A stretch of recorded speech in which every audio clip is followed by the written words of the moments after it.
think she's proud. Yeah. All right, folks. So listen, this is a public service announcement. Erica, stand by me. Public service announcement. Laughing through the madness, anything goes. It's talk time with Amy Boston and Kelly Farrell. Fun nights and stories we're telling. Everyone's welcome. Grab your drink, come run. We love true crime, real life and fun.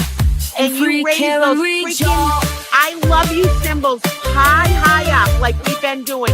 It is so powerful, people. It's talk time. We're not squashing our voices. We'll never be quiet, but we need to be quiet with our voices while they go through court. A little bit of sass, laughing till we're breathless, letting troubles pass among squad missions to mysteries at night. Grab your crew, settle in. They want to be that buffer zone.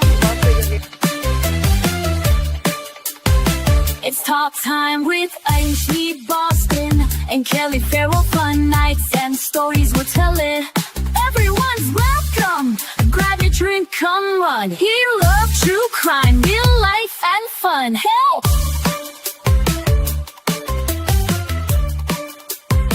it's free, can read, y'all. Yeah, it's talk time with Amy Boston and Kelly Free, Karen Reed.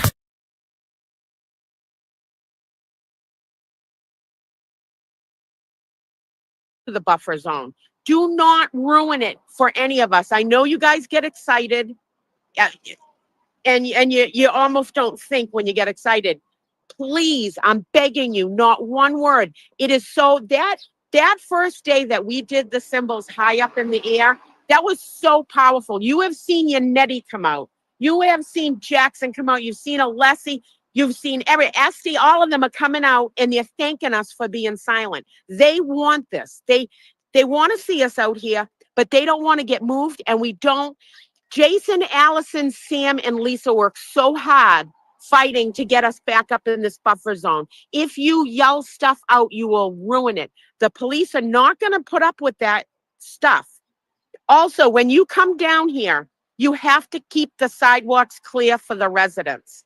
When you hear someone yell sidewalk, that means just go over to the side so that people can walk by.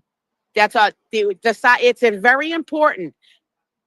Tensions are high down here, folks. You please, we're begging you. This whole movement is begging you. Please listen, because this is coming from Karen's team herself. So if you have any questions about anything, please feel free to come up and ask one of us. Please do that. And pass the word. If you see someone, when you're standing out here and you see someone come up, right, and they haven't been down here yet or whatever, please let them know. Pass the word. This movement is about backing each other up so we help each other out down here as far as what to do. So please don't ruin us. We have worked so hard over the few years and we're almost to the end, and we want to keep it as kosher as we can down here. And they're going to look for the slightest thing. You guys have seen it, the slightest thing to boot our asses out of here. And we don't want it.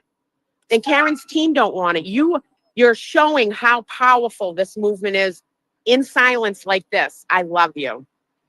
That's what this means. I love you in sign language. And Karen came up with that symbol for this movement. The symbol's been out a long time because of the sign language. But that's part of the symbol here, is that you're telling her you love her. So please don't yell anything out. Not one thing. Don't do it. You saw the other day, Yannetti and them came out and thanked us for being quiet. So please just adhere to that. It's either today's going to be the last day or Monday. We're hoping today. And there's a lot of people down here. So enough with the rules. You come find me. You come find Erica. You come find Dennis Sweeney. You come find Scott McGinnis. If you hear us out here reminding everyone, please be patient with us too. We're just trying to spread the word. Okay? All right. So let's turn this around. We got Minion Mike in the house. Hold free today, baby. Yep, you know it. Texas is in the house. Yes. Well, two Texases. Down in Houston. There you go. Howdy, y'all. Howdy, y'all. I'm live streaming. How are you? Good. Good to see you. Good. It's Friday. I know.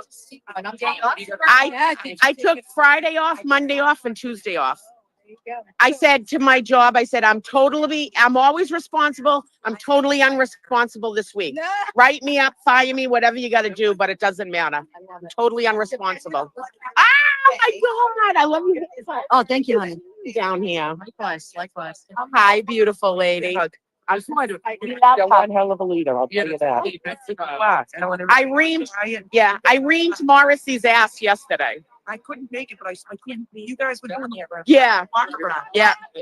His big fat ass is up against the wall. Good morning, Neil. Good morning, Dina. How are you? I'm good. How are you? Very good. How's the wife feeling? You having a good day today? Still on good. Yeah.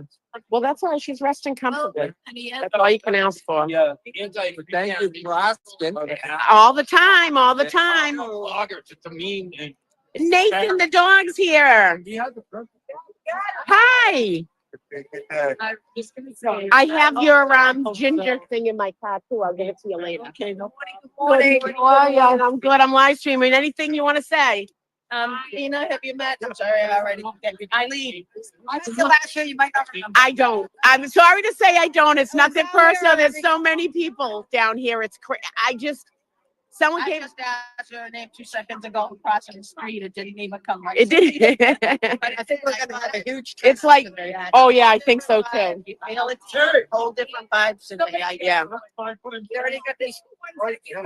Good morning. Good morning. The frame signs right here. Is that who wanted the picture of it? Did you call Peter? Yes. All right, I brought it this morning. Okay. Yeah. And there's no other, nobody has the actual plate, huh? This isn't an actual plate of anyone down here. No. I know, but the Minion guy had the. Oh yeah, he's here. Minion, he's down there talking to Dennis Sweeney. Oh yeah, he's got it. Yeah, he's got it. Yesterday, Yeah. crowd, it went well. Tina did a fantastic job. Good morning, ladies. How are you? Let's fucking go. Let's go. Like Christmas. Tick, tick, boom. Tick, tick, boom. I'm gonna get in it. Oh, there's a duck here today. Yeah. Sorry. Quack, quack. Good morning.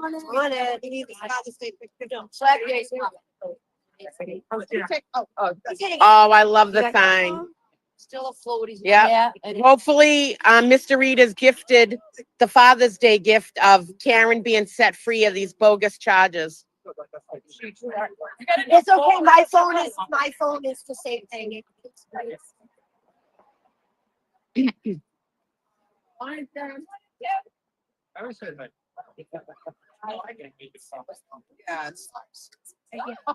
Oh, that's a nice Castle Island sweater. I was admiring the nice Castle Island sweater. You guys don't know Castle Island's really famous here, but it became really famous too because Whitey Bulger used to walk it to do his business. He used to walk around with Kevin Weeks doing his business. I'm sure Hank Brennan knows about that. That rat bastard. Morning. How are you feeling? And we got a nice Laconia shirt here, which Laconia is beginning this weekend. There we go. Nice. Are you heading up? Oh yeah, probably. Yeah. I'm on Amy's channel. Oh, are you? Yeah, we met. I know we met before, but Yeah. yeah. Oh my Third God. one. Yeah. He has to be a third one. The third one. Hey guys. Check out Amy and Kelly's channel. One of the mods in here will end up reposting the links to people's channels. Make sure you put the Glera up too. I love me my Glera. The Glera was here from the very beginning with us, so make sure you put the Gleras up. What are you gonna do next? And there's Sam. Henry. Look at me. Here's Sam. There's Henry. Good morning. This could be it, my dear. Oh, I know. Henry, say hi to everybody. I don't have treats. He's like, Mama, Mama, I don't think he treats either, dude. That prosecution. go see Dennis. Let's go. Can I see things? Be it, Nina. Actually, he's a miserable man right now. You've been married long enough that you can say Oh, that. yeah. I told the nurses, don't take it personal if he yells at you. Because he yells at me. And then he'll say, like, 2 minutes later, I'm sorry, I'm picking on you. He's going to be all right. It takes time. It's a big thing. This sign has been around from the beginning, folks. If you've been following this trial, this sign has battle scars on it. So, you know what? I was going to make like a finally or something for today. Yeah. And I said, I better not switch it up. Don't switch nothing up. Switching it up. Oh, there's Ireland. There's Ireland. Ireland. Good morning, Chief. Hi. We love Ireland. They've been supporting us forever and a day, Ireland. Oh, I'm not American. Sure. Yeah. Well, I mean, I'm Irish American. That's Yeah. No, but we have a lot of people in the chats from Ireland that support it. wow, really? Yeah. Like, Yeah. followers from all over the world. Yeah. Oh, yeah. Oh, my God. Good morning, Cynthia. Where are you, Cynthia? So, yeah, so right where it says, This Cheech. a lot of people stand over there.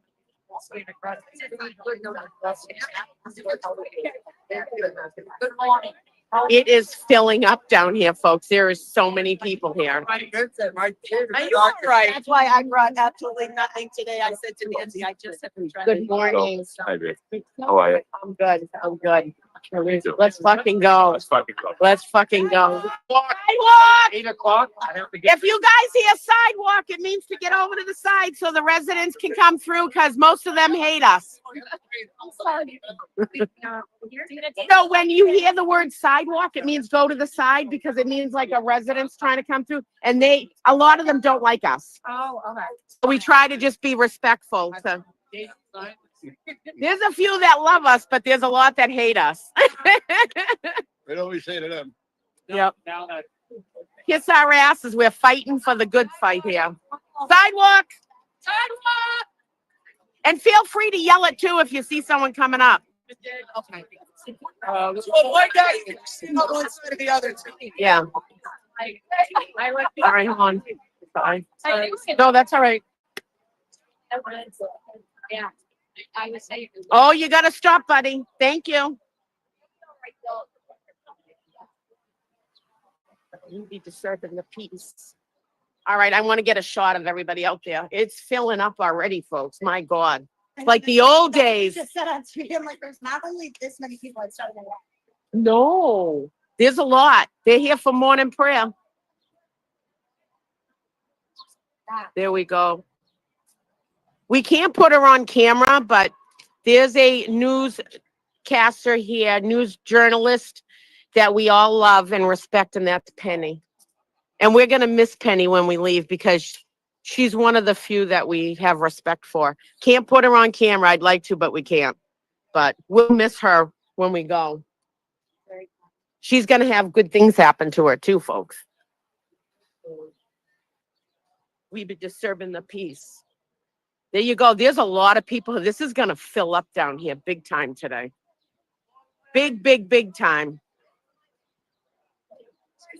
See you later when it gets warm. You have to take off your mask. I was in Dublin this summer, 78 Island. Oh, wow. Look at this. Yes, it is. Bob McGinnis's sign here. Did you get your netty yet? I have not. All right. You know, he was interviewing a lot of stuff. He made an episode. Falling apart.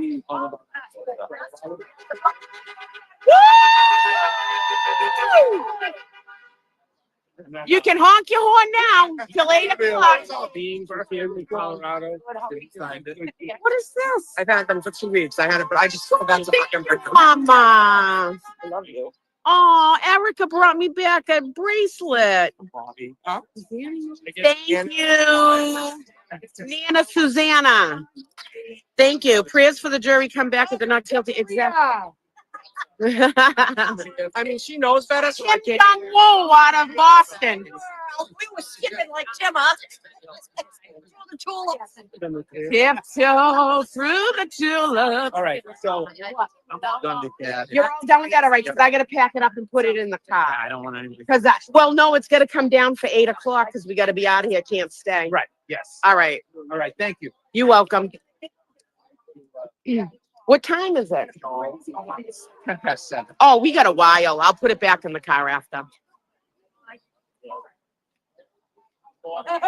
You'd be disturbing the peace.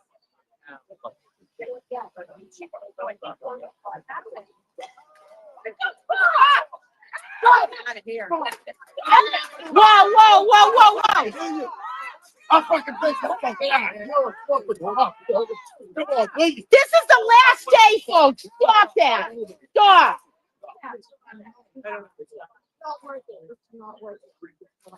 Take a look. You keep your hands to your fucking self. It's what you should do. Get up here, fucking bull. Hey, Go home. Bobby. Bobby. All right. Fucking assaulted my wife.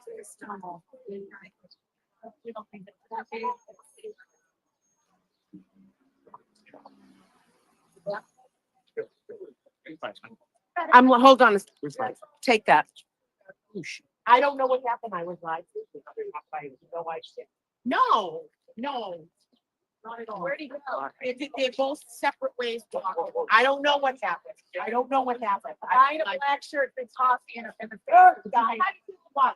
Oh, kidding me? What an idiot. Oh shit. Oh yeah. Well, okay. I think that's want some coffee on the guy? He touched his wife supposedly. I don't know what the fuck happened. Huh? Thought it would have been the girls first. I know. I don't see nothing.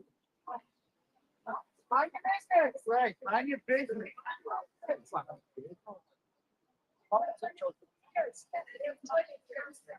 All right, folks. We were live streaming, so I really don't know what happened, but He threw his coffee in that guy's face. Yeah. No, sir. I got beef in there.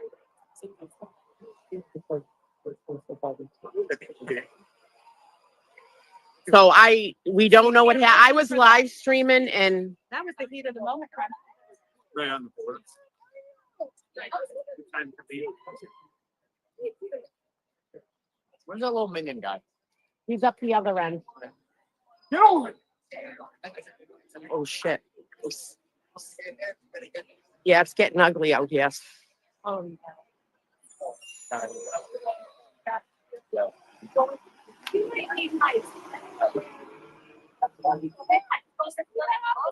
Yeah.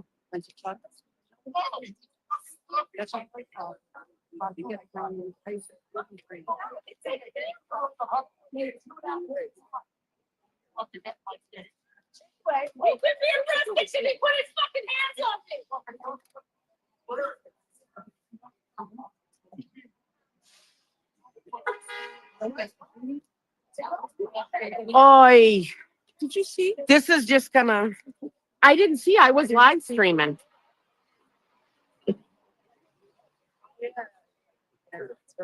Oh shit! Bobby's in cuffs. Yeah. Oh fuck! What is that smell? It smells like shit so bad, doesn't it? Yeah. Fuck. Is it a garbage truck to buy or something? Jeez. Shit. One girl was walking across the street and he put his hands on me. That's Bobby's wife. Oh, That's why Bobby. Oh I fuck. wish they would just let him go. Not they're taking away. Yeah. You can't walk away.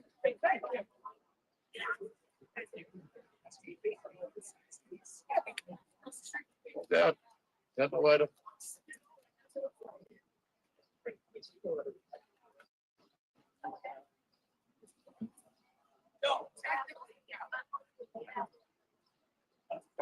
Dennis, Janet? come on. Dennis.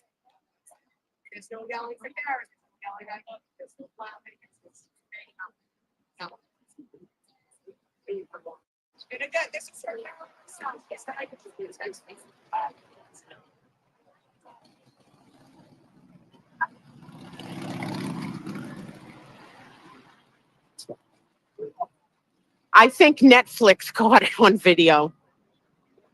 I didn't see the whole thing till it started screaming.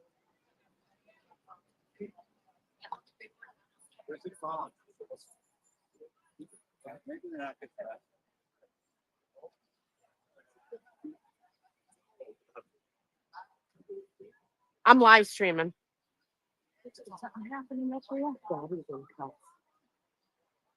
Bobby's in cuffs. Hold on, let me turn this.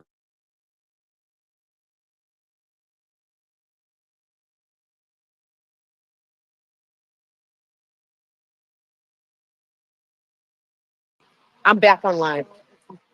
Yeah. All right. She'll be here in 2 minutes. We'll get you some ice.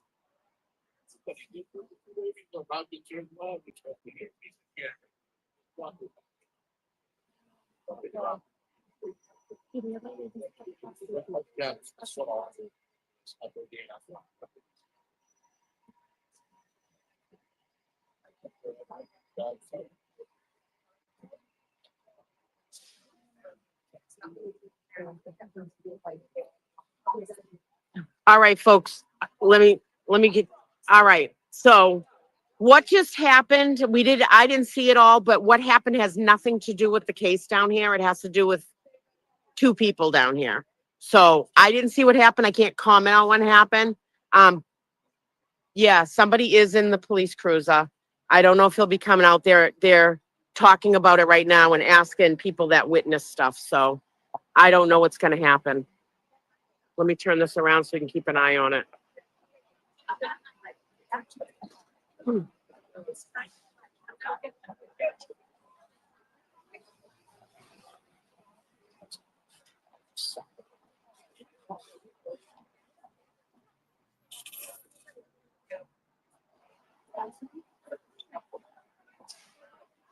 You know, we've been at this for 3 years down here, and, you know, there's things that I can't really comment because I didn't see everything that happened, but there's some tension stuff, and yeah, Bobby, it's here. Bobby is in cuffs. They're over there talking right now. I don't know what's going to happen. I watch you all the Hi. time. Oh, hi. Nice to see you. Thank you for coming down. Yeah. Yeah. Hi. Thank Going you on for already? Yeah, a little spat here. So, we'll find out what happens. I know. Ay, ay, ay. All right. Dumped it right off.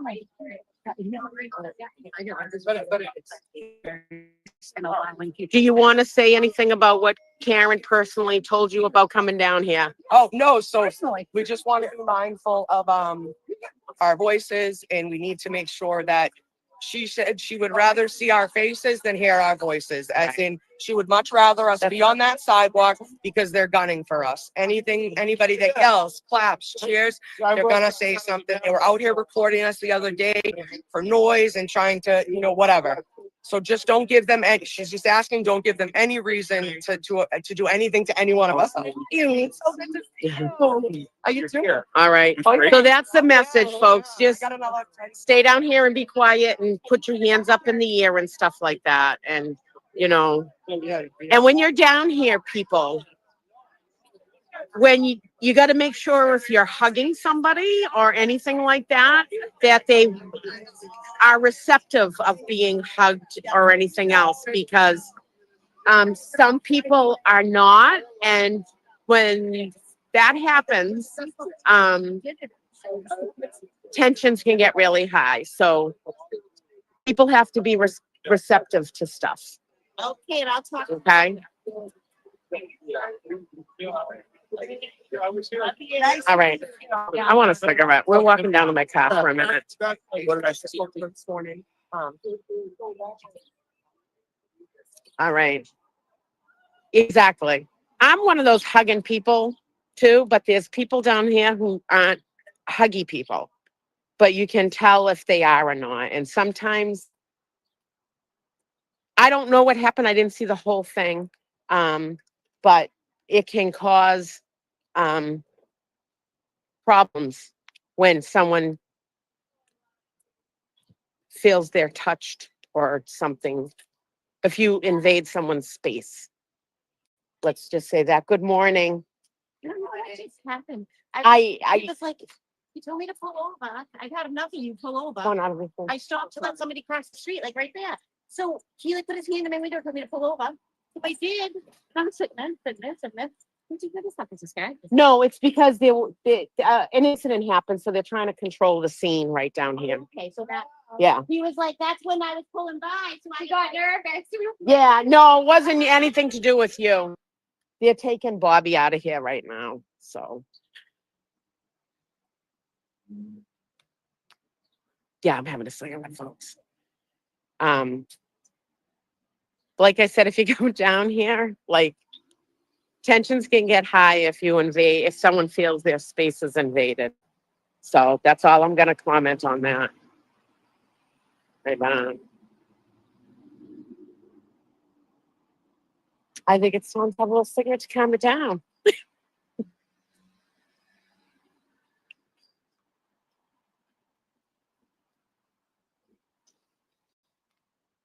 Oh, here comes Brandy.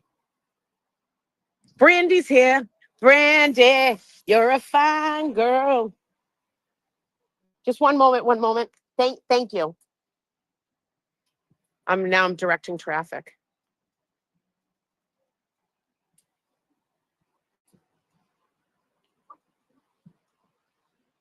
Stop. Hold on. Hold on a second. Hold on. Hold on. Hold on. I gotta move my car forward. Hold on, folks. It's gonna sort of be upside down for a minute. Hold on.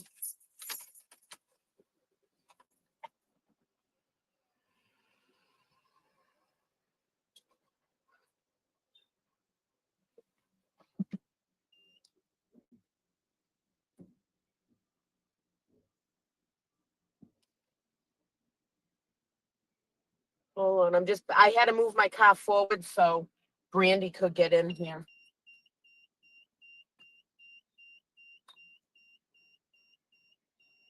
All right, she's parked.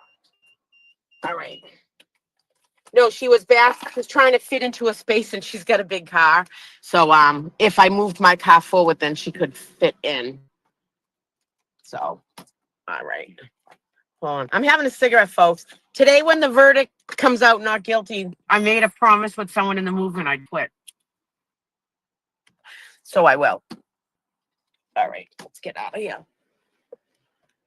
Might have to put you on friggin' quiet for a minute. So hold on a second.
All right, I'm back on, folks. Sorry about that. I was just trying to update Brandy and Ross. I want to tell him, you should be ashamed of yourself. I don't even want to. That's embarrassing. Yeah, but you know what happened? The police officer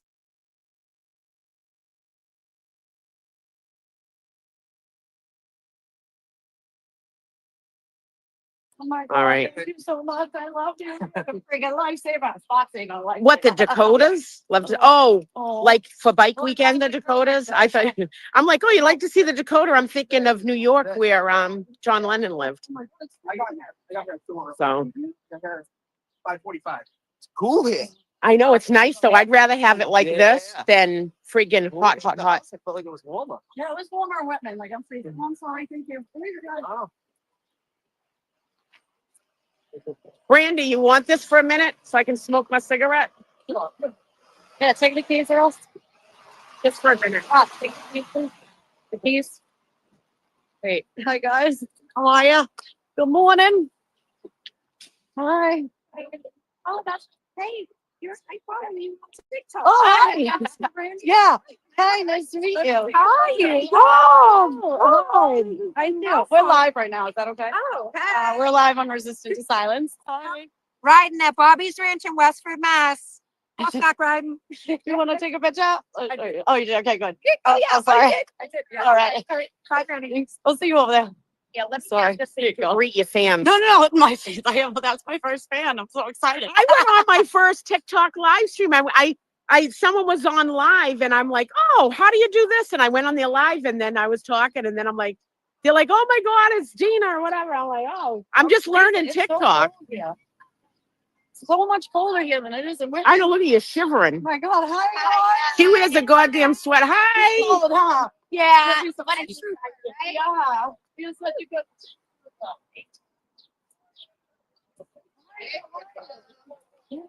All right, let me turn this around, folks, so you can see everybody. With the ice? Yeah, With the ice? You guys like got the sky a bag of ice. I swear, man, stay. Oh, I know, right? Walking up the stairs, like, I'm live streaming. But I won't go first. I don't know. I know my first. Yeah. No. Yes. Hi, how are you? Oh, thank you. Thank you. It's good to see you too. I'm live streaming, just so you know. No, if you see me with a camera, it's live streaming so they can pick up your voice. They know this. It's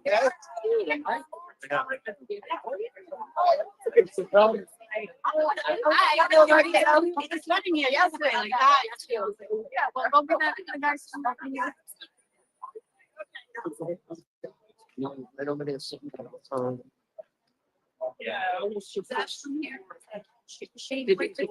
We're standing there.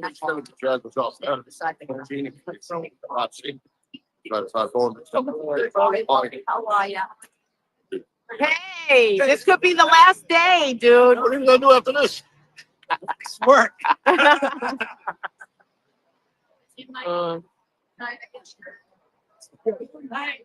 You went to one. Do you want this for a few minutes? Sure. I just want to go over the house. Don't want to be on the line. Not like right in my face. Prayer and all that.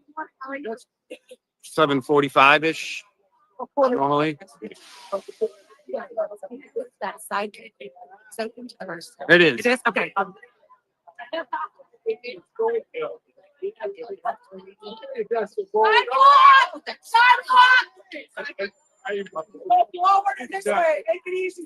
See, this is going to be quite the crowd today. Already meeting new people this morning that have traveled here. Oh, I know. People here from New Hampshire. Good morning. It was nice meeting you. We'll see you later today. Okay. Bye.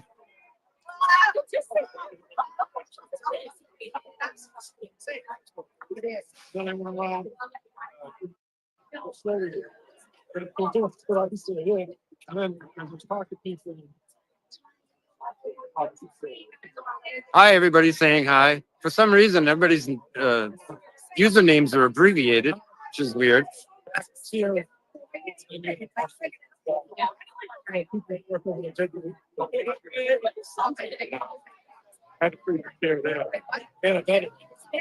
Oh, the buzz on the street is everybody's hoping closing arguments are done before lunch. And the jury is charged with the case and goes into deliberations right after lunch. And everybody's dream is that a jury comes back with a fast acquittal.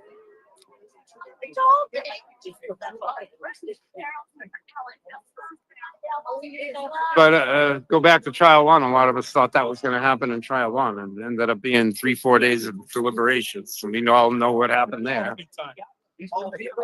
Hung jury. But I think the state did a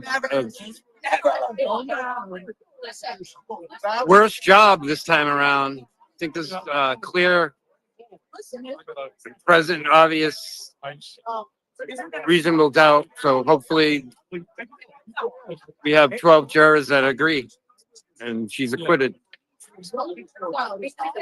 on all 3 counts, which she should only be facing one of the 3 counts. I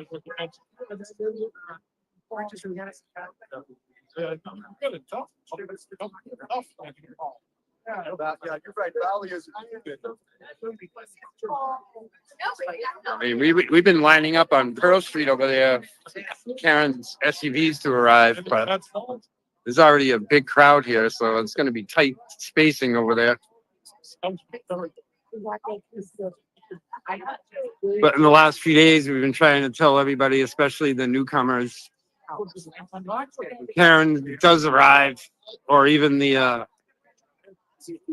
other side, anybody involved in the case.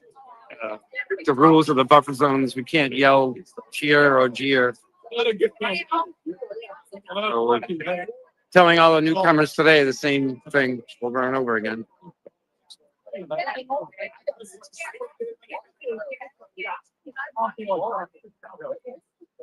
Yeah, I would imagine Aiden Turtleboy will be here today. I just don't know what time he'll get here.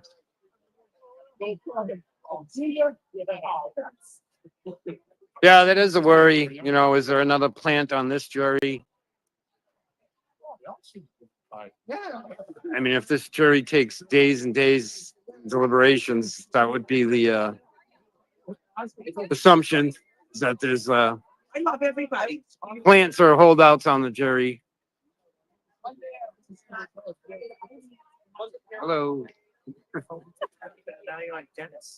Oh, excuse me. Can I ask you, what was the person, the bartender, the black hair man doing this thing is saw the 2 people today. Is the one doing the tapping. I have an idea who it is, but I didn't see it, so I don't know. I can't. I'm just going by previous stuff. I'm just guessing as the guy. Yeah. See him all the time. Yes. Oh, thank you for coming every day. That's sweet. I get it. By the other day, after being here, day before yesterday, and you were over there, like at 11 o'clock, you would like stay here all day? Well, even though Karen and her team left early yesterday, Yeah. the Aiden Carney Turtleboy trial was still going on at the district court. That was. Yeah, so I switched to my free Turtleboy sign, Yeah, right. and I was listening to the.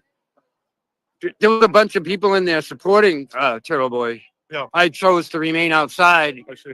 and carry my free Turtleboy sign. Yesterday? It was yesterday. Yesterday too? It was a bench trial Monday, Wednesday, and yesterday. It finally wrapped up, so it took 3 days. Oh. But he was acquitted, found not guilty. But he still has the harassment charge. He has other witness intimidation charges still remaining, but that one had to do with a woman that he was with that got brought into the court by the O'Keefes. Yeah. Yeah. She had a restraining order, and Aiden was forced to leave the court. Yes. And he went across the street here to the Registry of Deeds on the advice of the police. No. But when she came out of court, she tried to later on in the day say that he violated the restraining order. It was all bogus, and the judge saw right through it, and the judge acquitted Turtleboy yesterday. Did you get acquitted yesterday? Yeah. But you're still in more trouble. he has other charges remaining, but that was one of the more egregious, bogus. Paul O'Keefe had to testify yesterday as to why he invited her into court. They invited her into court because she had a restraining order on Turtle Boy to force Turtle Boy to leave the courtroom. It was all a scheme. Yeah. Yeah, it's all planned. Yeah. State police, everything, even the sexual charges. They're working. She had the cops' private number.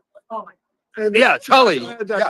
Tully and They were cooperating the whole time, working on setting up. yeah, it was a complete setup. Yeah, just a setup. They turned her into a honeypot trap. Also, Oh,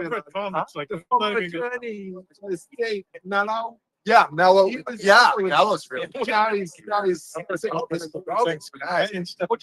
Scott. Morning. I bet you want to say, Tara, you have the handicap. What opinion they must have on this? Car behind you, it's directly in front of it. And the whole story. Everybody's driving. Private. It does. So the Going over each the other's Dedham houses. parking enforcement People guy You know, probably will come today. Yeah. And even though you do have like a handicap Yeah. plate or tag, Yeah, it's still limited to 2 hours. really. I know, but they've been. So what we've been doing is, if he's going to enforce the every 2 hour thing, all we do is just shuffle vehicles around. We'll figure it out. Okay, it's okay for us to go and share by your truck. Oh yeah, Okay. yeah, And I have sure. I have a case of water that I brought too. Like, Yeah. go in your truck. Go in the truck. All right. There's already a case of water back there. All right, awesome. They know nothing. Thank you. Yeah, you saw how he set up down Yeah, there. yeah. Yeah. All right, I'll be right back. Yeah, we kind of have a good working relationship with the Dedham parking enforcement guy. So he's not gonna just like tow your car. Right. He'll come to us, the regulars down here. Right, yeah. And if we have to move Yeah. cars around, we'll move them around. It's not a big deal. Hi, how are ya? All They're right. already talking about the parking down there Where? because they're in one of the handicap spots. Oh, you can't be. You know, gotta keep moving them around. Yeah, you can't park behind the registry of deeds. 2 hours. I have handicap tags. Oh, I'm not paying for that. if it's in parked in front of the post office, I don't know what the rule is with that. Well, Yeah, all right, he's basically saying that even if you have a handicap spot, you can't park there all day. yeah, But I already told her that we have a good working relationship with him. Yeah, If we gotta we do. move him around, we'll move them around. Yeah. Is anybody down here that's their first time? Okay, so what's going on is they've wanted to move the buffer zone because of us being too loud. So Karen and her team has asked, as you can see if you've been following it, that we remain silent. Don't yell anything out. Not like I love you, Karen, or Jackson, you're hot, or Yannetti, you're hot. Like, don't yell any of that stuff out. Got it, They will move us. It's not even a joke. got it. They're not putting up with it. And if it came from Karen. And it's coming from Karen. They're appreciating us being silent.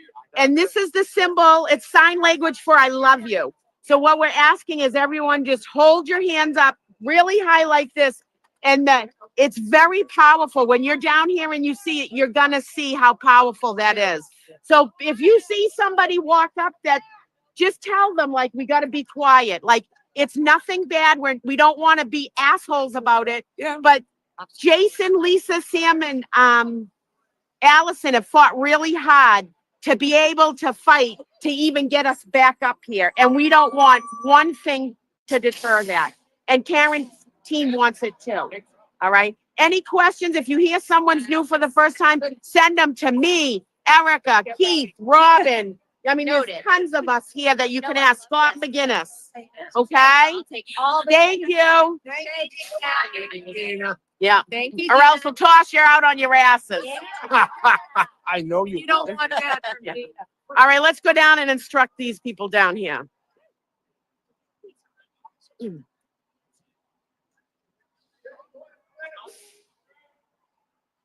Good morning, folks. Anyone down here for the first time? Okay. So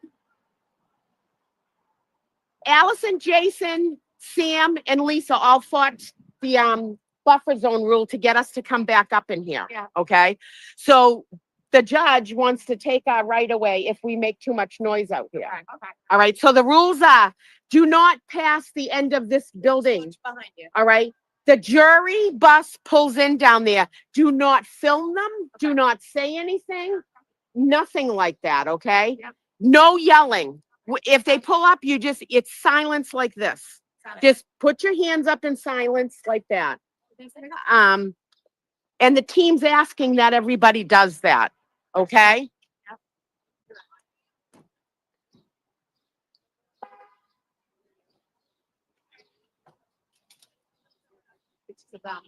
You can take pictures of them, yes. You just gotta be quiet. Good. You can talk amongst each other. You can't make noise in the crowd. It's this. This is the symbol that means I love you.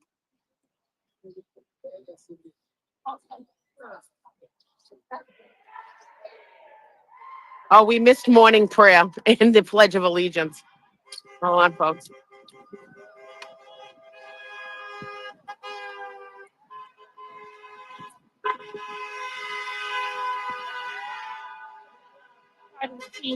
I missed that. Can I get in here? Sorry. Yep, I missed it. She's gonna. We got our spot over there, and they're gonna tell me, all the camera reach is gonna come off. All right. I've been warning you. Is it time to go down there? She's gonna be coming early. She's gotta be. And she's coming early, so everyone get behind the barriers down here. We gotta leave this place. Come on, down this way. When there's any Karen Reed stuff on, he's gonna be a ball buster. I'm telling you right now. Gotcha, Dennis. Thank you, Dennis. Thank you. No, he's not. He's gonna be.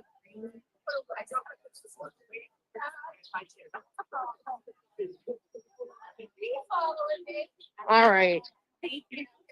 I don't know. I'm gonna wait till everyone gets over here and we're gonna tell everybody like the rules down here. You're awesome. Thank you. Not that we want rules, we don't.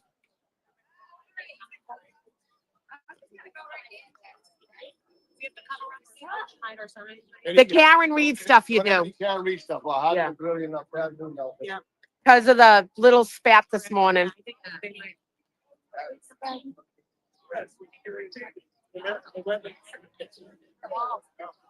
Where's Hardman?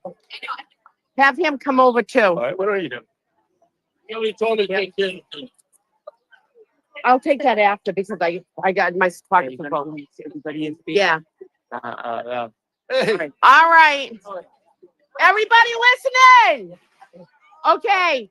So Jason, Allison, Lisa, and Sam fought for the buffer zone for us to come back up here. And we don't want anything to ruin that. And right now the judge wants to push us back because of the noise level. And we don't want to break any of the things about Karen Reed gear and anything like that. So what we're asking is, Karen's team has put out that they just want us to be quiet.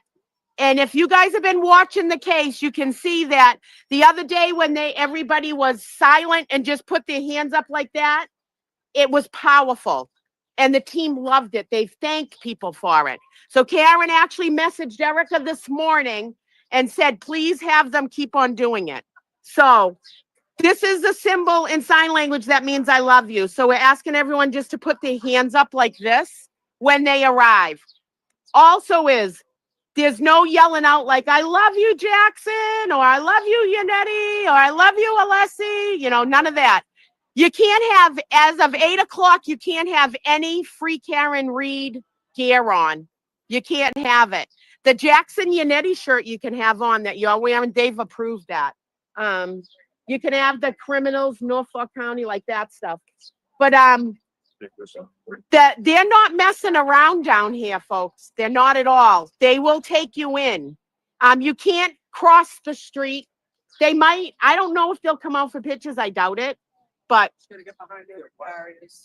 pictures, before they were crossing the road to take pictures with people, but I don't think they're gonna do that now. Do we know So- who this is? I took it down here because they wanted a picture. We'll have to, I have to bring Does it, anybody mind holding it on the thing? yeah. So if you see somebody like Allison across the street with her camera, she has permission to be over there. That's why she's over there. So any questions, ask anybody that's been around for a while. Also, if you hear someone yell sidewalk, that means to clear the sidewalk, and you guys aren't gonna be able to be on the road there. The police will come down and tell you. So just police yourselves too. And if anybody steps up that's new, just let them know. Because today might be the last day you're all down here, hopefully, being not guilty. Coming back for blast off time for bed. When there's no buffers over, Yeah. let it hear it that day. So another thing is, I don't know if the jury bus has pulled up yet or not. I haven't seen it. Do not take pictures of the jury bus. Don't yell anything. Don't do anything. That's interfering with. Ooh. Did you want to talk to them? Because I'm just trying to Just get behind. put out what. You already said it though. We hear I'll write it. Why? We're adults. You don't have to keep it. We know. You, That's. Karen You know, actually just you texted know. me and asked me to repeat No, it. I know, Erica. I heard about it. I heard you. She texted me. Okay. We've already heard it. She gave it. You said gay. There's a lot of people that haven't heard it, all right? It's the first time. No track either. No track either. Well, we don't need aggravation from you, people like you. Like you either. Oh, please, please. Oh my Lord. Wrong side of the bed It's today. The moon, baby. It's the moon. So- I'm telling you. It's the moon. I'm I know. telling you. It's not worth it. It's No, not. it's not. Wait, what's wrong? We've been. The cameras come right away. I'm sorry. My bad.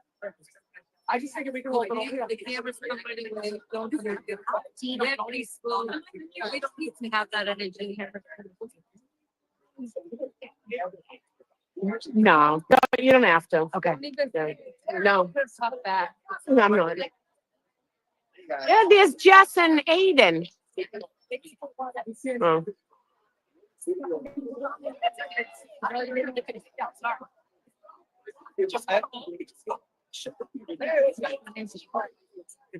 Maddie Mo.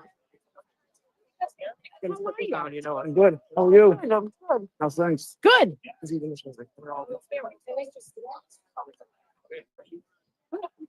don't like it?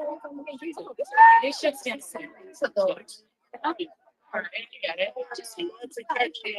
Myself back. You'll be like, I know. I'm like, okay. I'm like, wait, now I know. Now I'm getting shit for it. But anyways, You better keep order. I'm getting shit for it too. Yes. I know. I don't even know why. I had to feel I wanted to be. She, That's my witness from South.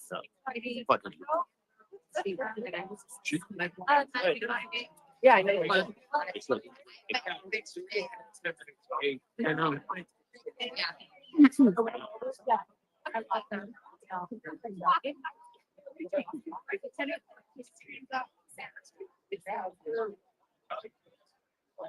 Good morning, Aiden. Good morning, Jess. I'm good. How are you? Good, thank you. Congratulations. Oh, thank you. I wish I could have been there, but I went to Mizzy's standout at the DA. I came for a little while and then I went out there. I know. One more step of freedom for you. One more step. One more thing we gotta breathe. Don't convict. No, exactly. They're all saying hi to you. Hey, today's the day. Today's the day. It's happening. Uh, It's happening today. It's happening. Get your ass to bed. I'm gonna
So stay on. Get out.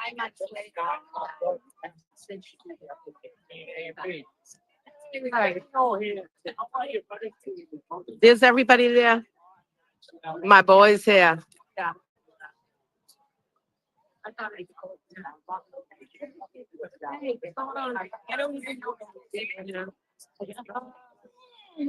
Auntie Deb's over there?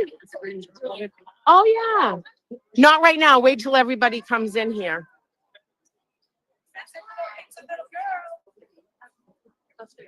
Hi, how are you? Did you guys all down this end? Erica told you about just this in silence? Perfect. Mean yourself.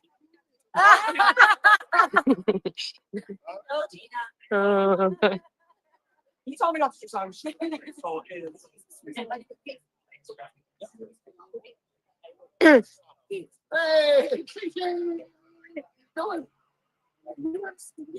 Hey, Erica.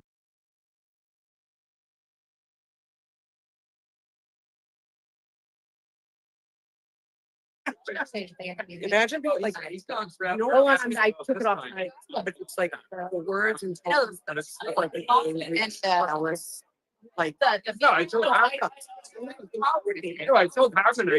you take the stick. Yeah. Oh, I thought it was. Yeah. thank you for all you do. Oh, In this crowd in control. yeah. Thank you very much. Well, you get a little shit for it, but I don't care. There's no- Do you want to do a, hold on, let me start up here. We can do shout outs to Yeah. people. All right. If you want to say where you're from and give a shout out, you can. Cindy from Milford. Lori from Westboro. Wendy. Clear from Rentham. Cheryl from Cotton. Just turn around. Hi, I'm Megan from Lakeville. Tina from Shirley. Jen from Hanson. Jenna from Methuen. Patty. Yeah, sure, baby. Rose from Brockton. Jen from Easton. Tori from Easton. Yeah. What's that in the house? 508. Julie from Braintree. Nancy from Foxborough. Jill from Douglas. West Boylston. It's gonna be a great day. Great day. Amazing day. Free Karen Reed. There we go. Free Karen. You Today's the day. Karen. Today's the- can do a shout out, say where you're from. Canberra. Lovely. Well, there we go. Oh, from Dennis. Nice. Dennis is beautiful. Come visit us. Where you from? There you go. That's very nice. Nice. Oh, so you wanna? Maine. Nice. Maine. What part? Oh, Auburn. Auburn. Oh, you made that excellent. Yeah.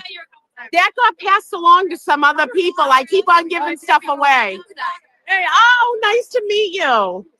Do you want to say where you're from? From Canton. Oh, not. Oh, God bless you. Thank you for being here. You guys go through hell there. Texas is in the house. From Drake. Hi, everyone. Yes, Lowell. Drink it. There Connecticut. you go. Ponzi. Stand down, New Hampshire. Hyannis. There we go. There we go. Want to say where you're from? Right. Rhode Island. Nice. Lowell. Being a cool guy. New Hampshire. Yep. Somerville. New Hampshire, Worcester. Texas. I know where she's from. Texas. Martha's Vineyard. Oh, lucky you. And you know who's there? Maureen Hancock. Oh, I saw. she's not a Karen Reed fan. No one just told me that. Yeah, she's not. I took her off my page. That's all right, but hi. That's Jack. Canton. I apologize. But I hope it's safe. Not with my family. You gotta get up on the sidewalk. You gotta get up on the sidewalk. I can't. No, maybe afterwards. I don't know what the mood is today. Yo. What's up, everybody? Look at this. Look what's going on down here. How do I put my camera around? Floor. Flip it around? No. All right. Can you hold that? You're live streaming. Towards you, right? Towards me. I don't want to go towards Nuts already. me. Absolutely nuts. Look at this. There's a sea of people here. That's an absolute sea of people. Hang on. Yeah, hang on. This is the most I've seen in the last 2 trials. Let's see if I can go walk down here real quick.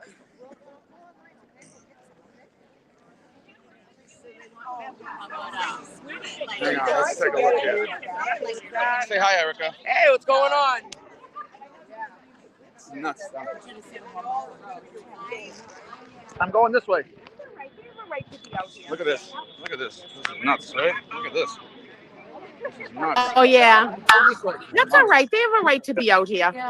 The sea of people that are here Yeah. is absolutely insane. Watch out behind you. Look at them. There's a shit ton of people here. I've never seen this many people here, ever.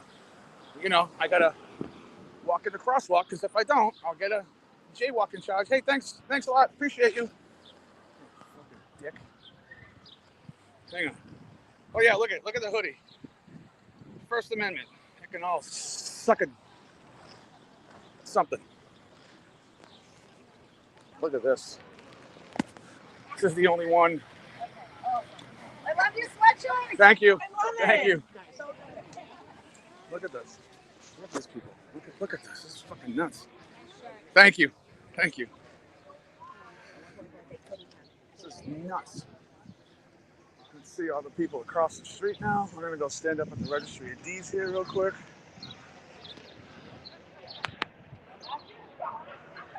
Look at this. This is nuts. This place is freaking insane going on right now. So look at, I'll turn it around. Look at.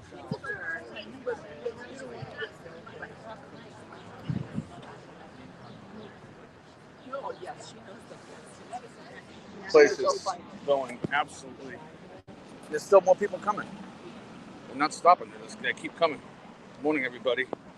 Good morning. I feel like boots on the ground, baby. It's great.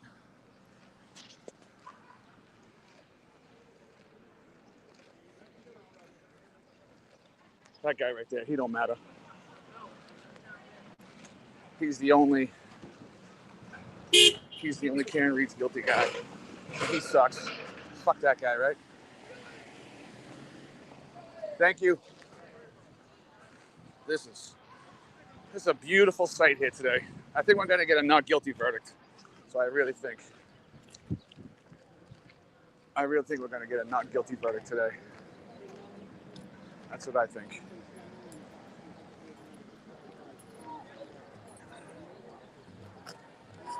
Oh, these people.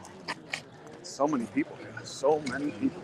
I'm gonna go back down here with all the awesome people. That's what I'm gonna go down with. Oh, look at that. I'm walking up to see Dina now.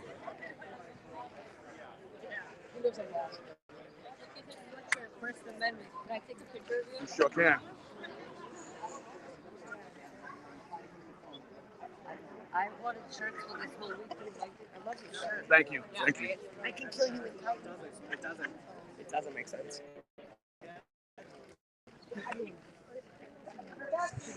Oh, all right. All right.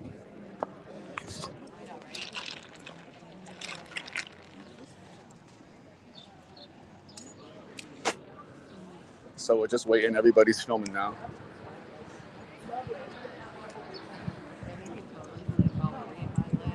I was gonna wear my "I Get Hard for Hardman" T-shirt underneath this, but I figured that wasn't appropriate for today. Plus, I didn't feel like getting arrested. I don't have bail money. So in any case, it's pretty good down here. Aiden's up top. He's filming right now. See? There's Aiden right there. There's Aiden. And Just Machado. So, it's having a good morning here. Having a really good morning this morning. So, can't complain. You guys should be down here. I think we're going to get a not guilty verdict today. I don't think that they're going to deliberate more than 4 hours. That's what I'm saying. I don't think they're going to do more than 4 hours. I think they're going to find a not guilty within 4 hours. We're going to shut this shit down for the weekend. And then come Monday, we're going to have some new shit to talk about. That's what I think.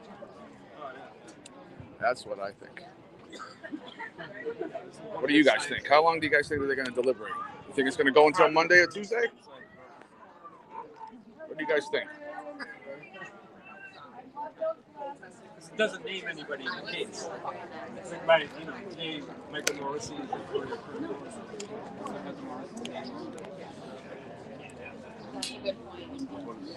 What do you guys think, huh? You guys think we're gonna be done today? Or you guys think we're going on Monday, back on Monday?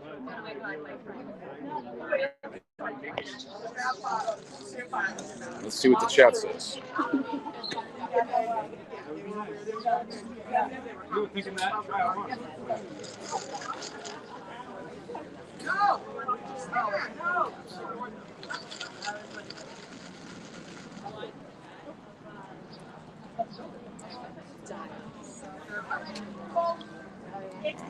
The last time he was here protesting, which was like the only time they ever did. Yesterday he was testifying in court. So it's past 8 o'clock, so we have to get rid of our free carry and read stuff. Oops. Hang on, guys. I got a text.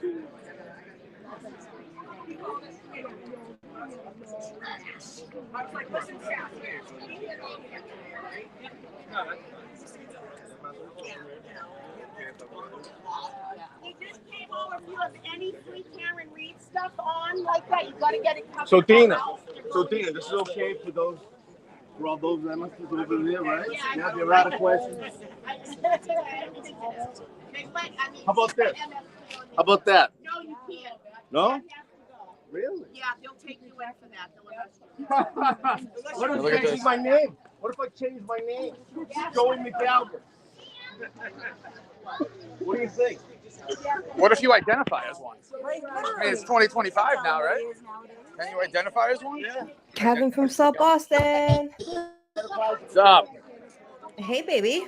What's going on? What's going down on? here? I heard it's getting wild. It's gonna be a wild scene today. I think there's fucking people everywhere down here. Things were popping off this morning early. Yeah, you're welcome. And now you're down there. I see Knickknacks down there. Yeah. Who's down here? Nikki and Minion Mike. Well, where are they? Because I don't see them. I don't know. It's in the sea of pink. Well, they should know where I am. They can hear you. You know? Oh my goodness. I got a loud fucking mouth right. and I got a bright pink fucking hoodie on. It says First Amendment on it. I mean, I don't see how much I stick out worse than a boner in gray sweatpants right now. Don't threaten me with a good time this early in the morning. Hell yeah! Listen, you gotta get it going. I think you're right, though. I think that they're gonna get closings done by noon, and we might have a verdict by the end of the day. I think that this jury sees right through the Commonwealth's bullshit. Yeah. I think it's 4 hours. I think they're done by 5. I think they're back by 5 with a verdict, and it's done. You know, I'll go home for the weekend. Yeah. You can go tell What do you think it would mean if it's not? And we'll be good. We'll be good. So, yeah, no, it's crazy down here. You want that's fine. Everybody's Kev so is there. quiet. Huh? Oh no, people are like, Kev's there, Kev's there. Yeah. It's insane. It's crazy, but it's a good time. It's my homegirl, Dina. Love that lady. She's the best. Awesome. Yeah, she is awesome. I'm going to stream her streaming us. How's that sound? Look at that. Look at her with her selfie stick. Yeah. She got that selfie stick is right. Yes. There's so many people here today. Like, there's so many people. I think people know that there might be a verdict today. Shit might go sideways. Yeah. There's got to be over 200 people here, at least. Really? Yeah, there's a lot of people here, but they're like spread out. Like I said, like here where I am, it like turns. It goes all the way around the building. It goes back here. There's people across the street. There's people standing on the registry of deeds steps. Wow. Like it's That actually looks like more people than the first trial. Yeah. Yeah, there's just. I was here for opening statements for the first trial, and it was busy, but it wasn't busy like this. It wasn't busy like this. Like this is just. There's just a sea of people here. Until you get to Concord.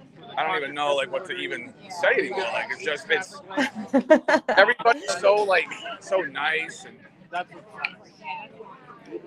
Go around and see where people are from. I heard there's people from all over the country Oh there. yeah, there's people from all over the place here. Freaking North Shore, South Shore, Rhode Island, New Hampshire, Connecticut, Maine. Places all over the place around here. Good morning, beautifuls. Huh? I said, good morning, my beautifuls. Good morning, Kelly. I want your Right. sweatshirt. Oh, you like it? I love it. I want one. Did you have that made? That might become mine. I did. I had it made. Amy, just pick it up off your floor later. It's fine. Shut your mouth. I'm just teasing. Someone had to make it funny. Come on. Jesus. That was comedy. That was comedy.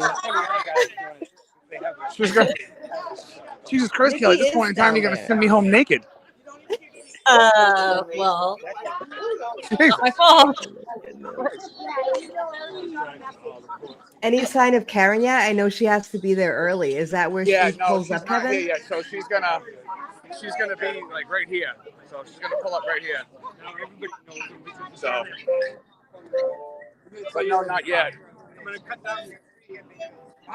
I'm assuming she should be here by like 8:30 or something like that. Sometimes she'll be here. So about a half an hour. Amy, Yeah. I have the live feed set to go live because it's like 42 minutes. It's got a countdown. So as soon as you guys it goes live, I'll let you guys know. But I'm gonna jump out. I'll jump back on here, but my battery just went from 100 Yeah, to 80. no, honey. Thank Thank you for hopping on. We love you. I'll jump back on here when Karen gets here. Okay, sounds good. All right, I'll talk to you guys soon. Bye. Bye. Hi, beautiful girl. Hi, My Mama. son, Doug. Oh my God, I have a really good feeling about today. I'm gonna pop back on Resistance to Silence so we can have something to listen to and look down there. Right now. I know Matt wants to go socialize, which is amazing. You want me just to add it? I have it. Yeah, go ahead. I'm gonna pop off. All right, just want to make sure. All right, guys, I'm going to put Resistance back on. We'll see you guys soon.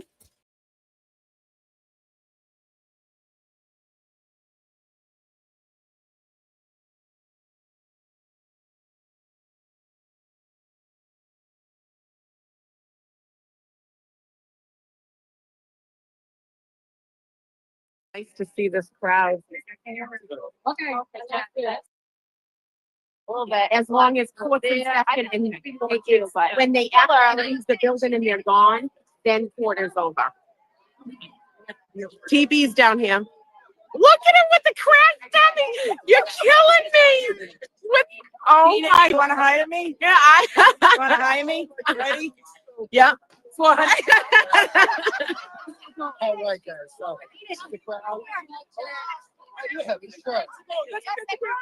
you guys gotta be out of the street. You gotta be out of the street. You have to be out of the street, all the way on the sidewalk. Not you. On the sidewalk, and if someone comes by, you gotta clear this sidewalk. Okay. Is anybody here new? Just down here for the first time. We cannot make any noise at all when the team arrives. You just do your hands up in the air, complete silence. No yelling, I love Jackson, Yannetti, Alessi, Liza, Karen. Like, you can't do that. We're trying to keep the buffer zone in effect so we can stay up there. If you guys break this, we are going to be forced to go all the way down the road. So please don't do that. Karen's team's asking for you guys not to do that. When someone comes up the sidewalk, you hear sidewalk, that means get to the side, okay? Because the residents still have to go through. And do not go out in the road, please. No free Karen Reed gear. You're in the buffer zone. If you have any of the defense names, like any of the people that were witnesses, or like, you can't have any of those names on you, okay? Thank you. Thanks. And the Dedham police have been nothing but nice to us, so please be very respectful of them. Thanks. Thank you, Tina. You're welcome. What's that? He's all the way down the end right now. It's right. Yeah. I don't know where he is.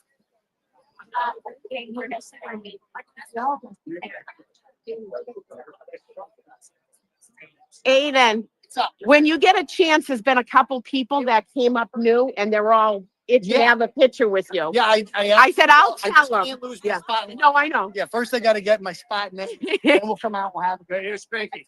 Here's Spanky behind Yeah. No yelling. And another thing, don't yell anything to the prosecution. You will get a federal charge. Quiet coyote. It's quiet just when they show up because they will give you a federal charge for it. There's no joking around. It will show up in the mail.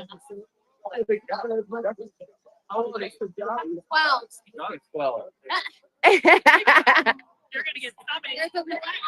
So did everybody hear that when the prosecution team shows up, do not say anything at all because you'll get a federal charge. Yeah, we're not gonna say, you can't say anything. Right.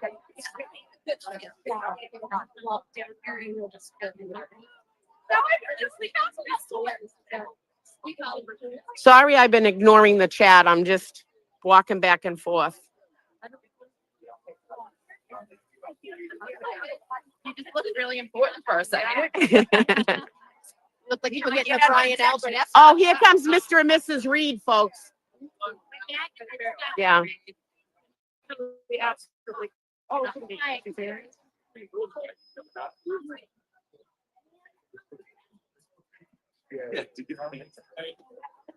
I'm live streaming, but I think you're going to get the best Father's Day gift. Yeah, he's going to be set for you today. Thank you. Yeah, great. Okay. You're welcome. I'll get ahead of you. So I'm live streaming. Yeah, he told me. Hey, good. Oh, Jesus, Rita. right here. Yeah. Make great for it. No, that's yeah.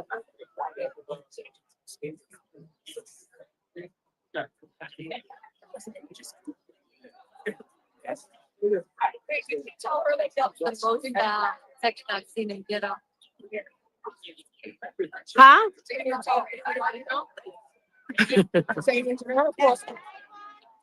I walked up and said, we ain't gonna keep her quiet.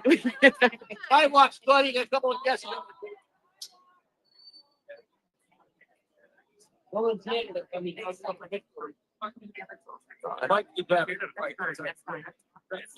my God. Happy guys. Happy Father's Day. Sidewalks. Hey, happy Father's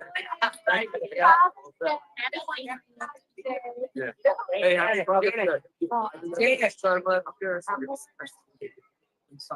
I know you'd rather see Karen, but. Happy Father. Happy Father. Went to school. I bet somebody get I should ask you. Yeah, absolutely. Oh, great. Strong gentleman. Good luck. That's the reading. We're all thank you. That was your daughter. This is done, move this thing. Live in America. I'm following you. Happy Father's Day. I shouldn't say that. I've seen the worst in humanity, particularly in Norfolk County, but I've seen the best in mankind like this. Oh. I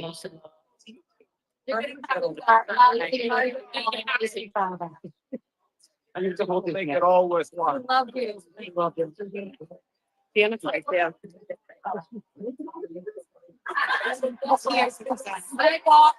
You're here. That's for sure. Your father had a role. You're here. Yes, you're here. This legacy lives on. I'm telling you. You sure you can't go? Jackson? Yeah.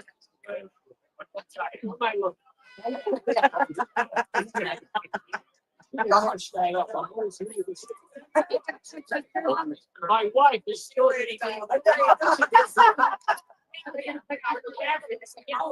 Oh. Mrs. Mrs. Reed's up there. I went to stay 76. 68. You're from Weymouth? He's from Weymouth. Yeah. No,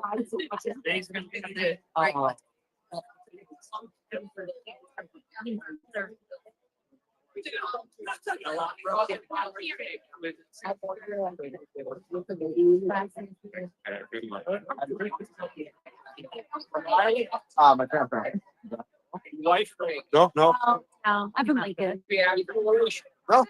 They miss each other. I don't know. Probably just scratched a lot of. Yeah. Oh, mystery. Oh, that's so cute. That's I'm trying to get back on it. yeah, some But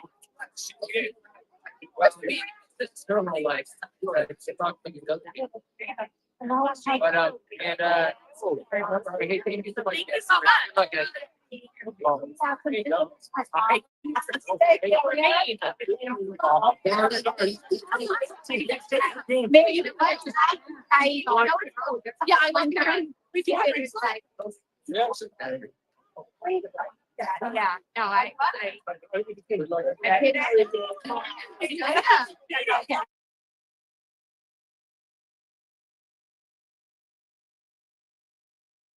and I know. everybody's gonna get out of the street. They just said it. Everybody on the sidewalk.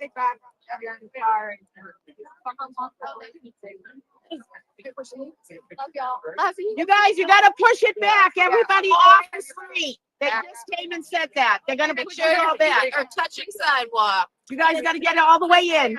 All the way in. Drive like you, boss. All the way. Drive like you, boss. Huh? Sir.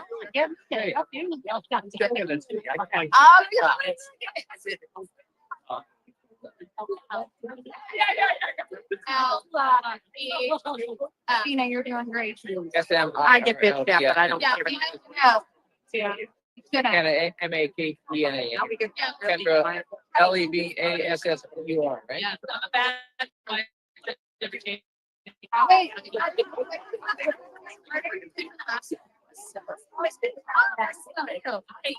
You did? Oh, I love it. That means you're amazing. This is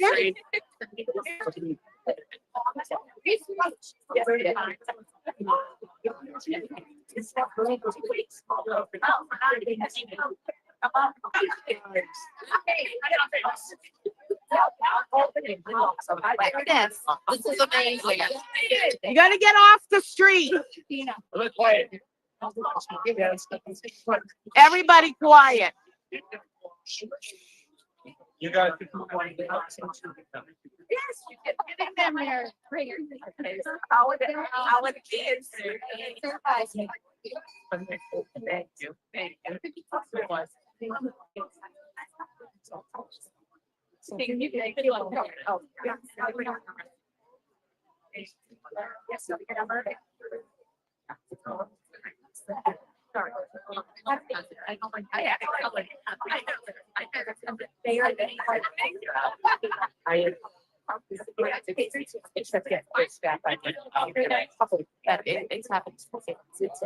I just like that on my face was like, and I was like, I'm not trying to be the boss of son. I don't even see it. That's it. Get arrested, you know.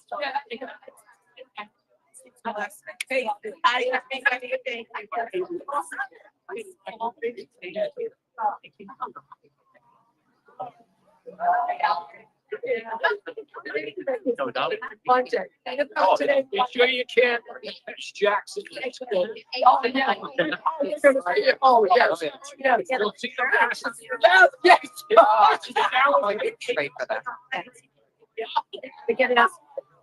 Either push it back down more, but you gotta clear the sidewalk. Okay. All of them aware across the street. They all should know. That's all. I saw you addressing that, Mike. Yeah, no, a lot of them, like they get scammed and then get it out. Yeah. You're doing a good job. Remember, everybody be quiet when she comes out. She's still a mother that lost 2 children.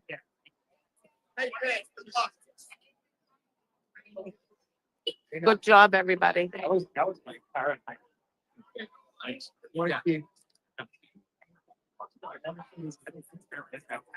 Steve. I'm not ignoring you on purpose.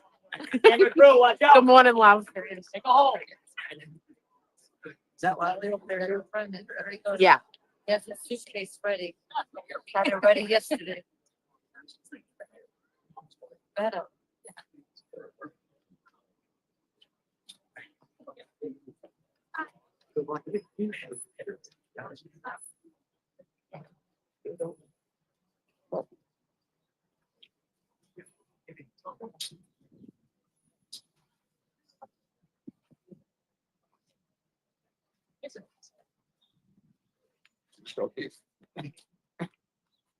Yes.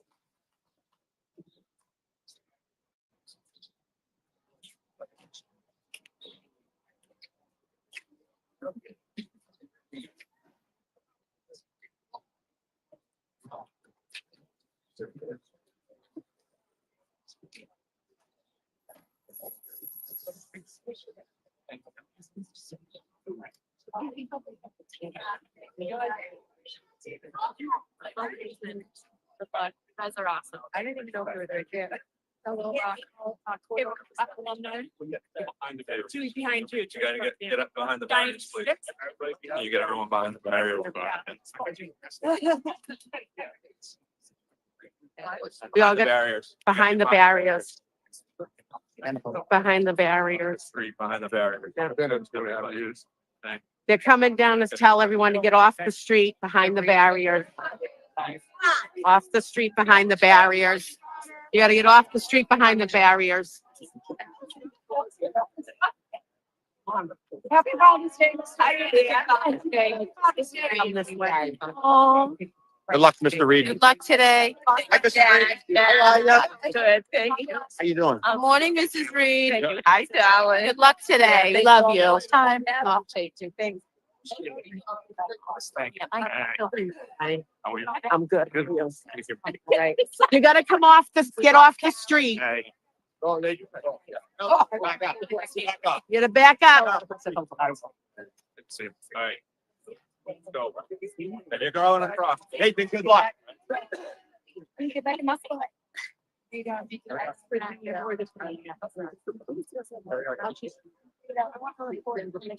Where's Hardman?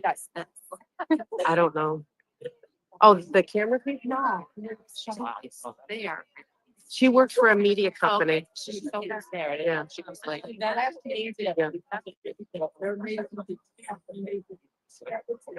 deserves this. Yes. Oh, he does. Just like so shocking. All I can smell is coffee. Huh? All I can smell is coffee. No, Coffee? yeah.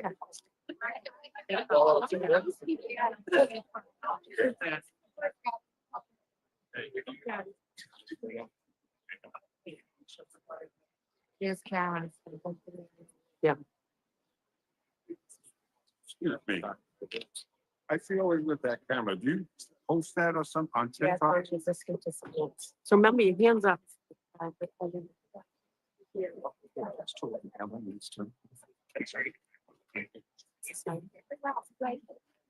Oh.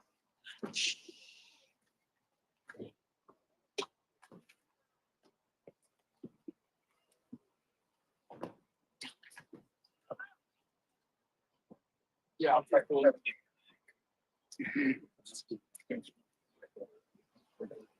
Watch out, Penny. I don't think so. I don't. It's not a. Okay. No, I'm gonna put that one. I'm gonna put it. Oh, did it? Yeah. Thank you.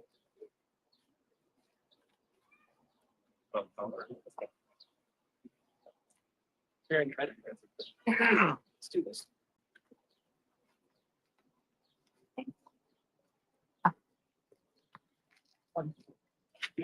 Right.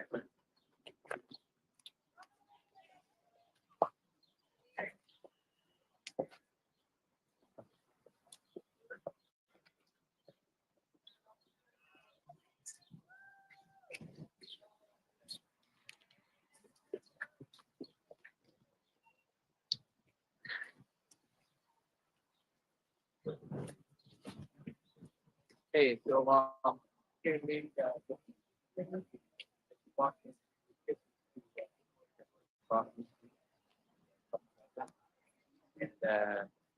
And it's kind of a, like a tangent to the person.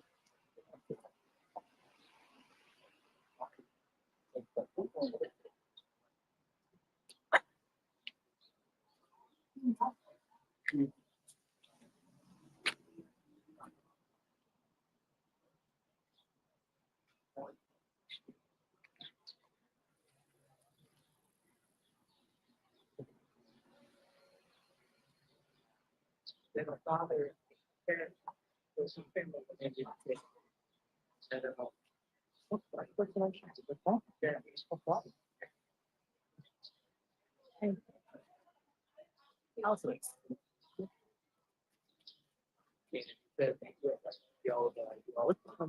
great problems. But I mean, I could hear you. Yeah, and I saw your piece. You know, I watch all the time. Okay.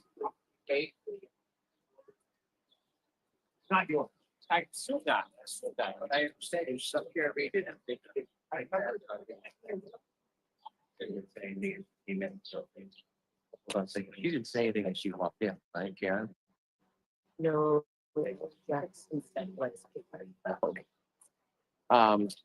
have to get off the Rodrigue might know, but Alan Jackson, her attorney, came down. Yeah,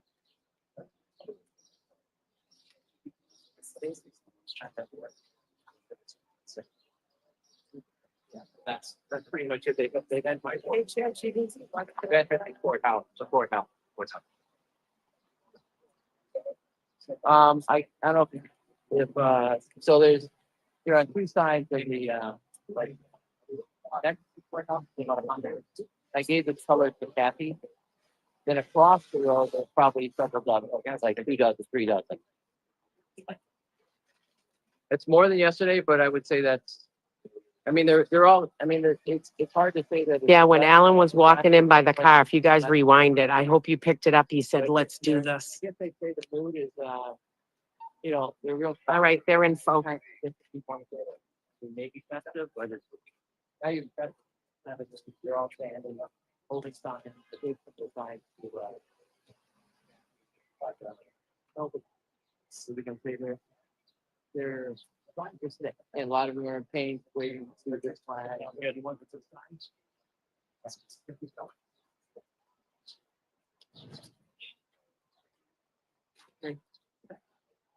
Okay, so maybe you don't need the sign right now. Oh, we gotta go see Auntie Deb.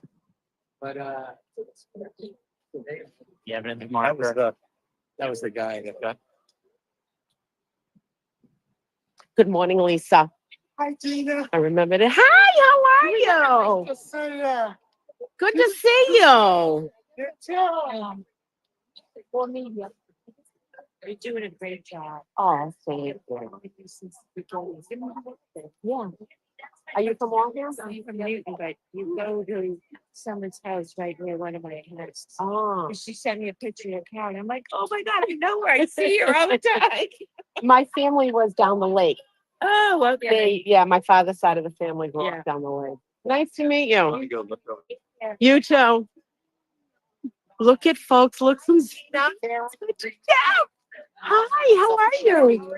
Good. I don't remember your name. Casey. Oh, Casey. Oh my God. Now you're giving me another hug. Like, there's so many people around us. It's like, oh my God, I'm trying. Oh, you are Chicha's sister. Yes. That is Chicha. To see you. Oh my God, how are you? Good, how are you? That is the best goddamn fucking song I've ever heard. I love it, the Iggy song. Glad you like it. Oh my God, that's wonderful. Look, folks, they were all, everyone's like, Auntie Deb's across the street. I'm glad you like it. Good. I love it. Good. We were playing it down at Morrissey's office yesterday at the stand-up, loud over the intercom system. dude. I'm not even kidding you. We were all dancing and everything. It was class to be playing that in front of the DA's office. It's on Resistance to Silence. I'm sure it's there. Oh yeah, you have to. I'll try to see if I can learn how to clip it and send it to you or whatever. I reamed his ass out yesterday. He interrupted Rita yesterday. I mean, I'm Mizzy. Hey, you didn't ask him. He said, I didn't know. I was. So yesterday, I was such a bitch yesterday to him. So yesterday he was interviewing Rita, and then he finished the interview with Rita, and then Mizzy started talking. And he fucking mid-sentence, he turned around and turned his back and started walking away. I was screaming at him, "You get back here! You get back!" And then, so then I came up on the steps and reamed him out. And then yesterday at Morrissey's office at the end, I fucking called him out. You fucking orange pale foundation work and fucking. Yeah. Oh, I reamed him out. Mary. Yeah, nice man. Yeah. You know, someone. Yeah. His name's Matt Joss. You Johnson, jury I think camp? it's Matte. Too much foundation. Yeah, Matt. Matt. Yeah. Go fucking lay down, Matt. Exactly. My God, if it rains out, his face will fall. Nice to see you. Hi, Christine. Hi, Christine. Always love watching you. Oh, good to see you. Thank you for being down. I'm live streaming. TV. Are they? Yeah. Oh, yeah. We're down there at the end of the bucket. Yeah. Absolutely. You think like this? I love you. Oh my God. We met you at the Halloween party. Oh, We met her in the bathroom. We talked about Seinfeld, like spare, and then sponge. Seinfeld, you're the sponge episode. Yes, When she stalked yes, up on you brought that up. Sponge, the sponge word. Oh my God, that was He the was best calling, episode. I was that slutty girl that college with the martini. Oh, I remember. Yes. Oh my God, that was such a good Halloween That was party. so That was awesome. fun. Thanks for coming down. Sure. Sure. Crowd follows. I got some pushback, believe me. But it came from Karen herself. Okay, thank you. Yep, I got it on mine. I'm live streaming too, folks. So just like no, it's all right if you really don't want to be. You were holding the sign up to the petrol. Oh my God. That was so funny. Hopefully this ends today, but if we have to come back Monday, I'm sure he'll be here because I got to find a weave and wear a weave behind him, like his bad weave. The Petro. Oh, The Petro. is he here? No, not today. He's not.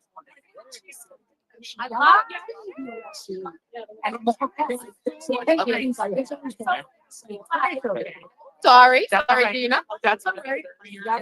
They were wondering if you had your TV. Yeah, it's down there. Yeah, that's what I said. It's amazing.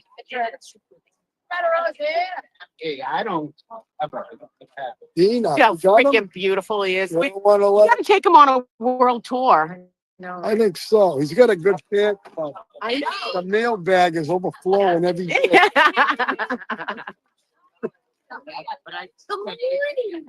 Yeah. Really? Hey, handsome. Hey. Hi. Honey. How are Nice to you? see you. I'm live streaming, just so you know. all Gotta good. warn everybody. It's all good. I don't want wiretapping charges. Ah, Uh, I'm so jealous of your tan as always. it's the tanning booth, dude. Yeah, but you get so dark. Oh, I get darker than this. This is nothing. Wait till I really go to the ocean. I get What dark. do you mean? It's like a gallon of milk. Someone said like my niece goes to one visit is $30 now. It used to be That's why $50 every- unlimited. That's why everyone joins Planet Fitness because you pay that a month, Right. $24.99. You go every day if you want. Remember the unlimited at the end? Yes, I'm $30 a visit now. I was like, It's crazy. oh, I can look for Crazy. Probably. Oh yeah, folks, that's Mike Caputo. Look at that. Look at that. Everybody's talking about a sharp dressed man. Check out his sites because he does a lot for the music world. Sorry to interrupt your show. Oh, hold on. You want me to silent it? No, you're fine. Where do you guys all watch together? Yeah, down here. You know where my car is down there with the signs, yeah. Yep, that's where we're gonna be. all down there, like watching it on a computer or TV. Okay. Yeah. Okay. I just want to know in case like the verdict comes on and reactions and stuff. Okay. Yep. I don't think so. I don't know. Yeah, we can do this many. God, I gotta No, but I love. Can you believe this? It's gonna end today. I gotta. Not guilty. That's why she's keeping them there till 5:30. No shit. That's what I exactly. Dina. Oh, excuse me. All right, I'm running to the ladies' one. I know. I gotta go too. Hi. I know your face when we were at Tesla. That was awesome. Like you want it? Can you? We put you on?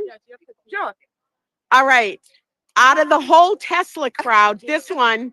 I noticed her right away. She was at Tesla with me. With It felt like I was on the concert. That's awesome. Good to see you.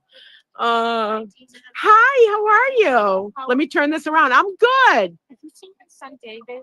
He was up there just a little bit ago. He was right in this crowd in the beginning. Yeah. That's separate. I don't like him to be too far away from me. Yeah, Make that's sure he where I stays saw up him last. If I see him, down here. yeah, he was up there. He's got the white t-shirt He's got on. the white t-shirt. Yep. So he's up here. I saw him up there when I first came down. Okay, thank you. You're welcome. If I see him anywhere, I'll let you know. Have you seen Tom? She's right there. She's modding and live streaming for Tom, so she'll know where he is. Oh, Yeah. thank You're welcome.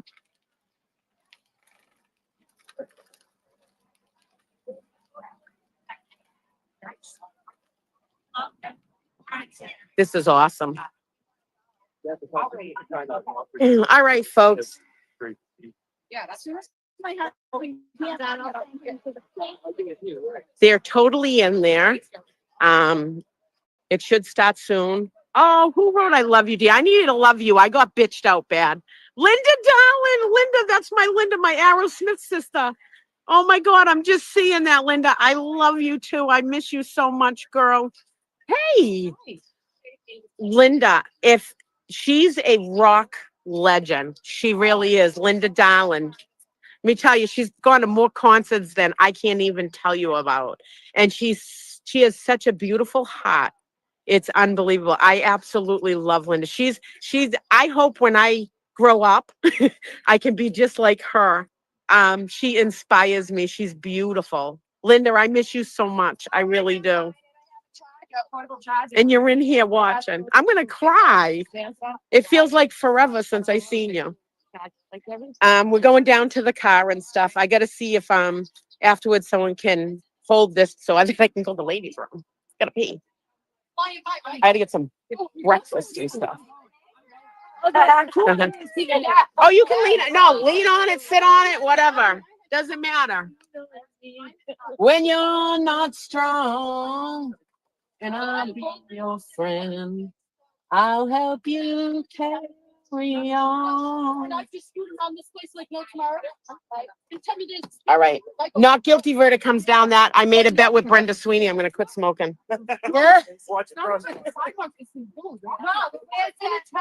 Oh my God. There's so many. This feels like the old days from last year down here, doesn't it? Oh, it's Silver Fox after Silver Fox. I know. Silver Fox is all decorated, people. I'll show you. As usual, like the old days. I got rid of my other car. It got rehomed, and here's Silver Fox. I wonder if Silver Fox will be down here. That was the best idea ever. I know. I got to get letters for the back of it that say Silver Fox. Yeah, maybe I'll buy them. No. Next time I see No. And this one here, hold on, folks. And anyone that from Waltham, when I was growing up, I had a friend, Dawn, and that one right there reminds me of my old friend, Dawn.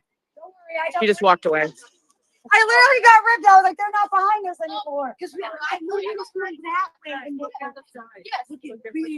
Yes, I seen that the other day when I was dead. And this is the TV, Brandy's vehicle. I'm gonna wear this and like hope it works. That's the St. Ross. Hi, good morning. The St. Ross. Where is he? We got him on film. Oh, got the TV going. Morning. Turn the camera. An AP reporter asked permission to take pictures of your Yeah, car, which that's I fine. granted her, and she wants to talk to you. So I Okay. told her to find the chick in the turquoise blouse. At least it's chick, not the broad. Yeah.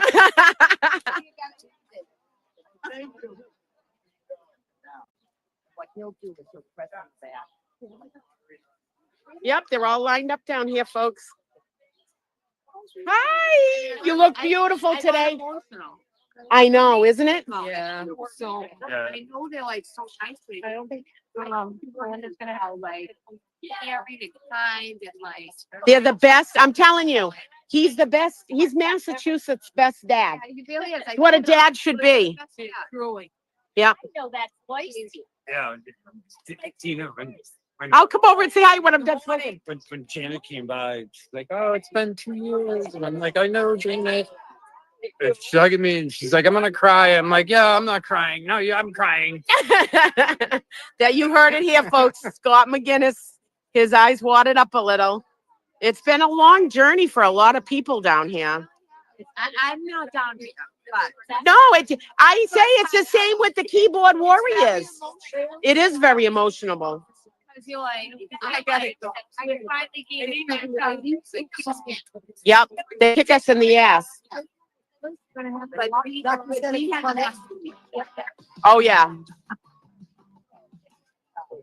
Hey, good morning. Hey, Shay Shay.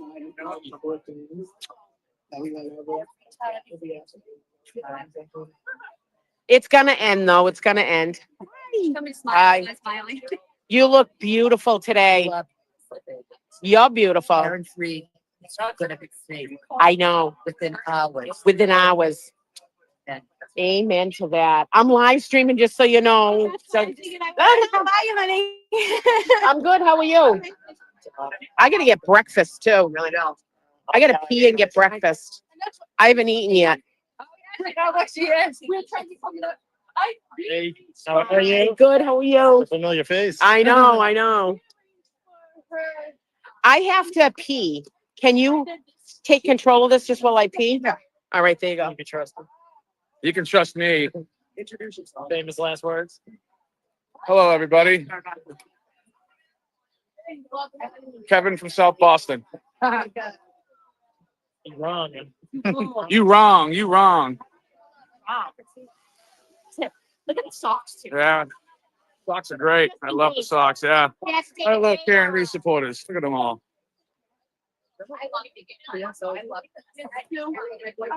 think we can scan it, right? Oh, yeah. So they made a couple of things in there. Look at this. Look at this. Hold on your Yeah. hand. Fantastic. 45. Oh, I got it on. Thank you. Fantastic, everybody. Just something in Rhode Island.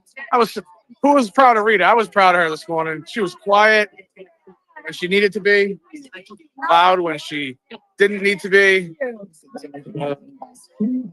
Hopefully today's the day, man. They're not going to. It's 4 hours. I'm there by 5 o'clock. It's done. This is done by 5. Guaranteed done by 5 today. They're not. Get this. Well, they're either gonna immediately acquit today. That should If be. it goes into another day, somebody have another plant on the jury. Yep. Yeah. That's the only thing that worries me. Yeah. Not to be, Debbie Downer. Right. No, I completely agree with you. You know what I mean? I just can't see how this charade can go on anymore. No. Exactly. Especially after we were talking about a fucking ham sandwich and a murder fucking case. And tofu. Like, oh yeah, tofu. The brain's like tofu. I would think it's kind of rare. Are you watching on Melon? So I have they actually yeah, she is. Hey, Simon, how are you? Good.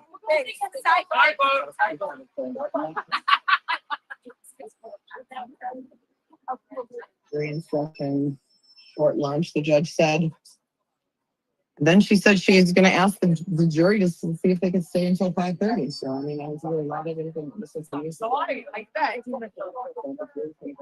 I still have to go back to 18. They're trying to charge me with something else. So, it's got to be that. Yeah. They're trying to predate charges. They're trying to basically charge me for something that happened. Ham sandwiches for lunch, everybody. Ham sandwiches for lunch. Hey, tries a lot of screamed on lungs out over there. Yeah, Let's go take a walk up towards the courthouse. Enter in the buffer zone.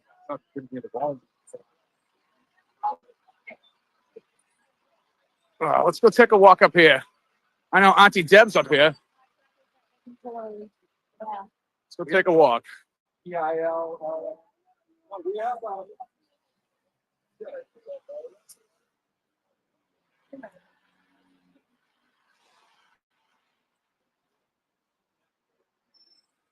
Oh, goodness. Goodness.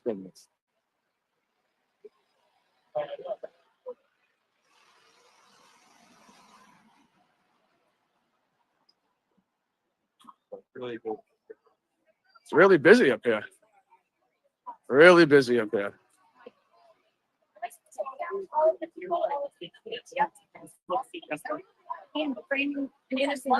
Once they're taken down and they're arrested, and the justice for John begins. You can't have a murdered Boston police officer left on another Boston police officer on and have him knock him outside and say that there's nothing wrong with that. The failed investigation was intentional. All 20 cops didn't become incompetent after 20 years on the job in one night, in the same night. There should be zero tolerance for an incompetent police officer. There should be zero tolerance for someone that interferes with the safety of the American people. You're there to serve and protect. So stop serving, but most importantly, stop protecting. Thank you so much, Brandy. Is there anything else that you want to mention that I didn't ask, or just anything about today? I just feel great, and I know the jurors are not. Time to rise, yeah. Exactly, right. Hey. Yeah, now we can trust you for sure. For sure. You're on your selfie arm than I do. I like that. Oh, no, because my armpits right now. Oh my God. It's a ham sandwich. Don't forget the tofu. Oh, let me see your sweatshirt. You're first and I'm kind of guy. Yeah, a little bit. Just a little bit. Yeah. So it's not gonna make it in. That's too bad. He was here early too. It's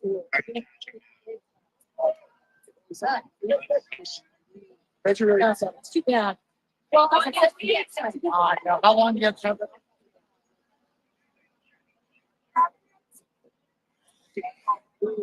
I can ask you to just minute. She was an all. It won't let you in. Can I ask somebody to see? Yeah, Aiden, did Jessica get in? Yeah, Jessica's gonna get the last spot. Yeah. Okay, Jessica's gonna get the last spot. You're very welcome. So Aiden didn't get in. Jess Machado got in. So it looks like we're gonna have updates from her. Yeah. Oh, hey, look, everybody. Here she is. She's back. Sorry, I took off on you. No, I'm glad. I saw you walking up. I'm like, oh my God. What happened? He didn't get in? No, Jessica got the last spot. He should be in there. Of course, he should be in there. Some of these other people that barely are ever in there. Well, the good thing is because Jessica's in there. Grant Smelly Ellis can't be in there. Yeah. Well, you know what? He's going to be out amongst the people that he made this movement. Yeah. It's a good thing. Yeah. Yep. All right, we're going down. I got to go get a breakfast sandwich. Okay. Hi. Well, I don't care. Look at that. The kids are learning about this now, folks. And I love it. I love it. You know what? You know? Yeah.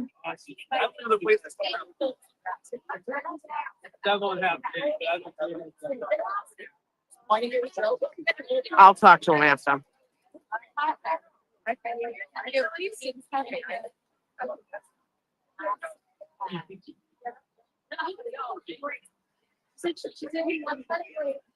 And he was in my car. I'm like, I don't have a caller at least. People go down here all the time. Like, knock it off, be quiet, shut up, pick up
Check, check, check.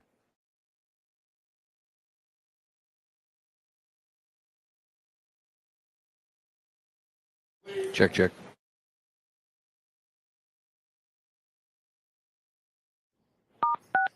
You are unmuted.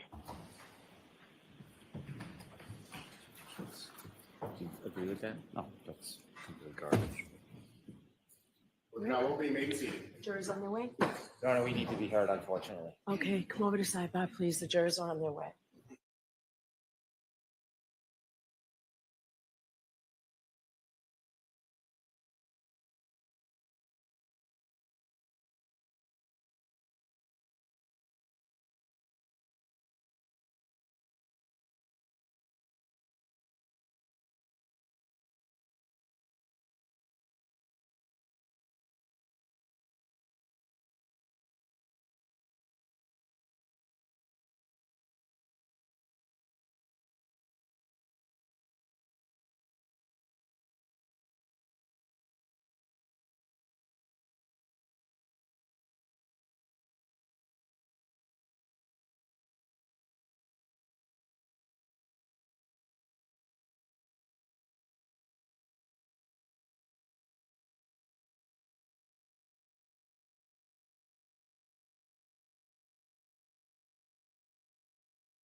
You are unmuted.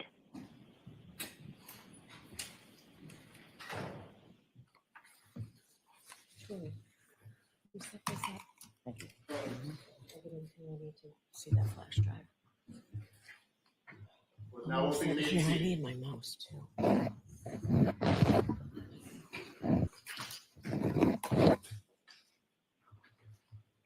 All right, so why don't I see counsel over here at sidebar? I've got my computer up.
All rise for the court, please.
Hear ye, hear ye, hear ye. All persons have any business before the Honorable Beverly Canoni, Justice of the Norfolk Superior Court and for the country. Draw near, give your attendance, and you shall be heard. God save the Commonwealth of Massachusetts. This court is now open. You may be seated.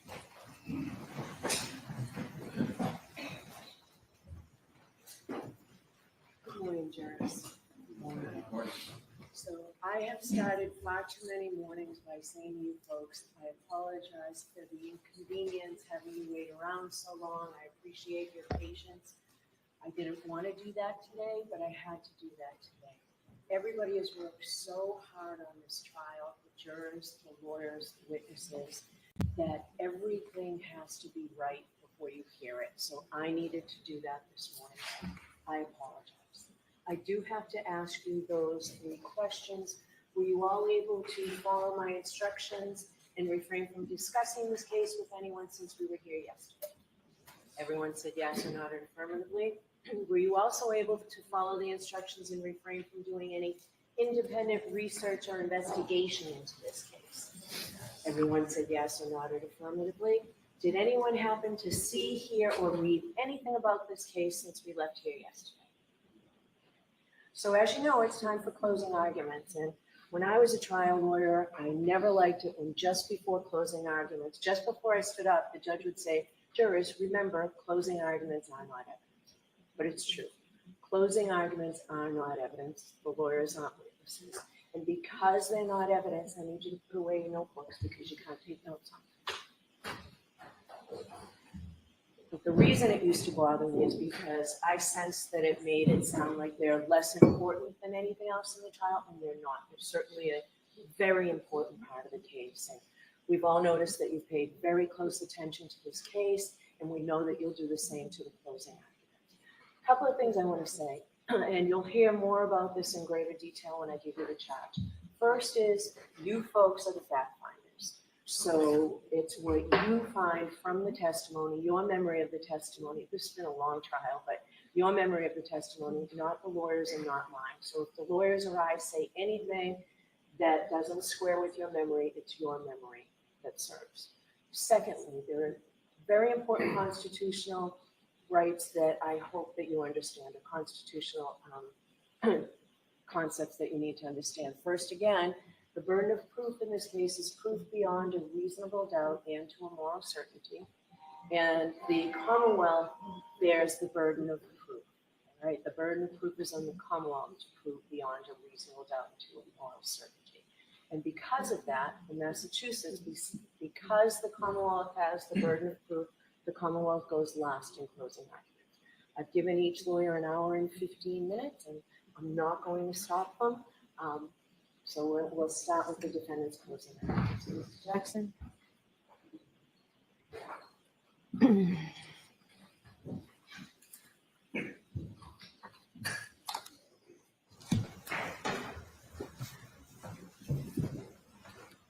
There was no collision. There was no collision. There was no collision. I want to take a minute to start off with thanking you. I want to thank you for your attention. I want to thank you for your patience. I want to thank you for your diligence. This is not an easy undertaking. Most of all, I want to thank you for your courage, because courage is what this moment demands. Not just to listen, but to stare directly at injustice and say, not here, not now, not on our watch. That's what you're being asked to do. Stare down injustice. I want to start with a simple truth. You folks, not us, nobody else in the courtroom, you folks are the last line of defense. The last line of defense between an innocent woman and a system that has tried to break her, that falsely accused her, that tried mightily to bury the truth. This case was corrupted from the start. It was corrupted by biases and conflicts and personal loyalties that you heard about. And most fatally, it was corrupted by a lead investigator whose misconduct infected every single part of this case from the top to the bottom. In our opening comments to you a few weeks ago, we told you what to watch for. We warned you what to watch for. We begged you what to watch for. Watch for the physical evidence. Pay attention to the medical facts. Pay attention to the science and the physics. But also pay attention to the integrity, the very essence, the integrity of the investigation.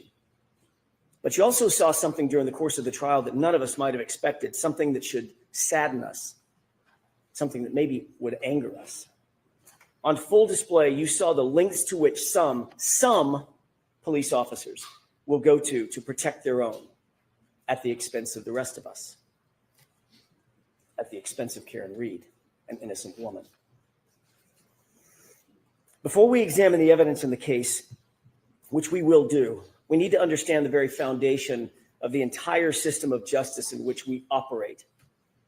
It's the bedrock on which this entire system is built. Reasonable doubt. This isn't just a technicality, and it's not a slogan. It's a constitutional shield that protects the innocent and prevents the government from punishing without proof. The Commonwealth has the high burden to prove every single element of every single charge beyond a reasonable doubt and to a moral certainty. As I said, those powerful words are not just some legal jargon.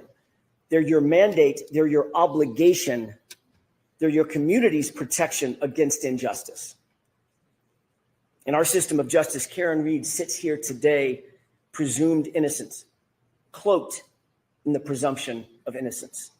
That presumption is not fragile. It doesn't just disappear because there's a charge or a badge or a theory. That presumption stands firm unless and until the Commonwealth clears that high bar, the highest bar the law provides, proof beyond a reasonable doubt and to a moral certainty. That means at the end of this case, at the end of the trial, you think about one or more of the charges, you think, you know what, maybe that's true. It might be true. Then you vote not guilty. If you think it's possibly true or probably true, your vote must be not guilty. If someone among you thinks it's likely true or even very likely to be true, your vote is not guilty. It's because none of those standards, maybe, might be, possibly, probably, likely, very likely, none of those meets the extraordinary burden of beyond a reasonable doubt and to a moral certainty. A moral certainty means a level of confidence so strong, so incredibly unshakable that you could go home, you would go home, look your loved ones in the eye and say, I am certain. Not probably, not likely. I'm morally certain, and my certainty remains unshakable. The law defines moral certainty as the highest level of certainty known in all human affairs. Think about that. You must be that certain about the entirety, not part of, the entirety of the Commonwealth's case. As we discuss this case, you'll see that the Commonwealth comes nowhere near, nowhere close to reaching that extreme burden of proof. Ladies and gentlemen, on January 28th, 2022, it was a Friday night. John O'Keefe and Karen Reed made plans to meet up with friends, go out for drinks. You saw through video evidence and eyewitnesses that they were affectionate, they were loving, they were in good spirits throughout that evening. They started off at C.A. McCarthy's, which you've heard about, and eventually made their way over to the Waterfall Bar and Grill. When they got there, the Albert family, they were already there, and they were already drinking. The Albert family, it's been established as a very well-known family in Canton. They've got quite the reputation. Brian Albert was at the Waterfall, a longtime Boston police officer. His wife, Nicole Albert, was there. She was with him. His brother, Chris Albert, who was a Canton board selectman, he was there. His wife, Julie Albert, their daughter, Caitlin, and his sister-in-law, Jennifer McCabe, whom you met, and her husband, Matthew McCabe, whom you did not meet. They were all there drinking before John and before Karen ever arrived. But also present at the Waterfall that night was Brian Albert's friend, Brian Higgins. We know that he had a romantic design on Karen. That becomes an incredibly important fact as we discuss the facts of this case. As the bar was closing around midnight, the Alberts invited everybody back to their house. They wanted to keep the night going. But the evidence revealed something interesting, that the invitation to John O'Keefe appears to have been for a different reason, an alternate reason. Think about the video of Brian Higgins and what Michael Proctor in his investigation completely and utterly ignored. Higgins was agitated after a day of drinking, agitated that it was John and not Karen, John with Karen, not him. Recall that ominous text that he sent to Karen with her and John standing just feet away. Well, he got no response. And then we see this.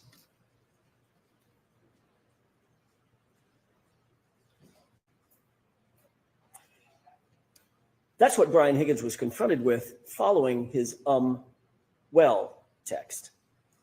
What of all things starts going through Brian Higgins's mind? Where does his mind go? What is he thinking about after seeing this, after witnessing this? He shows you. And if Michael Proctor had been the least bit interested, this video would have shown him too. Take a look.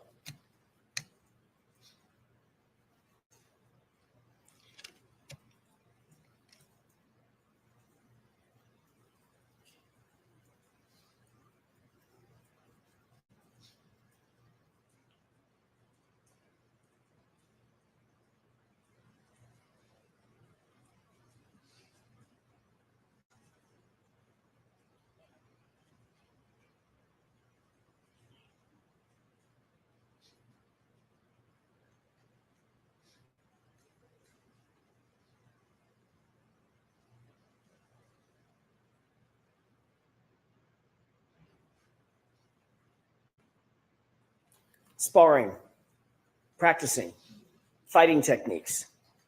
Where was Brian Higgins' mind? What was he thinking about? And then what happens? Before you look at the next video, think about what you're going to see. This next video is after he sees John kiss Karen on the forehead, after he sends that aggressive text to Karen with her standing just feet away. Watch closely, and this is what you're going to see. This is what Michael Proctor and his investigation completely ignored. Higgins is very clearly upset. He's agitated. Chris Albert tries to control him, tries to talk to him, calm him down perhaps. Chris forcefully grabs Higgins' arm. You'll see that in the video that you're about to watch. It appears that Chris is trying to calm him down from something.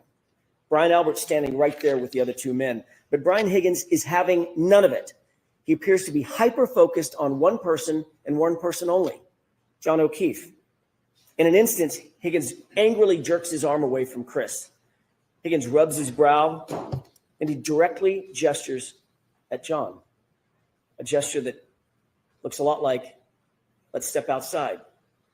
Let's go outside. But John looks at him, takes a swig of beer, completely ignores him. Take a look.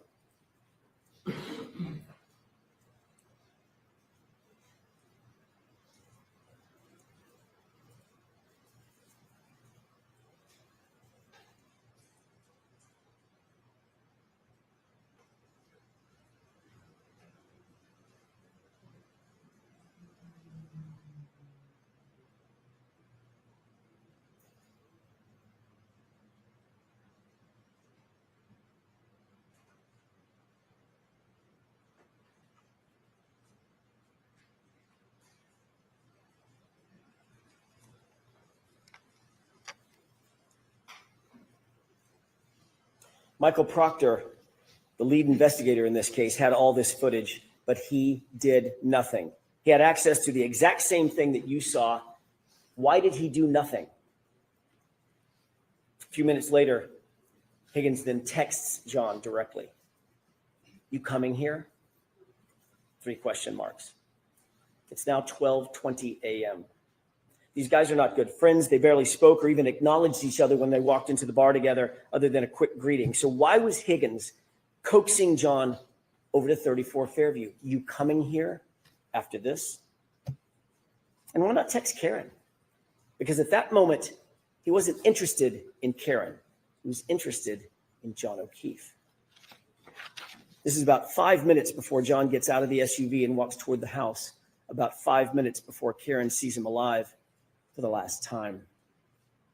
So what happened inside that house or that basement or that garage? What evidence was there for the investigators to look into? What did they ignore? Laceration over John's right eyelid, black eyes, a large dog at the home, an obvious dog bite on John O'Keefe's right arm, a head injury from falling backward onto a hard surface, alleged surface, a text from Higgins, one of the last people to ever communicate with John O'Keefe. You come in here? Those words now echo in the wake of John's death. But Michael Proctor, he didn't listen. When John didn't come back outside, Karen, very oblivious to what had happened, thinking she was just left alone in the car out in the cold in the middle of the night, she got frustrated and she drove home. She arrived back at home and her Wi-Fi connected to her car or phone connected to John's Wi-Fi at 12:36 a.m. It's an important time, 12:36 a.m. She left John voicemail after voicemail after voicemail. He was unresponsive. He didn't pick up a single call. He didn't respond to a single text. The longer he didn't respond, the more upset she got. Her voicemails reflect that frustration after the fact. That's the frustration that you hear in her angry voicemails.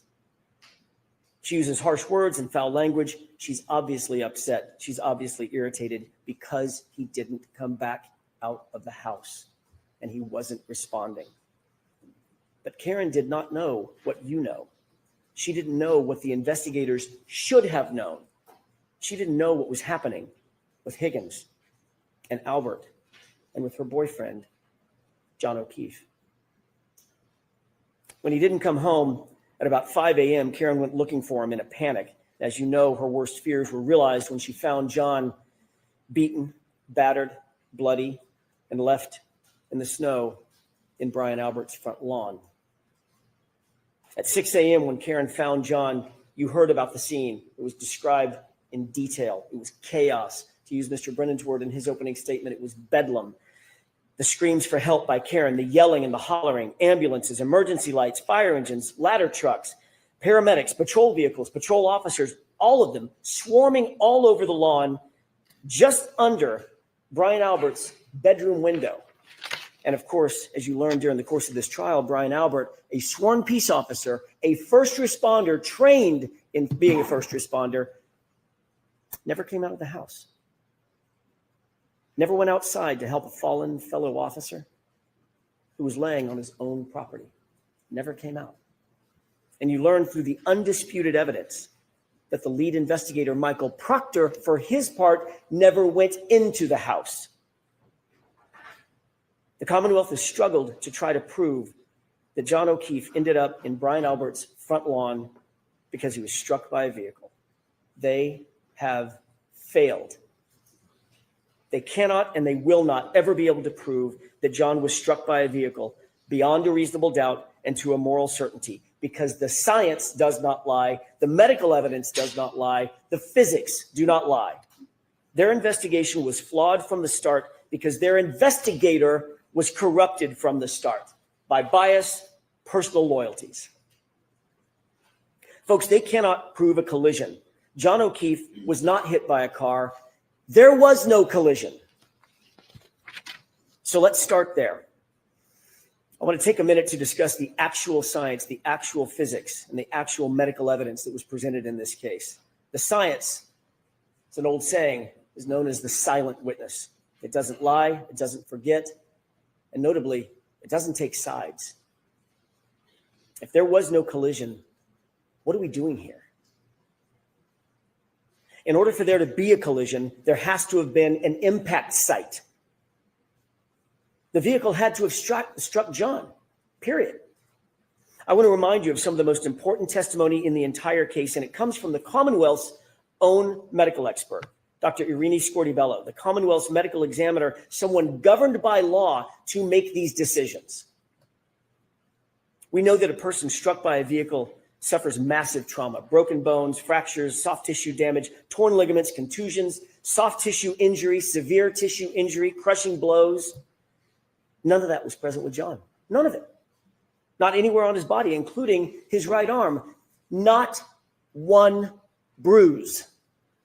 Nothing. The fact is, the injuries are not from a vehicle impact.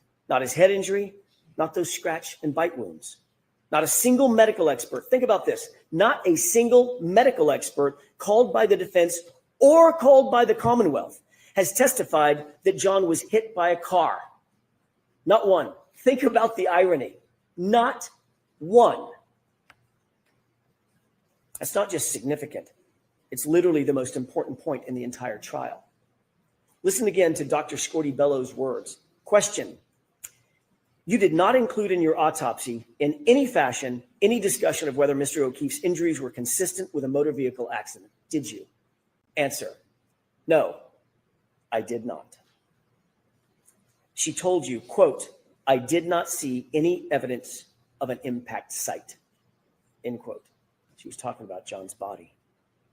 The Commonwealth's own medical examiner, Dr. Scorti-Bello, performed the autopsy. She did it personally. She's the only one to have personally examined John's body, and she found no evidence of an impact site on his entire body.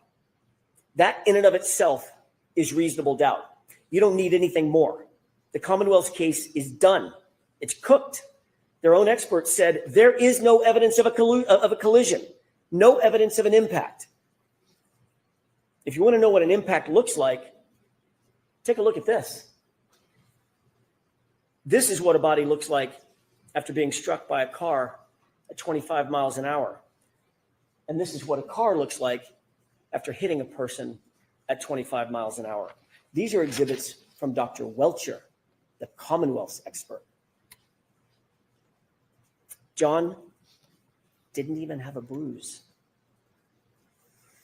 Make no mistake, Dr. Scorti-Bello was presented with the Commonwealth's theory of the case, the same case that you've been presented with, and she refused to conclude that John's death was a homicide.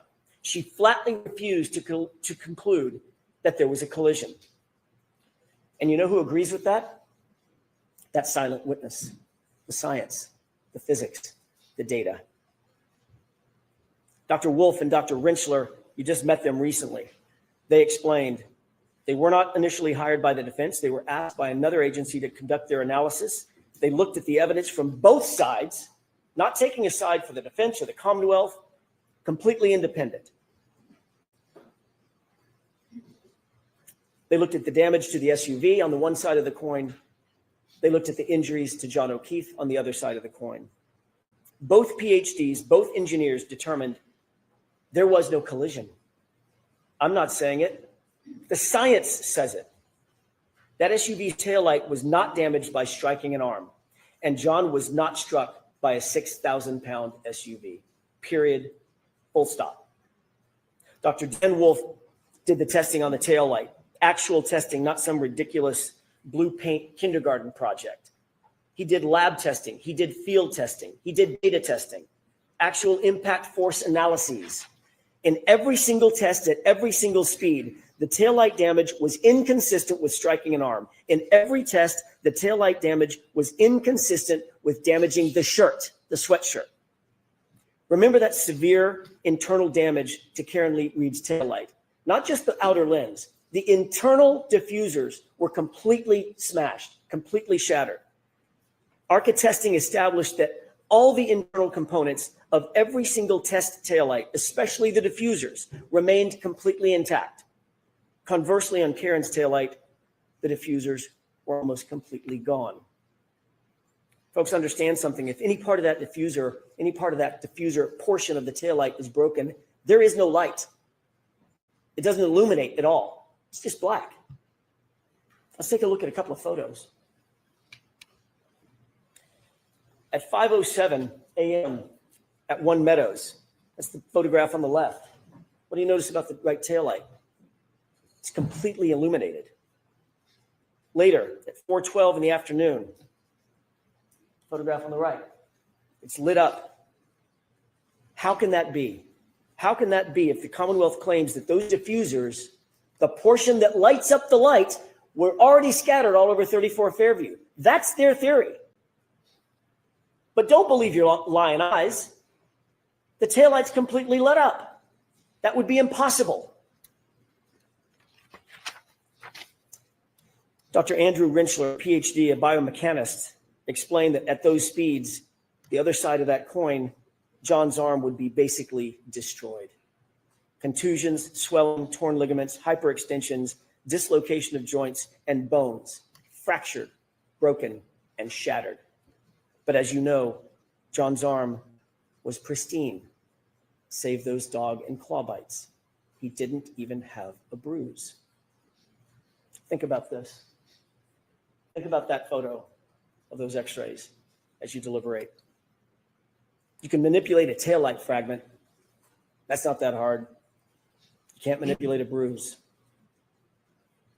If they claim the car was going fast enough to shatter the taillight and shatter the diffusers, then it was also going fast enough to destroy and shatter John's arm, and it simply did not. How do they square that? They don't, and they can't.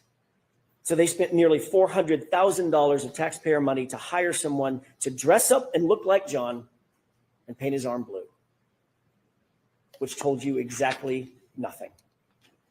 The ARCA testing, conversely, also established that it is impossible for John's sweatshirt sleeve to be damaged by an impact with the taillight. The Commonwealth's theory is that the sleeve of John's hoodie sweatshirt was damaged by flying shards of taillight slicing through the shirt and through John's arm. I have 3 questions. Number 1, John's arm had about 36 abrasions. How did 36 shards of acrylic go through 9 tiny little puncture holes? How'd that happen? Somebody needs to answer that. Number 2, why are there no slices or cuts in the hoodie? All the defects are punctures. Punctures that you might get from, say, I don't know, canine teeth. And number 3, if the shards cut bloody gouges into John's arm, that's their theory, why is there no blood, no skin, no tissue on a single shard of taillight that they claim came in contact with John's arm? The Commonwealth cannot answer a single one of those questions because John's arm was not impacted by the taillight. It doesn't make sense simply because it didn't happen. Compare and contrast the ARCA experts and their actual testing to Judd Welcher. He came to you in the Commonwealth's case in chief, and he told you that for the better part of $500,000, he'd come in and testify that John was tall enough to touch the taillight with his elbow. That's it.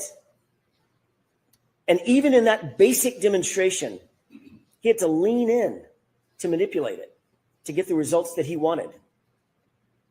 Dr. Welcher then claimed that the reason he didn't do the reconstruction, the actual testing, think about what he said. There isn't enough evidence to determine what happened. I beg your pardon? What happens when there isn't enough evidence, in his words? You vote not guilty. That's what happens. That's out of his mouth, not mine. The Commonwealth also used the same company, Aperture, to try to establish a time of a collision that never occurred.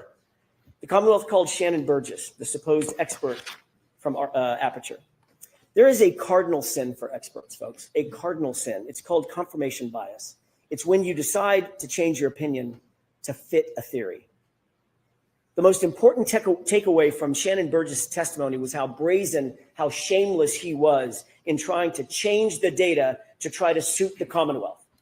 Remember Mr.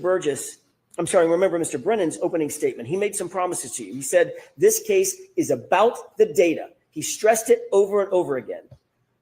They've had 3.5 years to get this right. The Commonwealth has had this case for 3.5 years to get it right. So his top expert, Dr. Welcher, prepares a report. And that report says that John O'Keefe was struck by Karen Reed's SUV at 12:31:38. Note that time, 12:31:38. He was struck. He was immediately incapacitated. He was immediately unconscious. So says Judd Welcher and the Commonwealth's theory. But there was a huge, huge problem with that. And somewhere in the middle of trial, somebody must have realized it.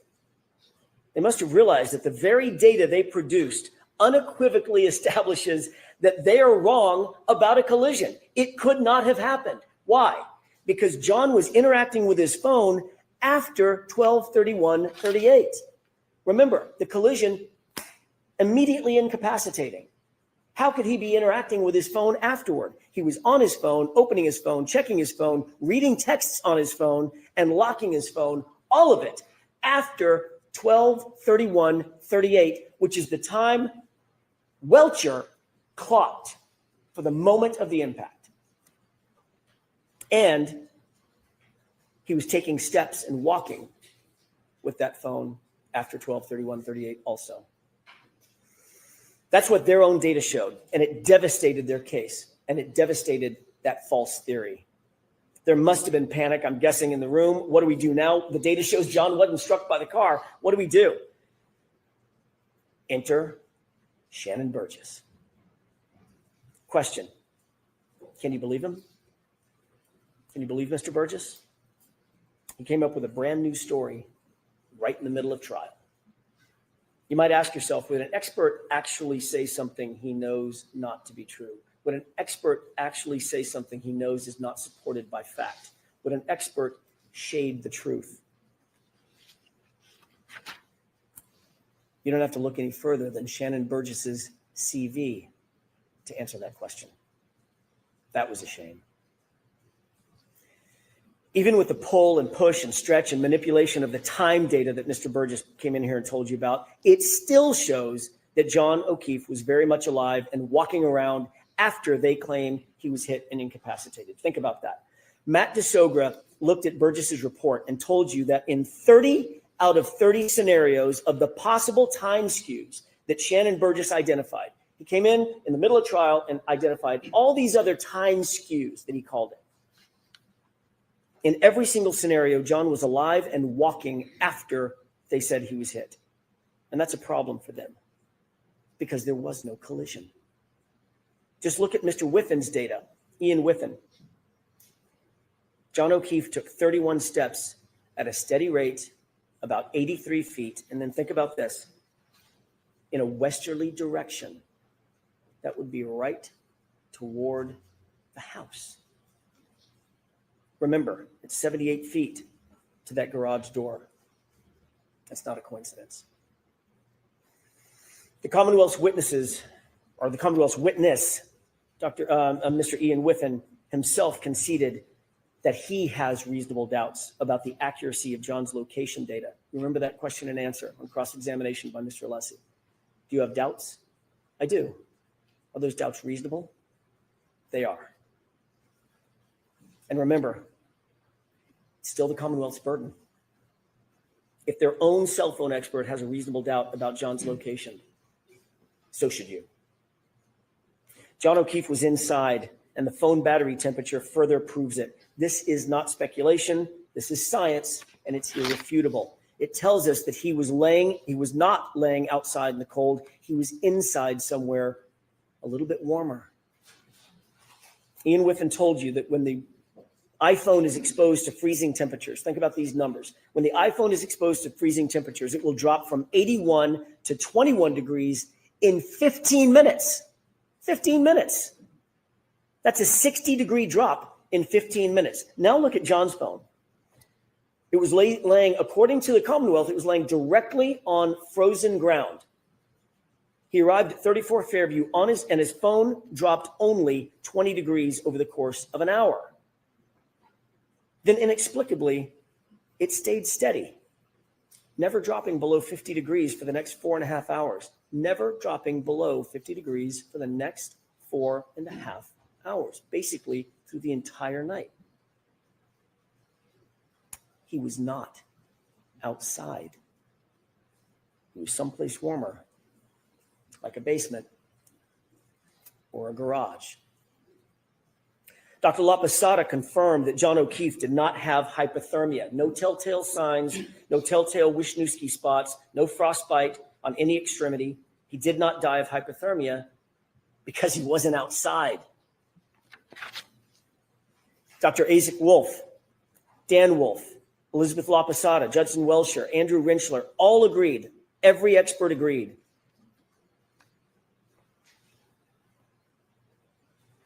This is how John O'Keefe died. A rearward fall from a standing position.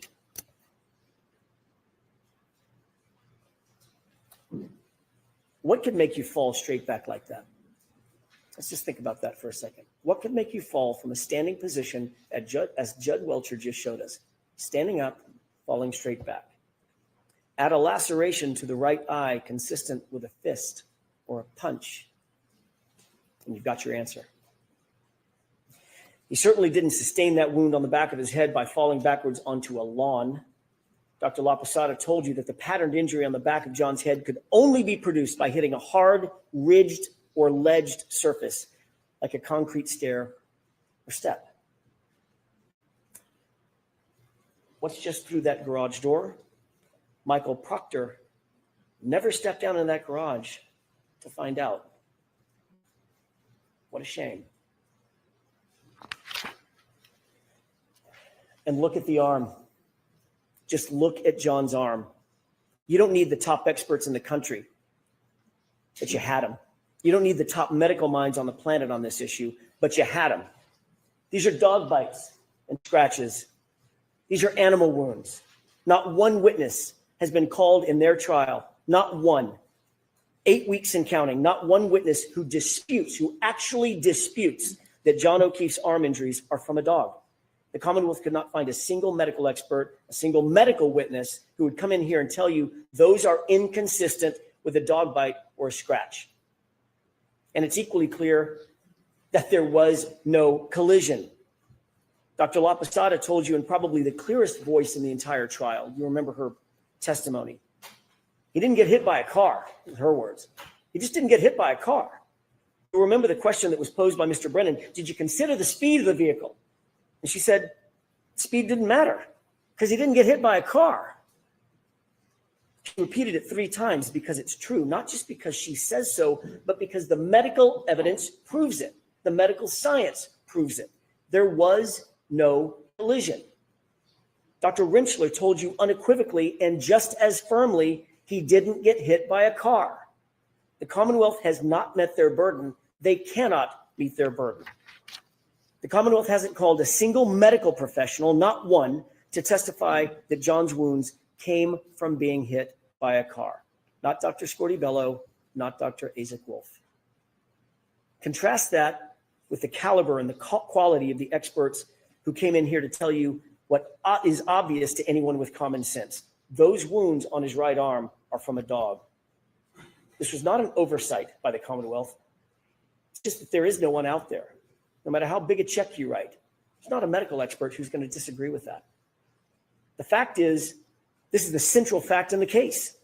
The only fact that matters is literally uncontested by every medical expert. Uncontested, undisputed. There is no evidence that John was hit by a car. None. How much more reasonable doubt could there be? This case should be over right now. Done. Because there was no collision. So given all that, how did Karen Reed end up sitting here? Why is she even here? Why is she in that chair? Why is she in this courtroom? There is a reason for that. And it's a reason they don't want to tell you, and it's a reality they don't want to admit to. The reason we're here is because the system, the very system that was meant to protect her, that was meant to protect all of us, that system has failed badly.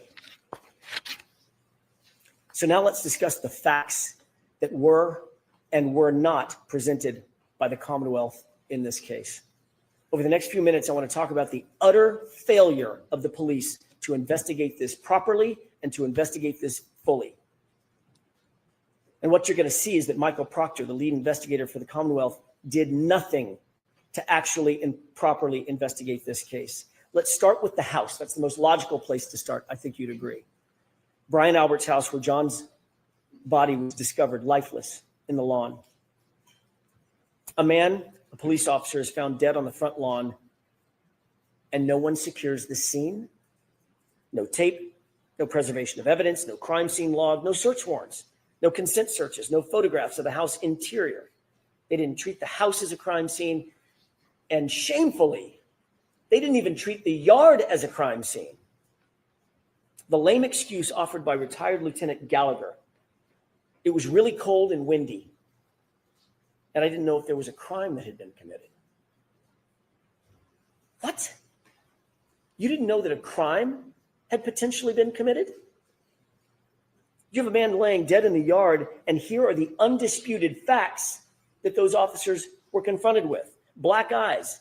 Obviously, black eyes are consistent with a fight. Bloody nose, also consistent with a fight. Bleeding from the face, consistent with a physical altercation. A cut over the right eye, consistent with a punch. No coat in the freezing cold, not dressed for outside, dressed for inside, and one shoe on. I wonder where the other shoe could be. I don't know, maybe in the house 30 feet away.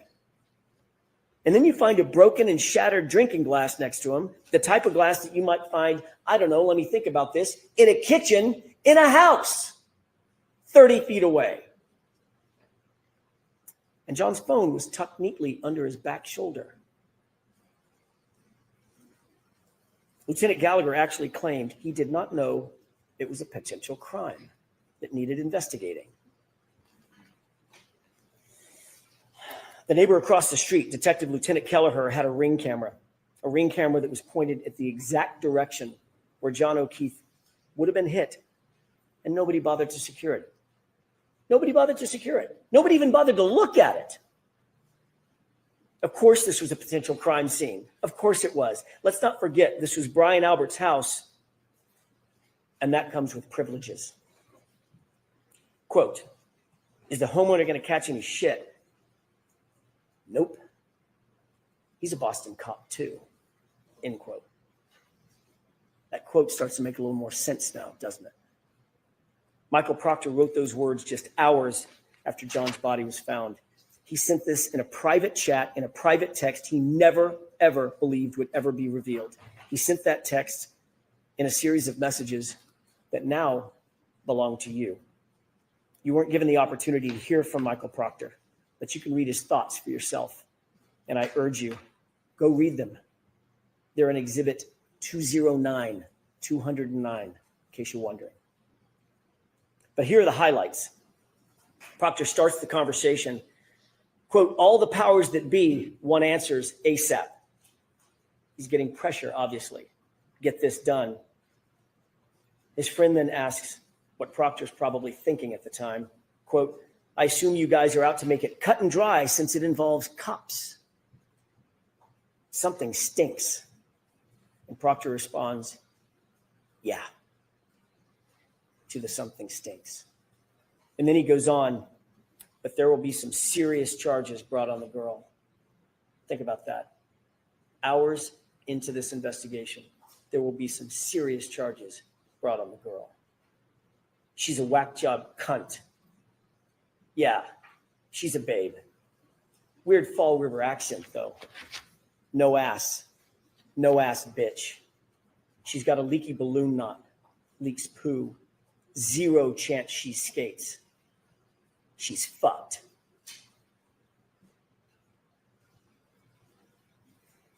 And up to this point, Michael Proctor had done zero investigation, nothing, save talk to a grand total of 3 people, all of whom were named Albert or McCabe. That's it. And this was his mindset. This is the same lead investigator who sent the group chats that you heard about with Sergeant Butnick. Late night, sitting at his office, rifling through Karen's phone, bragging about looking for naked pictures of her. That text wasn't sent to his buddies or his friends. That text was sent to his supervisors at the Massachusetts State Police, for God's sake. And what was their response? Sergeant Buchanan liked this conduct with a big old thumbs up. He encouraged it. Ladies and gentlemen, a lead investigator is every investigator is supposed to be objective, an objective fact finder, no bias, no agenda. Michael Proctor went far beyond just insulting Karen Reed. He dehumanized this woman. He betrayed her as a human being. He was fired for this blatant bias. If the Massachusetts State Police can't trust him, How can you trust him with this investigation and with your verdict? And with Karen Reed's life? The lead investigator in a murder trial was never called to testify. Think about that. That should stop you in your tracks. Wouldn't you want to hear from Michael Proctor? Wouldn't you want to hear from the lead investigator in the case? Don't you have questions? The Commonwealth did not present their own lead investigator to the jury, the very jury who is charged with judging the investigation. Michael Proctor clearly is radioactive, and the Commonwealth stayed away from it. Michael Proctor is no longer a Massachusetts State Police officer. He wasn't transferred. He didn't go on sabbatical. He didn't retire. He didn't resign. He was fired. He was terminated for cause. The Massachusetts State Police investigated him, found him guilty of dishonorable conduct, not just for those text messages, folks, for sharing confidential information with witnesses and for bias. Not just any bias, bias in this case. Fired. This is the man who touched every single piece of important evidence in this case. All the evidence that was brought before you in this trial went through his hands one way or another. The shirts, the shards. Remember that when Mr. Brennan gets up and gives his closing argument. The shirts, the shards, all in Michael Proctor's possession. Mr. Brennan and the Commonwealth, I think, have pinned their hopes on some microscopic pieces of, or close to microscopic pieces of plastic that were claimed to have been scraped from the hoodie several months after the fact. What he failed to ask every single every single witness is who had access to that shirt and who had access to those taillight fragments. And the answer is it was Michael Proctor. Not for days, not for weeks, for months on end, for months unaccounted for, before they were submitted to the crime lab, before they were ever scraped. Just go look at the chain of custody documents. You've got them. Why didn't Michael Proctor give those clothes to Maureen Hartnett with the crime lab when she was at Canton PD just days after the fact to receive those Solo cups? Remember that? Just a few days later, she was there. She drove up. She did the driving to take the Solo cups in the grocery bag, which has a ridiculous aspect to it in and of itself as well. Why not just give her the shirts as well? Give her the taillight fragments if any were found at that point. Why hold on to them? What could possibly be a reason? Why wait until March to book those into evidence? Now let's talk about some of the other problems with the Commonwealth's evidence. As I indicated, there was no blood, no skin, no tissue, no DNA found on a single piece or shard of the taillight that the Commonwealth claims cut and sliced into John O'Keefe's arm. Where is that trace evidence? Where is that biological evidence? The DNA. Where is it? They've got nothing. Not a single piece that the Commonwealth wants you to believe cut up John's arm. How is that possible? It's not possible. The only way it's possible is if those shards never touched his arm. Because it was a dog. Oh, and the one sample of DNA that they did find, by the way, was found on the outer smooth part of the housing. Not any shard. It was the outer smooth part of the housing. Nothing that they claim actually came in contact with John O'Keefe. Number two, that sample had DNA of two other men, two other unidentified males. That tells you that that DNA had nothing to do with a car strike. That DNA would be expected to be, John's DNA would be expected to be all over that car. Inside, outside, he had access to that car for months and months and months. He was in and out of it all the time. Show me some blood, then we'll talk. They can't, and they won't because it doesn't exist. That SUV never hit John. The hair found on the bumper. The Commonwealth really stretched its own credibility on this one. That magic little hair on the SUV supposedly survived a 37-mile drive in 47-mile-an-hour winds. But that little magic hair just clung there, just hung on. That same hair that moved in between photos in the Sally Port. Remember that? There were two photos taken, and it was either the breath of the photographer or just the movement of walking by the hair. It literally moved between the two photographs. But that hair is supposed to have hung on in a 37-mile drive in a blizzard. The only thing that hair proves that the Commonwealth is embarrassingly grasping at straws. That hair has nothing to do with anything. But it doesn't stop there. There was another revelation at trial, a big one, a huge one, and it came from a very unlikely source. Christina Hanley, a quiet, reserved criminalist who told you something the Commonwealth likely did not want revealed because it's devastating to their case. Absolutely devastating. And it's this. The glass on the bumper didn't match the cocktail glass. None of it. Remember, February 11th, Michael Proctor, without any other person with him, no witness, no supervisor, no other person with him, claims to have found a single piece of glass at the scene. February 11th, single piece of glass, Michael Proctor. Keep that in mind. Interestingly, the glass on the bumper that didn't match the cocktail glass, one piece did match one other thing. The Proctor glass. Those two go together. The only two things that go together from that bumper are the Proctor glass. We know that there's no glass in the taillight. We know that nothing else was shattered on the vehicle. Therefore, that glass had to be placed there. Didn't come from a crash, didn't come from a cocktail glass. So how did it get sprinkled on the back of the bumper? Whose proverbial fingerprints are on that glass on the bumper? The only thing it matched was Michael Proctor. What about the Ford Edge and that snowplow driver, Brian Loughran? He observed that Ford Edge parked outside Brian Albert's house at 3:30 a.m. That vehicle was moved directly in front of where John's body was found sometime between 2:30 and 3:30 in the morning. The only person connected to a car of that make and model, Brian Albert. Michael Proctor did nothing to investigate that point. Did nothing to investigate whose Ford Edge was parked in a spot specifically to block the line of sight in the exact position where John's body would be later found by Karen Reed. No one, not Michael Proctor or anybody else, checked it for evidence. No one even asked any questions about it. That Ford Edge, Brian Albert's Ford Edge, completely ignored. Michael Proctor failed to interview obvious witnesses in this case. Why? Why didn't he want to speak to the snowplow driver, Brian Loughran? Why did he falsely claim that no one plowed the roadway that morning? When police dash cam video, you saw the dash cam, it shows plows going back and forth all morning. Why did he wait so long, years even, to interview Heather Maxson and Ryan Nagel, individuals who were literally outside 34 Fairview at the exact same time John and Karen arrived at Brian Albert's house that night?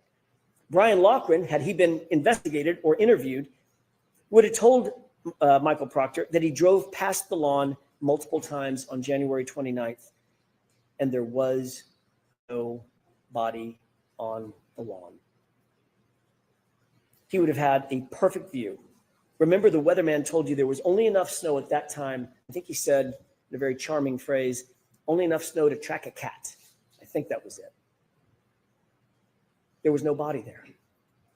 Heather Maxson and Ryan Nagel would have told him that they arrived at 34 Fairview shortly after Karen and John pulled up behind them, and they would have told Michael Proctor, at least Heather would have told Michael Proctor, that when she left 10 minutes later, she drove past the SUV and observed Karen Reed in the driver's side, dome light on, passenger seat empty.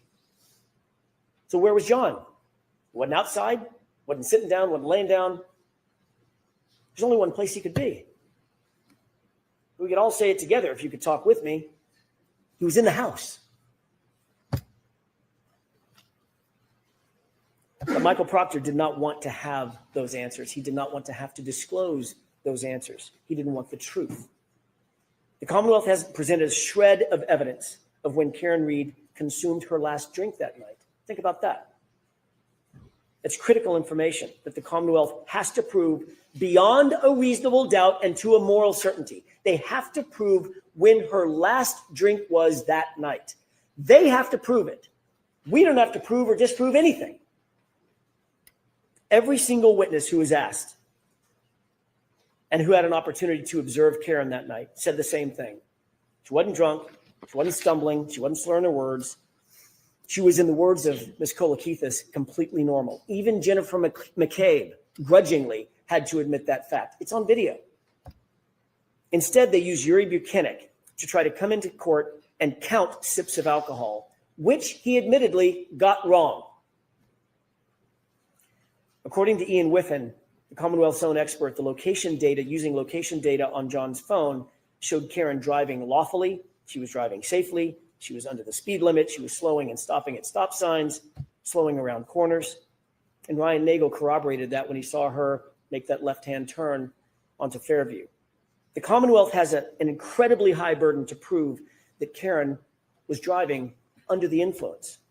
They have failed to prove that beyond a reasonable doubt and to a moral certainty, because it depends on when she had her last drink.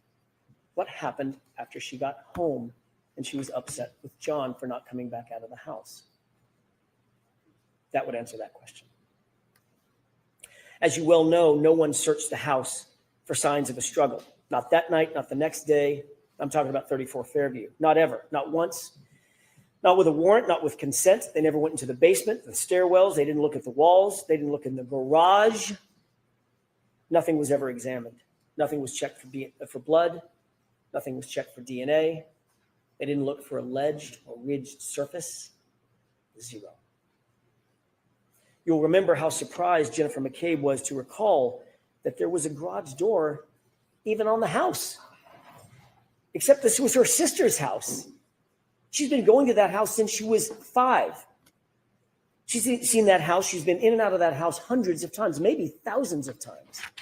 She's been going to that house her entire life, and yet she acted surprised when I asked her about it. Remember Jennifer McCabe's answer when I asked her whether there was a door to the garage. I was asking her about the front door, the side door, and the garage door. And her answer was, oh, actually, there is a garage door right there. Investigators never opened that door. Let's change the scenario. What if it wasn't the house of a Boston cop? What if it wasn't the house of Brian Albert? We can be certain that investigators would have torn that house apart to get answers about why a fellow police officer was laying dead on the homeowner's lawn. You can betcha. But because this was Brian Albert's house, a Boston cop, nope. And because he was a fellow cop, an insider, they didn't even open the door. That is not justice, folks. That's just pure favoritism. Each of these facts is more than a question mark. They're failures of duty. They're blank spots on a map where justice is supposed to live. And every single one is a reason why you cannot convict Karen Read. Reasonable doubt abounds. If the Commonwealth failed to investigate every reasonable alternative, how dare they come in here and ask you for a verdict? They didn't investigate the case fully, and yet they're asking you to take the easy road and do their job for them. These facts do not represent reasonable doubt. Nothing does. Every one of these facts that you're seeing that we're talking about represents reasonable doubt. Every one. The police and the prosecution are in a position to take people's liberty. It's the most dire and consequential act a civilized government can take against one of its citizens. Their obligation is not just to try to get it right. They have to convince you to the highest degree of certainty known in human affairs. They have to do it all, every bit of it, beyond any and all reasonable doubt. And they have not done that here. And how about the homeowner himself? The host, the first responder, the Boston cop, Brian Albert, who was sparring and practice fighting with Brian Higgins just minutes before John O'Keefe appeared at his house, 34 Fairview. Brian Albert, who was watching Chloe that night, the German Shepherd. Brian Albert, whose phone and his wife's phone were never secured. Brian Albert, who never came out of the house. But that doesn't mean he wasn't awake. It doesn't mean that he wasn't on his phone. Think about this. Jennifer McCabe claimed that her sister and Brian Albert both slept through this complete chaos right outside their bedroom window. But Jennifer McCabe's phone records tell a different story, and they tell the truth. She spoke with them for the better part of a minute, 38 seconds to be detailed about it, at 5:07 a.m. And then she lied about that call. Remember that? What was the reason for that call at 5:07? Was it panic? Was it a warning? We know that conversation took place at the precise time Karen left her house to go search for John, 5:07. We could answer those questions if we just had access to their phones. Brian Albert, Brian Higgins. Michael Proctor wasn't interested in their phones. Not only did he not secure their phones, he never even asked. And what about Brian Albert's dog, Chloe? A dog with a history, a dog that is, quote, not good with strangers. Dr. Russell confirmed that John's patterned injuries were from a dog, just like the dog Brian Albert owned. And then Chloe just disappeared. Not there the next morning. None of the officers that you heard from said that there was a dog in the house. They didn't see her. She was just gone. And then ultimately gotten rid of altogether. Who gets rid of their family pet? Unless they had something to hide. Michael Proctor wasn't interested in that either. And recall the group chat with the Alberts and the McCabe's. They were getting their story straight. Matt McCabe, whom the Commonwealth did not call in this trial, instructed the group in that group chat, you'll recall, tell him to say the guy never came in the house. Think about that exact quote. Tell him to say the guy never came in the house. And Brian Albert, the patriarch of the family, exactly, exclamation point. He blessed it. With the truth, as we all know, you don't need to get your story straight. You don't need to tell someone what to say. It's just the truth. And what about the Google search? A Google search that Jennifer McCabe admitted having made. A Google search that was timestamped by Celebrite at 2:27 a.m. A Google search that read, Hoslong to die in cold. It is uncontested and undisputed that that search was deleted. If the 2:27 a.m. timestamp is not true, why does Jennifer McCabe have to lie about it? Why delete it? If the 2:27 a.m. timestamp is not true, why create a false story about Karen screaming Google hypothermia? That's just a fabrication. That's just a made-up fact. And by the way, if someone does tell you Google hypothermia, why would you Google how long it takes to die in cold? Wouldn't you just Google hypothermia? Jennifer McCabe enlisted Carrie Roberts to help shift the blame to Karen. Why go to that much effort unless you're trying to cover for something? Keep in mind the entire foundation of her claim that Karen said Google hypothermia is this fantasy about Karen screaming it at the location, at the scene. That's her entire excuse. But that story went completely off the rails when Carrie Roberts admitted that she perjured herself to back up Jennifer McCabe's false story. That was a dramatic moment in court. It's an admission of perjury, and you don't see that very often in a courtroom. That tells you everything you need to know about the character and quality of the prosecution's case and their witnesses, lying and perjury and admitting to it. A fundamental tenet of any investigation is to ensure that witnesses are independent and not influenced by other witnesses. You start by separating the witnesses. Michael Proctor did none of that in this case, and we see the results. Think back to Jennifer McCabe's own text messages with Carrie Roberts. About Carrie Roberts, not with Carrie Roberts, notably.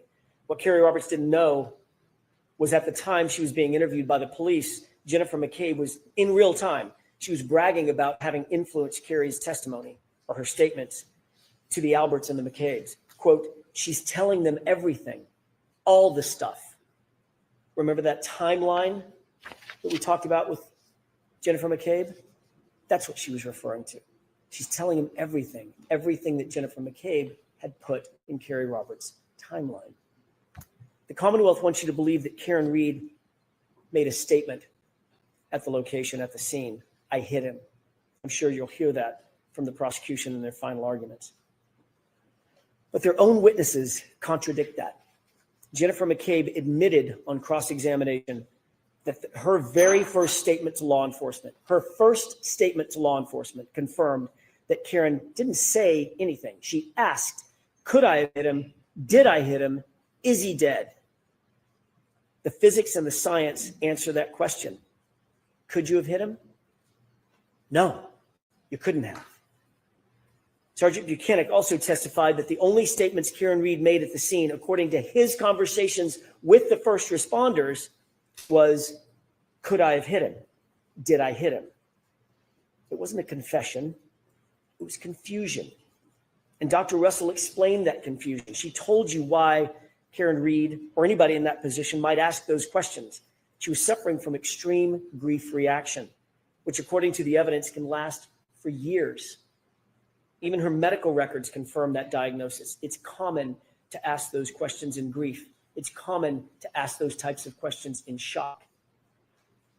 You're trying to make sense out of the nonsensical in the moment. And the Commonwealth has tried to twist those words into a confession. There is no evidence that any officer at the scene ever heard Karen Reed say, I hit him. Not a single police officer at the scene came in to support the Commonwealth's claim. It's not on video. It's not on audio. It's not in a single police report. It's not in a single EMT or EMS report. Nowhere. The fact is, Karen never said, I hit him. You saw the video. Multiple officers were right there. She simply never said it. What did Jennifer McCabe do and not do when she got to 34 Fairview? She would have you believe, I want to set the scene for you, that she's confronted out of the blue with John O'Keefe's lifeless body. Her friend, John O'Keefe. He's bruised and battered. He's bleeding. His eyelid is cut. His nose is bleeding. Karen is screaming at the top of her lungs. Carrie is screaming back to Karen, shut up. Both women begin crying. Both women are giving CPR. There's chaos everywhere. It's building in the yard, just feet from Brian Albert's house, Brian Albert's window. Jennifer calls her sister at 6:07 with all this chaos going on. No answer. Jennifer calls her sister at 6:08 with all this chaos and bedlam going on. Still no answer. No lights come on in the house. In the midst of all this screaming and this chaos, Brian Albert doesn't come outside. Nicole Albert doesn't come outside during this maelstrom. And yet, Jennifer McCabe never goes inside to check on her sister. There's literally no signs of life inside the house. And Jennifer McCabe doesn't take a step inside that house to check on her family. Why is that? Does that make any sense?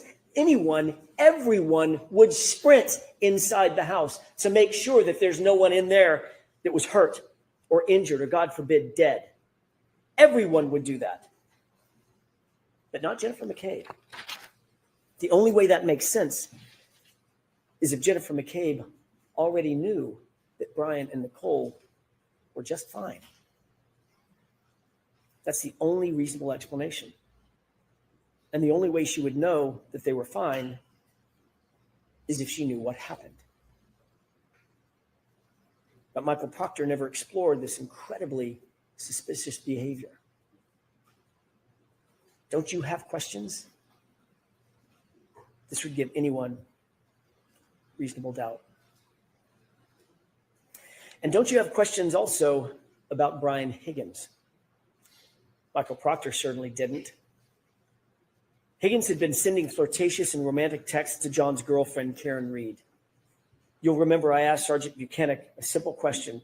Were those texts flirtatious in nature? He refused to answer that simple question. Do you remember that? Quote, I'm not comfortable putting a label on that, end quote. We read the texts. It's not a secret. Of course they were flirtatious. Of course they were romantic in nature. The reason he refused to answer that simple question is telling. It's because these flirtatious texts establish a motive for Brian Higgins. Sergeant Buchanan could not bring himself to tell the truth. His bias was on full display. He was covering for another cop. Investigators also ignored Higgins' suspicious late-night visit to the Canton Police Department. That was after a night of drinking, by the way. Why didn't they investigate this? What was so important that Higgins needed to go to the police station at that time, 1:30 in the morning, while drunk, by the way? Why weren't they interested in those facts? Remember, he's an ATF agent. He's a cop, a member of the Blue Wall, and best friends with Brian Albert. He would know that the CPD would be the first to get the call when someone reported John missing or injured. He would know what to look for, what to listen for, to determine if a report had been made and when and what the response was going to be. You saw the skulking through the hallways with his hood up, moving bags between cars, and of course, that late night mysterious phone call on his cell phone, a phone that you don't have and that you'll never see. All of that, and Michael Proctor never gave him a second look. All of that, and the Commonwealth, who's supposed to be after the truth, didn't call him to the stand. If you have any unanswered questions about Brian Higgins, that's reasonable doubt. The police didn't interview Brian Higgins on January 29th, 2022, but he was at the police station, as we've just seen. You heard evidence that Higgins and Chief of Police Kenny Berkowitz, also good friends, were in the Sallyport together with the SUV for a, quote, wildly long time. Kelly Dever, another Boston cop, told you that. She also told law enforcement agents that she found it, quote, weird that Higgins could have access to that very sensitive evidence, the SUV. Folks, there is never a situation in which a witness, a potential suspect even, should be given access to the evidence in a case. But that's exactly what happened here. Higgins was given unfettered access to that SUV and its taillight nearly immediately, according to Kelly Dever's statement to law enforcement. And it was at that exact time, the exact moments that Higgins would be in that Sallyport, that the 42 minutes of the Sallyport video is just missing. It's just gone, vanished. Well, that's convenient. Now put in context the condition of that taillight when it was actually seized in Dighton. It was cracked, but not completely damaged. I ask you to compare and contrast Officer Kelly Dever, her attitude, her demeanor. That's all for you to judge. Her attitude, her demeanor, her truthfulness, her motives from the witness stand. Compare and contrast that to Sergeant Nick Barrows. Who's more believable? Officer Barrows is unattached to any of the players in this grand play directed by Michael Proctor. He's truly independent. And what did he tell you? Was the taillight, he was asked, was the taillight in this condition when Michael Proctor picked up that SUV at 412? His answer? Absolutely not. Absolutely not. It was cracked, but not completely damaged, not smashed out like that. So how did the taillight get cracked? How did it end up in the condition where it was cracked, as Officer Barrows saw it, but not completely damaged? Well, you don't have to guess. There's a video. Just watch.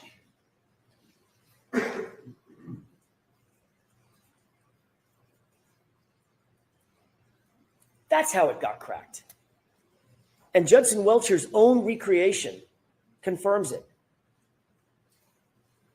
Look at the contact. That's from the Commonwealth's expert. And that further is confirmed by the fact that there were no taillight pieces found in any of the initial searches conducted at the scene. 2 searches, 50-foot area searched. Not a single fragment was found until after Michael Proctor had access to and control of that SUV and its taillight. What does that say about the character and quality of this case? It's revealing what happened here at trial. One of the most dramatic moments probably of the trial, Kelly Dever. How can you trust this investigation when you saw how far a police officer will go? You had a front row seat to the power of police manipulation and police corruption, a front row seat. Kelly Dever was interviewed by a separate law enforcement agency, not a friendly department, not Boston Police Department, not Michael Proctor's MSP, a different independent agency. She told those law enforcement agents in a formal interview that she saw Brian Higgins and Chief Kenneth Berkowitz alone in the Sallyport with the SUV. She was detailed, she was clear, she was unequivocal, she remembered the specifics, she recalled how it made her feel, quote, weird. She recalled that how long Higgins spent, a quote, wildly long time, as she described. These are all incredible details to tell law enforcement. She couldn't have been clearer. She couldn't have been more specific. But then she's put on a witness list and she's subpoenaed by the defense. Oh boy. Then this rookie cop was called up to the police commissioner's office, the same commissioner that was the boss of Brian Albert. They have a meeting, a private meeting, and he says, wink, wink, nod, nod, we support you, Officer Dever. What else was said in that meeting? What else is reasonable to believe was said in that meeting? She claimed she couldn't remember. She claimed not to remember if he instructed her to do the right thing. But the commissioner of the Boston Police Department certainly said something to this rookie cop. And all of a sudden, that detailed, unambiguous, unequivocal statement to law enforcement became, what did she say? A false memory. Not I didn't say it. She admitted she said it. She admitted she detailed the entire story. She just said, it's a false memory. What? So she's called to the commissioner's office to make sure that she would do the right thing. That's why she was called. And now we know what that means. In her words, my entire career depends on what I say here on the stand. I'll quote that again. Quote, my entire career depends on what I say here on the stand. You bet it does. That's how it works. And that's how we got here. At the end of the day, you have to ask yourself, can you trust the Commonwealth's case? Can you trust their witnesses?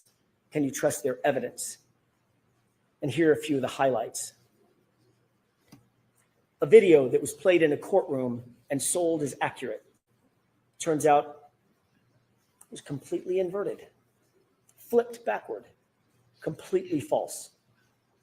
The test that formed the basis of their entire theory of the case. Watch closely as Dr. Welcher stands as a surrogate.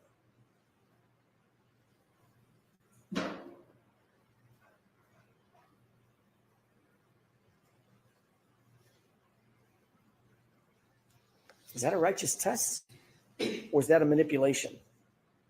Dr. Welcher tried to deceive and fool you by leaning into the car, manipulating the results of his own test. When the truth was revealed by Dr. Rentschler, the Commonwealth spent the next hour cross-examining him about how that test was meaningless. It actually didn't mean anything. Well, that's convenient now that we realize that it was a manipulated test, and it actually does mean nothing. It didn't represent the theory of the Commonwealth's case. That's what was suggested. That test does not represent the theory of the Commonwealth's case. Really? Then why was Dr. Welcher playing dress up in John O'Keefe's clothes, or identical clothes to John O'Keefe, when he was holding a glass? Why was he holding the glass right behind the vehicle? And why was he standing with his right arm oriented to the right rear taillight if he wasn't trying to recreate the circumstance that is the Commonwealth's entire theory? The Commonwealth stood up here with a straight face and told you they weren't trying to suggest that that's how John was hit by the car. Of course they were trying to suggest that's their theory of the case.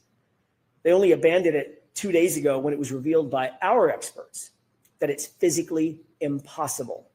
That silent witness, that science, that physics has become very pesky to the Commonwealth because there was no collision. Dr. Welcher also told you under oath that there were no x-rays taken of John's arm. He tried to deceive you into believing that John's arm might have been broken. I don't know. I didn't see any x-rays, so I can't tell you what the damage was inside the arm. Really? The Commonwealth has had those x-rays in their possession for 3 years. And again, it took the defense to bring out the truth. The x-rays do not fit the Commonwealth's theory, so you weren't shown. And Dr. Welcher wasn't going to admit it. And my goodness, then we get to the sweatshirt. That was a moment. Mr. Brennan stood here in front of you and dramatically held up John's sweatshirt, not just to the witness, but to you, and asked Dr. Wolf about it multiple times. Specifically, while it was in that plexiglass, asked Dr. Wolf about the multiple holes in the back of the sweatshirt. He interrupted Dr. Wolf, and Dr. Wolf started to look at the sweatshirt and say, well, and he said, how about here? Here's a hole, here's a hole, here's a hole, here's a hole, dramatically tapping on that plexiglass. It was clear what the suggestion was, that the holes in the back of John's sweatshirt were from January 29th. That's the impression that was expected to be left with you. That's the impression that he wanted to leave with you. And that's false. The truth is, the Commonwealth created those holes. They aren't holes from road rash. They weren't made on January 29th. Those are cuttings from the Commonwealth's own crime lab, folks. That's what those holes are. And even with 3 prosecutors, all 3 of them, sitting right there in the room at the time, it had to be the defense to correct that record, to bring out the truth. If we hadn't done that, what impression would you folks have been left with? That's more than negligence. That's dangerous. It's dangerous. I'm going to guess that Mr. Brennan's not going to say much about this, about the fraud that was attempted on you. And if he doesn't, that speaks louder than any concocted excuse that the Commonwealth might come up with. It's shameful. It's shameful. We are after the truth in this courtroom. You're entitled to it. Demand it. Why would the Commonwealth stoop to a stunt like that? It's desperation. They know what you now know, what their experts know. There was no collision.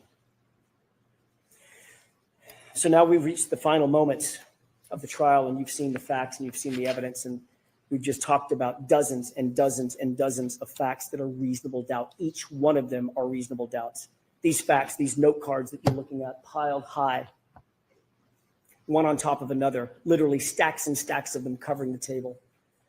As you mentally sift through those cards, realize that every one of them is a massive hole in the Commonwealth's case. Every single one of the note cards represents a hole in the Commonwealth's case. If you're holding mentally even one of those cards, you're holding reasonable doubt, folks.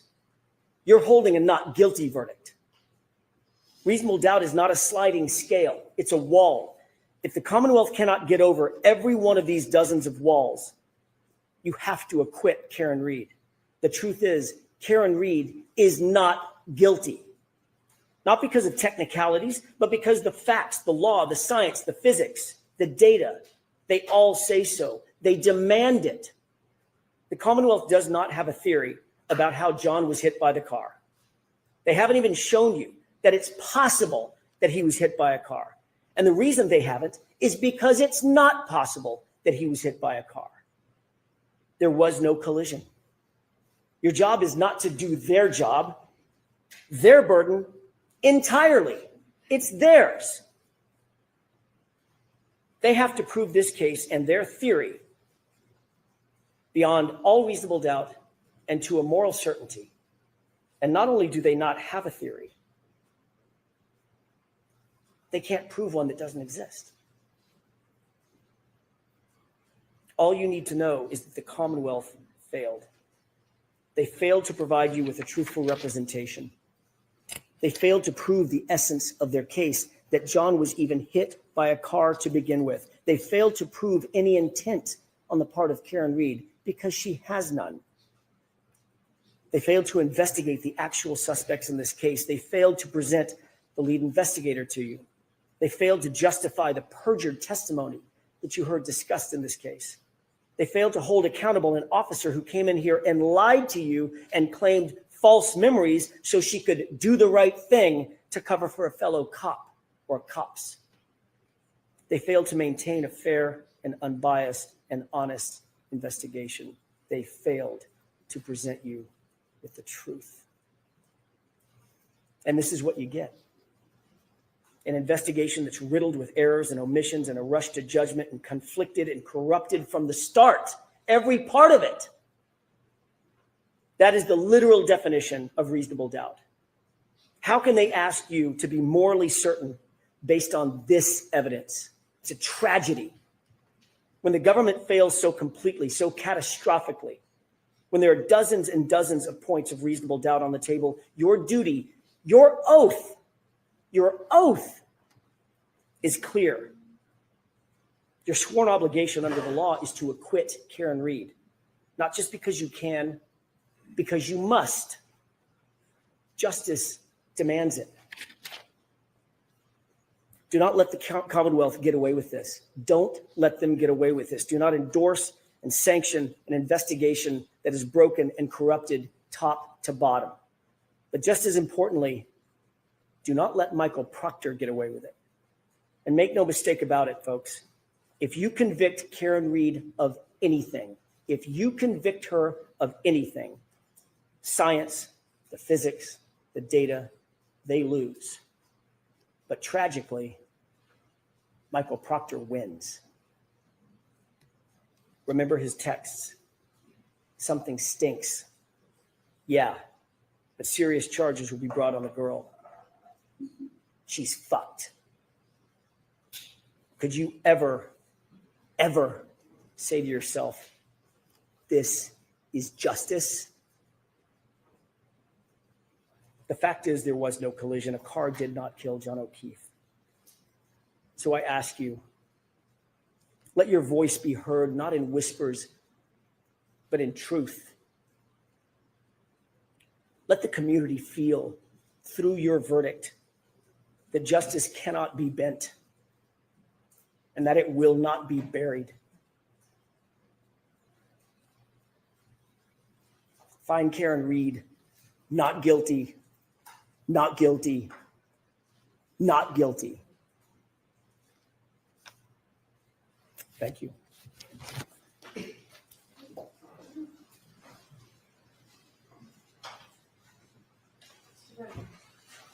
Thank you.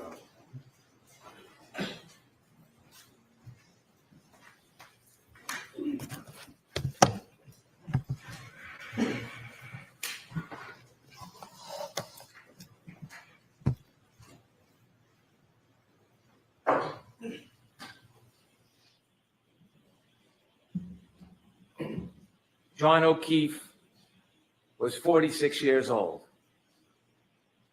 46 years old. He spent his life helping people. He's described as a good man, kind, generous, thoughtful. He was a Boston police officer. He worked to help the community. Everything you've heard about this man, he was a good man. He helped people. When his niece and nephew had nobody, he took them in. He took them in. John O'Keefe seemed to be the type of person who would help anybody at any time. And on January 29th, 2022, John O'Keefe needed some help. He needed help from somebody else. You see, John O'Keefe had just been hit by Karen Reed in front of 34 Fairview Road, and he lay on the ground dying, and he needed help. Someone to reach out a hand, someone to knock on a door, someone to make a phone call to 911, even anonymously. Not take responsibility, just to help. And there was only one person in this entire planet who could help him that morning, to give him a chance. Maybe it was a 33% chance if he met the Isaac Wolf of the world, but to give him a chance. And that one person who could help him that morning was this defendant right here, Karen Reed. And she made a decision. In her Lexus with the shattered taillight, debris field all over the front yard, and John O'Keefe lying helpless like a child on the front yard. She made a choice. She didn't call 911. She didn't run to his aid. She didn't knock on a door. She made a decision about herself.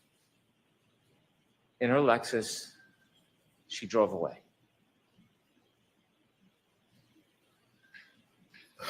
She was drunk.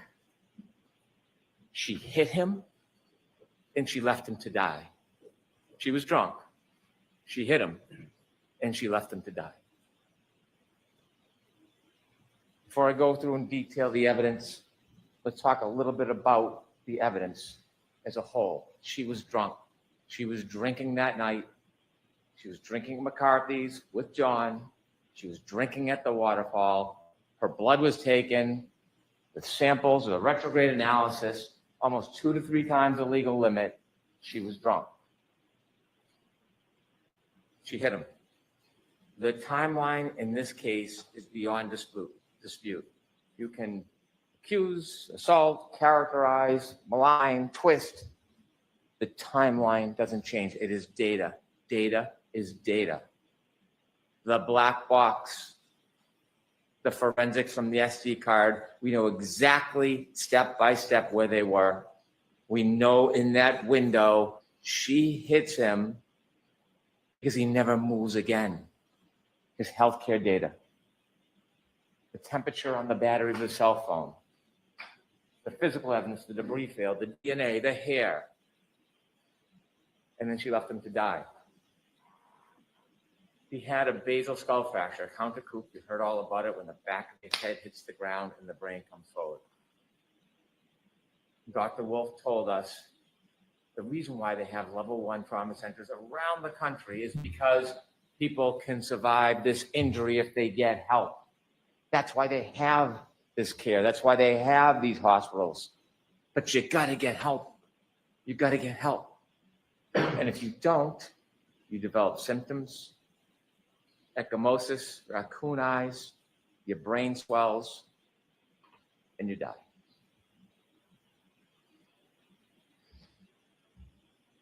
She was drunk. And that night was a recipe for disaster. But before we get to the drinking, in some ways, the fate of this night was sealed well before that night, because John O'Keefe and Karen Reed were in a toxic relationship. This relationship was crumbling. We hear lovey-dovey, and it was crumbling, and we know it. And we know it because a month before, his niece Kaylee talks about when they went to Aruba. It should have been a wonderful event. It was discord. It was fighting. It was aggravation. And when they got back, the discontent was palpable. Miss Reed reaches out to Brian Higgins, text messaging. John O'Keefe, the relationship is crumbling. And you heard a little bit about what that relationship was like. Kaylee, his niece, told you, when there was an argument, John would do what John does. He would walk away. She described to you one time, to get away from the scene, he walked into his bedroom, but the defendant wouldn't let it go, pounding on his door, having to get the last word, never letting go of the fight. Kind of mirrors what happens on January 29, 2022. And maybe outward appearance, they got along. Maybe sometimes quietly they got along. But behind closed doors, relationships have up and downs. We have a bird's eye view into the relationship on January 28, 2022, because we have the text messages, not so lovey-dovey. The relationship is almost over. The tensions are simmering beneath the surface. They are not getting along. She believes Mr. Keefe is already halfway out of the relationship and he's not into it anymore. You will read them, you saw them. This relationship was unstable and at its end. And so fast forward that night. That night, after this discord, after the arguing, they go out and what do? They drink. And they drink a lot.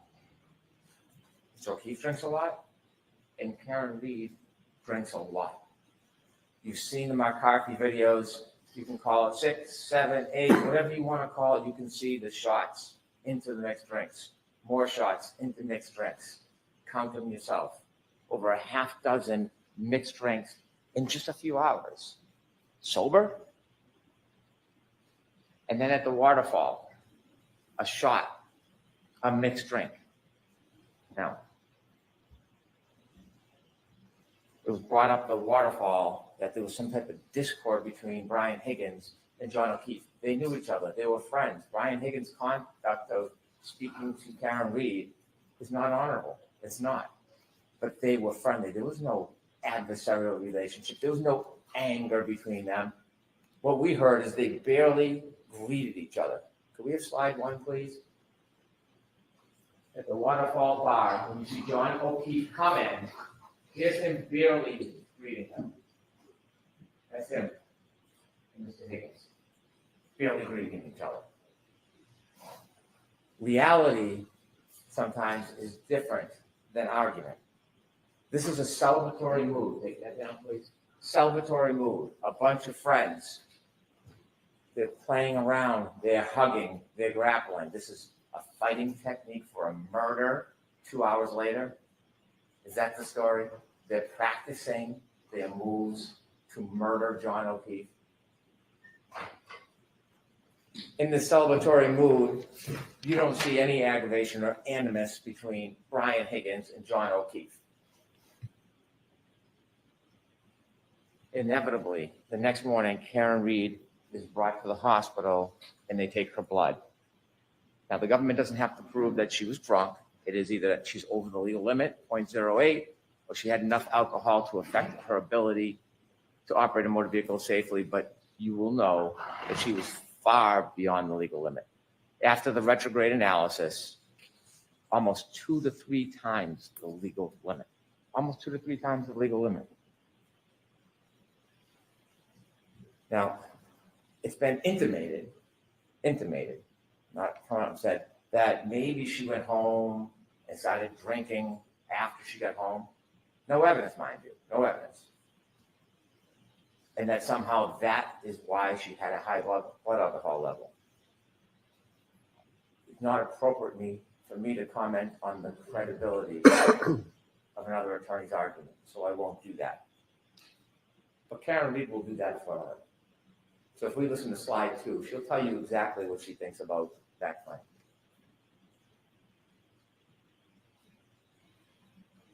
My alcohol intake's probably about 5 or 6 or 4.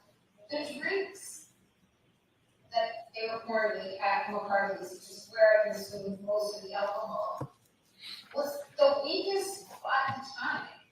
It tasted just like old soda water with lime. Slide 3, please. I wouldn't have gotten on the expressway. I wouldn't have gotten on the expressway at 12:15. I mean, it was quiet, the roads were very quiet, you can see on the videos. And I was going, when I've had a few drinks, I drive, it was very extra slow. I know my alerts aren't as sharp as they should be. But I shouldn't be driving. Thank you. Do you think she drank when she got home?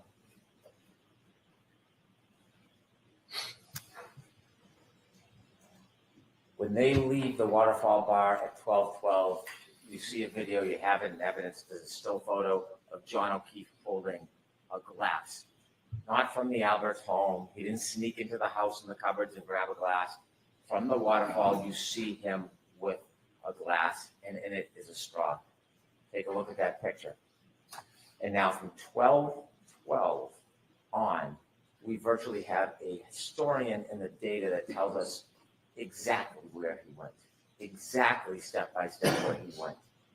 And how do we have that? Well, we know the defendant's car had like a black box, and Judd Welcher, Dr. Judd Welcher, took the data from the black box and downloaded it so you can see the movements and the triggering events. And then Shannon Burgess, well, you don't like what he says, don't attack the data, attack the man. He can be mocked for his LinkedIn profile or his unupdated CV. But what he did is he found a key, critical piece of this case that did not exist before. He found it recently. And it was that SD card. The SD card that everybody missed, including the defense expert. Everybody missed it. So as much as you want to make fun of him, Shannon Welcher found the key so that we could have the time and date and location coordinated for an impenetrable timeline that can't be broken. That's what Shannon Burgess did. And so we know on the way from the waterfall to 34 Fairview, Ms. Reed is driving drunk. Mr. O'Keefe is in the passenger side of the car, and they're heading their way to 34 Fairview, and they get lost. And now we have more data because John O'Keefe has a cell phone.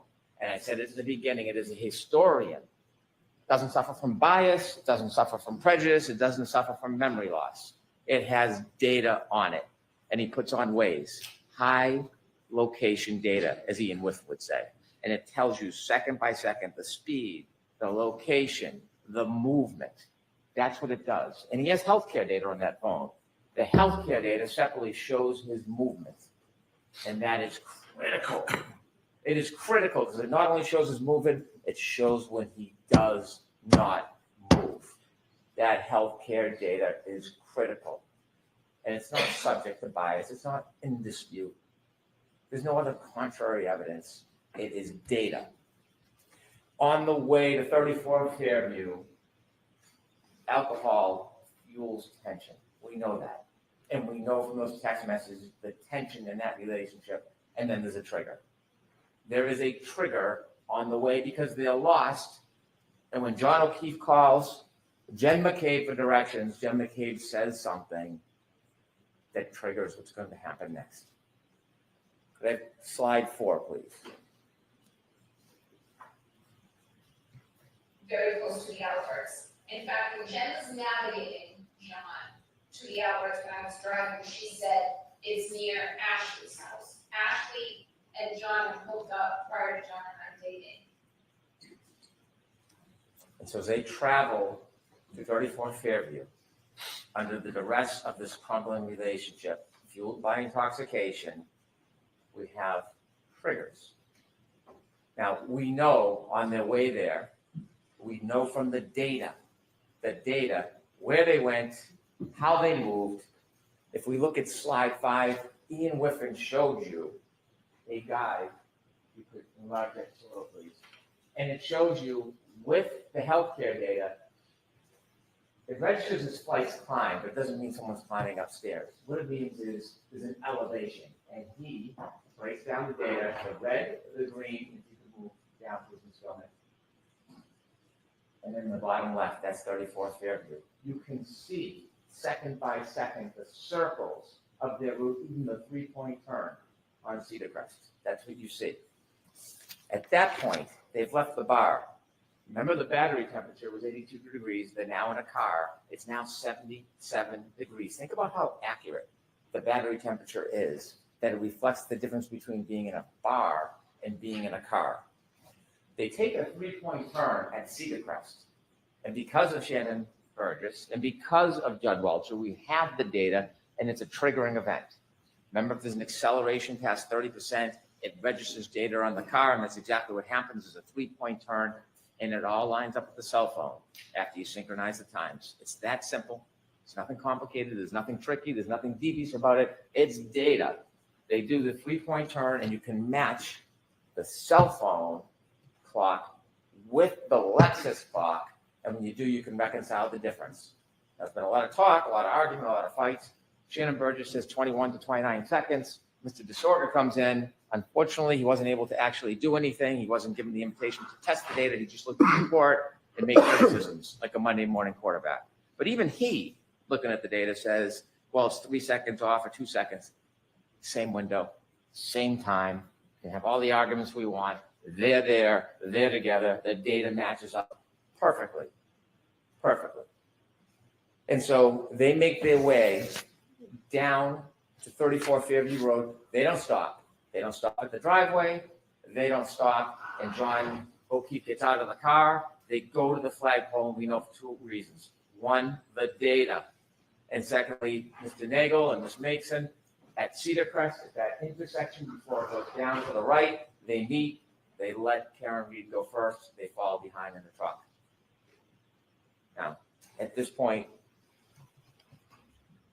Mr. O'Keefe has about 8 more minutes before the beginning of the end of his life. And he's in that car. He's in that car for most of it. Because Ms. Mason and Mr. Nagel don't see anybody get out of the truck. Nobody crosses the lawn. Nobody goes to a garage. Not just because they didn't see it. They didn't. Not because they didn't see it. Because the healthcare data on the phone shows that John O'Keefe is not moving. The car is stopped at the flagpole. The healthcare data stops. The battery stays at 77 degrees. The data is the data. You can't change it as much as you want to. It's data. And they sit at that flagpole for minutes. It's 12, 24, 33 when they get there. They're there past 12:30. Remember, Ms. Mason and Ms. Nagel said they're there about 5 minutes and then they go. It's not exact, but about 5 minutes, they said. So there's about 2 minutes left for John O'Keefe. And what are they doing in those 2 minutes? What are the last 2 minutes of his life that he can remember that would be open to him? They're arguing. They're arguing. They're arguing. And we know they're arguing because Ms. Reed tells us through first responder Becker. She was sad. Remember, he sees her in the back of the ambulance and he's trying to calm her down. She was sad because her last moments were arguing. They're in an argument. That's why they're not going in the house.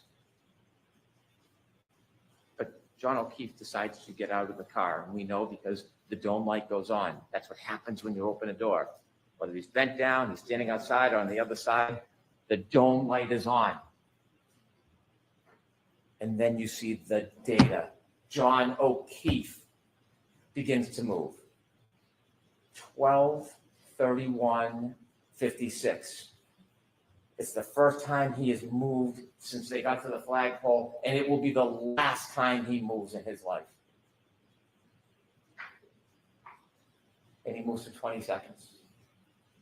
Ian Whiffen said that the satellites, they move, they reconnect, they pull information. He's no longer on high frequency data because waves are shut off. Now it's more random, it's low frequency.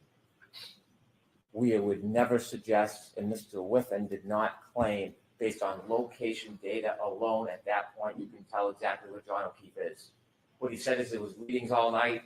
The bullet is always near the flagpole. That doesn't mean he was always near the flagpole. He could have moved. He could have moved in the circles and come back. Location data is consistent with him never leaving the flagpole. But that in itself is not enough. But there's more. There is more. There is the healthcare data. There is the temperature of the cell phone battery. And so he moves for 20 seconds. It turns west. It does not say he walks to the house. That's not what the data says. It doesn't say that he goes straight line and he walks over to the door. In fact, could he even get to the door in 75 feet? Could he get there? Because when the investigator for the defense testified, he measures from the driveway. And he stopped at the driveway. He never measures from the flagpole. He never measures from the flagpole to the garage door. So this fantasy that somehow he walked in the garage, even though there's no evidence, there's no witness, there's no data. 20 seconds of his life. And he moves. And healthcare data registers his steps. It could be pacing. It could be a straight line. It could be shaking the phone. We don't know. We don't know. We don't know everything. We don't know every little detail and every little second. We don't have to. That's not doubt. That's not reasonable doubt.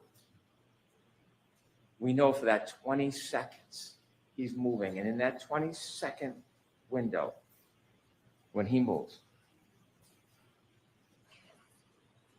He has his phone and he looks down, 12:32:09, he sees a text message from his friend, Jen McCabe.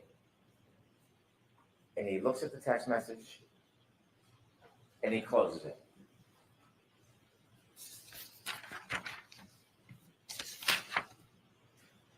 And then it happens. We know from the uncontroverted data from that black box, we know that Karen Reed, after he gets out of the car, drives away.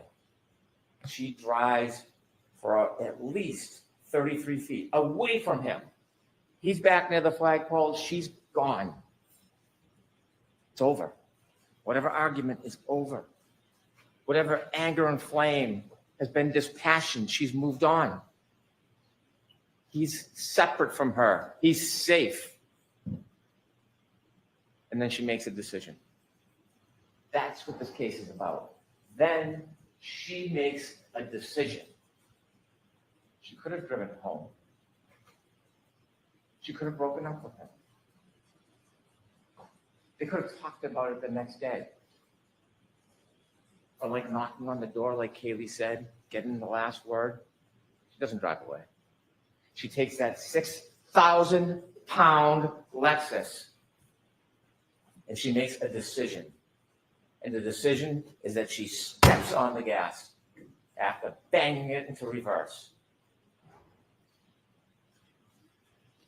Before we talk about what happens next, I want to talk to you a little bit about the charges in this case. And I hate to digress, but it's important so we really understand what we're talking about here. I have no authority to talk about the law in this case. The Honorable Judge Cannoni will do that. But I want to talk to you a little bit about the charges. Don't rely on my interpretation of the law. It's the judge who has that special power. But I want to explain to you a couple of things so when you think about what happens next, you can really assess the facts of this case with the charges against Miss Reed. She is charged with second-degree murder. It sounds ominous, it is. It's a serious charge, second-degree murder.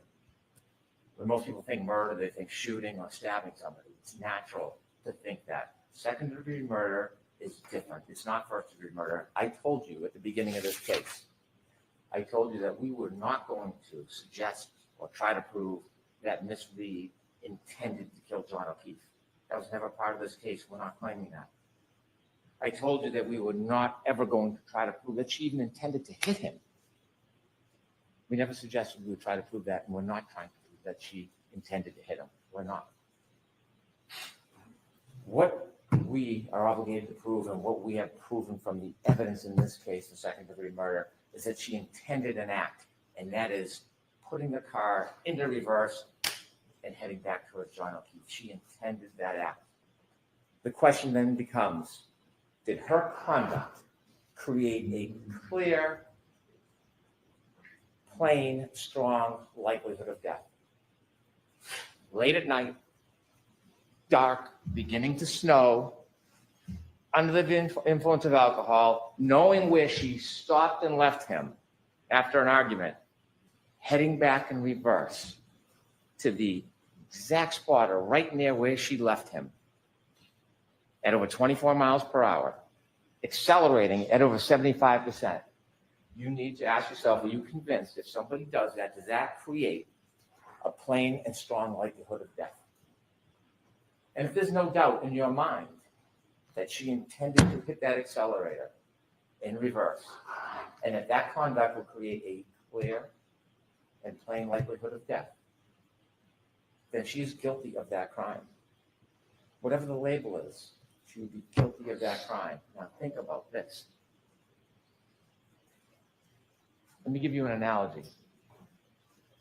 If somebody, maybe a teenager, someone young, impulsive, is on a bridge and they see cars going by and they have a boulder and they want to throw the boulder off, they're not looking to hurt anybody. They're not meaning to kill anybody, but they throw the boulder off the bridge because they want to see the car break, the thrill. And when they throw that boulder off the bridge and it comes down and lands on the car and there's somebody, passenger, anybody in that car, and it then goes through the roof and kills the person in the car, do they intend to kill that person? No, they were trying to have a thrill throwing the rock. Did they have the malice to want that person dead? No, they didn't. But that would be an example of second-degree murder. When you take a boulder and throw it off a bridge, there's a plain and strong likelihood of death. When Karen Reed, in the midst of that tension and fight, after she drove away and was gone, disengaged, when she came back for the last word, in the darkness, the beginning of the snow, under the influence of alcohol, and decided to stop her Lexus, decided to put it in reverse, decided to accelerate 75% in the exact same direction of where she left him, and then hit him, and he died. I suggest to you that is second-degree murder. The other charge, operating under the influence of alcohol, manslaughter. It's different. It's a totally different and separate charge. Was she under the influence of alcohol? And then secondly, did she operate her Lexus wantonly and recklessly in a way that would very likely result in serious injury? When you're under the influence of alcohol, when you drive a 6,000-pound Lexus in the heat of the moment, at the direction of where somebody is, whether you intend to hit them or not, I submit to you that is wanton, it is reckless. And any reasonable person would think it's very likely that serious injury would result. It's not a matter of intending to kill. It's not a matter of intending to hit. It is the conduct of the operation and the risk that is created. And so those two charges are two of the three. The three is leaving the scene, knowingly causing death. And we'll get to that. So now, sadly, we need to get back to 34 Fairview Road where we left. We know from the tech stream data that she drove 33 feet at least, because it only picks up a 10-second window. And when it starts to pick up the data, we know she's driving at a speed. So it's more than 33 feet. We just don't know. And then when she comes back, she covers the 33 feet and 50 more. 80 feet. 80 feet. Over 80 feet. Now, nobody has ever suggested, even Dr. Welcher, when she collided with them. This data doesn't tell you collision. It's a 6,000-pound Lexus. It's a 216-pound man. It's not going to show a blip. It could have been in that 10-second window. It could have been 2 seconds after. It could have been 4 seconds after. But it's in that pocket of time, and we know it. We know it because when you reconcile the data with the phone, that 20 seconds is in the same window of that 10-second window coming back. So even if it's a couple seconds later, 4 seconds later, whatever Mr. DeSorgo wants, he stops moving. John O'Keefe stops moving forever. Forever. Next slide 6, please. You'll get to see this more closely, and you can probably see it where you're sitting, but there's important data. Data doesn't lie. And you will see acceleration, 75%. You will see speed, 24 miles per hour backwards. You will see distance, over 80 feet. That's what you're going to see in this data on that night. Anger, although not necessary in any of these charges, anger can be inferred for somebody to come back that hard, that fast, that reckless, that obvious, likely to create a plain and strong likelihood of death. That data tells a story that can't be changed, can't be attacked. ARCA, they did some crash tests on me. You know what else they do? Tech stream data. There's nothing about that data that is uncertain. Nothing. Take that down, please.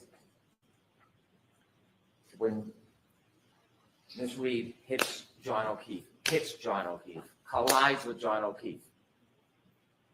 We don't know if he went in the air a foot. We don't know if it was how much of a clip it was. We don't know if he stumbled back, but we know there's a collision. There's no doubt there's a collision because her taillight's all over the yard.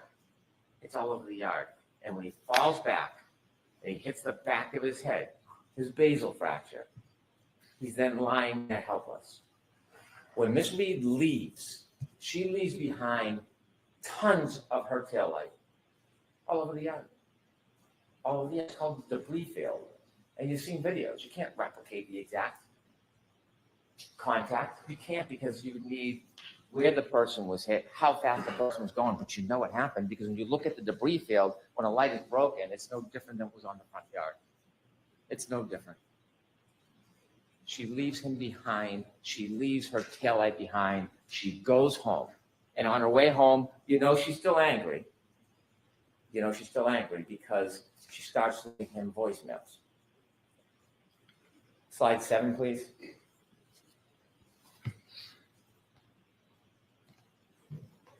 Healthcare starts at 12/31/56. 12/32/04 to 12/32/12 is the data which is adjusted when you reconcile the clocks and the Alexis. 12/32/09 is when Mr. O'Keefe closes his phone after looking at Jen McCabe's text. 12/32/16 is his last steps. Mr. Disorder says that red range should move a little bit, 2 or 3 seconds. They can move it 4 seconds, 5 seconds. It doesn't matter. It's all in the same window. It doesn't change. We could have slide 10, please. Can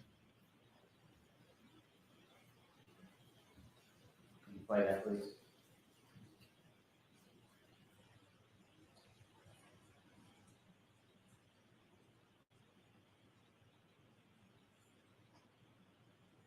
Thank you. Each one of those pegs represents 10 feet. You can't place that car where it was in front of Fairview. You just can't. The data doesn't tell you that, but that tells you the movements of that car. Now, as John O'Keefe sadly lays on the ground, abandoned, you're going to have to ask yourself a question for charge number 3, leaving scene, knowing somebody was injured and then died. You're going to have to ask yourself, is there evidence that Miss Reed knew that she had hit him? Don't need to prove it for murder 2. Don't need to prove it for OUI manslaughter. But for the 3rd charge, Commonwealth has to prove beyond reasonable doubt she knew she hit him. We weren't there, but there was an eyewitness. There was a guide. And that eyewitness tells us that she knew. And that eyewitness is Karen Reed herself. She tells you that she knew. We have slide 8, please. Could I have hit him? Did I hit him? How could that have been? I mean, I don't know what that could have been. It was howling wind. I had YouTube blasting on the stereo, and I thought, did he somehow try to flag me down, which was the reaction I was hoping to garner as I slowly pulled away from the house. Did he come out and maybe trip or bend over to pick up his cell phone, and I ran over his foot, and then he passed out drunk? I mean, I didn't think I hit him, but could I have clipped him?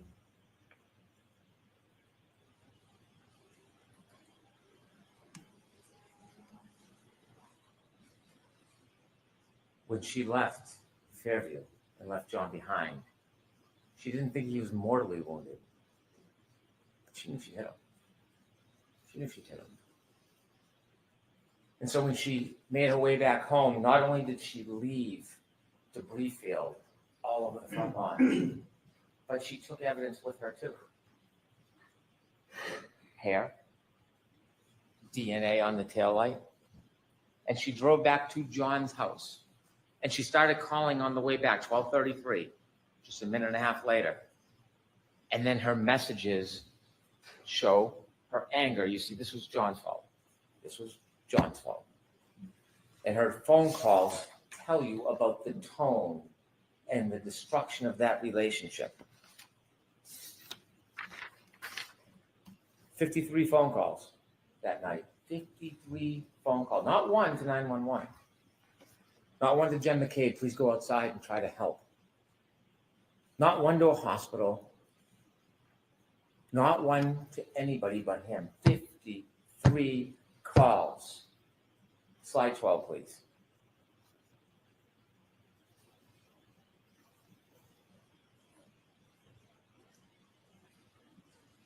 Can you play voice no one, please?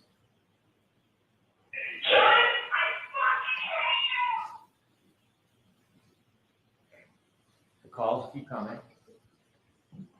Cell phone temperature, 72 degrees. He's been outside now, not moving, on that cold, hard ground with his cell phone under him. The warmth of his body, the cold ground, 72 degrees. It tells you the story. As this temperature plummets and that cell phone battery is compromised, so is John O'Keefe. And him and his cell phone alone on that yard. 66 degrees at 12:45. It is plummeting. Ian Whiffen's taking a phone and putting it in a freezer, not a same analogy. The idea that means that John O'Keefe was in the house, absurd. 66 turns to 61 is 12:53. 48 unanswered calls from the defendant. He's not in at a party. He's not wrestling with Brian Higgins. He's not in a fight. If he's in a fight, his cell phone would be moving. There would be healthcare data. There'd be steps. If he got into the house in 20 seconds and his cell phone is found under his body the next day, and how would he get back outside? There would be more steps because this phone is working. The data is the data. There's nothing wrong with it. It's registering everything. The temperature, the movement. He doesn't go in any house. He can't go in any house. His phone never moves again. Voicemail number 3, please. Listen to this. John, I'm dealing with a fucking kid. Nobody knows what the fuck you are, you fucking pervert. Did you hear that? Nobody knows where you are. It is 12:59. John O'Keefe has been on that lawn for about 27 minutes. She hasn't called anybody else, hasn't spoken, has no information. Nobody's called her. You'll see her phone records. And she says, nobody knows where you are?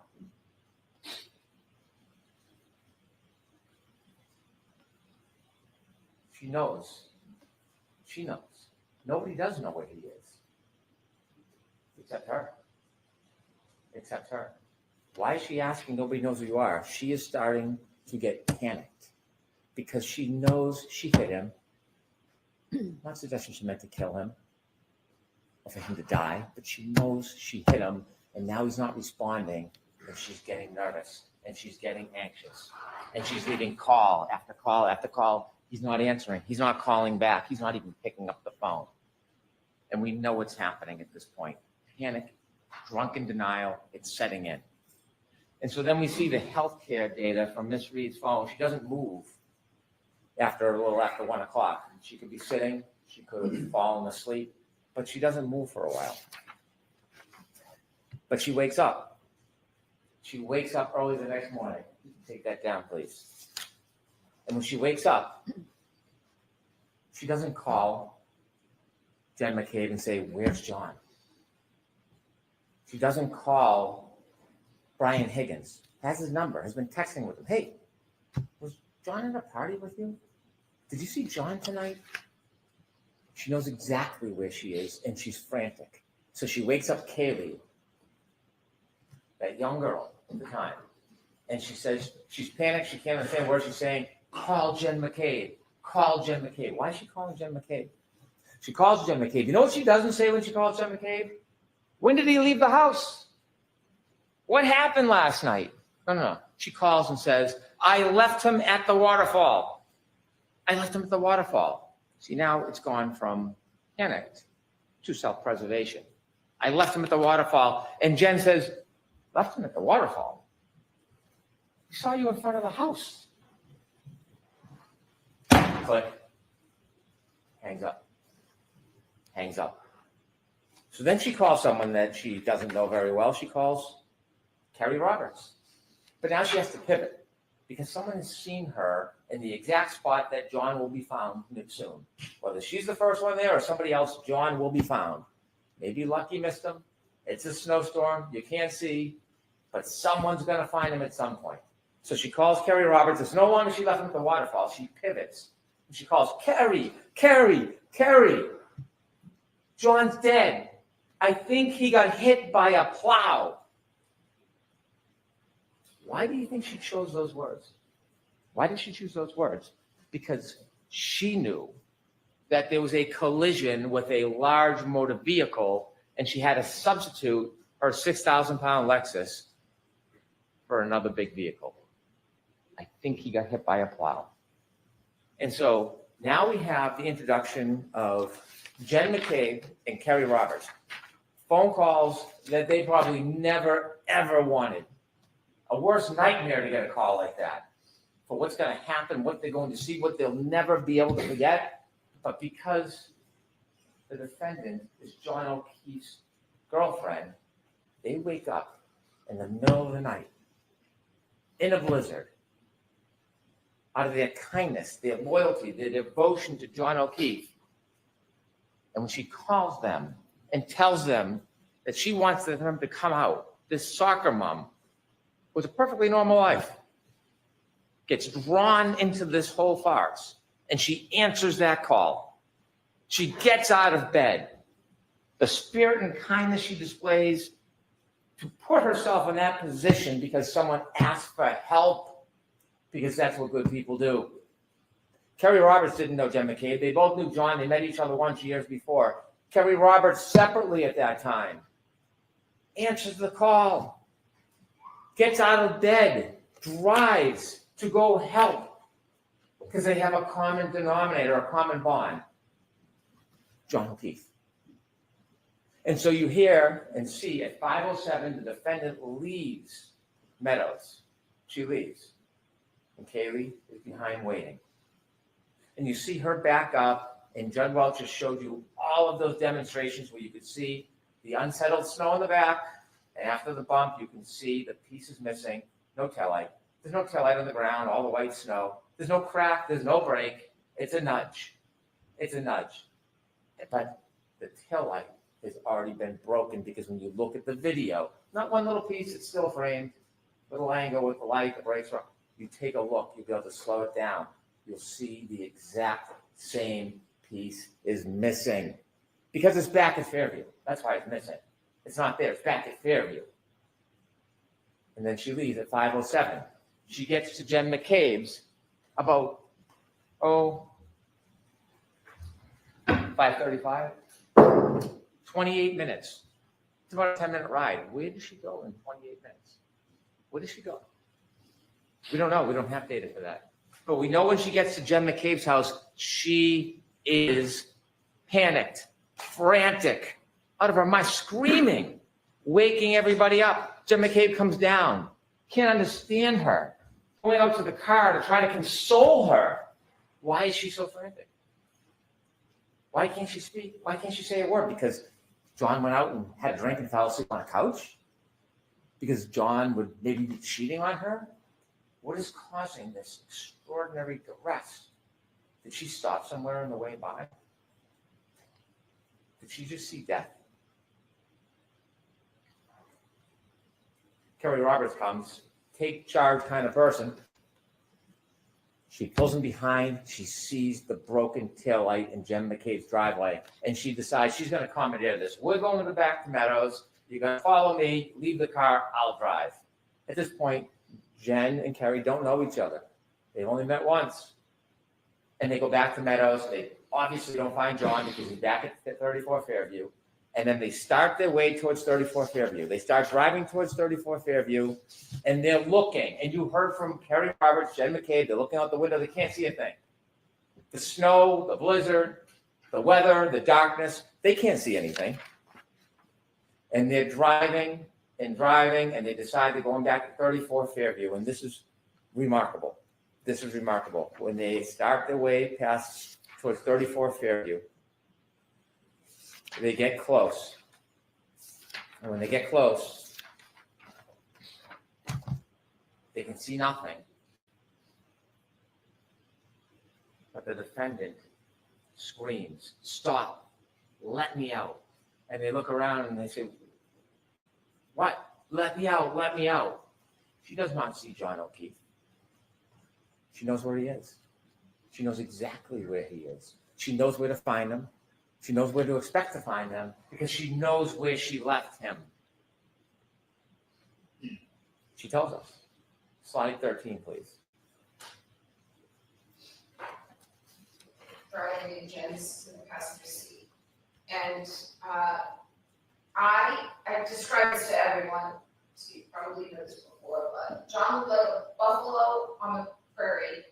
It was just a lawn and a heat that it wasn't a bush or a hydrant or a dog. It was a weird shaped lump at that time in those elements. And I was looking to find him on the side of the road.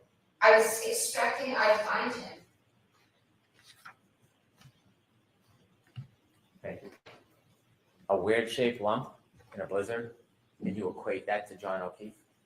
A weird shaped lump, not like a bush, and that is John O'Keefe? She tells us she knows where she left John O'Keefe. And so they go over to Mr. O'Keefe, Kerry, and Karen. And she's upset, there's no doubt. I am not for a second trying to deprive her of the unrest and the trauma that is happening at this scene. Doesn't change what happened before, but I appreciate the trauma. And they're trying to help him. And guess what happens when they first move him around 603, 604? Ian Whiffen, data. The cell phone battery gets the cool air, presses on the battery, the cell phone battery drops. Healthcare data, he has not moved since that 22nd, hasn't moved. They start shaking him. You're going to see, when you look at the records, that healthcare data starts to move. He's been there all night. All night. Nobody else. Her. And so when they try to help him, she says something that is remarkable. She says, there's a piece of glass stuck in his nose. And she plucks it out. And she says when she plucks it out, blood spurts out. We'll talk about that in a couple minutes. Remember that.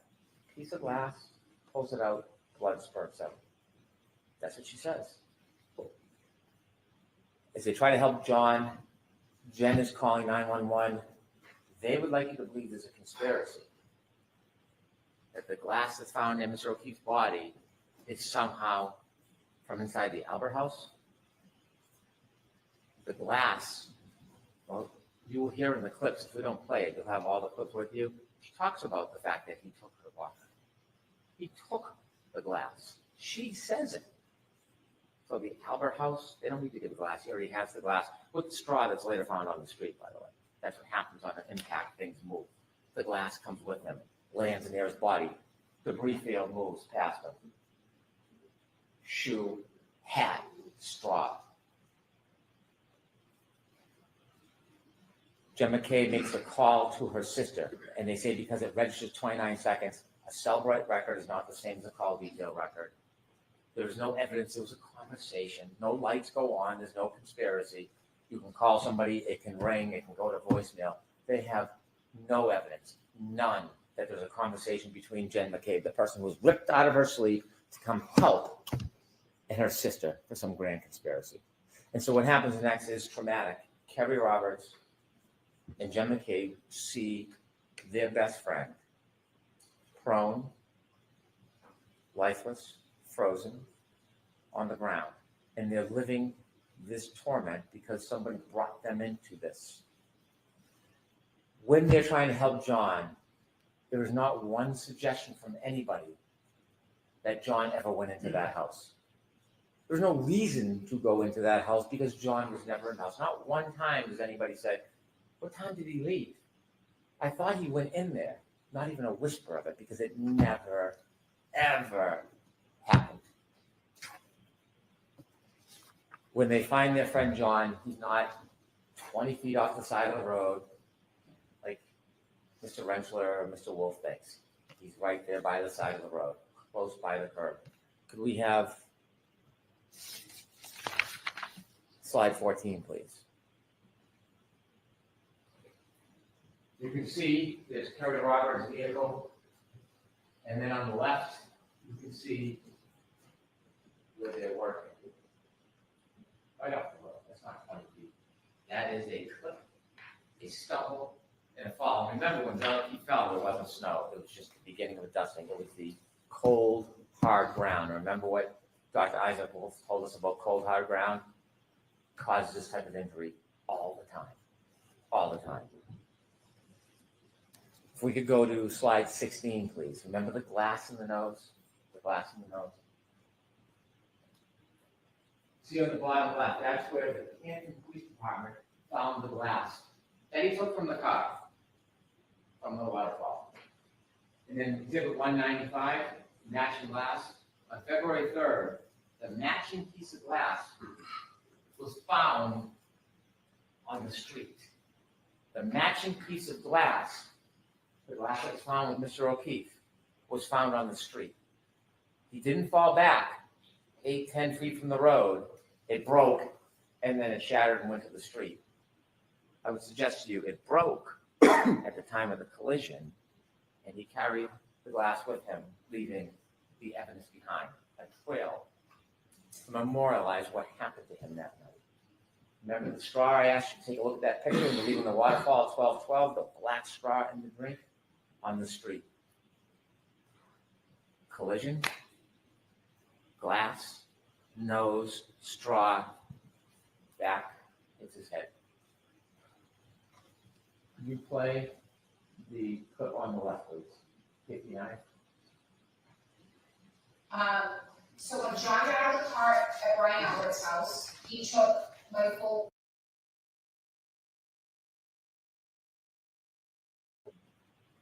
169, please. So John's laying there, his left and his right, and I approached John from the left. That's where the street is. And he had a piece of glass, like perched on his nose, like just wedged like a splinter would be. And I just pulled it, and as soon as I pulled it, it just gushed blood down his face. Thank you. 911's called by Jen McCabe. She's not hiding from anybody. She's trying to help. She's bringing attention to the situation. And when 911 comes, we have first responders. These people are heroes. Some of them, you've heard from some of them, they were born to help people. That's what their life is about. The detail on all their mechanics, getting to work 2 hours early in the blizzard so that you're there on time so you can help people. These are the core of our community. Mr. Nuttall, this is what he does. He rushes to go help. He's the first person on his knees. He doesn't know this person from anybody, but to him, it's another human being. This is his passion. Katie McLaughlin, first responder. This is not just a profession, it's her life. Yes, she knows Caitlin Albert. Do you think she went there that night at a party and set up a murder and came back? And so they tell you what happens at the scene. Some things hard to remember, some things people will never forget. When you're in a traumatic incident, sometimes it's something you'll never, ever forget. And Timothy Nuttall remembers speaking to the defendant. I hit him. Remember, he's on his knees. What happened? I hit him. I hit him. She is now coming to terms with the moment. Her fear is realized. She hit him. She clipped him. She didn't think he was mortally wounded. She panicked. She can't come to terms with it, so she has to bring people with her to face it. And now she's facing the reality of what she had done. And her emotion is overwhelming. I hit him. I hit him. She speaks to Miss McLaughlin. I hit him. Not that I hit him. Could I hit him? Perhaps I hit him. That was earlier. Now she's recognizing what she did. I hit him. And these people are making it up. Anybody that says anything adverse or inconsistent or inconvenient is a liar or a perjurer or in on a conspiracy. Or is it that these good people who went there for a total stranger to do their duty to help happen to remember that she admitted what she had done? I know that doesn't reconcile with the boogeyman Proctor and the bad government. I know it doesn't reconcile with no DNA on this piece or that piece. I know it doesn't reconcile with everybody setting up the girl. I know that doesn't reconcile. But the reality is, you have independent core people who hear her say, I hit him, I hit him. And the attempt is to portray everybody as a liar. But you don't have to rely just on these good people, although you should. You should. You don't have to, because we have a guide, and it's Karen Reed. Slide 17. So I must have said was, did I, I've always said I hit him, but did I really say this many times as law enforcement's claiming and said it? Thank you. I know it doesn't fit the theme, the theory, the story, but she tells you herself. She endorses those good people exactly what they had heard. She tells you herself she hit him. It's undeniable, it's unmistakable, it's inconvenient. But the truth has a way of seeping up to the daylight. It can be oppressed and suppressed and pushed down and covered and twisted, but it rises. It rises. And it is not a coincidence. There's no coincidence that Mr. Nuttall and Ms. McLaughlin hear exactly that. She tells you. And Jen McCabe, when she's sitting next to or standing next to Ms. McLaughlin, she tells you she saw or heard the same thing. Remember what happened to her on the stand when she had the audacity to say, I heard her say it? What happened to her? This woman who never even wanted to leave her home that day, pulled out into a storm to see her best friend dead. What happened when she had the audacity to say that? And now we know that the defendant herself said the same thing. And the funny thing, the ironic thing is, you will see in a photo when Ms. McLaughlin, firefighter, was speaking to the defendant, Ms. McCabe was next to her. Ms. McCabe was trying to protect her, trying to shut her up. Don't talk, you're upset, stop saying crazy things. The villain of this story was trying to help the defendant from incriminating herself. The irony.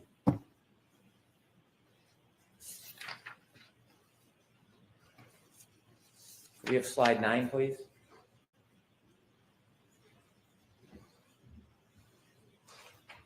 This is the battery temperature. You're going to have a chance to look at it. If it wasn't so tragic, it is interesting. It is interesting if you like data. The 29, 12, 13, even the waterfall, 82 degrees, 12:22. In the car, 77 degrees, 12:37. About 3.5 minutes after the defendant collides with John O'Keefe, it started to go down 72, 12:45, 66, 12:53, 61, and you see it drop and steady off at 1:36. Remember, cell phone battery under him. John O'Keefe either struggling for life or he's passed. And his blood's still warm either way under him. Doesn't move again until 6:06. It drops down 7 degrees because the women are pulling on him. The cold air is hitting the battery. What happens at 6:15? You're going to see the video. You've seen it. Still photos. Kerry Roberts goes over, picks up the phone. Not only does she pick up the phone, she puts it in her pocket, and then 20 minutes later, the next meeting, the temperature rises. That's not convenient. That's not a coincidence. That's fact. That's data. And then the phone is passed, put in a warm environment, and it raises up. 6:15. How can someone conspire to pick up a phone on the side of the yard that was under Mr. O'Keefe's body at 6:15 and know the battery temperature was then going to rise? Not only did the battery temperature rise, when you look at the healthcare data, at 6:15 when she picks up the phone, you know what happens to the healthcare data, right? It starts to move. It's data. It's data. So, while they're going through this duress, the defendant asked Jen McCabe for yet another favor. Look up hypothermia. Find out how long it takes for someone to die in a cold. And there's Miss McCabe in her winter jacket, soccer mom, trying to help. She has MS. Her hands aren't working. She's trying to type in what's happening during that time. It's a frantic scene. She tells you that. The defendant then wants to run back to the ambulance, so she goes with her, never finishes or completes the input. And then she tries it again at 6:23, at 6:24. That's what this woman did that night, that morning. Not only for a friend, for her. For her. That's what she did. And what happens to her after? Because the timestamp, when you open the timestamp, it's at the time it's open, and she's in bed at 2:27 looking up Hockomock Sports because she is so interested in the kids' sports, and that timestamp stays open.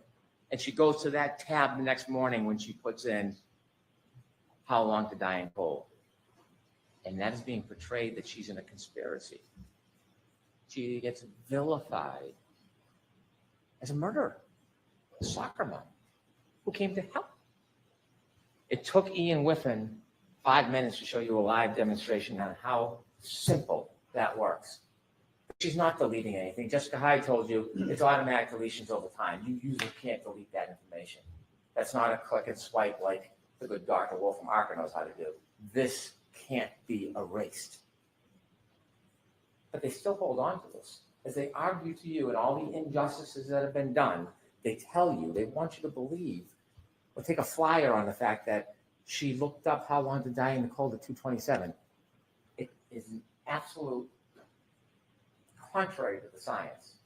There's no basis to support it, but they stand here in front of you. Why?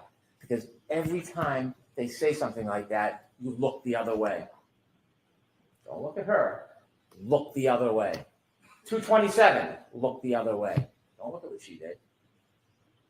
Former Trooper Proctor, look the other way. Don't look at her. Every time they make those, oh, she got the glass from inside the Albert, maybe in the basement. Look the other way. Don't look the other way. Look at the facts. Look at the data.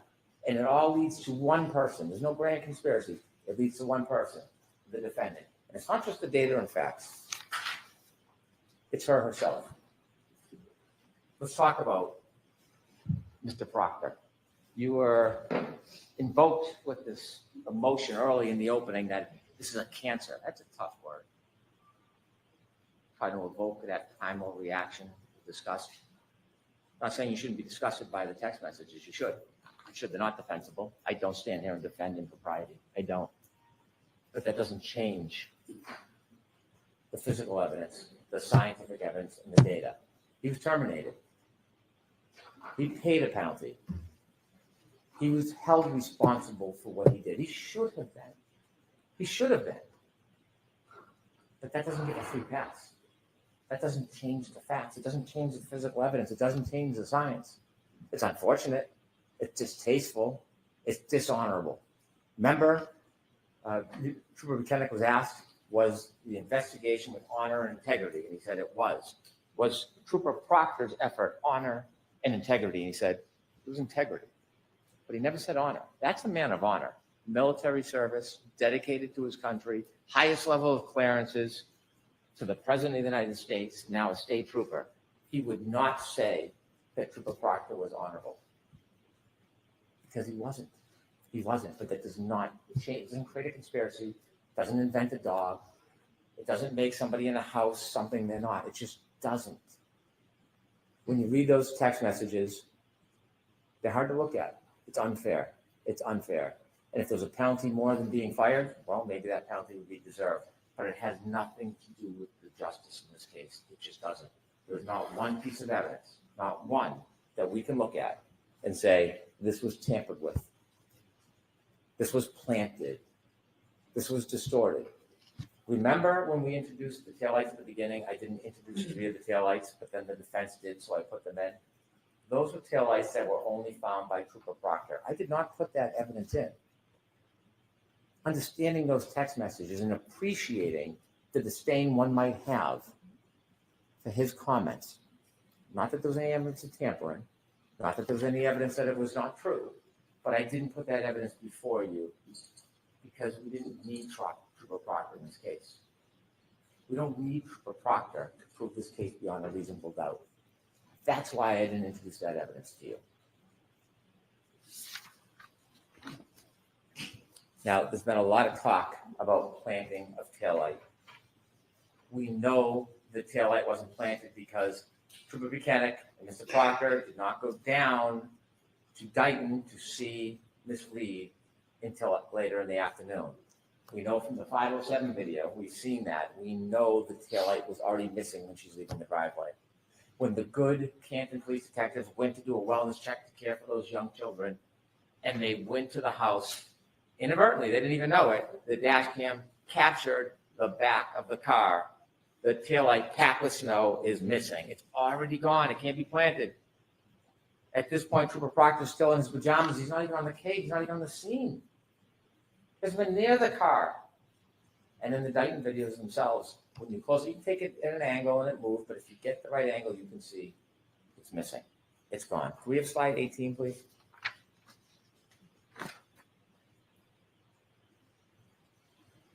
.507. You can play any angle you want, but if you look at this angle, it's gone. You know, plant is already gone. You know where it is? 34 Fairview Road, on the refill. January 29, 2022, 823. Look at the right-hand side. Look at the left-hand side. It's packed with snow. It's gone. It's gone. And the same thing when you do the videos, it's a different angle, a little smaller, but if you play that and watch the lights go up and down and slow it down, you'll see it expands. It's gone. So when you have Dighton Officer Barrows come in here and try to tell you what he saw in the salad bar, couldn't have been it. You got to ask yourself, what interest does he have coming in here in this case? A lot of attention on this case, a lot of people watching. Comes in after, of course, driving all the way out to the defense attorney's hotel to meet in a conference room so he can get a subpoena. He spends 2 hours driving up and back so that he can conveniently get a subpoena that tells him to appear, which he could have got by fax or in the mail. And so when he comes in, what he says is, that's absolutely not what I saw. Absolutely not. And then he claims at the last time he testified, he had made the same statement. I showed him his transcript. And did you see the redness creep over his face? He never said this before. In fact, he testified to the opposite. And so he sits on the stand with a new story after a meeting. We don't know why. But then I show him that bottom right photo with the snow, with it missing. And I say, is this the way it looked? That's, of course, before the snow melts out of the salad board so that you can see it unexposed. And he says, yes, he had to agree. This taillight was gone. There's no boogeyman. There's no plant. There's no Higgins at the salad board. There's no one tearing out pieces. In fact, remember I played you a clip and you'll have it where the defendant says, I was picking out pieces, it was crashed in, the bulb was showing, when I was showing Kerry and Jen, when they went back to Meadows. If you don't remember, listen to that clip, you'll hear it. Unfortunately, there's no ring video when they go back to Meadows.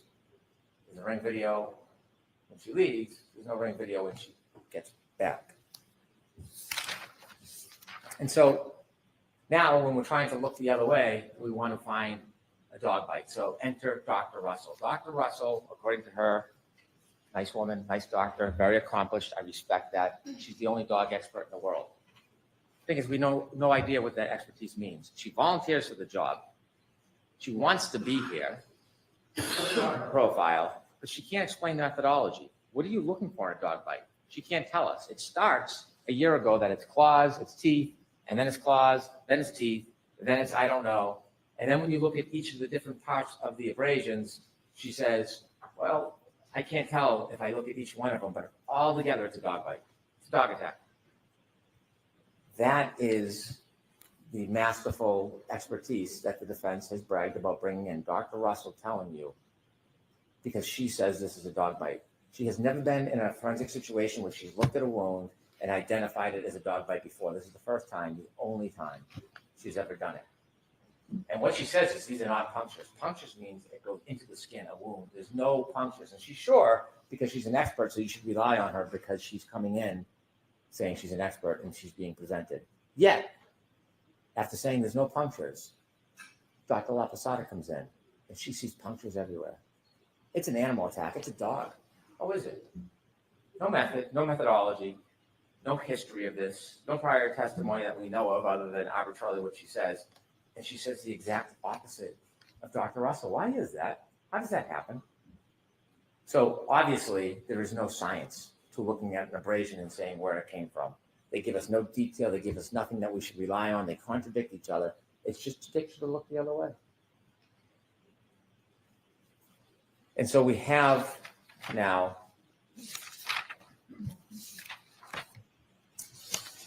the issue of the defense has said over and over again, there's no collision. There's no collision. There's no collision. And they had a number of witnesses come in to try to say that.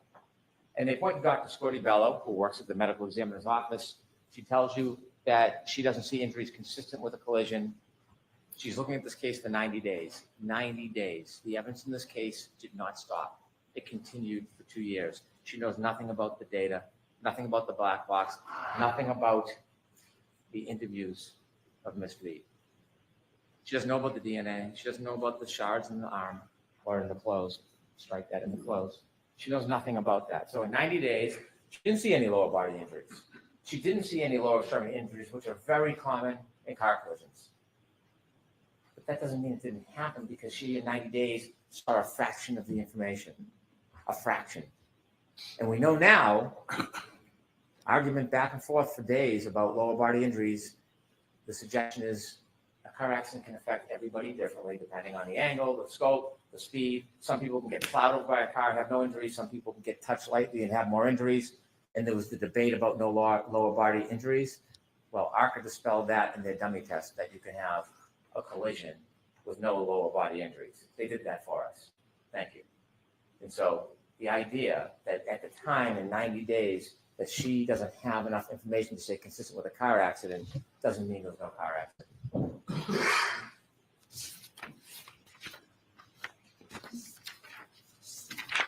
Let me talk a little bit about ARCA. I don't want to waste too much time with them. What expert who's supposed to come to you, they're not the ARCA truth.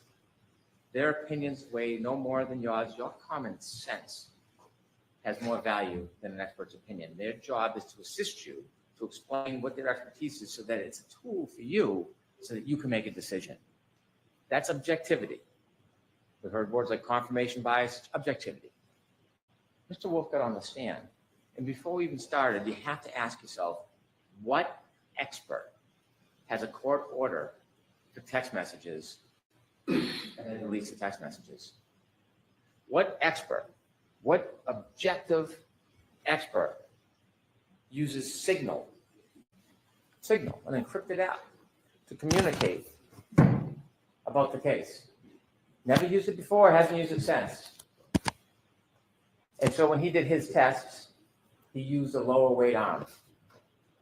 Wasn't trying to bash him, wasn't trying to insult him, tried to get him just to recognize that a 9.38 pound arm is less weight than John O'Keefe's metric, which would be 11.8. That's all. And because it's a lighter arm, it takes more speed to create the same damage. I know science, I don't know math very well, but that's basic. It's basic. And he fought me over and over again.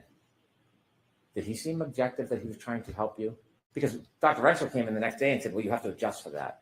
That's all I asked him for an hour about adjusting, just like Judge Welcher adjusted. So you adjust it. And he tried to talk to me like I was making something up. His own colleague had to admit it.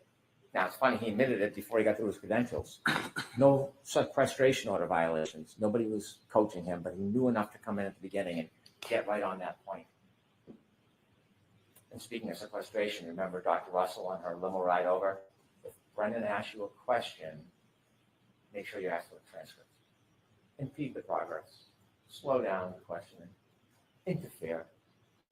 Sequestration orders is so this fundamental fairness for all witnesses, not just some. And so what happens with Dr. Renshaw, we don't know, but we do know he comes in here and he tells you that he was not getting information that was helping him the last time he testified. He insisted. I asked him 5 times, was he getting information that would help him in his testimony? Not from the defense, from his former employer. He said, no, no, no. And at the end of the examination, he reads his transcript and it's yes, yes, yes. And he tells us that he's independent and objective. I asked him about a luncheon, not a big deal, just asking him about it. And he says, I have a sandwich and I stand in the corner until I remind him that we got video footage from a documentarian and he's in one of the scenes. And then things change. So when you talk about objectivity and who to trust, they can come in and say, Judge Welcher said this and that. It doesn't make it so. Judge Welcher, Dr. Welcher, never in any report in any presentation, in any testimony to you, ever suggested this is how it happened. This was how his arm was. This is how his feet was. He was trying to show whether or not the orientation. Could this happen with the angle, with the height? That's all that test was. It was no more. But what they do is they reposture it, repackage it, and say it means this when it doesn't, and we're going to show you why it's not that, therefore we win. That's all that is. It's semantics. Judd Welcher, Dr. Welcher, never suggested that. And his work on text stream data, unassailable. And so what we have, inevitably, is we have a timeline that never moves, data that never changes, physical evidence that can't be put in that spot without a collision. We have, inevitably, proof, without any doubt, that on January 29, 2022, Ms. Reed was with Mr. O'Keefe, and she got drunk. She drank. She was 2 to 3 times over the legal limit. And they went to a party, an after party, and they were fighting. It was a relationship in decline, and he got out of the car, and he had a brief window of life left. And when he got out, and she drove away, she couldn't let it go. She got drunk. She hit him. She left him to die. It's that simple. We don't know exactly how this collision happened, but we have a good idea from the physical evidence, and we know that it happened. Can someone have a collision without lower body injuries? Could I have slide 19, please? You bet they can.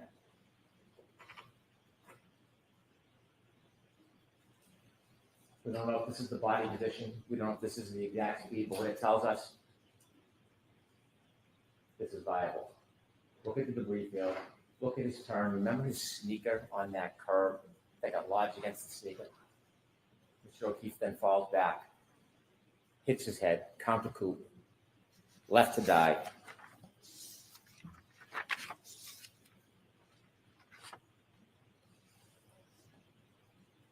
Thank you. Ladies and gentlemen, there is no doubt what happened that night. There is no doubt who did it. You have a very difficult task ahead of you when you consider the evidence and you consider the law. Very difficult. There are 3 charges. There is second-degree murder.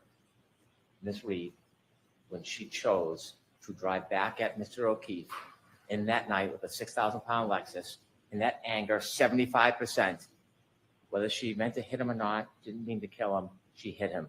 Strengths, it is a plain and strong likelihood of death. You would never back down your driveway if the kids were at the end of the driveway. You would say, well, you're going to kill somebody? You would never do it because you would expect, if you drove at them at that speed, that someone would die. That's second-degree murder. OUI manslaughter, she's drunk, she was reckless. She doesn't have to know she hit him. She doesn't even have to know she hit him. But she did.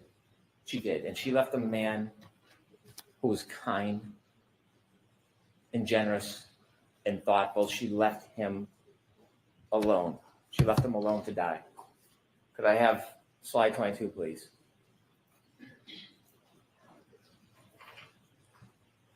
He is not an it. John O'Keefe is not a body. John O'Keefe was not a buffalo on a prairie. John O'Keefe was a person, and he was murdered by Karen Reed.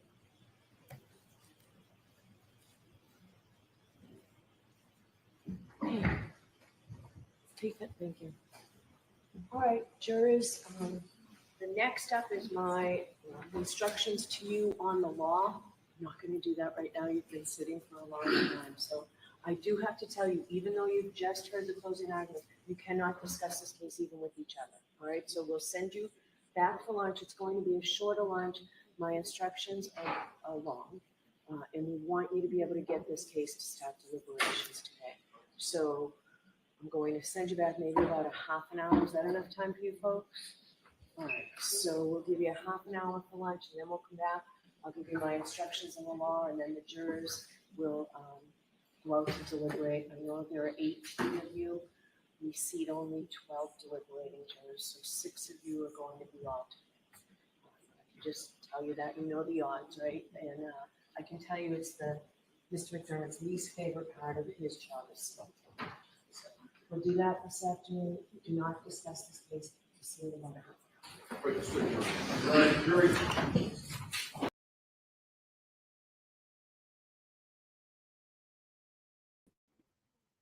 Adjust your volume. Because I'm gonna start talking. And I don't want to interrupt or hurt anybody's ears. I put the link in the chat if anybody wants to come up and hold on. Bitch. Hold on. Just a second. Turn it back down. Hold on, me. I wanna be No, in you the can't link. say.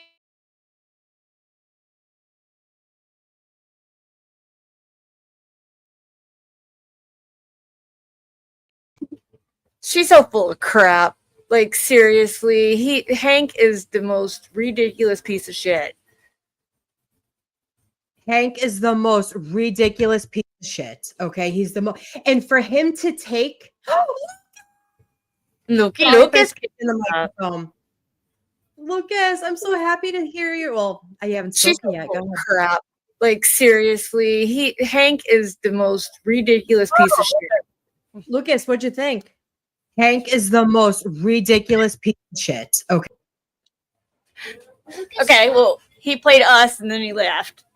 I didn't think he meant to. I probably have to come back in. Oh. He took AJ's closing from last year and essentially made it his own with that turn the other way shit. What a fucking piece of shit. Like you can't can't you be original? I bet he got his closing from fucking Chat GPT. Who wants to bet that motherfucker put his closing in Chat GPT and just went with it? He looked like he was winging the whole time. Oh my gosh. I mean, Aiden did give us the numbers of all the jurors and which ones that he thought that had shown the most emotion throughout the trial. So that way we can kind of listen to what the number I screenshot them so we can kind of listen to what numbers are pulled. And But they're doing that in the jury presence, correct? My understanding, yes. But they filed a transparency motion And it was today. denied. Yeah. She denied it instantly. Yep. Fucking piece of shit. And she's like, oh, this is Jimmy's worst part of his job. Yeah, okay, Beverly Cannoni. She just wants to go down the Cape. She's looking for 345. We got our man Lucas. Here we go. Lucas. Lucas is on? Can you hear me now? There you are. Yes, we can hear you now, baby. Hear me now? We can hear you. Hi. Fucks up with my picture. My picture's wrong. Jesus fucking Christ. What was the question? I've forgotten the question. What did you think of this morning? I'm having a bit of difficulty understanding why defense went first because it's Massachusetts. Yeah, go on. Tell me. No, Tell hold me. on. So in Massachusetts, the Commonwealth is always given the rebuttal choice. So instead of having the Commonwealth go, then the defense, and then the Commonwealth again, they always have the defense go first because the Commonwealth is able to close last. Yeah. Just like in the beginning, they have the defense go first and then the Commonwealth because the Commonwealth always is entitled to a rebuttal in both stances. So that's why he went last. There's not many states that do it. I think there's like Mass does it with everybody. In Tennessee. So that's not fuckery. That's just how Massachusetts does it. Instead of giving Hank 2 bites at the apple, they just let them go last to get the last word. Okay. Well, that solves that one then, because I understood it to be the other way around. But anyway, normal states that don't have Hunger Games of Norfolk County, they do exactly what it is. Yeah. So I mean that's with every case. So in a lot of places, the state goes first and then the defense, but not here. Mark Cunningham, it's Mark. What's up? Hey, Mark. Hi, baby. Lucas. What's up, buddy? Yes, man. Oh, I'm doing okay. How's yourself, mate? Not bad. Good, We've good. missed you. grinding out at work, you know. Per usual. What a fucking joke Hank is. What a joke. Going after people's integrity. It's all he can do. I feel like he was trying to get the sympathy votes with the she was drunk. He She definitely had was. the two. That was because that's all he has is a sympathy vote. I fucking hate poor me people. Poor me. And lying about Dr. Wolf, really? Like you literally lied about people's testimonies. Yeah, that's the worst part. You can't object to anything. He's just up there spewing fucking nonsense. And you know what's funny? He didn't bring up the whole sweatshirt thing of it being cut by the Commonwealth. He completely skipped over it. And AJ even said if he doesn't address it, you know where he stands. And he didn't address it. I know. He had the last answer. He should have touched on it. But. AJ was I mean- master. I was on the edge of my seat the whole time he talked. And then Brennan came up and I was like, Yeah. Yeah, that's actually when I did work. Not for nothing, he even tried to rehabilitate Proctor and being like, he deserved to be fired, but it doesn't mean he did anything wrong. Excuse me, sir, don't you know we can see you? he called, he's listening because everybody's called him the boogeyman online, and that's what he used. And He is his the boogeyman. is the boogeyman. Lucas, from the UK's point of view, what did you think of Hank's closing, like in a whole? Do you think it was effective against Alan Jackson or no? If I was a juror, I would have made a lot of notes about what Alan Jackson said. Yeah, they weren't allowed. Which you can't do notes. You can't do notes. Well, No, that's it's shit. not an opening or closing because it's not actual evidence. That's why Hank can sit up there and just lie because it's not actual evidence. Right. It's- Yeah. In that case, I would, given the way the trial's gone, I would take notice of Alan Jackson and not much notice of Hank Brennan. Yeah. I agree, mean, I know Lucas. we're all biased, but I mean, it's clear as Oh, day. we are. But I mean, this is the thing. I have been 100% about this the whole time. Had I been given evidence that Karen Reed, even there was a slightest chance that she did this, I would have been pro her getting locked up. Like I am pro justice. Okay. I am pro the person rightfully going to jail for the right things that they have done. I've always said, like, no one knows what happened that night. No, I just know she wasn't hit by a car. Even if she did hit him, which we know didn't happen, Right. the investigation was so bad that you still can't convict her. We all know she's guilty. She didn't take her shoes off when they went in the house, guys. Yeah. She knew John wasn't coming back. Okay. Well, right, What you're a- right I though, can't Mark. believe- Investigation alone, it should have been dismissed. That's There when was no that's what caught my investigation. eye right away in this whole Should case. have I was never like, been brought to trial. And I got buddies think, that like, don't watch it, and they literally text me and they're like, "Wait, they didn't knock on that door and go in the house?"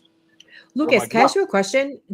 Like before you got into Karen Reed, are you like a trial watcher? I know me and Mark are. I know Kelly is now. Are you a trial watcher where you follow American law because we're the ones that televise? Nope. No. Okay, that's interesting. So this is like a new territory for you to step into and to look at the law and say what like this is. But this is why America televises trials. This is why America is supposed to be transparent And because they're we just- have To do that. right. And then Bev denying the motion to be transparent, and then she says, "This is the hardest part of Jimmy's job." Fuck out my face, Beverly Cannoni. Yeah. Putting balls and saying this is the number. We know they can do it in that very courtroom because they did it at Penny's case. We watched them with the balls. Like, why You isn't it weren't like doing a- anything shady. Why would you deny that overnight? Like, Absolutely. And instantly. I think Bev she's like, well, I fucking Like, with deny all everything this- against her, so I'll just keep it going. Right. With all the scrutiny against her and like all of the bullshit that like all that the Commonwealth is facing, you would think that this time around she would want to be as transparent as possible because there is a group of people outside already thinking that you're corrupt, already thinking that you're doing the wrong thing. Why not be as transparent as you possibly could be especially with the bingo numbers, especially with the alternates. Because Allow what was she something making a in, so note in you're her like, watch? so the people are like, oh, she let something in. Finally, Right. She still did. She exactly, Carrie. She has audacity. She's just, and she doesn't care. And what's scary is she, like you said the other day, Amy, she's in charge of all of the other judges. She's superior judge. She's chief justice in Norfolk County. Yeah, that's scary. That's the scary part. Scary thought. Someone higher up said, "Be as dirty as you can. Side with Hank. You'll get no repercussions. And good luck." Well, judges in America don't get repercussions anyway. No, I know. They're nearly untouchable, which is even a scarier thought. These Well, people here's are untouchable.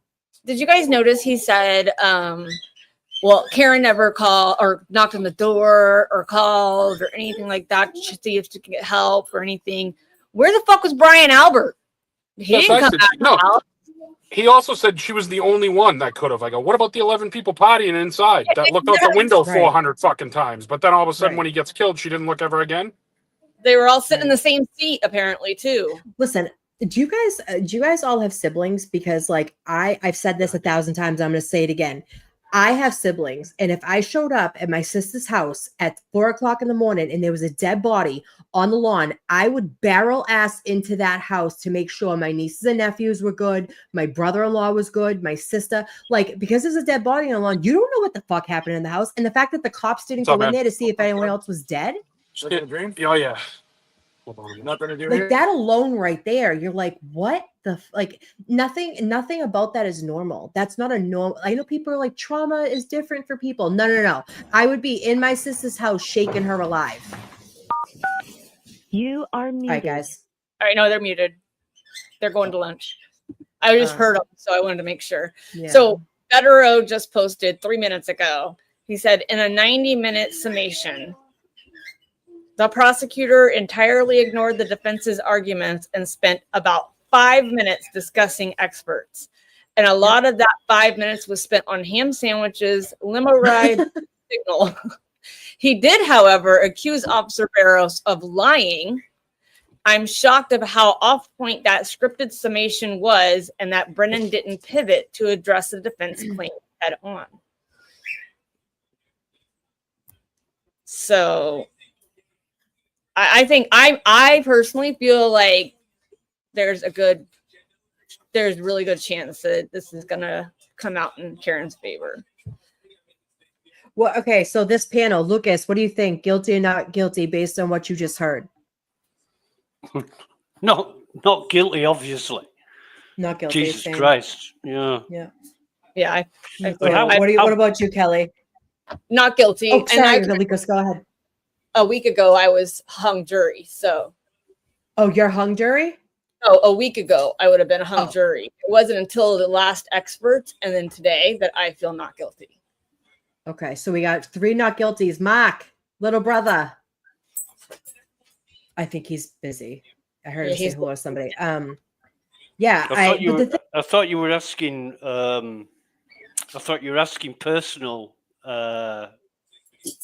Personally, what I think it is. I think realistically, it's going to be a hung jury. Yeah. You think? Mm-hmm. I don't know. Yeah. Well, because the thing is, you have to have a unanimous verdict for a not guilty, and Lucas is onto something where, like, there is probably going to be one person who's going to hold out, and the fact that they're not being transparent about the alternates makes me very nervous that they're going to make sure that the one person that they think would hold out is on that jury. Turtle Boy. They will have been looking through all the notebooks during the night when the jury's not there. They would have been browsing through everything to see what notes have been taken. Obviously, the ones that look like they think Karen's guilty, they'll be in the jury, whereas the ones that think she's not guilty, they'll be excused and not needed. I agree with you. One that took like 6 notebooks full of notes it's going to be an alt. Yeah, Turtle Boy wrote down like 6 numbers. He said in case anything shady's going on, if these 6 are bounced. Really?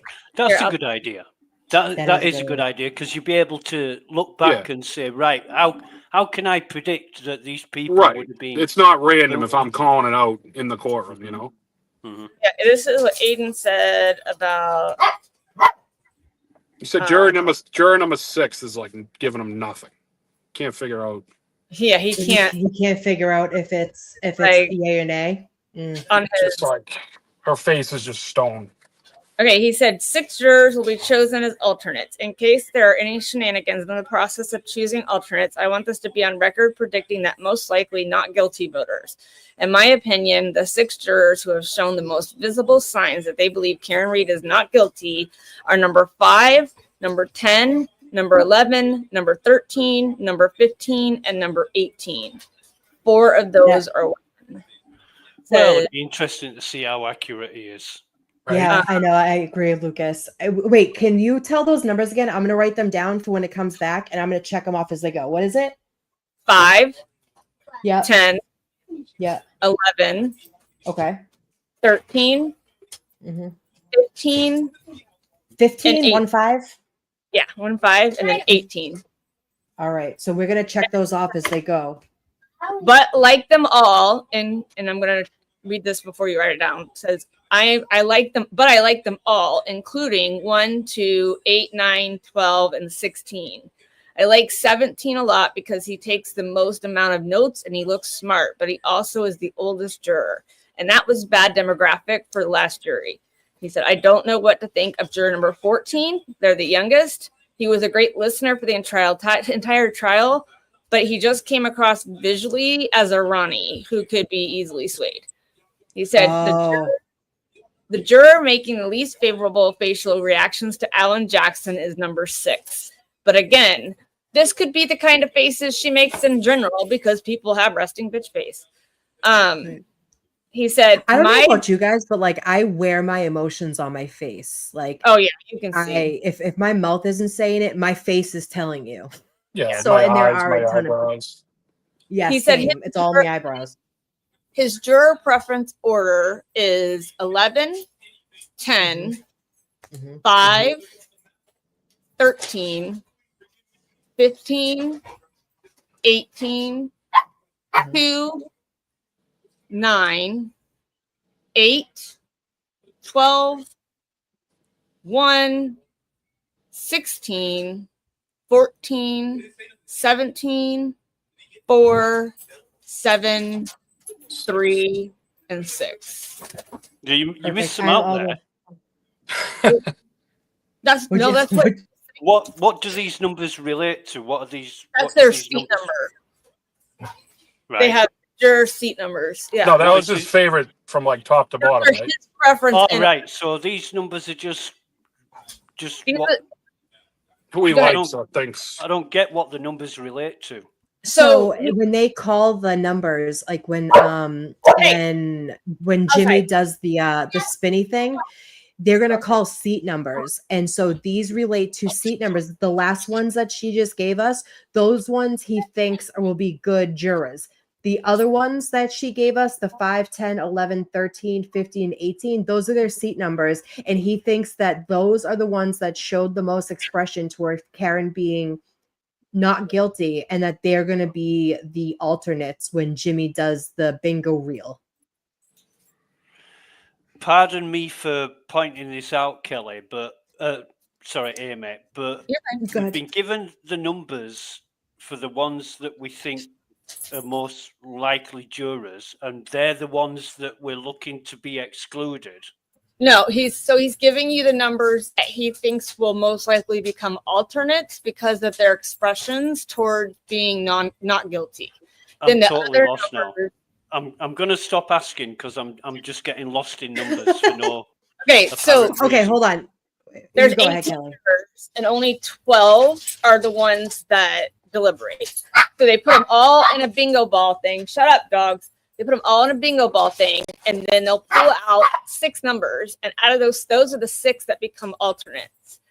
Because of the fiasco last year, Declan, take them out, please. The last year fiasco, I'm online, please take them outside. Because of the fiasco last year, They don't know what actual balls they were supposed to put all the juror balls numbers in the bingo thing. They don't. Have you ever played bingo, Lucas, where they put all the balls and they call the numbers? They spin it. No. So Every they answer put to every question is bing- no. They put it in a spinner box that spins. Yeah. They put the handle and it spins, and then they can pull one ball at a time and say that number. Each number that Jim pulls out is an alternate. So They if their don't get number to deliberate. is called, then And they do are not get to deliberate. the ones who get called are basically released. Here's an idea. Why not have the regular bingo thing that's see-through and it fucking spits the ball out so there's no questions? A fucking men. Amen. Currency. Do that I at go to Hancock. cake sales when I was a kid. I loved it. Fucking Right? So easy. I loved playing bingo. What I won a lot of money at bingo in California. What Aiden was saying is that the ones that Amy wrote down are the ones that he believes Jim's going to pull out of the box that will not deliberate. They'll be sent home. And that the other ones, Because they're pro He just Karen wants to Reed to see be if found it's not guilty. rigged. Yeah. Right. He just wants to see if it's rigged. Because last year, Jim never showed the numbers of the seats as he was No. calling them. And And he so pulled they them think out that it was so rigged. quick. Yep. And he It was didn't only like those in other balls were in cases, bingo. Mark. In other cases, like who was the cop that got unalived recently from Weymouth? Chesna. Yes. Yeah. So I went to to school with this guy. whoever the clerk was pulled the balls out and put them on the desk for everybody to see. Jim didn't do that last year. they did that for McGee too. Peggy McGee in Beverly's court, they did that. Right. Because Or you're just supposed show us dropping 18 in the box. It's not that hard. Go Correct. 1, They did 2, 3. correct. Right. I don't think there was 16 in there last night. He pulled 3 out so quick, and they were all pro Karen.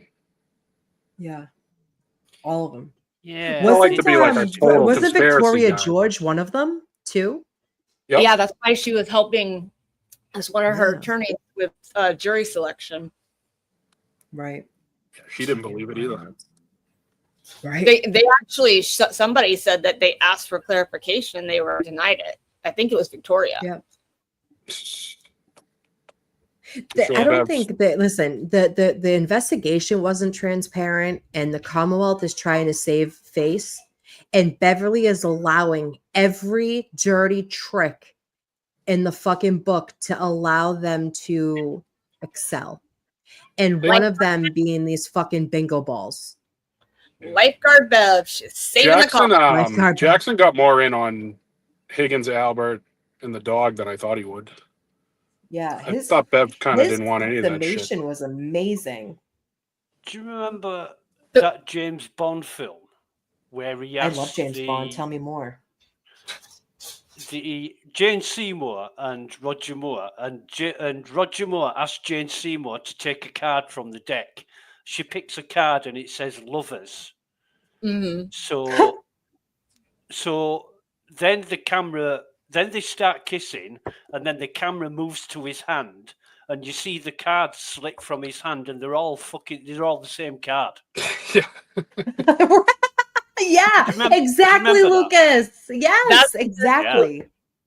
So you get You nailed it. however many balls there needs to be in a bag, and all the balls are of all the people they don't want, so it doesn't matter which ones they fucking pick out. they're all Exactly. the same. Yeah. I didn't even think Like of that. if they did this right and they wanted to get people off their backs, right? They would put individually, they would count out 1 to 18 because there's that many jurors, right? They would show the balls. 1's going in, 2's going in, so on Right. and so forth. And then each time they pulled the ball for an alternate, they would show the camera, or they would have like a small live feed camera, or put the balls on the desk so that the camera can get at them and you can see that this is a legit thing. You think that they're probably in fucking chambers right now rigging that motherfucker and putting like 6 numbers in there. Like just the ones that they want. Yeah. Or they're thinking of some new fucking way of wangling it so that we don't know. You Right. know, it Right. could Absolutely. be it could be anything. I mean, But it shouldn't be like that. Like, just No, show it. shouldn't.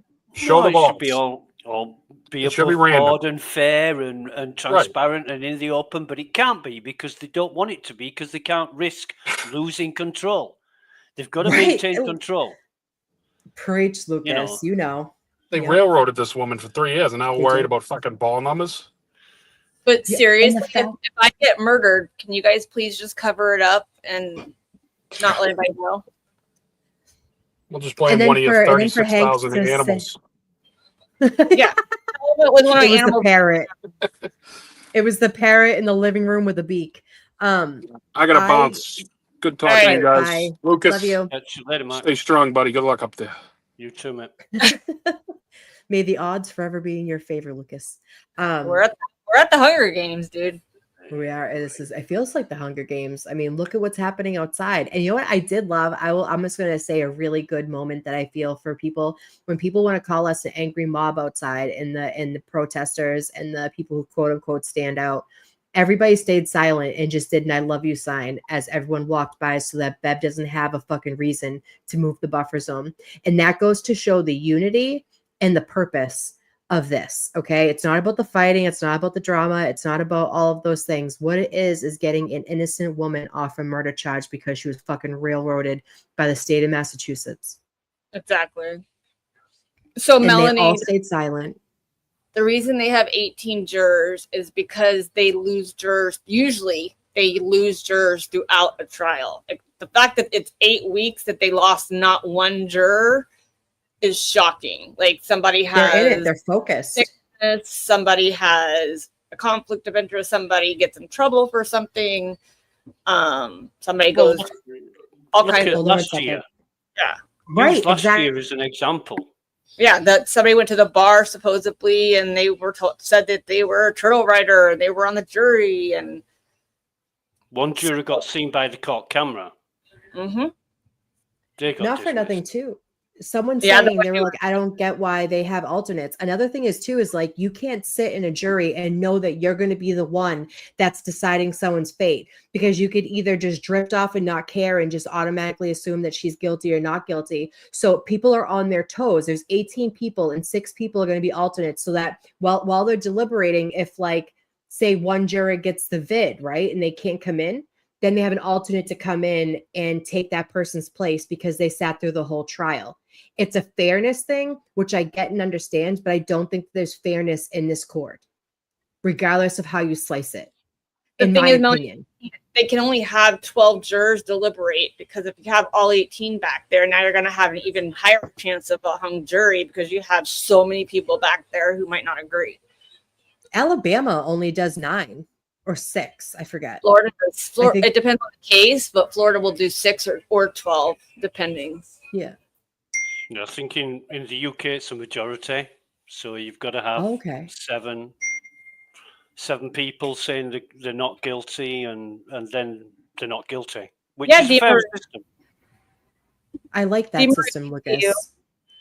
And Who the thing is, picks- too, is it should be majority. It should be majority. It should, like, unanimous decisions. You're never going to get 12 people to agree. Even us as a group, like, we all believe that Karen Reed's innocent, right? But we can have different opinions about different facts. And if you have 12 people in a pressure cooker, never met each other, they have all different personalities, the chances of 12 people agreeing are slim to fucking none on a Right. good day.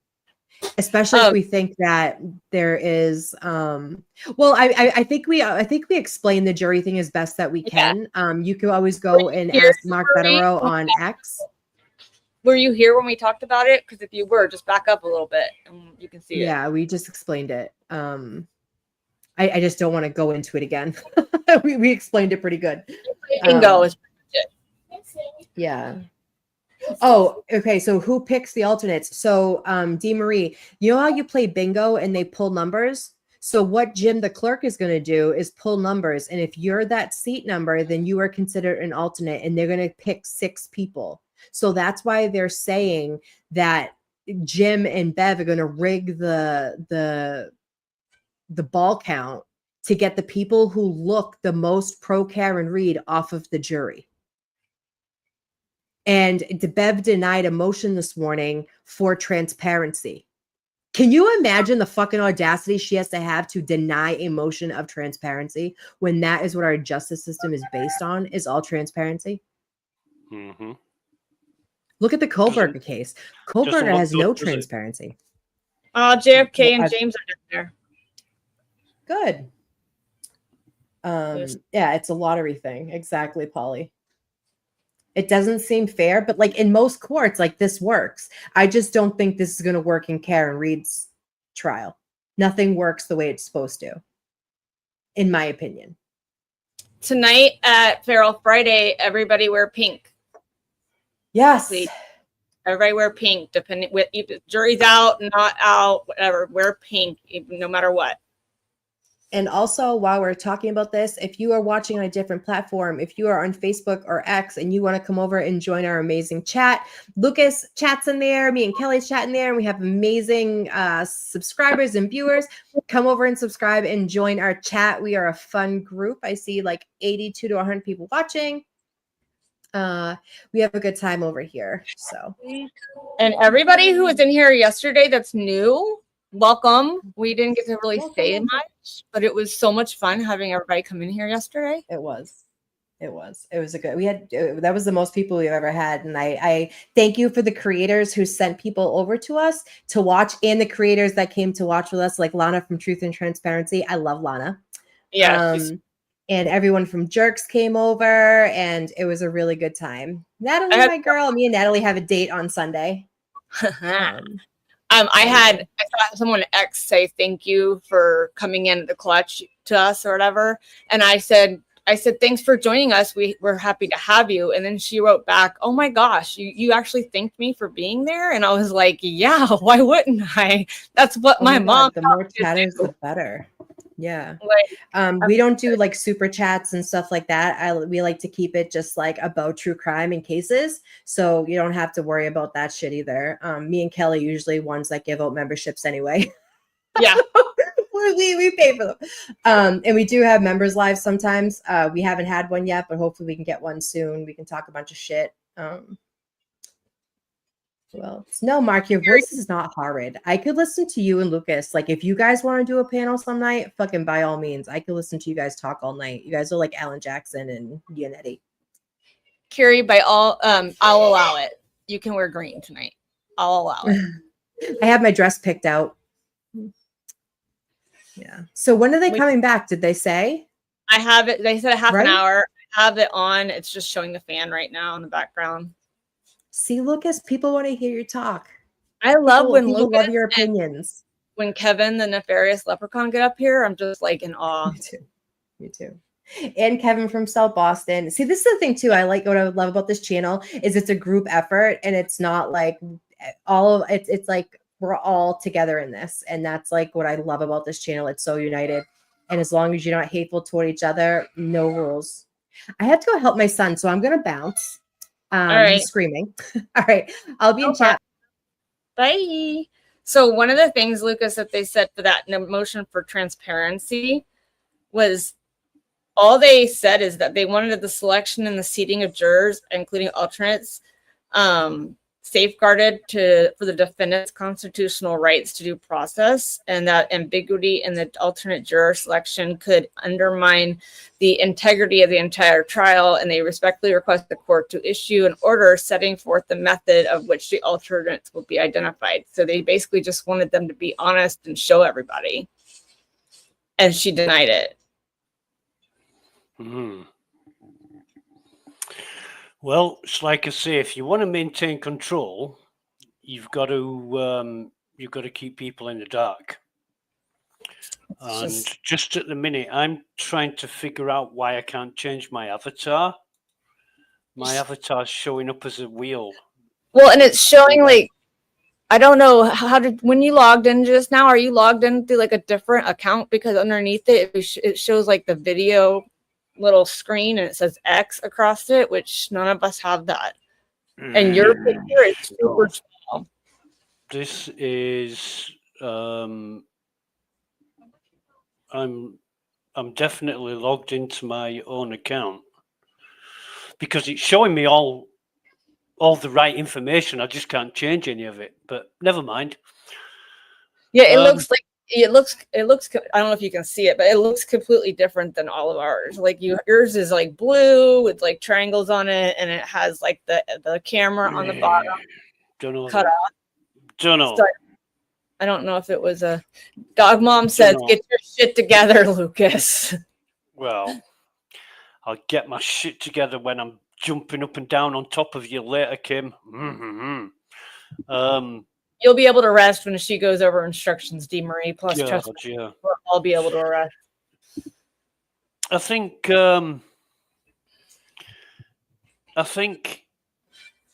it's a bit weird that didn't prosecution go first last trial in closing arguments? I'm sure they did. Not in closing. They go first in the opening. So they always go first and then last in Massachusetts. My memory's getting old. Okay. But I will tell you, I really did feel like Jackson's closing this year was so much stronger than last year. Like last year, I left that closing kind of just like, eh. This year, I was like on the edge of my seat listening to him. When he started and he said 3 times there was no collision, my mind went back to look the other way, and I thought, oh my fucking God, here we go again with this bullshit. You know, everyone at that trial speaks in 3s. Didn't you know that? I'm not in favor of catchphrases. I'm not in favor of little lingos to plant in people's heads. You're gonna give them the facts, and if the facts are strong enough, the facts will stick with them. They're not going to forget something that's important. You know, most of the stuff I can't repeat most of the stuff of what Brennan said because it's of little significance and it's definitely not fucking true. Right. Most of the stuff that he went over, he was exaggerating or making up. And besides that, he was going for the sympathy vote. Or misrepresenting what was said and done. Like you would say, the test results from Aperture were absolutely accurate. We all know they fucking weren't. But, they don't know where it happened, how fast it went, or if it even happened. Well, he said that of defense. He said they don't know, they can't tell you how the SUV hit John. Well, neither can your fucking Aperture experts. Nobody can. But if you're going to be using it against someone and saying this is why they're guilty, then you should also be saying, well, this is why they're innocent, if you can't prove it. Right. It works both ways. But they won't. In United States, they have to vote not guilty. They don't get voted innocent. They can't say, oh, she's innocent, so that's what she's found on. She will be not guilty, and then it will just be over. That's the difference. Like I want them. Yeah, they don't say. You mean there's only 2 verdicts, like guilty and not guilty? Yep, guilty or not guilty. There's nothing. There's no innocent verdict. Nope. Oh right, I was hoping there would be because I've never heard of it before, and I was hoping this time that there would be an innocent verdict. Yeah.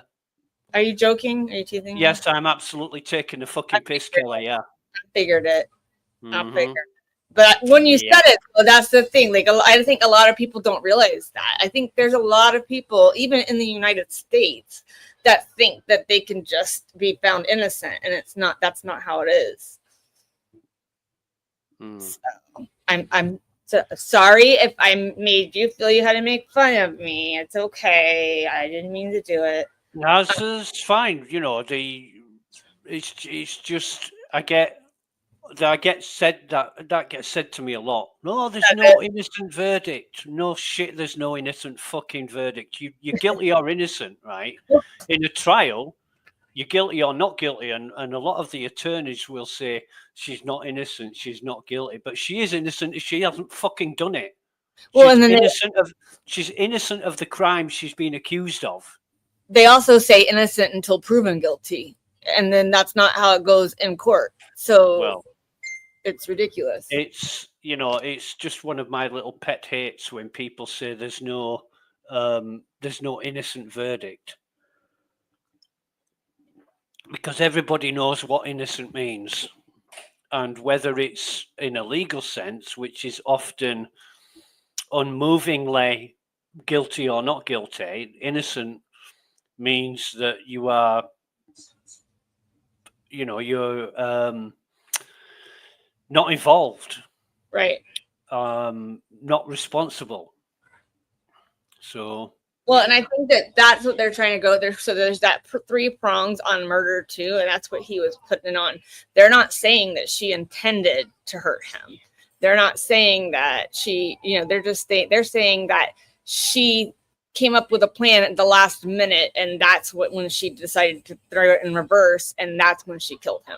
That's what they're trying to say. They're trying to make it. Drives fucking stick shift must, Brennan. I want to see Brennan get in a car and drive 24 miles per hour backwards.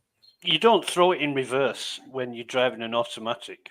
It's it's just a fucking lever. You move forwards and backwards, isn't it? So not only that, with their scientific stuff that they were saying, like Judson was saying, my husband, they said that she went or Shannon, which he called Shannon Welcher, by the way. He called him Shannon Welcher at one point. He didn't even say Shannon Burgess. But so Shannon Burgess said that when she did the 3-point turn, she pulled into the driveway, and then she didn't even stop before she slammed it in reverse to go backwards, and then didn't stop in reverse to go forward. That would have dropped her transmission. My husband would have killed me. I don't know. I don't know, because you see, every time defense comes up with some, and some of the time they're not even trying to do this, but every time defense comes up with some information or evidence that disproves something the prosecution have alleged, the prosecution changed the case. Yeah. So he changed the timeline today again, right? Yeah, they change it whenever they fucking need to, because without that ability, they're going to have to go back and start a new fucking trial. They've got to be able to change it on the fly, because then they've got a chance of convicting Karen. And hopefully they can slip something in that they're not supposed to slip in. And, pull the wool over the jury's eyes and everybody else's, and get the judge to agree. And then they might be able to put Karen away for good. Which is so scary. It's so scary to think that. It isn't. It's bollocks. It's complete bollocks. This you never ever see. Well, I hate to say this, but because it might happen, but you'd never ever see this in a British court of law. It just wouldn't be entertained. You'd get several other higher judges jumping on it and saying, this can't happen.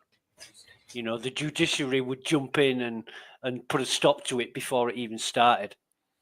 And numerous prosecutors across the country have come out and said that if this crossed their desk, they would have never taken it to trial. Really? Yeah, I mean, Aiden had one on his show, but from Indiana. But I've heard numerous prosecutors or numerous former prosecutors state that it would have never gone to trial. They would have said there's no way. Lori Ballo, you could prove that. Her brother, they literally got burner phones, and instead of using it as a burner phone, he logged into his own freaking Gmail on the phone, so it followed him everywhere he went, and they had all his text messages. You could prove that. But there's nothing that shows that she did this. And when he says, oh, well, what if she drank at home? Like he said that in his closing just now. Well, what if she drank after the fact? You don't know. You have no clue. That's why the police tell you all the time, if you go home and they come to your house, they can't charge you with a DUI because they can't prove that you were drunk before you got there. They can't prove that you didn't go in your house and down a bottle of alcohol. Nobody would be charged with a DUI if they got home before the cops showed up. Now, Brennan's going on about the blood alcohol content, and he's saying, "What? How did you describe it?" The He didn't say the legal limit. Yeah, two or three times the legal limit, and how do you know that? You cannot possibly know that. Well, they tested it with whole blood or with blood extrapolation. They didn't test it from fucking figures that were given to them by the cops. Right. Which, excuse me for pointing it out, but you're going to make those figures benefit your fucking accusation against the accused, aren't you? You're not going to say, oh, well, let's make it so that she wasn't drunk. No, you're not even going to make it so she was drunk. You're going to make it so that she was so fucking drunk she couldn't walk. And technically, by law, they should have never tested her blood for alcohol because she was in there as a for a evaluation for psych because her dad had her sectioned. So they should have never actually taken her blood and tested for alcohol. Hold on, Lucas. Somebody wants to say hi to you. He's been waiting. Hi, Lucas. Hi. Hey, buddy, how's it going? I saw Dog Mom in the chat, so hi, Dog Mom. Oh, and hi, Mark. He knows everybody. All right. Cool. He's literally been waiting here patiently next to me going, can I say something, please? I'm like, no. But yeah, they should have legally never taken her blood because she was sectioned. And like, so there's so many things that they did wrong in this and then they didn't do that. I watched Duty Ron did a whole video on Reasonable Doubt last night. And that part where he says that Nuttall says that she says, I hit him, and that he was down with, down there on the ground when she said it. She was never once in that video next to him. You mean, Timothy, smack my lips. The man he was crying on the stand. Did you know that? I didn't realize that. He was in tears on the stand. Like, yeah, he was holding back tears. And I think it's because he knew he was fucking lying. I don't give a fuck about that. I was like, why are you crying? But like, they literally, Duty Ron showed the video. Brennan mentioned that in his closing. He mentioned that Karen had said to the EMTs that she hit him. I'm like, no, she fucking didn't. Video evidence proves she didn't. Duty Ron showed the red circles of where Karen was or where Nuttall was at all times. And so Brennan's coming out with this shit, and it is shit. He's saying that Karen admitted to the EMTs. Well, she allegedly said it to, what's her name? McLaughlin, Katie. Yeah. With a fucking cop. Was shot. There's a cop stood closer to Karen than Katie McLaughlin. So if she'd have said, I hit him, that fucking cop would have heard her. There would have been handcuffs. She would never left to be sectioned. And if she was, she would have been handcuffed to be sectioned because they would have taken her straight to jail. That was Sarif who was stood there. And he testified last trial that she never said that or he never heard her say that. And it's not in one police report. And at no point was Katie McLaughlin stood with Karen when Officer Sarif wasn't. So there's no time Karen could have said it to McLaughlin without Sarif hearing. I do like that they brought up Kelly Dever again and how she had fake memories of people being like very, very detailed fake memories of being in the Sally Port and changed her story as soon as she got called into the office. I was happy about that. I had a friend call me up earlier to specifically talk about that. And he said she was absolutely gorgeous and that he wanted her to arrest him anytime. So I'm thinking, yeah, right, okay. She had so much. I wanted to give her scissors. Her hair was like the most split ends I've ever seen in a person, and you could tell. But it suited her. It did suit her. But yeah, the whole Kelly Dever thing. I mean, despite what people are saying about her, she was the right person in the wrong place at the wrong time. You know, she's just doing a job, and through no fault of her own, she saw and heard something that later was not the best thing she could have seen and heard. So she's been manipulated and. Oh yeah, I feel bad for her. I do. I mean, well, I don't feel bad for her with their attitude she had, but if she's wanting to continue with a career, then she's going to have to toe the thin blue line and play the game. And yeah, it's not a good position to be in.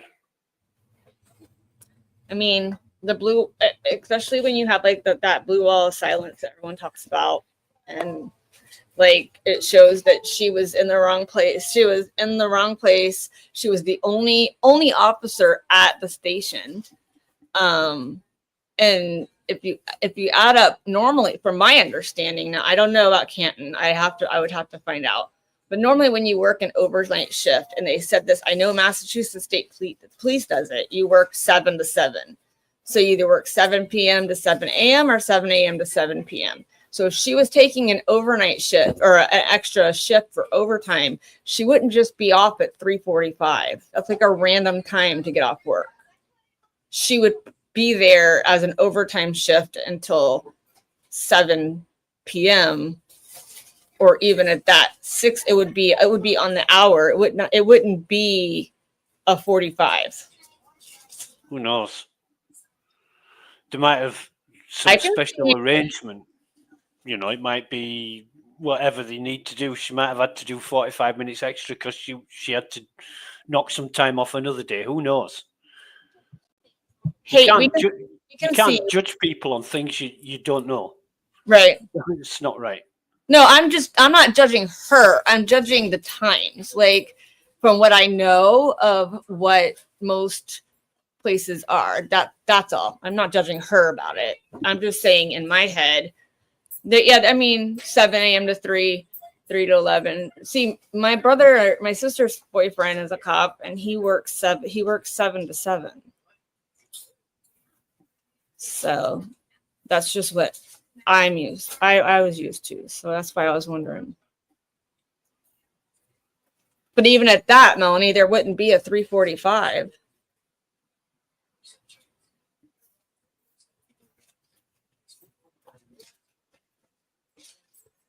Yeah, we're all getting PTSD from the fan.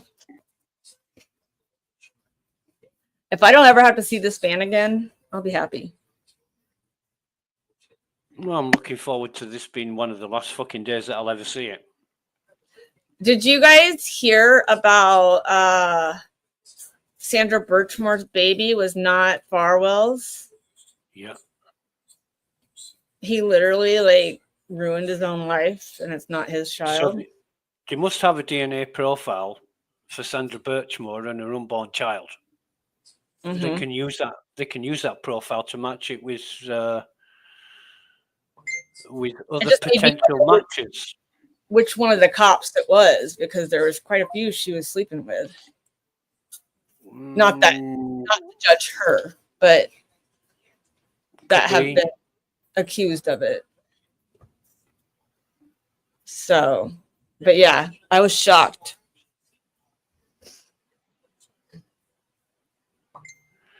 Yeah, that's a big case, Wayne. Detectives investigating. Yeah, Madeline McCain is a huge one. And sent it to the lab. Is that recent, or is that when it happened? Yeah, Missy, it came out yesterday. Amy sent us the link, and then I saw Aiden post about it on X. True, Carrie. Do you know, Lucas, if that was when she went missing or recently? No, she went missing almost 20 years ago. Oh, 3 days ago. Might even be more than 20 years ago. Yeah, she would have been. He said that's 3 days ago that they just found that. Yeah, because the detectives in Portugal, they've got this German guy. I can't remember his name, and he's doing time for a sexual offence, but he's due to be released soon. And without further evidence, they have to release him, and then he'll just disappear. Right. And if that happens, they'll never ever find him again. So there's a concerted effort to dig into the Madeleine McCann case to get a link between her disappearance and this guy so that they can keep him in custody. And that's the whole point and reason for it. So there's a missing girl here in Orlando. I used to work with her. No, that's not unsolved anymore. He admitted to it.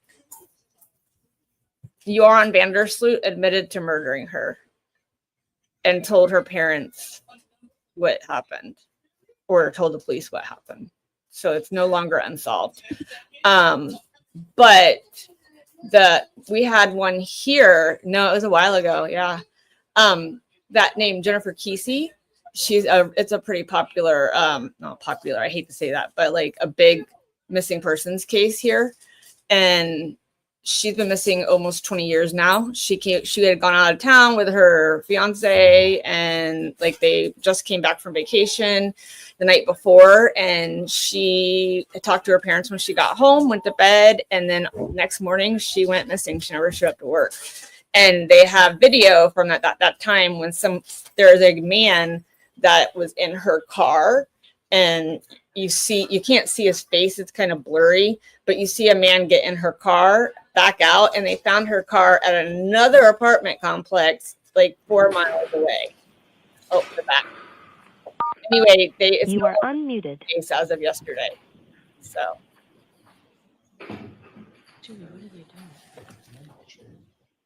What is now one of the seat? So who wanted to see me? I'll see you at sidebar for just a minute.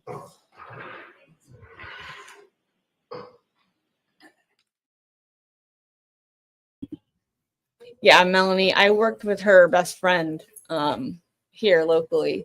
So she but as of yesterday, it is no longer a cold case. They have gotten people who are suspects. So sidebar.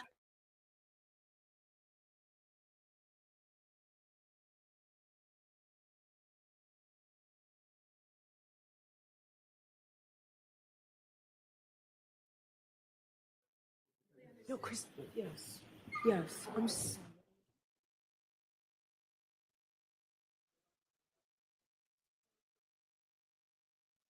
Some space here, please.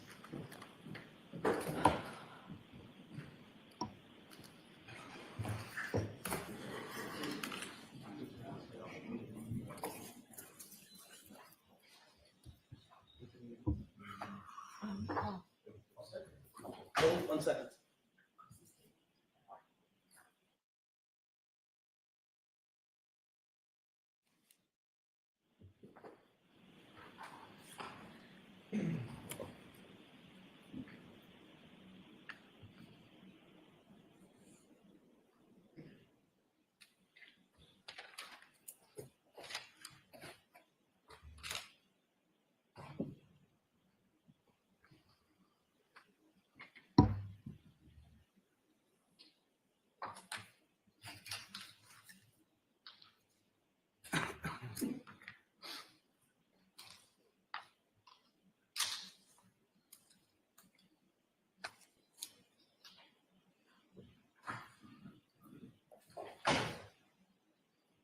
Okay, Paul.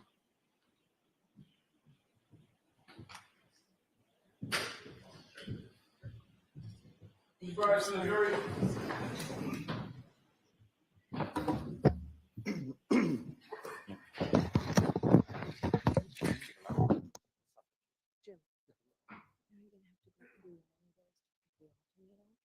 okay with that? Oh, okay. Okay.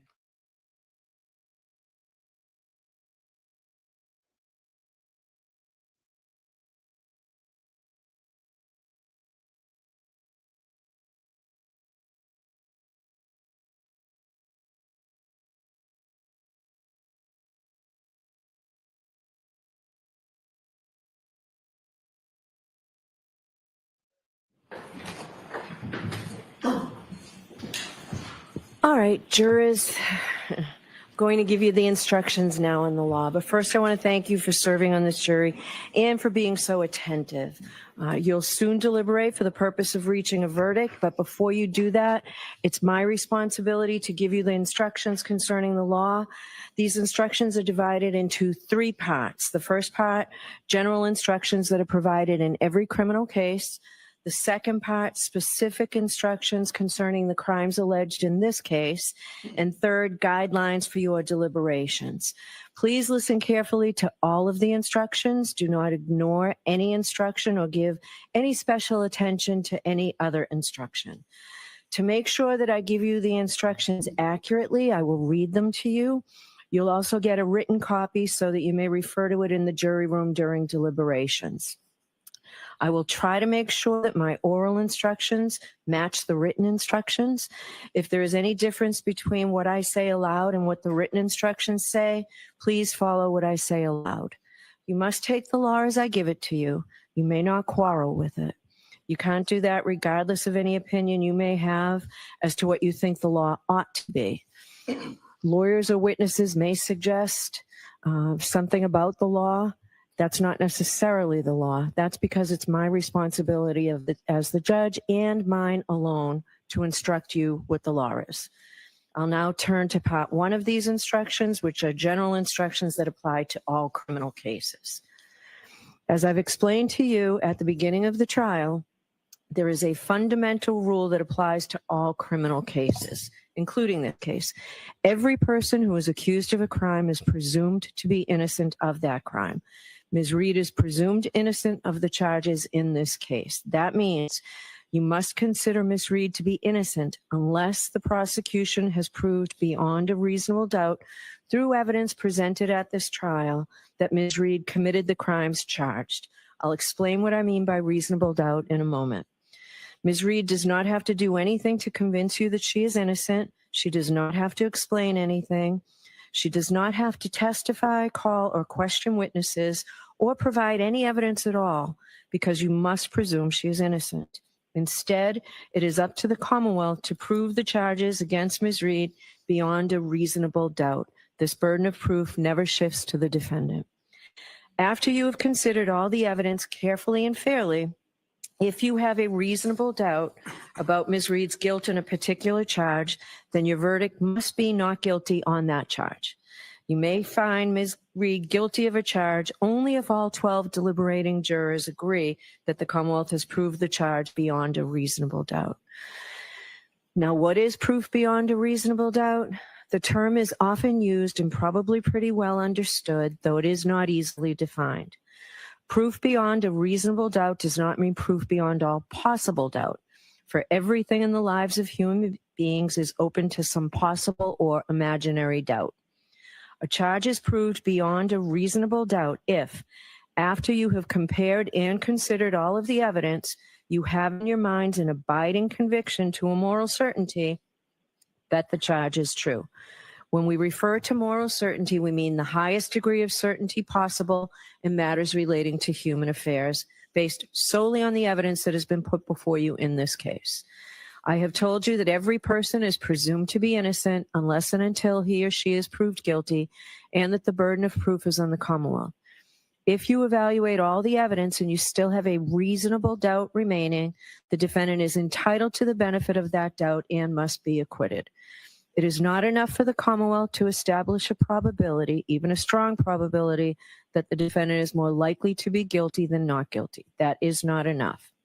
Instead, the evidence must convince you of the defendant's guilt to a reasonable and moral certainty, a certainty that convinces your understanding and satisfies your reason and judgment as jurors who are sworn to act conscientiously on the evidence. This is what we mean by proof beyond a reasonable doubt. How do you decide whether the Commonwealth has proven that each element of an indictment is true beyond a reasonable doubt? Let's talk about the roles we all have. First, the function of the jury. You are the most important people in this room. It all begins and ends with your function. You will determine the facts in this case, and that is your job and yours alone. You are the sole and exclusive judges of the facts. If there are any conflicts in the testimony, it is your job to resolve those conflicts if you can do so. Once you determine the facts, it is your duty to apply those facts to the law as I explain it to you, and to determine whether the Commonwealth has proven its case beyond a reasonable doubt. You must decide the facts solely and entirely on the evidence as you have seen, heard in this courtroom, and on nothing else. No prejudice, no bias, no fear, no favor. You must not be swayed by personal likes or dislikes. Your deliberations are no place for emotion, sympathy, passion, or prejudice. The Commonwealth and Karen Reed have a right to have the case judged by fair and impartial jurors. All parties who come before the court stand as equals before you. Therefore, your verdicts must be based on the law as I'm giving it to you, and on the evidence and the facts that you find, and nothing else. You cannot allow yourselves to be influenced by any personal feelings you may have about the nature of the crimes with which Ms. Reed has been charged or the consequences of your verdict. Just the cool, reflective, and impartial sifting of the evidence so that here in this courtroom, justice may be done. Your focus is on the evidence. I am the judge of the law. My job is to teach you the law that you must follow in the case. However, I have no opinion about how you should decide this case. You should not consider anything I have said or done during this trial as reflecting any opinion by me about how you should decide this case. If you believe I have an opinion about the facts of this case, you must disregard it. You must decide this case based solely on your evaluation of the evidence.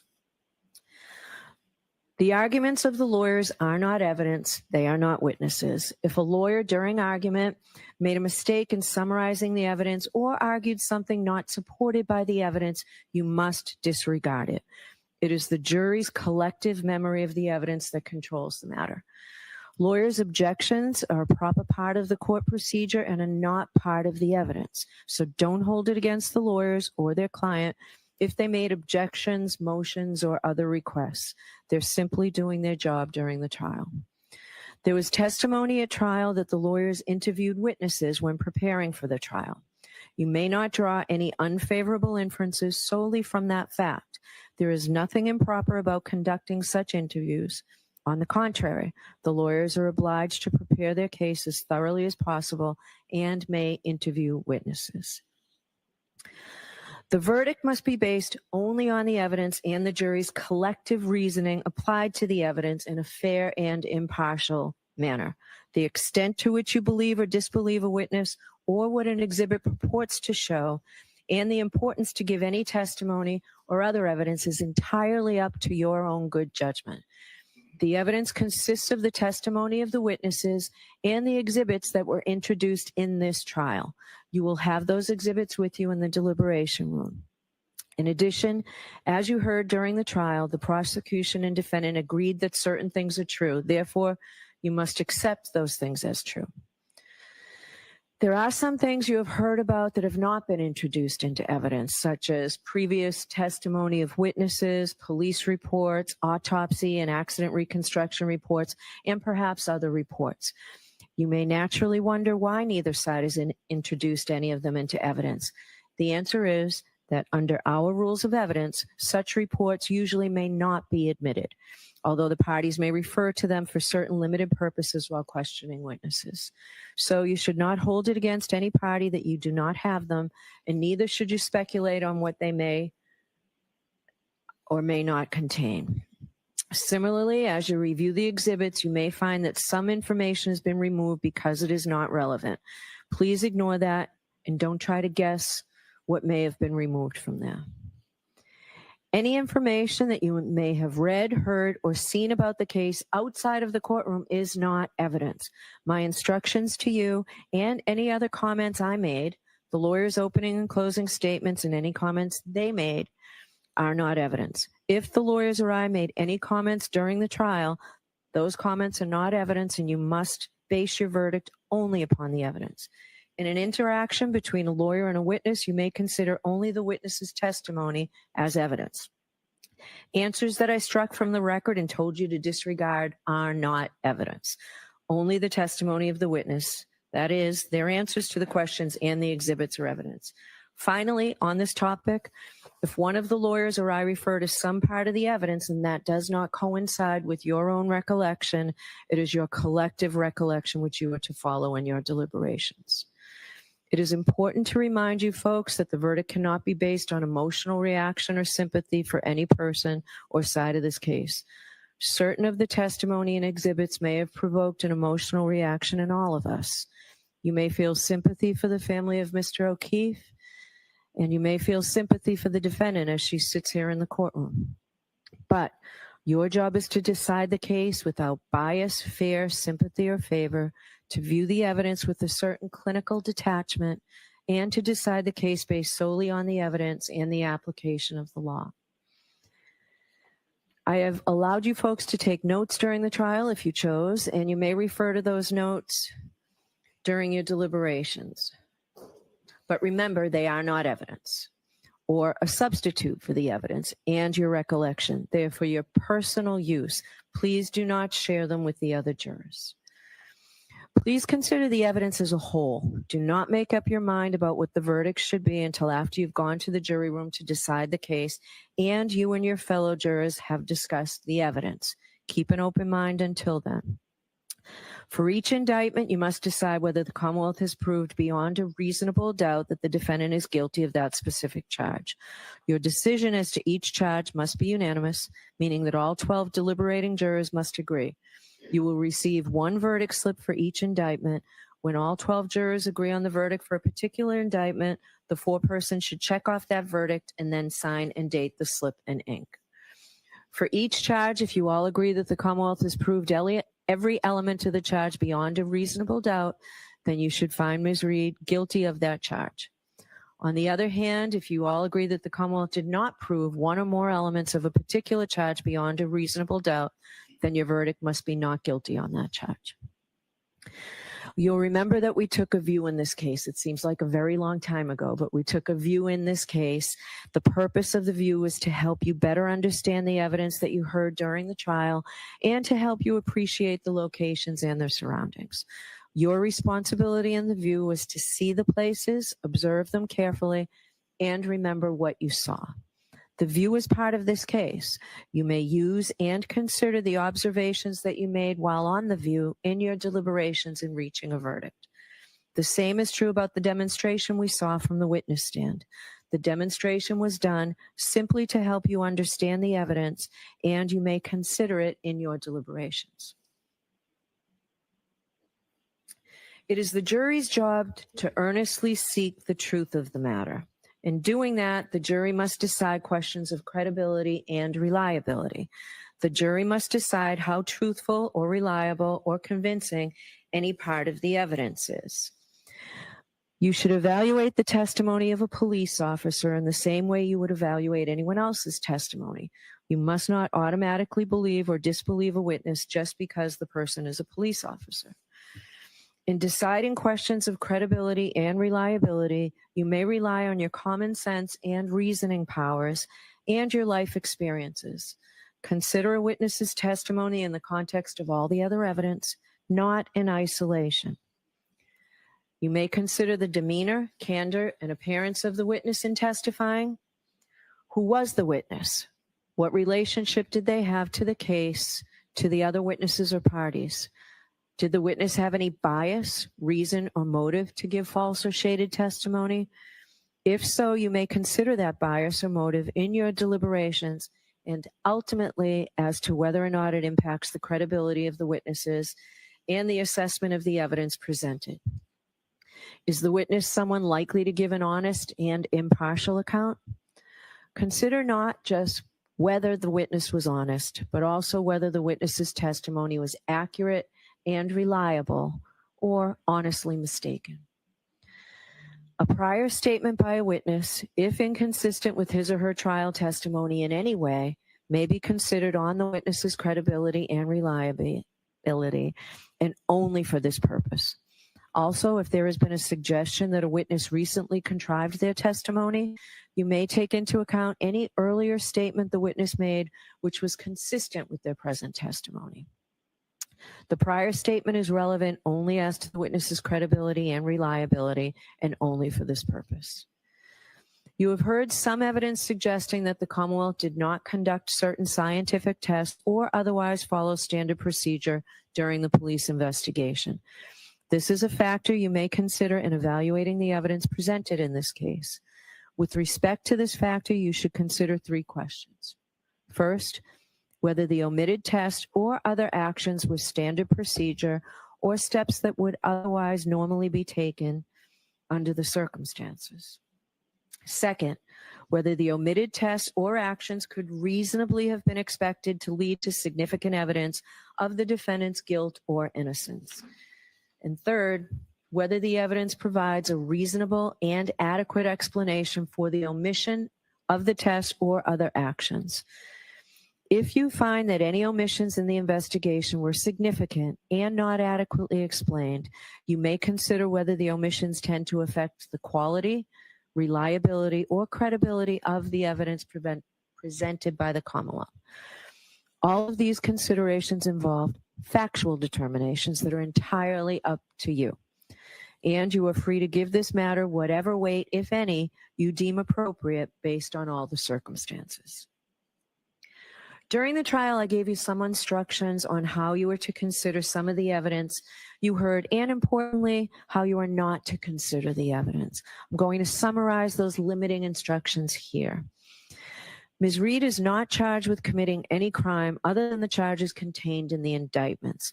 You've heard evidence about interactions that Ms. Reed may have had with Mr. O'Keefe in Aruba and others in Aruba. The evidence was admitted solely for your consideration as evidence of the nature of the defendant's relationship with Mr. O'Keefe and whether it goes to her knowledge or intent or motive on January 29, 2022. You may not consider the evidence as proof that she has a criminal personality or bad character.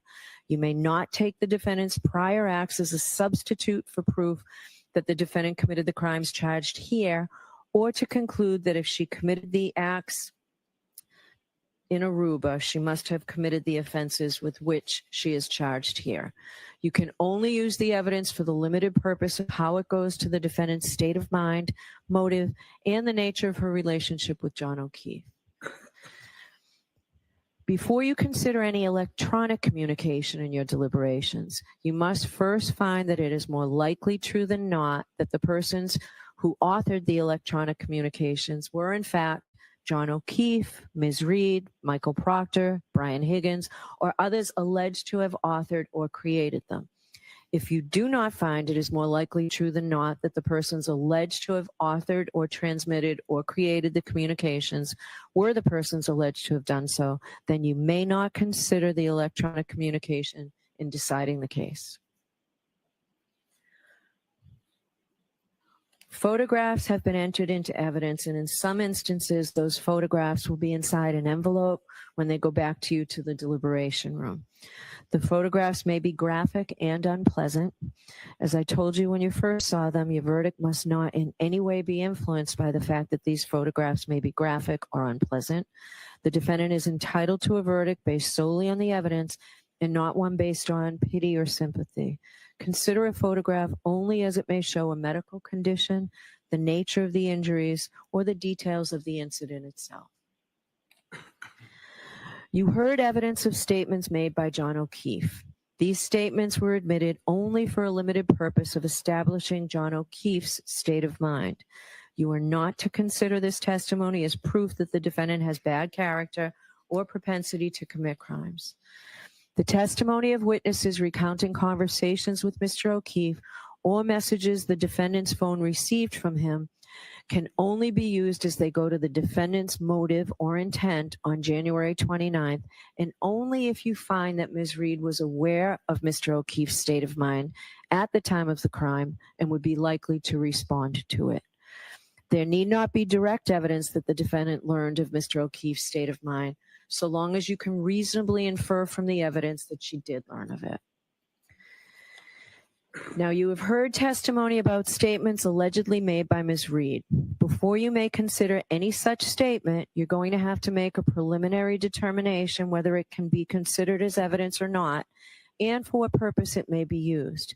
You may not consider any such statement in your deliberations for the truth of any such statement unless, from all of the evidence in the case, the Commonwealth has proven beyond a reasonable doubt that the defendant made the statement that she's alleged to have made and that she made it voluntarily, freely, and rationally. In determining whether or not any statement made by the defendant was voluntary, you may consider all of the surrounding circumstances. You may consider any evidence you have heard about the defendant's physical and mental condition, her intelligence, age, education, and experience.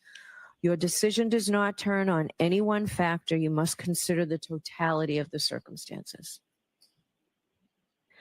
Some testimony came from witnesses who saw or heard something. Some witnesses also told you about opinions or conclusions they reached based on some special training or experience. But special training or experience does not necessarily make the witness's testimony any more believable or important than any other evidence. So you should consider the same questions about witnesses' testimony that I mentioned earlier, including any bias or motive these opinioned witnesses may have had to testify in a certain way. You may also consider the witness's level of experience and training and whether they base their opinions on the facts that you find to be true. There were hypothetical questions asked of some of the witnesses. You may give whatever weight you deem appropriate to the opinion based on the hypothetical, but only if, after careful consideration, you find that all the facts in the hypothetical were true. Remember that witnesses, even those with special training or experience, do not decide cases. Juries do. It is up to you whether to accept or reject, in whole or in part, any opinion or conclusion that a witness offered during the trial. You have the same powers with respect to the exhibits that you do with respect to the witnesses.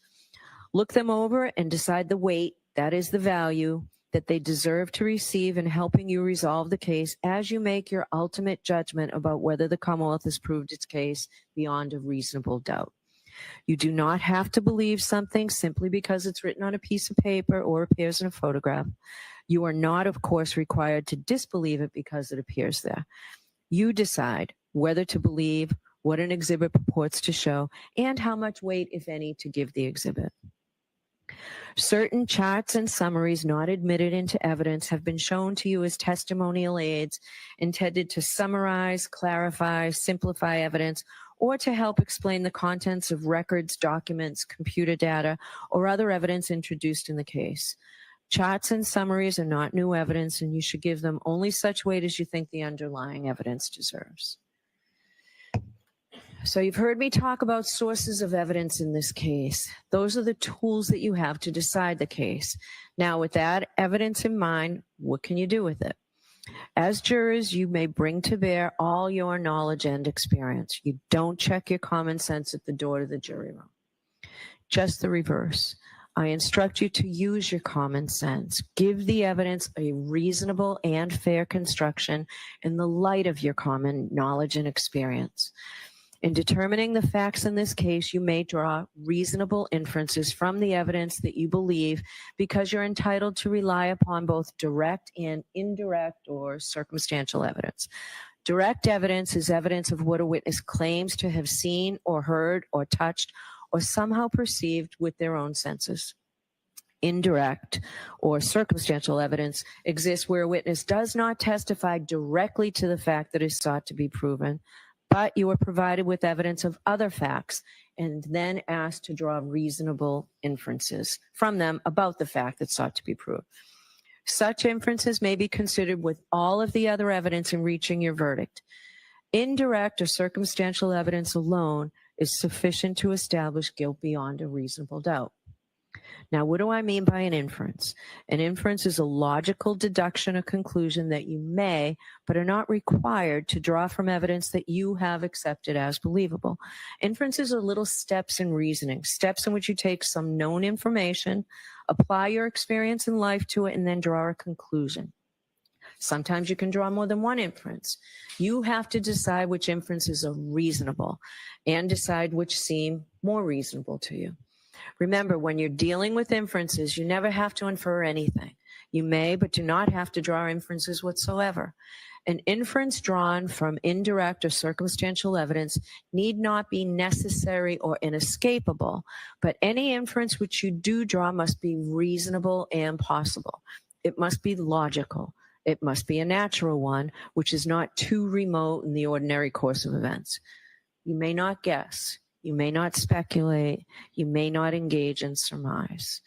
You should not pile inference upon inference until the pile gets so high that it tips over logically, or that the chain gets so weak that it doesn't hold together anymore. When you run through your inferences, check the starting point and the ending point to make sure that they're still reasonable. Further, when the evidence tends to equally give rise to either of two inconsistent propositions, the Commonwealth has established neither proposition. In order to convict the defendant, you must find that all of the evidence and the reasonable inferences that you have drawn, taken together, prove that she is guilty beyond a reasonable doubt. Let me give you an example of an inference. Suppose that the issue you must decide is whether the U.S. Postal Service delivered the mail today. If you go home and someone in your household hands you the mail and states that they observed the letter carrier deliver the mail and retrieved it from the mailbox, this would be direct evidence that the U.S. Postal Service delivered the mail. The witness perceived the events with his or her own senses and told you what he or she observed. The issue you would have to decide is whether that witness was credible. On the other hand, if you go home from court and find mail in the mailbox, you may infer that it was delivered by the U.S. Postal Service today. You draw this reasonable inference based on the following known facts. The mailbox was emptied yesterday. You know that the mail is delivered by the U.S. Postal Service Monday through Saturday. The letters in the box are postmarked. You have exactly the same power in this case, not the power to speculate or to guess, but the power to draw reasonable inferences warranted by the evidence in the fashion I've just described. You may have noticed that Ms. Reed did not testify at this trial. Defendant has an absolute right not to testify, since the entire burden of proof in this case is on the Commonwealth to prove that the defendant is guilty. It is not up to the defendant to prove that she is innocent. The fact that Ms. Reed did not testify has nothing to do with the question of whether she is guilty or not guilty. You are not to draw any adverse inference against the defendant because she did not testify. You're not to consider it in any way or even discuss it in your deliberations. You must determine whether the Commonwealth has proved its case against the defendant based solely on the testimony of the witnesses and the exhibits. Now that completes the first part of my instructions. Now I'm going to turn to the elements of the charges against Ms. Reed. The Commonwealth has alleged that on January 29, 2022, Ms. Reed did assault and beat John O'Keefe with the intent to murder him, and by such assault and battery did kill and murder John O'Keefe. So in that indictment, Ms. Reed is charged with second-degree murder. Now, I just want to tell you that our Supreme Judicial Court has promulgated jury instructions on homicide charges that I have to read verbatim. So I want to make sure to do that right. So murder in the second degree. In order to prove murder in the second degree, the Commonwealth must prove the following elements. 1, the defendant caused the death of John O'Keefe. 2, the defendant intended to kill John O'Keefe or intended to cause grievous bodily harm to John O'Keefe, or intended to do an act which, in the circumstances known to Ms. Reed, a reasonable person would have known created a plain and strong likelihood that death would result. I will now discuss each of these requirements in more detail. The first element is that the defendant caused the death of John O'Keefe. A defendant's act is the cause of death where the act, in a natural and continuous sequence, results in death, and without which death would not have occurred. The second element is that the defendant intended to kill John O'Keefe, or intended to cause grievous bodily harm to John O'Keefe, or intended to do an act which, in the circumstances known to the defendant, a reasonable person would have known created a plain and strong likelihood that death would result. As you can see, the second element has 3 sub-elements, which I shall call prongs, and the Commonwealth satisfies its burden of proof if it proves any one of these 3 prongs beyond a reasonable doubt. The first prong is that the defendant intended to kill John O'Keefe. This means that the defendant consciously and purposefully intended to cause John O'Keefe's death. The second prong is that the defendant intended to cause grievous bodily harm to John O'Keefe. Grievous bodily harm means severe injury to the body. The third prong is that the defendant intended to do an act which, in the circumstances known to the defendant, a reasonable person would have known created a plain and strong likelihood that death would result. Let me help you understand how to analyze this third prong. You must first determine whether the defendant intended to perform the act that caused the victim's death. If you find that she intended to perform the act, you must then determine what the defendant herself actually knew about the relevant circumstances at the time she acted. Then you must determine whether, under the circumstances known to the defendant, a reasonable person would have known that the act intended by the defendant created a plain and strong likelihood that death would result. If you have a reasonable doubt as to whether John O'Keefe's death was accidental because the death was caused by a negligent, careless, or mistaken act of the defendant, or resulted from a cause separate from the defendant's conduct, you may not find that the Commonwealth has proved that the defendant intended to kill, intended to cause grievous bodily harm, or intended to do an act which, in the circumstances known to the defendant, a reasonable person would have known created a plain and strong likelihood that death would result. In deciding whether the defendant intended to kill, intended to cause grievous bodily harm, or intended to do an act which, in the circumstances known to the defendant, a reasonable person would have known created a plain and strong likelihood that death would result, you may consider any credible evidence that the defendant was affected by her consumption of alcohol. If the Commonwealth has proven both elements beyond a reasonable doubt, you should return a verdict of guilty. If the Commonwealth has failed to prove one or more of these elements beyond a reasonable doubt, you must return a verdict of not guilty. Now, the second indictment is the indictment charging manslaughter while operating a motor vehicle under the influence of liquor. And there are lesser included offenses on this verdict slip as well, and I'll explain those to you as well. In order to prove manslaughter while operating a motor vehicle, the Commonwealth must prove the following 5 elements. First, that the defendant operated a motor vehicle. Second, that she operated the motor vehicle upon a public way or in a place which the public has the right of access.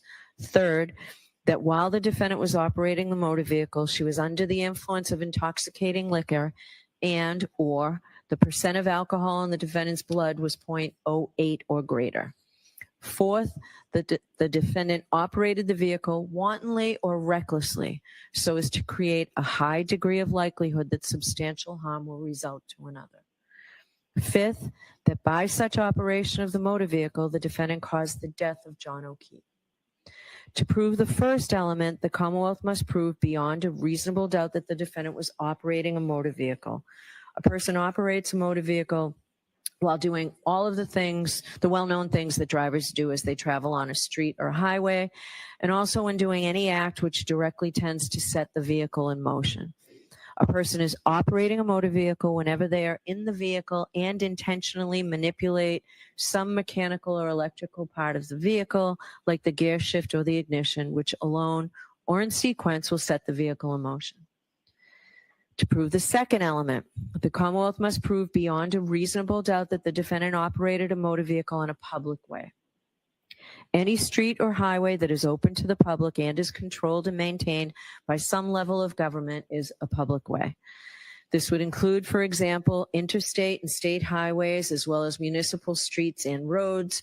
In determining whether any particular street or road is a public way, you may consider evidence, if any, about whether it has some of the usual indications of a public way. For example, whether it is paved, whether it has street lights, street signs, curbing, and fire hydrants, whether there are buildings along the street, whether it has any crossroads intersecting it, whether it is publicly maintained.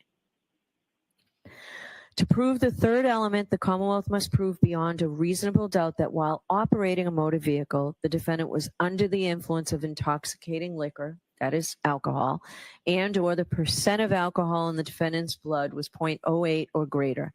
I will now instruct you on both theories. What does it mean to be under the influence of alcohol? It is not illegal to drive after consuming alcohol as long as the operator is not under the influence of alcohol. However, neither does someone have to be drunk to be under the influence of alcohol. A person is under the influence of alcohol if they have consumed enough alcohol to reduce their ability to operate a motor vehicle safely by decreasing their judgment, alertness, and ability to respond promptly and effectively to unexpected emergencies. The amount of alcohol necessary to do this may vary from person to person. The Commonwealth is not required to prove that the defendant actually drove in an unsafe or erratic manner, but it is required to prove that the defendant's ability to drive safely was diminished by alcohol. You may rely on your experience and common sense about the effects of alcohol. You should consider any believable evidence about the defendant's alleged consumption of alcohol, as well as the defendant's appearance, condition, and behavior. In deciding this theory of whether the defendant operated a motor vehicle under the influence of alcohol, you may also consider whether a blood test showed that the defendant had consumed alcohol. However, no matter what the reading is, the blood test is not sufficient by itself to prove that the defendant was under the influence of alcohol. Under the second theory, the Commonwealth must prove beyond a reasonable doubt that at the time of operation, the percent of alcohol in the defendant's blood was 0.08 or greater. The Commonwealth may prove a person's blood alcohol level by a chemical test or analysis of their breath or blood. In deciding whether the Commonwealth has proved the defendant's blood alcohol level beyond a reasonable doubt, you may consider evidence, if any, about whether the test was administered within a reasonable time of operation of the motor vehicle, whether the person who administered the test was properly certified, whether and how the pre-test procedures were followed and employed, whether the testing device was working properly at the time the test was administered, and whether the test was administered properly. You may also consider any other evidence pertaining to the test or the test results. The fourth element the Commonwealth must prove beyond a reasonable doubt is that the defendant operated the vehicle wantonly or recklessly. A person drives recklessly when they ignore the fact that their manner of driving is very likely to result in death or serious injury to someone, or they are indifferent to whether someone is killed or seriously injured. It is not enough for the Commonwealth to prove that the defendant acted negligently, that is, acted in a way that a reasonably careful person would not. It must be shown that the defendant's actions went beyond mere negligence and amounted to recklessness. The defendant was reckless if she knew or should have known that such actions would pose a grave danger of death or serious injury to others, but chose, nevertheless, to run the risk and go ahead. Whenever I refer to the defendant's state of mind or her intent, you may consider any credible evidence that the defendant was affected by her consumption of alcohol. A defendant may have the requisite state of mind or intent, even if she consumed alcohol, but you may consider such evidence in determining whether the Commonwealth has proved this element. Here, the defendant must have intended her acts in the sense that they were not accidental. But it is not necessary that the defendant intended or foresaw the consequences of those acts, as long as a reasonable person would know that they were so dangerous that death or serious injury would probably result. As such, the Commonwealth does not need to prove that the defendant intended to kill John O'Keefe. Rather, this is in that category of cases where public safety requires each driver, once they know what the situation is, to determine and to adhere to an objective standard of behavior. In determining whether the defendant drove recklessly, you should take into account all the facts of the situation: the defendant's rate of speed and manner of operation, the defendant's physical condition, and how well the defendant could see and control her vehicle. The condition of the defendant's vehicle, what kind of road it was and who else was on the road, what the time of day, the weather, and the condition of the road were, what any other vehicles or pedestrians were doing, and any other factors, including the defendant's consumption of alcohol, that you think are relevant. The fifth element that the Commonwealth must prove beyond a reasonable doubt is that the defendant, by her actions, caused the death of John O'Keefe. The defendant caused the death if her actions directly and substantially set in motion the entire chain of events that produced the death. A defendant's act is the cause of death where the act is a natural and continuous sequence, results in death, and without which death would not have occurred. If the Commonwealth has proven all five elements beyond a reasonable doubt, you should return a verdict of guilty. If the Commonwealth has failed to prove one or more of these elements beyond a reasonable doubt, you must return a verdict of not guilty. Now, the lesser offense of manslaughter while operating a motor vehicle under the influence of liquor includes the lesser offense of involuntary manslaughter. As a matter of law, the indictment that is before you, which charges the defendant with manslaughter while operating a motor vehicle under the influence of liquor, also charges her with that lesser included offense. The Commonwealth may prove the lesser included offense of involuntary manslaughter, even if it fails to prove the greater charge of manslaughter while operating a motor vehicle under the influence. So I'm going to define involuntary manslaughter for you. To prove that the defendant is guilty of involuntary manslaughter because of wanton or reckless conduct, the Commonwealth must prove the following elements beyond a reasonable doubt. First, that the defendant caused John O'Keefe's death. Second, that the defendant intended the conduct that caused John O'Keefe's death. And third, the defendant's conduct was wanton or reckless. I will now discuss each element in detail. The first element is that the defendant caused the death of John O'Keefe. Remember, Ms. Reed caused John O'Keefe's death if her actions directly and substantially set in motion the entire chain of events that produced the death. A defendant's act is the cause of death where the act in a natural and continuous sequence results in death, and without which death would not have occurred. The second element is that the defendant intended the conduct that caused the death. The Commonwealth is not required to prove that the defendant intended to cause the death. You may consider any credible evidence that the defendant was affected by her consumption of alcohol. The third element is that the defendant's conduct was wanton or reckless. Wanton or reckless conduct is conduct that creates a high degree of likelihood that substantial harm will result to another. It is conduct involving grave risk of harm to another that a person undertakes with indifference or disregard of the consequences of such conduct. Whether conduct is wanton or reckless depends either on what the defendant knew or how a reasonable person would have acted knowing what the defendant knew.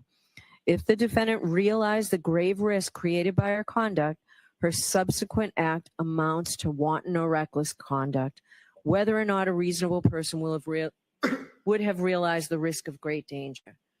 Even if the defendant herself did not realize the grave risk of harm to another, the act would constitute wanton or reckless conduct if a reasonable person, knowing what the defendant knew, would have realized the act posed a risk of grave danger to another. It is not enough for the Commonwealth to prove the defendant acted negligently, that is, in a manner that a reasonably careful person would not have acted. The Commonwealth must prove that the defendant's actions went beyond negligence and amounted to wanton or reckless conduct, as I have defined that term. In deciding whether the defendant knew or should have known her conduct created a high degree of likelihood that substantial harm would result to another, you may consider any credible evidence that the defendant was affected by her consumption of alcohol. A defendant may have the requisite knowledge even if she consumed alcohol, but you may consider such evidence in determining whether the Commonwealth has proved this element. Now, the offense of manslaughter while operating a motor vehicle under the influence of liquor also includes the lesser offense of motor vehicle homicide, felony OUI, and negligence. As a matter of law, the indictment that is before you that charges the defendant with manslaughter while operating a motor vehicle under the influence of liquor also charges her with the lesser included offense. With that lesser included offense, the Commonwealth may prove the lesser included charge of motor vehicle homicide, even if it fails to prove the greater charge of manslaughter while operating a motor vehicle under the influence of liquor. You may find the defendant guilty of motor vehicle homicide only if you are not convinced beyond a reasonable doubt that the defendant is guilty of manslaughter, and you are convinced beyond a reasonable doubt that the defendant is guilty of motor vehicle homicide. On the verdict slip, that just means you start from the top and you work your way down. In order to prove the defendant guilty of motor vehicle homicide, the Commonwealth must prove the following 5 elements beyond a reasonable doubt. First, that the defendant operated a motor vehicle. Second, that she operated the motor vehicle upon a public way or in a place in which the public has the right of access.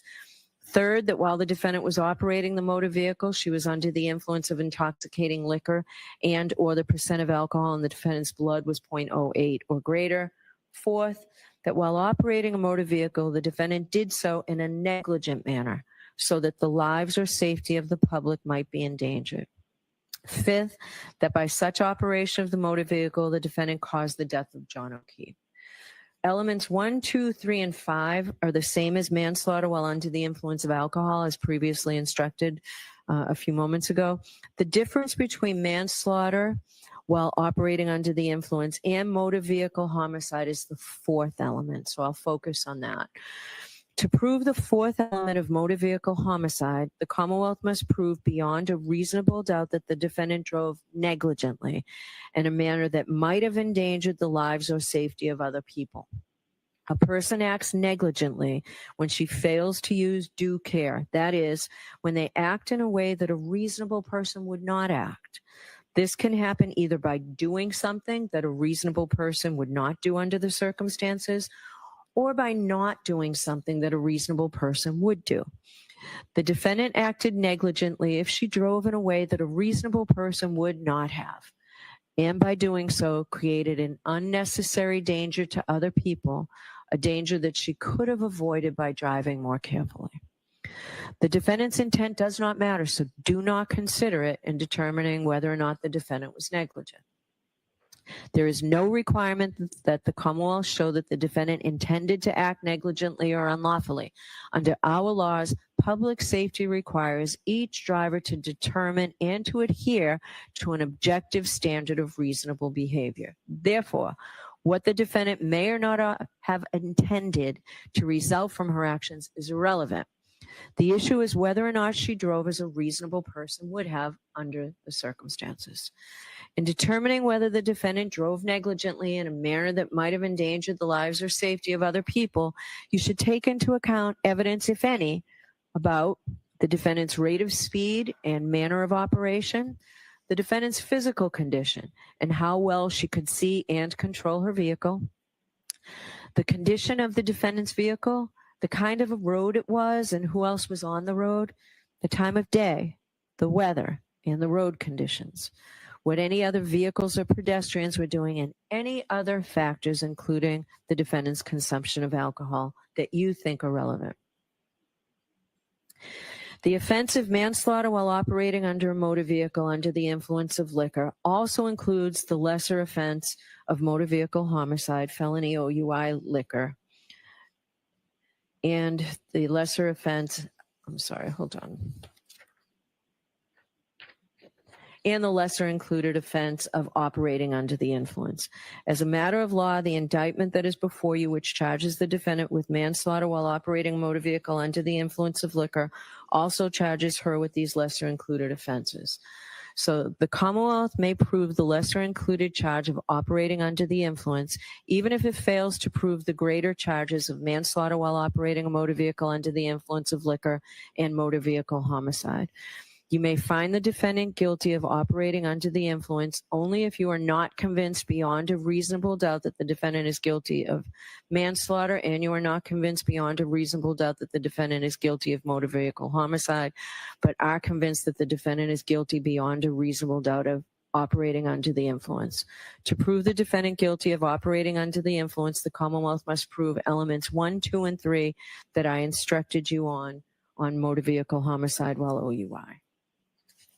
So The third indictment is leaving the scene of an accident resulting in death. In order to prove the defendant guilty of leaving the scene of an accident resulting in death, the Commonwealth must prove 6 things beyond a reasonable doubt. First, that the defendant operated a motor vehicle. Second, that she operated a motor vehicle on a public way or in a place which the public has a right of access. Third, that the defendant knowingly collided with John O'Keefe. Fourth, that the collision caused injury to John O'Keefe, resulting in his death. Fifth, that after causing such injury, the defendant failed to stop and provide name, home address, and registration number of the motor vehicle. And sixth, that the defendant failed to do so for the purpose of avoiding prosecution or apprehension. Jurors, I've already instructed on the first and second elements. The other 4 elements should be given their plain meaning, and the parties agree that I do not need to define these any further, correct? Okay, thank you.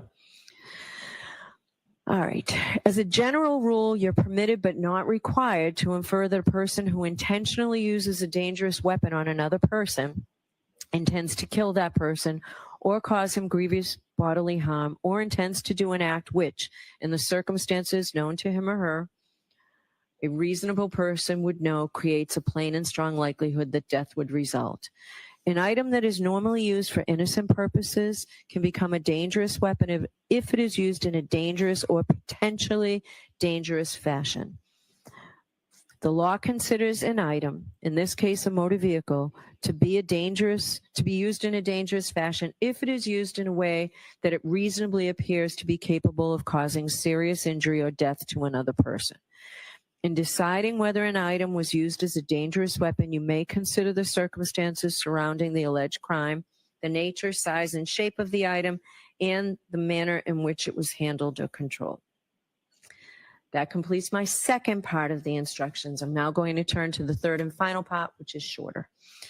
In order for a jury to return a verdict, that is, to reach a decision in a criminal case, the law provides that there may only be 12 persons on the deliberating jury, and you will note that there are 18 of you. To avoid the need for a new trial if one or more jurors becomes ill or is to be excused for some good reason, we customarily impanel extra jurors at the beginning of a trial, as we did in this case. Because of the anticipated and now actual length of this trial, we impaneled more jurors than are commonly impaneled. However, when you begin your deliberations, the law in Massachusetts is that only 12 jurors can deliberate. Therefore, at the conclusion of my instructions, Mr. McDermott will reduce your number to 12 on a random basis. The jurors not selected to serve in the jury will become the alternate jurors. If you are selected as an alternate juror, please do not feel that your efforts in this case have been wasted, because as I've indicated, it's important that we have extra jurors in case of an emergency. If we did not impanel extra jurors and a juror became ill, or for some other reason had to be excused, we would have to try the whole case all over again with the new jury. In the event that a juror has to be excused once the jury starts deliberating, then an alternate juror will be chosen to take that juror's position, and the jury will be required to start deliberations from the beginning.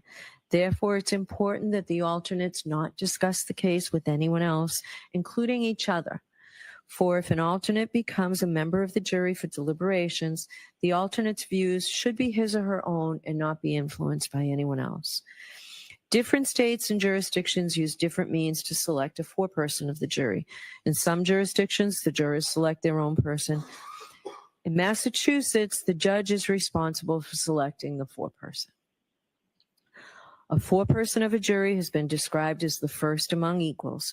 He or she is responsible for organizing the deliberations, communicating with the court if necessary during deliberations, and presenting the verdict following your deliberations. The foreperson has no greater say or vote in the jury's deliberations.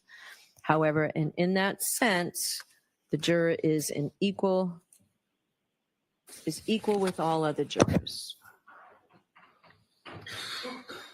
I am going to ask the juror seated in seat number 1, your juror number 5, sir, would you agree to be foreperson in this case? I'm going to ask you if you would be foreperson in this case. Thank you. I always appreciate it when people say yes before I tell you what's involved, but thank you very much. All right. So the foreperson will be given the verdict slip setting forth the charges against the defendant. 12 jurors must agree. So, all right. So I skipped the line. And when you return to the jury room to deliberate, the court officers will deliver to you all the exhibits in this case, as well as the verdict slips that you'll be using in returning your verdict. So the foreperson will be given the verdict slip setting forth the charges against the defendant. 12 jurors must agree before you have a decision to any specific charge. That means that to find the defendant guilty, all 12 must agree. To find the defendant not guilty, all 12 must agree. You should consider each indictment individually and continue deliberating until you've reached a final verdict. You should not begin deliberating until all 12 jurors are together in the jury room and should cease deliberating if any one juror is not present in the jury room. It is important that you not communicate with anyone outside the jury room about the deliberations or about anything concerning this case. Further, I remind you that no juror is better qualified to determine the truth of the facts in this case, to dispute or to deliberate on a verdict solely because of education, background, or experience.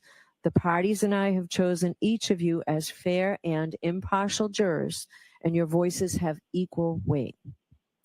To reach a unanimous to reach an unanimous verdict, each juror must agree. Jurors have a duty to consult with one another and to deliberate with a view to reaching an agreement, if it can be done without violence to individual judgment. At the same time, each juror must decide the case for himself or herself, but only after impartially considering the evidence with his or her fellow jurors.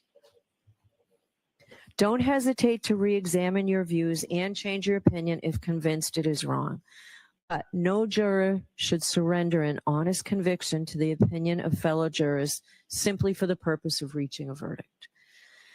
Although how you conduct your deliberations is up to you, I urge you not to begin by conducting an immediate straw vote.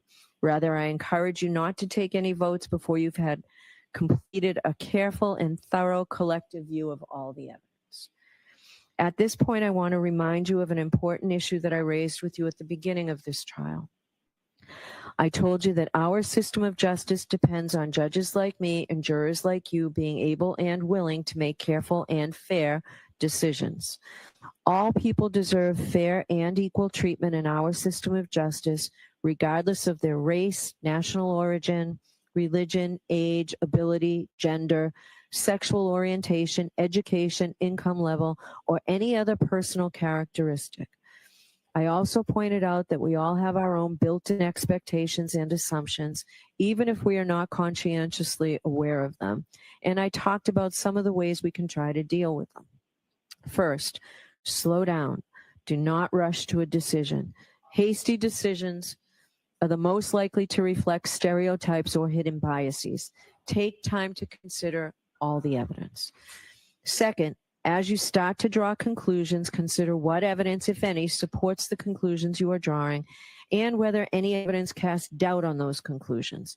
Double check whether you are actually using unsupported assumptions instead of the evidence. Third, as you think about the people involved in this case, consider them as individuals rather than as members of a particular group. Fourth, I might ask myself, would I view the evidence differently if the people were from different groups, such as different racial, ethnic, or gender identity groups? Fifth, listen to your fellow jurors. They may have different points of view. If so, they may help you determine whether you are focusing on the facts or making assumptions, perhaps based on stereotypes. Of course, your fellow jurors could be influenced by their own unstated assumptions, so don't be shy or hesitant to speak up. You should participate actively, particularly if you think the other jurors are overlooking or undervaluing evidence you find important. In fact, when you explain your thoughts out loud to other jurors, you are also helping yourself to focus on the evidence instead of assumptions.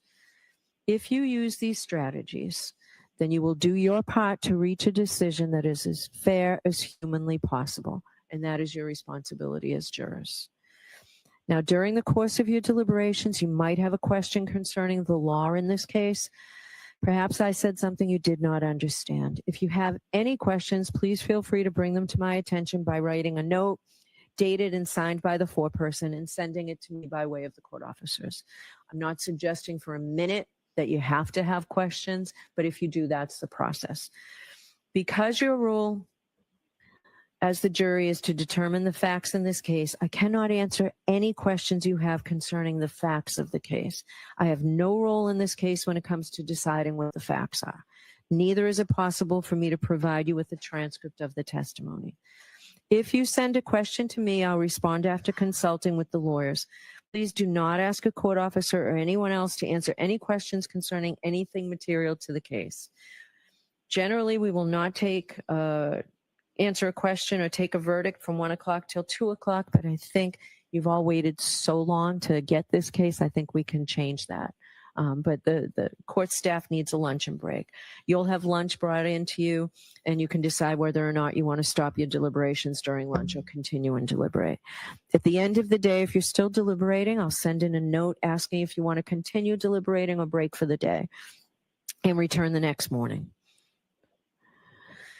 Don't tell anyone, including me, how the jury stands numerically or otherwise on the questions before you until such time as you've reached a unanimous verdict. You are going to notice shortly that the court officers are going to take an oath, and you will hear from that they too, as well as all other persons, are forbidden to communicate in any way or manner with any member of this jury on any subject touching on the merits of this case. Remember that the decision of the jury must be unanimous, and the foreperson should be certain that each member of the jury is in complete agreement with the verdict on each indictment. After the final vote of the jury, the foreperson should check the appropriate boxes as to each charge, then sign and date the verdict forms and notify the court officer when you've reached a unanimous verdict. You will then be brought back into the courtroom where the foreperson will deliver the verdicts. This will be the last time I'm going to see counsel at sidebar, but I'm required to see counsel at sidebar.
May I? Yes.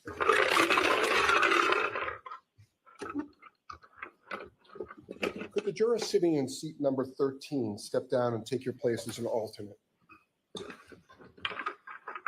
Could the juror sitting in seat number 7 step down and take your place as an alternate? Juror 6, could you step down and take your place as an alternate? Juror 17, could you step down and take your place as an alternate? Juror 2, could you step down and take your place as an alternate? And Juror 8, could you step down and take your place as an alternate? All right. Yes, please do. Could I have the court officers raise your right hands? Do you swear that you will keep this jury in alternates in some separate but convenient place until they agree that you not suffer any person to speak to them, or speak to them yourselves, nor ask them if they agree, nor suffer them to disperse until they have discharged their verdict, except by further order of the court, so help you God? Thank you.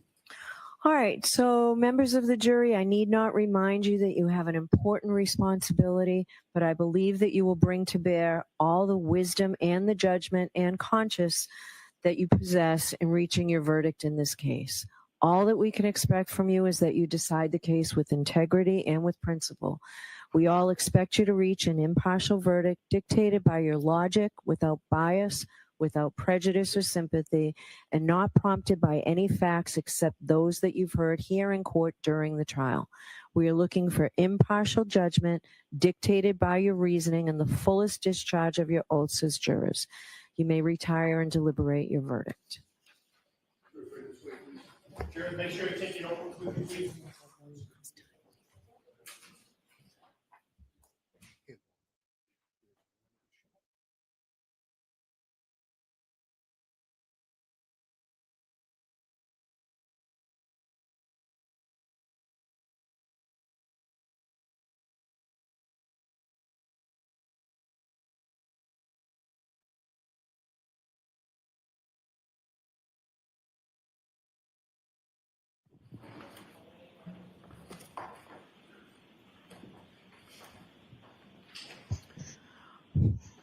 I'm going to see counsel one more time.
Judge, the first thing is council this morning and yesterday looked at exhibits, and I believe that we were pretty close. We had one exhibit that needed to be dealt with. Ms. Little, what number is that one again? 150? 155, and I'll let Ms. Little take it from there. Yes, there's just one page, Your Honor. I believe, and my memory is not perfect, but I believe that we were gonna have this redaction, subject to the same redactions from last trial. I think there's just one line here that needs to be redacted. Okay, is the Commonwealth in agreement with that one line? No objection. I believe it was redacted last time, so if the defense Okay. wants to make that redaction, you can go into evidence. Great. I'll see if I have a Sharpie and maybe I can take care of I think we probably have one here you I can have have. one. I definitely have one somewhere. All right. That's number one. And number two is, can counsel look at the verdicts and just tell me if verdict slips and just tell me if they're okay with it? Thanks. You'll see that it's not what you provided me yesterday, Mr. Kennedy.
Sworn in first.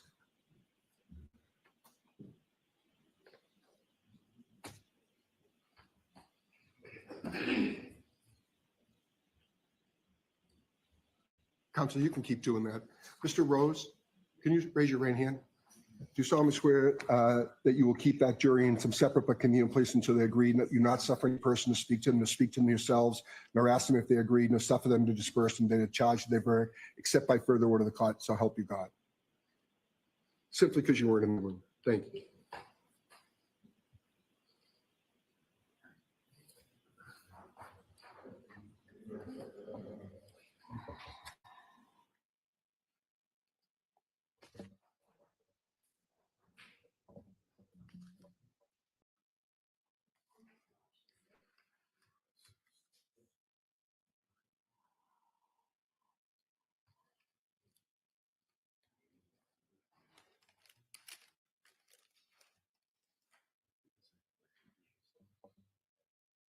Is the Commonwealth content with the verdict slip? Commonwealth content.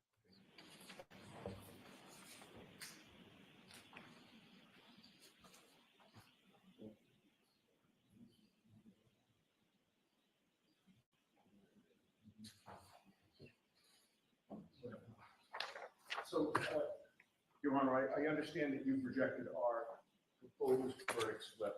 So everybody else can sit down. Mr. Yannetti can stand. Thank you. I understand that you've rejected our proposed verdict slip. Our concern with this verdict slip is that there are 4 options for, actually more than that, 7 options for guilty verdicts, 1 option for not guilty. And we're concerned that this is too confusing for the jury. So we are asking that there be not guilty options for each of the charges, including the offense charged and each one of the lesser included offenses. We really ran into the same issue last time. I think what complicates it is the fact that there are 2 theories for 2 of the lesser included. Do you suggest that doesn't accurately reflect the law?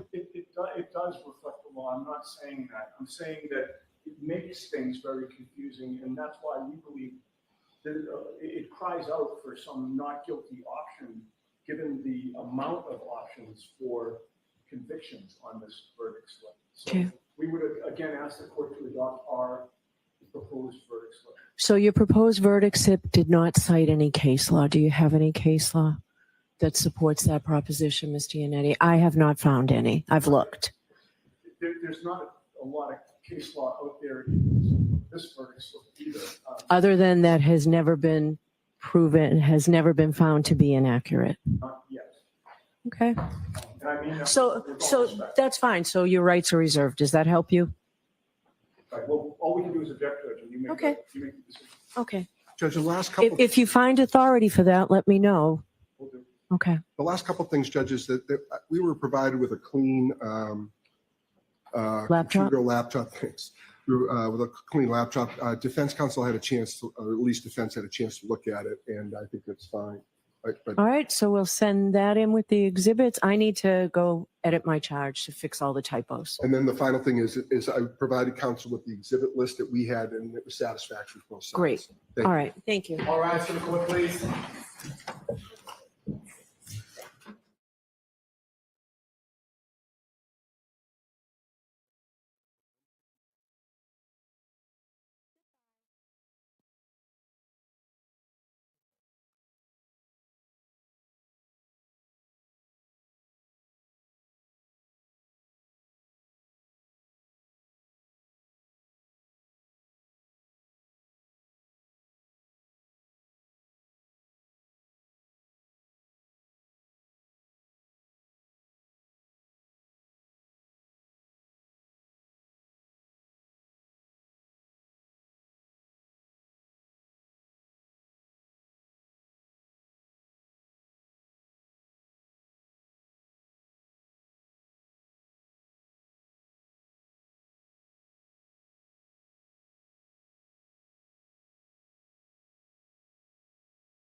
Hello.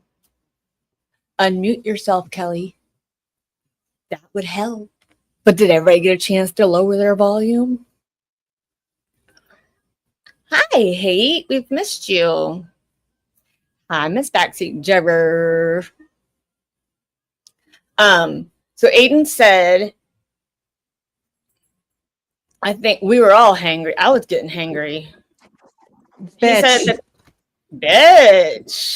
Bitch, yo. So interesting. I did some calculations here. Not really. I'm not a math person. However, sorry, did I interrupt you?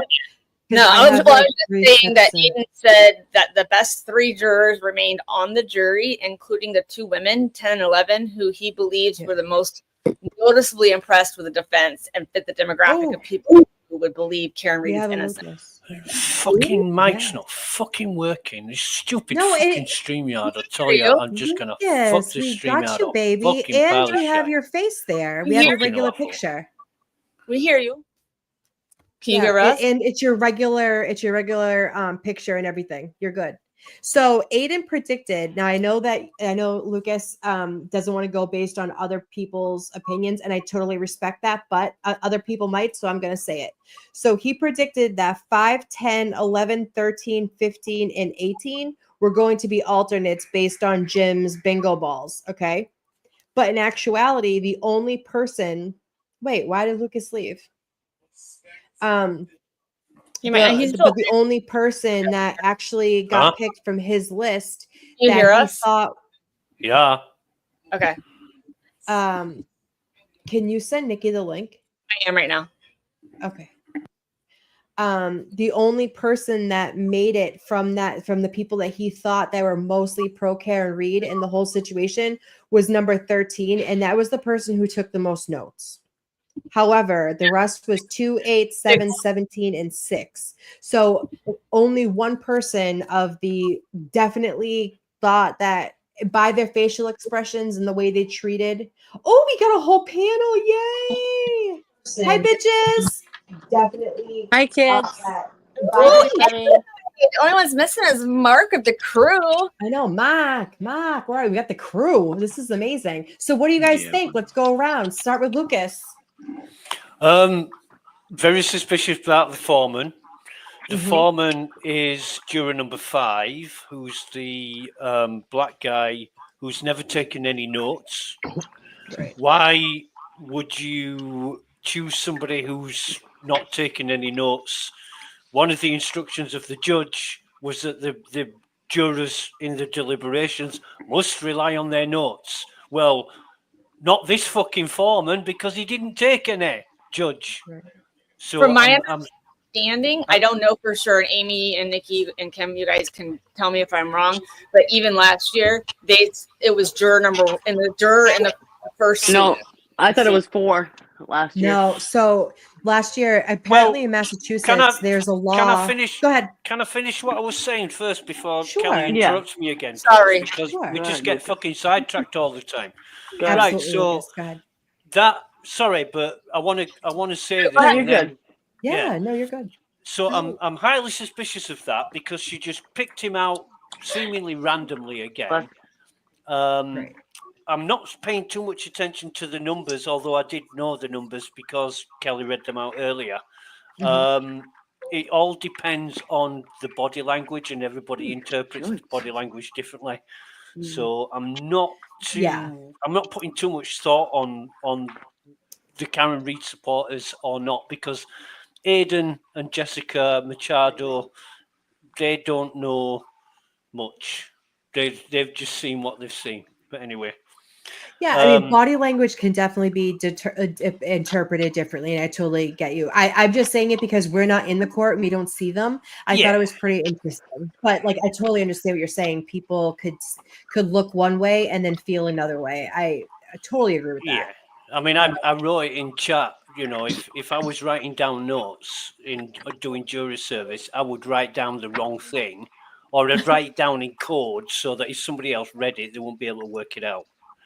Yeah. Anyway, I will that's say just though, me. being like dyslexic and ADHD, I don't take notes very well. I'm an audio. I'm like, I if you talk to too. me and I I have to look at you to auditorially pay hear you, attention.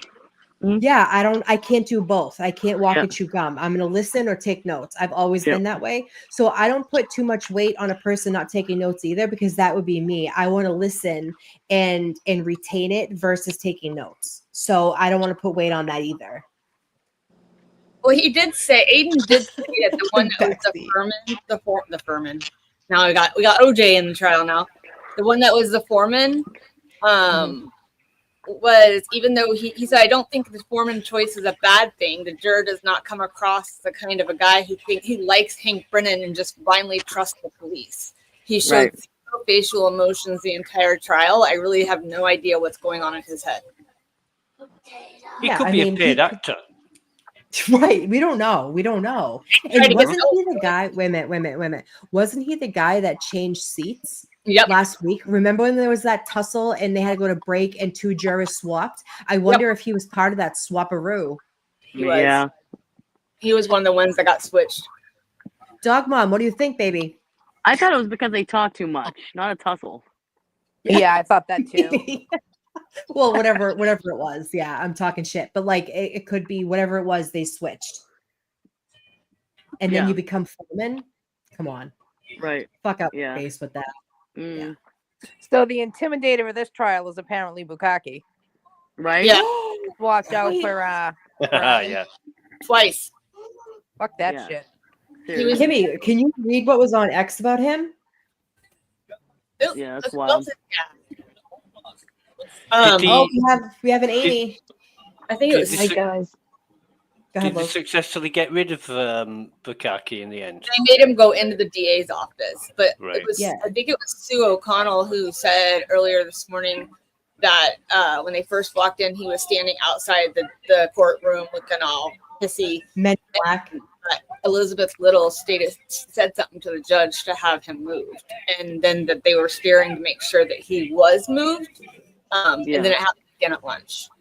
Yeah. Court officers should deal with that. They should just fucking say to him, get out of the way. You're not a witness. You're not a spectator. Right. What are you doing here? Right. Right. Yeah, nobody Not should be for around the nothing. jury except for the court officers. Period. Amen. But the thing is, all of those people see each other and they deal with each other constantly, that they become more personal to these people because they see Bukkake at the Norfolk County District courts all the time. You become very familiar. And I think that's where like all of the whole case is based on this. Well, Everyone's too he was a fucking familiar. He was a witness, though. You know, He was a witness, yeah. And I read that like the jurors complained that he was looking intimidating. Is that what you sent me, Kelly? no, I think that's what Aiden said. Described. Oh, okay. You had said that the way he. No, I did send that to you, Amy. I sent that to you in personal. Yeah, it was in the group chat. It was in the group chat, yeah. Yeah. Yeah. Hi, Amy. Hi, baby. That he was looking really grumpy and intimidating at the jurors as they were walking out at lunch, and Not that's for what nothing. I think he just has resting bitch face. Backseat juror, what do you think? Well, I hopped on. Sorry, I got the cold. I hopped on because the cold. The cold. The Yeah. cold.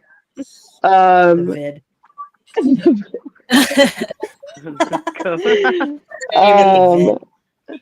Anyways, the first seat is supposed to be the seat that's chosen, right, for foreman? That's what I thought. Seat 1. Yeah. Seat 1, which is where he Right. was Okay. I think everybody confuses the like number with that seat. Yeah. But so you're telling me that guy was the one that got switched? Yeah. There was two other ones that were playing with each other, or playing with each other. Not really Playing with playing. each other. They were diddling with each other. Yeah. Hey, fuck you, Mark. I was. Oh, you know. Okay, I get what you. I know what you mean. Okay, go ahead. So, Go ahead. hey, Jacqueline. Hi, Jacqueline. They were. Don't be nervous. They were Everything's good. farting around, and they got. That's when she came in, and we had that whole like hour and a half break when they kicked everybody Yeah. out of the house. Yeah. Yeah. Called my name. Nobody called your name. I thought I heard my name. Look who decided his name. Hi, was called. Declan. Hi, Hi, Declan. Okay, so Jackie. hi, backseat juror. Hi, Oh. Who was that? Stop it. I like it. I was so Let me done. see your face. Let me see your face. Hold on, I'll get him. Just hit his face with my shoulder. Sorry. My jaw. I just took a shoe out. It's all right. Did mommy punch you in the? Oh, Biggie, why you handsome little thing? Oh. He sat here going, I "Who love said you, my honey. name? Who said my name?" I'm like, nobody said your name. Hi, Zach. Bye, buddy. So, change your opinion about the number 1 seat, because I believe in Massachusetts, number 1 seat is always the foreman, and it's supposed to be random. So whoever like files in first and gets that seat, that automatically. Did you find it weird that Bev So like? here's the thing. I want the transcripts from the sidebars with the jurors from the first trial and the second trial, because I don't trust it. Now that I know neither. that's the seat that was switched, And they declined it. Or she declined it. Yeah. Kaden. I will though say that I know like Lucas says he doesn't want to go off other people's views and what they say, but Aiden's in the courtroom, and I feel like Aiden kind of can grasp, and him and Jessica can kind of grasp like a good. No, I think Aiden got the jury all wrong last year. I think Well, it looks just like he as got the good. jury wrong this year too, because only one of the 6 that he said were picked, right? Yeah, Well, and that's- Jess is saying the complete opposite of what he's saying. Yeah, that's what Lucas is saying, I think. Juror Well, one did not Lucas take was just saying that the interpretation of someone's face can be, because someone could be like on the spectrum and they don't necessarily they don't necessarily show and emotions on their face all the time. You Hey, know? if I'm sitting up there, I got the resting bitch face, and I'm rolling my eyes at everything. Same. You Same. wouldn't even know what I'm doing it at. Same, Amy. Same. I was in my head today. What are you talking about? Lucas, what?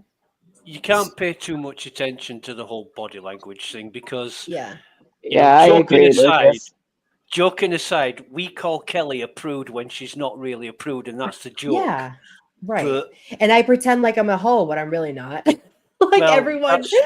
That's actually debatable, Amy. But, I'm but, glad you know, you said it, Lucas. Amy, look, Yeah. I know you. Oh my God, I talk like one, but I'm not actually one in real life. I just play one on YouTube. But like, I you am can't go approved. by I don't know that. what you're talking about. I'm sweet. You can say that about some people, and it would be true, and other people it wouldn't. So different people react in different ways. So if somebody's raising their eyes when Brennan's telling lies, somebody else is laughing. Who do you know objects and who do you know agrees? Hiya, Mark. Right. What's up? Hey, Hi, Mark. baby. Hey, Nick, thanks for joining us. Appreciate it. What's that, Marky? Wait, what? Yeah, Heather. Thanks for waking up and Exactly. joining I'm a us. retired hoe. I fell asleep for literally like 20 minutes. My sister goes, Nick, and I'm like, what? She's like, wake up, the jury's back. So I jump up and I look, and Bev's reading off the fucking the instructions. I'm like, no, they're back from lunch. And she's like, oh fuck, I'm sorry. Did she really do it by accident, or she think she did it on purpose? She totally thought that they were the back. She's like, the jury's already back, and I was like, what? So I jumped up. They just and, walked out and someone started yelling at Jackson. He was like, no, none of that. He's like, silence, please. Oh. Wait, what? Outside. Yeah, outside They went the out court. for lunch. Yeah, Well, they because were Bev told is by threatening. Yeah, because I mean, everybody's been warned to not I scream know. and hoot and Some holler. lady was like, Jackson! And he was like, no. He held up his hands or whatever. And he was like, silence, please. Good for him. Good for him. I not for nothing. Like I think Jackson's hot and Unity and stuff, but I wouldn't be that person. Like fangirling. That's fuck that. Like, dude, they're like people, and they go home and have a regular life, and like to go there and do it's a that. riot Kinda... when I see people like everybody trying to take pictures of the Minion this morning, and I'm like, Jesus Christ, Aww. it's so fucking weird. I love Mike. Where's Minion's he? a man. Huh? Minion's the man. Calypso, Minion for we love mayor. you. Yeah, I love my Mikey. Yeah, Andy's married. Exactly. Like, I guess, like I was saying, like you can talk all the shit you want and be like, oh my God, he's so hot. I mean, he is hot and I could listen to him talk all day, but like to go and fangirl is a little too much, especially when Who's you when hot? people have been asked. Who's hot and who's married? Jackson and Yannetti and Alessi. Yeah. Hot. Yanetti's married. God. Now Alessi. listen, Yeah, if they're all hot. Rescue Randy walked out of that courthouse, Talking about Higgins. it's game on for Jimmy. He's all mine. Yeah. Rescue Randy has been violated so much. Free Rescue Randy. Yeah, the rescue Randy like inflatable, and she got you want to see what he does, and she's like, boom, threw him on the ground and said, "Want to hire me?" And I about fell out. Yeah. I mean, can you imagine though, crash daddies coming here and they just live their regular life wherever they're from, and they come here and girls are like throwing panties at them? Like, have some self-respect. Tripping over dog leashes. Right. That was straight pure karma. Yeah, that was hilarious.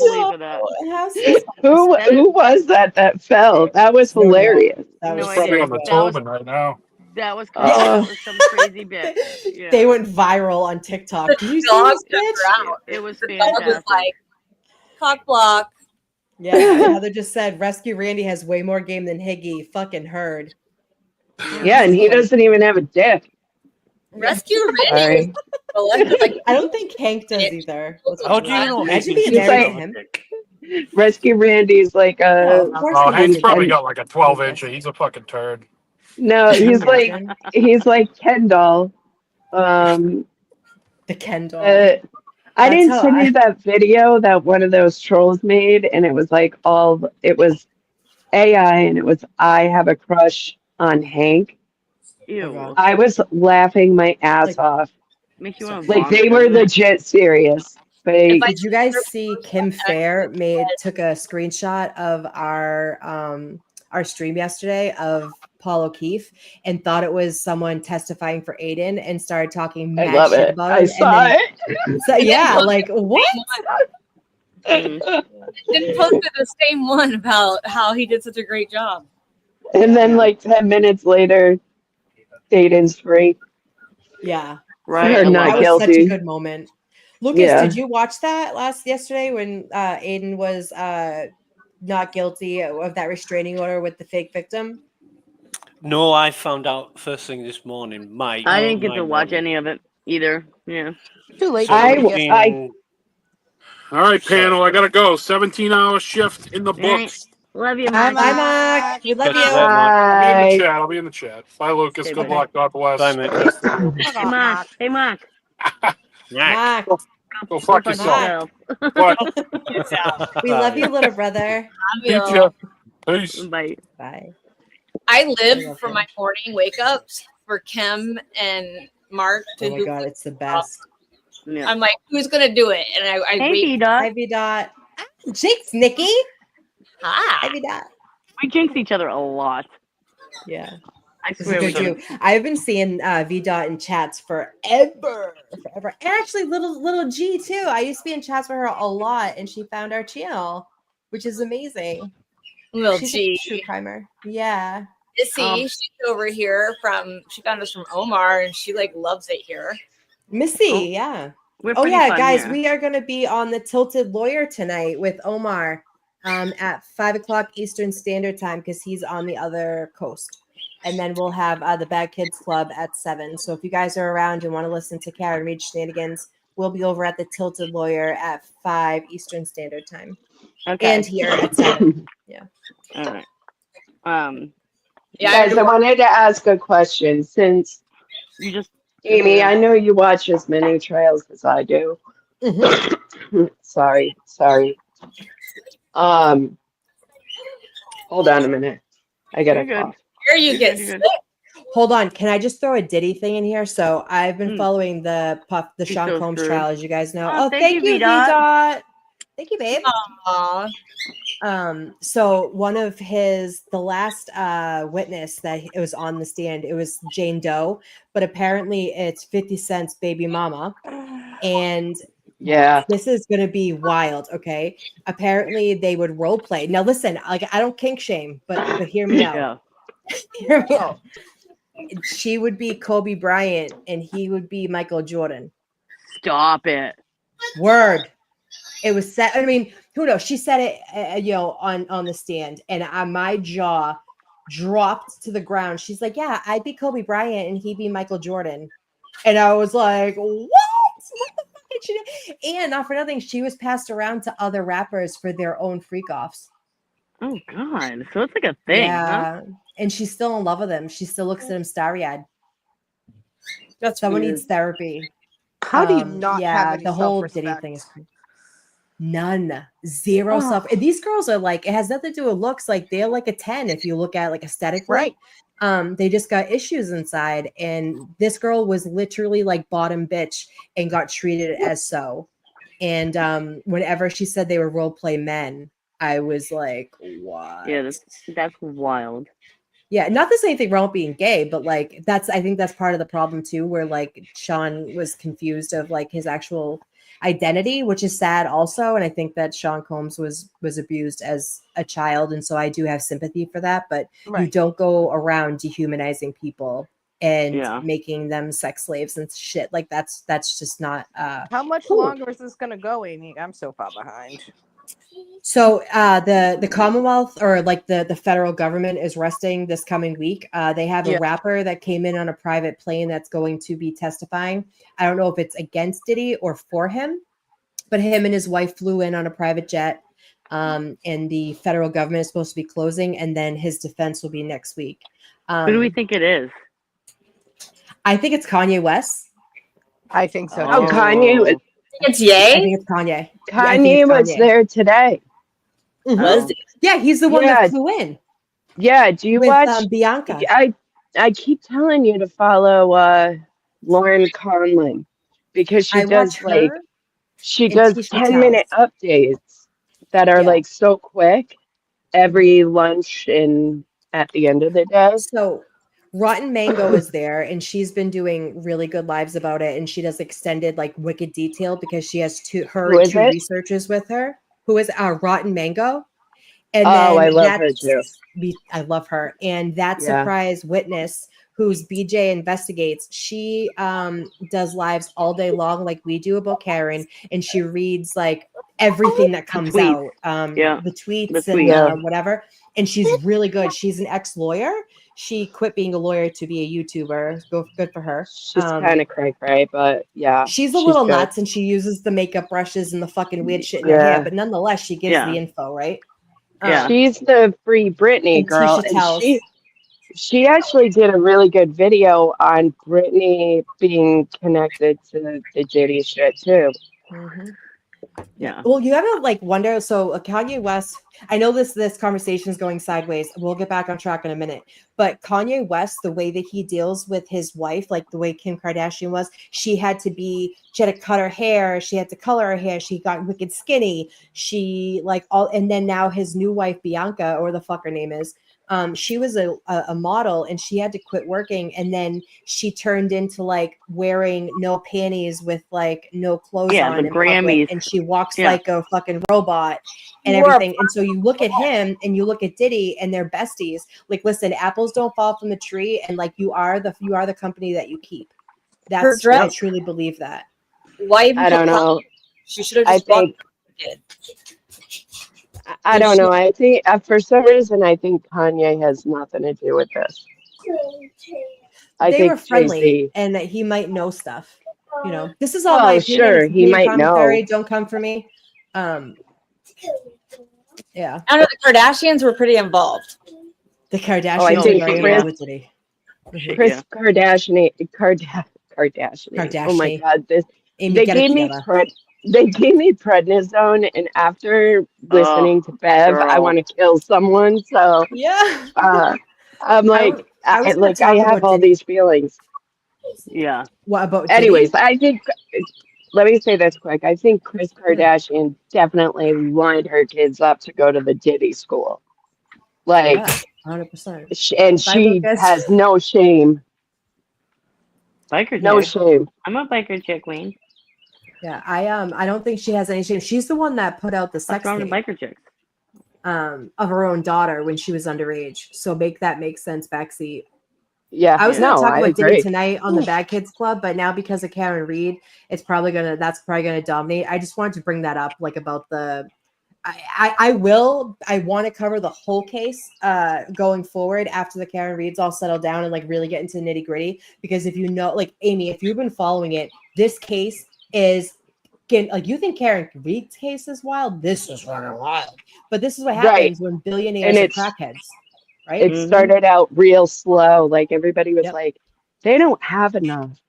I don't think they have enough. And then like every day it gets worse and worse. It gets worse and worse. They really raided his fucked house up. first. They raided his house. Rico. They didn't do anything, and then they arrested him later, right? Do you know Jane Doe, 50 Cent's baby mama, supposedly Glenn, what the fuck's his name? I love him. The one that has been talking about Diddy forever.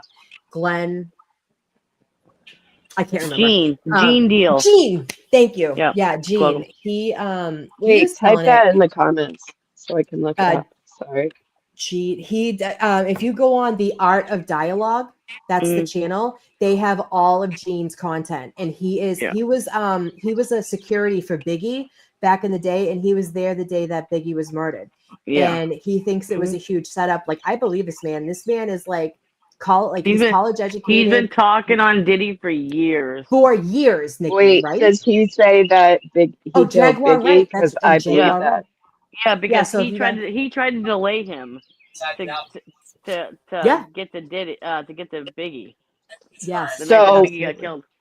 You know the fun fact about Diddy and the Biggie Heather, release, get up right? here. Can you post the link? Heather wants to come up, I think. It was like 2 weeks after Biggie died, Diddy released his album, and the motherfucker was so quick to make money off of him, he forgot to get the copyright from Sting for I don't know, whatever. He pays Sting $5,000 a day for that song, and I love it. Yep. Yeah, he's.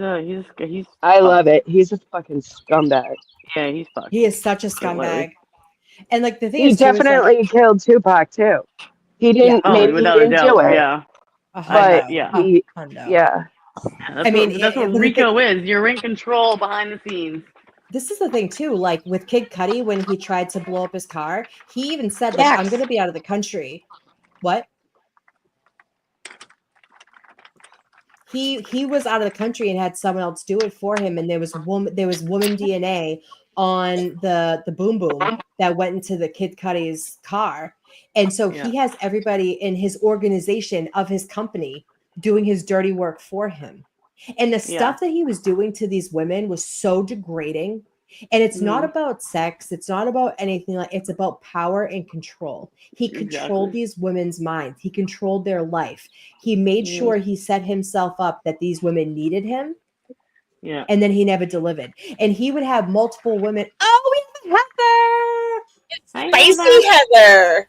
Hi. Can you hear Hi, me? Mama. We Yeah. can. Very good. Very good. I don't know how this all works, so. Well, Just talk That's about it. Yeah. You guys don't want to hear me It's a little talk? nerve-wracking at first. Yeah, you just talk. What do you want? What do you know about Diddy? Listen, Give Heather, us you the hear tea. I us love up here. You know, we just wing it. All right. Very good. Listen, Very good.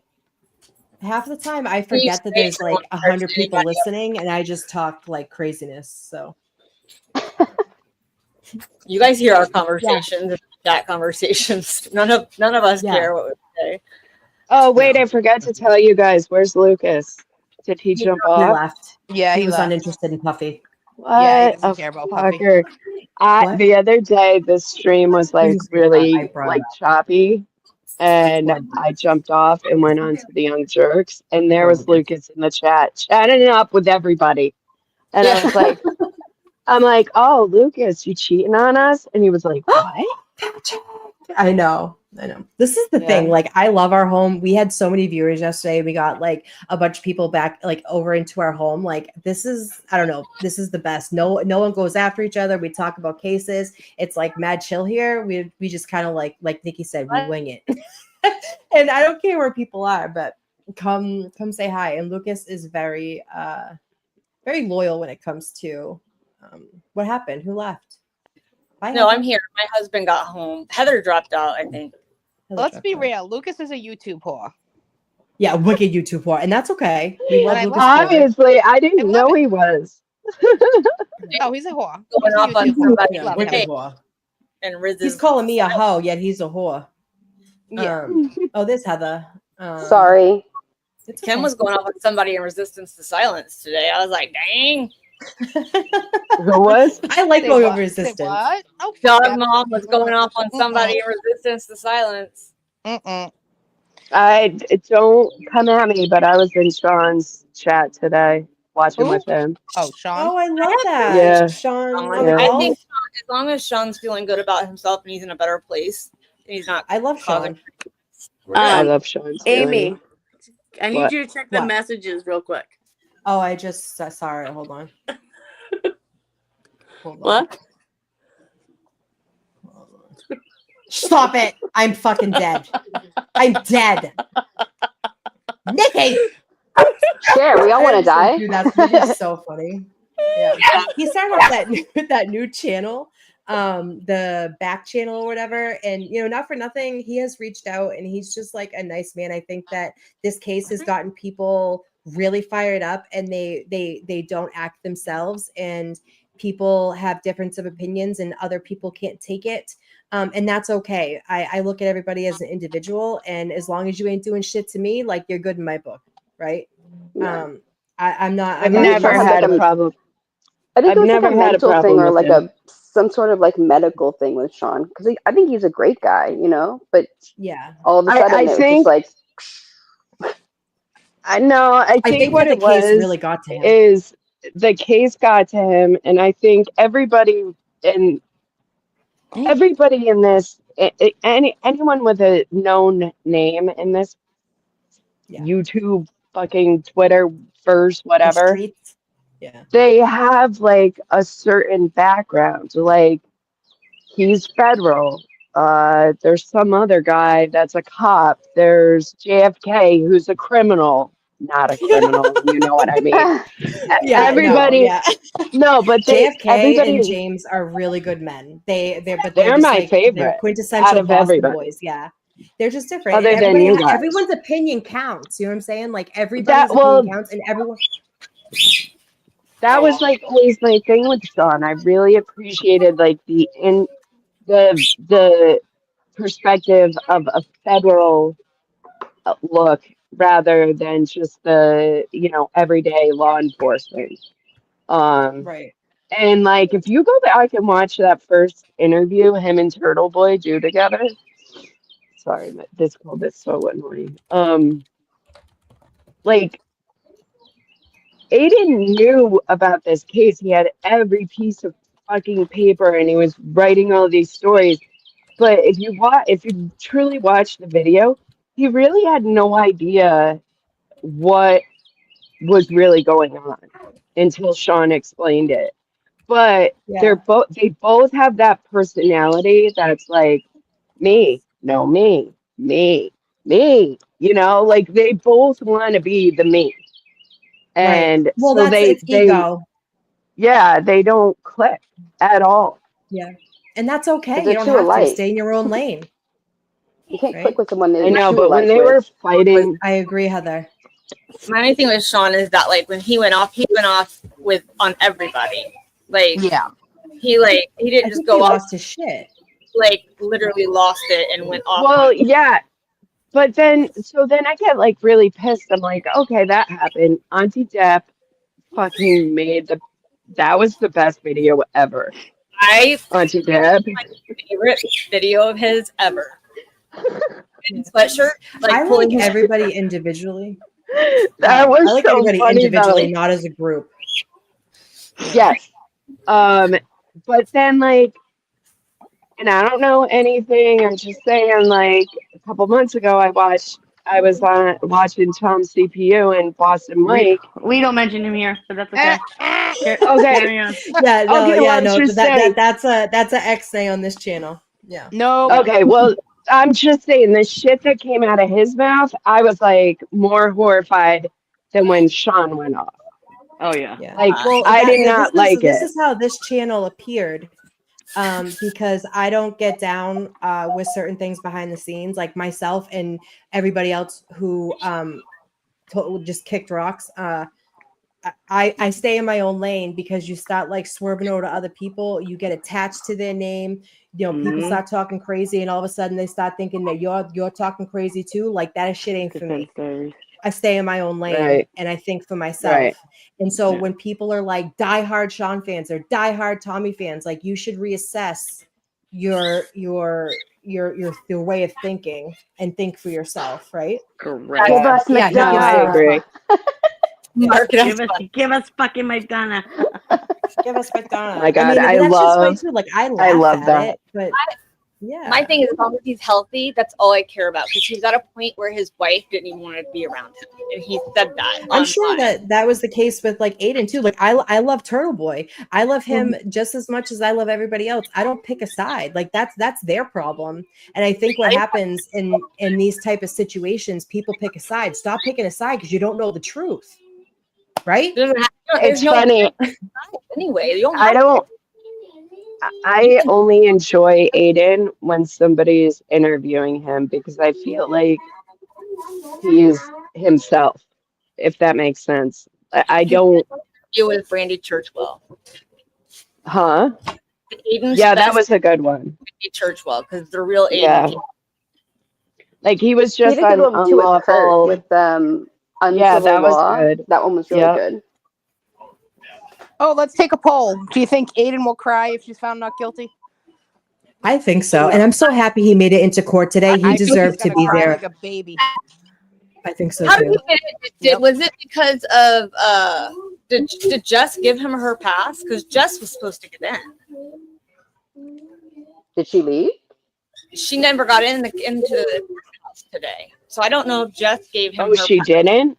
No, she was the first alternate, and then Aiden got in. So I'm wondering if Jess gave him her pass. She probably did. Maybe she left when she didn't get in, like initially. Didn't she get in the morning and then didn't get in at night? She was going to, but I think she got the pass and gave it to Aiden. Oh, that was sweet of her too. See, this is the thing. Why can't people just be like normal human beings and like look out for each other? Like that's they're what I love not. about this group is like we're all just mad cool and accept each other for who we are, and we laugh and we don't get into like that shitty ass drama. Like look at Jess and Aiden. They're just friendly and she helped him out. And that's a good friend. That's a good person instead of like Grant having restraining orders against him because he couldn't control himself. I think that's what it comes down to is that people stopped knowing how to control themselves and their emotions. Does that make sense? Oh, hold on. Yeah. Let To me- normal people, that makes perfect sense. To Let me yell at lunatics, Kelly for a second. To lunatics. No. Kelly, what was that bullshit you sent from Grant that Aiden was in cuffs? That's what I was saying. Grant's going to end up Fact check, with a Kelly. case Hey against guys, him. I gotta bounce. I love you. I'll be in chat, okay? I told you that was sent from Jessica's. I got that off Jessica's page. No, yeah, you gotta fact check this shit before you send shit. I told you that. I said this is what was being said. I just sent it to you. I told you I couldn't confirm nor deny it.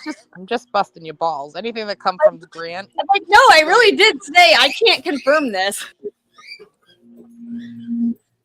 At least I thought I did. But no, that was supposedly being said about him, and he's going to end up with a case against him because he keeps talking crap. wait, what is Mark? What are you talking about with his 1 not guilty, 7 guilty? What do you? Sorry, I didn't mean to interrupt you guys. I don't know how to chat in the chat when I'm up here. That's why I kicked myself out initially and before. You're fine.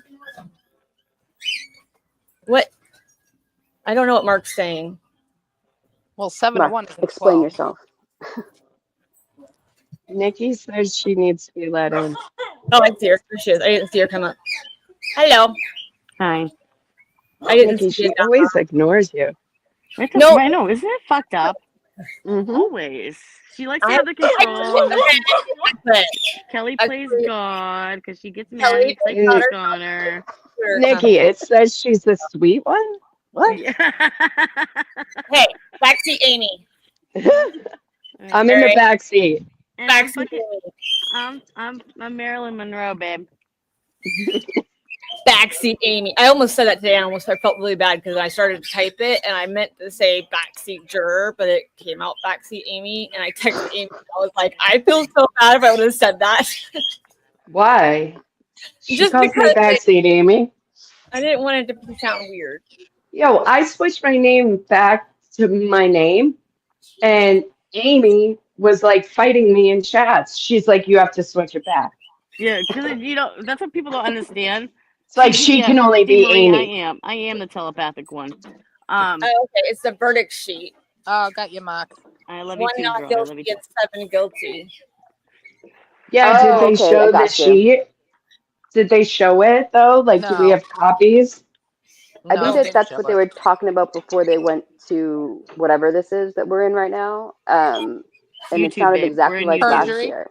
It's perjury. With the identity, you mean? Purgatory? Purgatory. Purgatory. Jesus This is Christ. what happened last year, though. They said they didn't It have was Just like No. Sean said this morning. Sidebar. Yeah. it's deja vu from last year. And then Like she's like, nothing "Oh, are you changed. trying to?" Exactly. Yeah, she's like, "Are you trying to say that's not the law or like that's going Yeah. against the law or whatever?" And he's like, "No, I'm just saying like this is not clear. Like, what? Are you not? Yeah. Are you forgetting what happened last year? You dumb bitch! Like, get your Right. shit together." Yeah. It's like she wants it to happen again. Fucking knows. No, you can't tell me it's YouTube.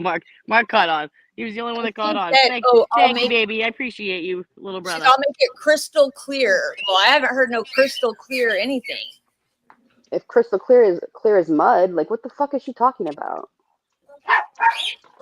Like, did they send the jury out to deliberate yet? Yeah. Oh, Yeah, Dee Marie, think I so. want That's one. I That's want what I'm one. saying. I'm like, I don't know what we're in right now. If we're just That's like why in waiting, limbo. Because she said she had to go back into her chambers to do something. Well, Typos, 'cause technically, she's, you know, I me, think apparently. they're eating lunch or something. I thought Hold they on. had lunch at No. 9:30. Well, 9:30 my I just time. need a quick second.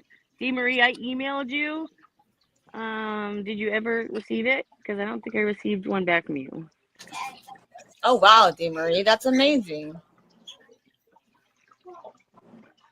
She's giving free birth charts away for everybody.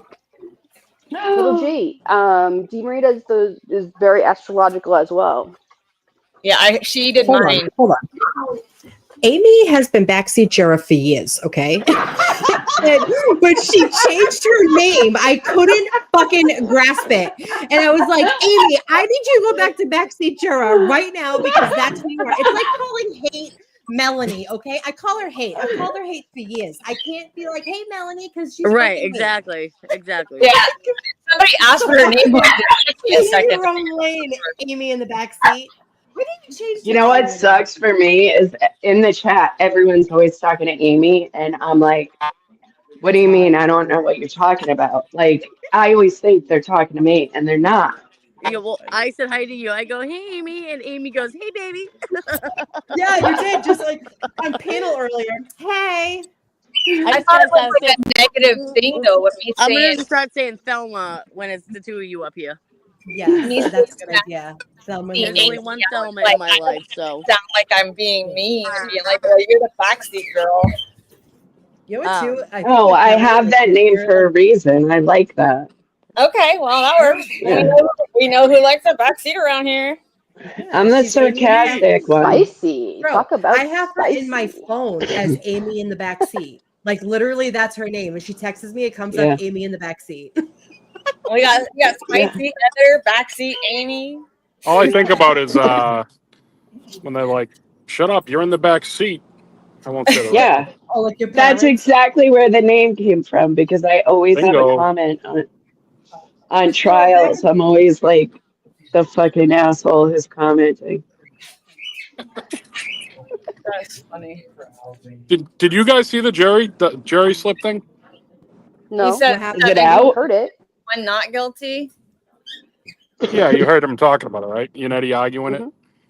Yeah, but I don't think she was I'll changing see myself out. it. No, where you going? I'm kidding. I'm kidding. It's like, Wait, so Mark, did they post it? No, Bev was like, "There's no case law on this, correct, Mr. Unetti?" He's like, "I looked for it," and he's like, "No." He And said, she's not like, yet.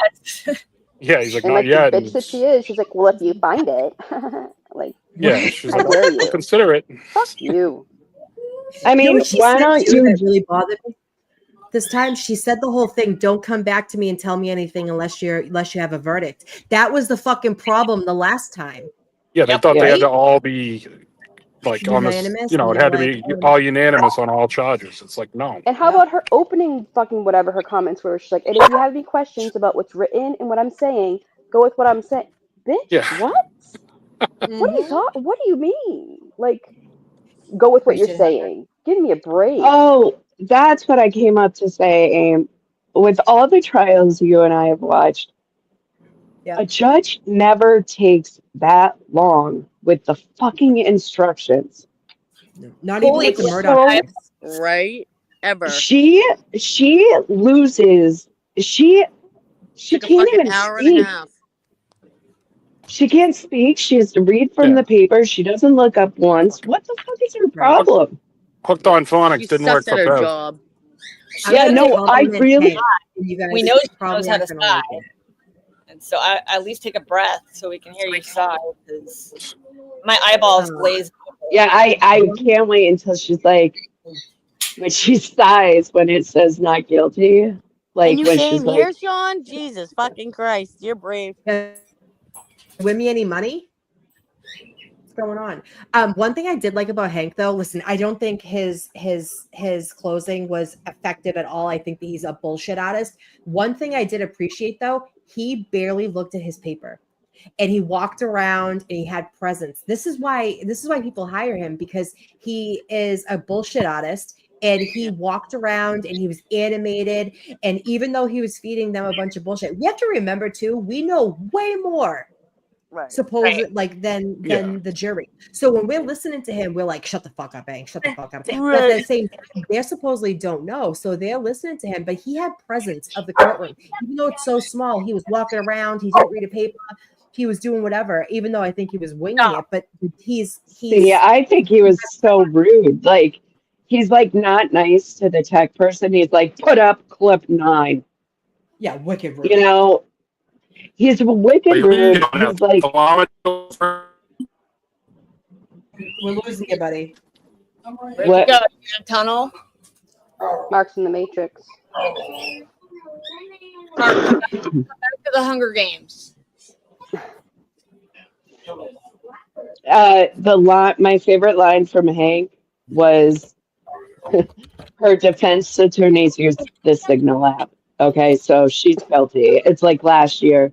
She didn't take her shoes off. She's guilty. Look the other way. Oh wait, where'd we hear that before? Oh, he waited till the end to call out and do Jackson's closing from last year. That was wild. Oh, whenever he said the thing about look the other way, I nearly fell out of my seat. Like, you motherfucker. Yeah. He is like he had nothing but those clips.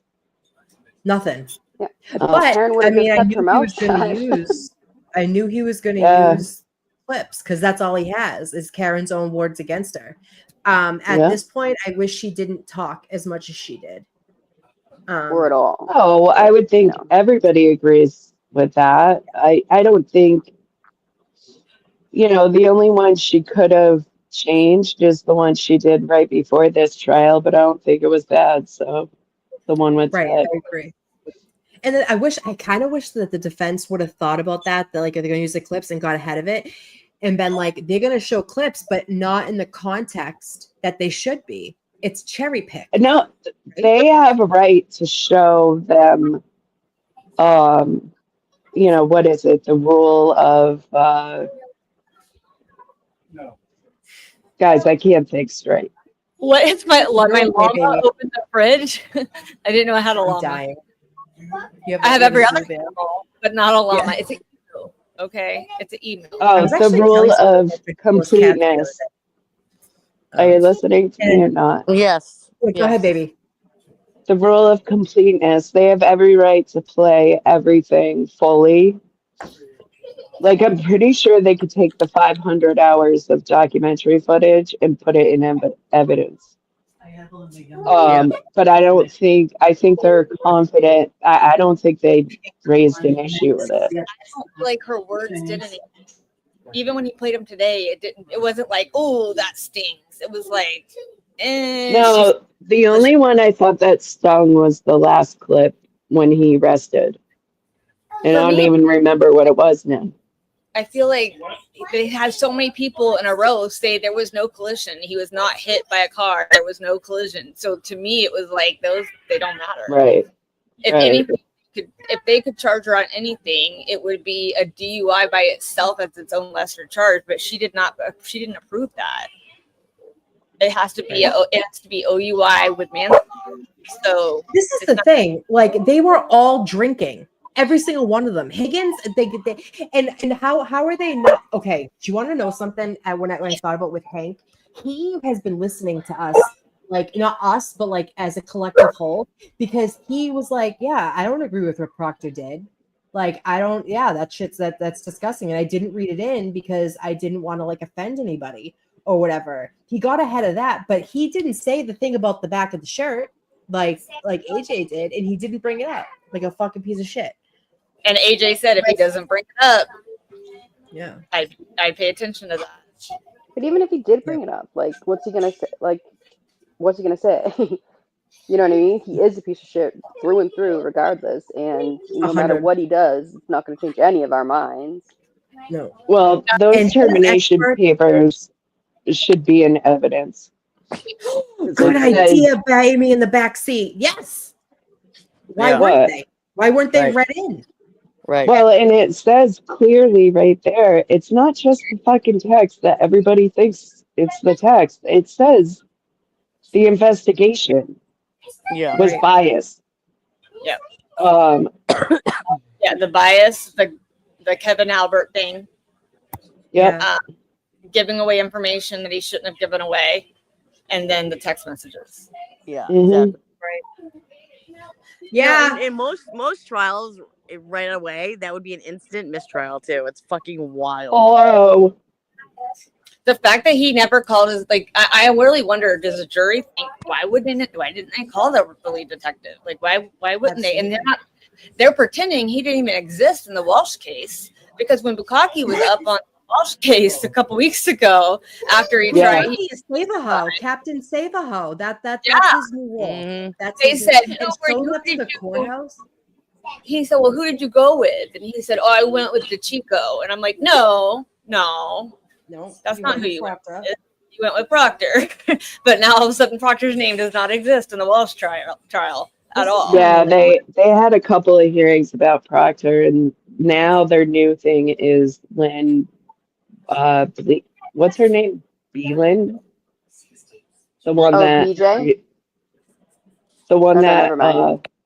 the one that resigned or quit the same day the PR guy did. Oh, yeah. Well, So look at in Brian the Albert. Walsh He case, resigned.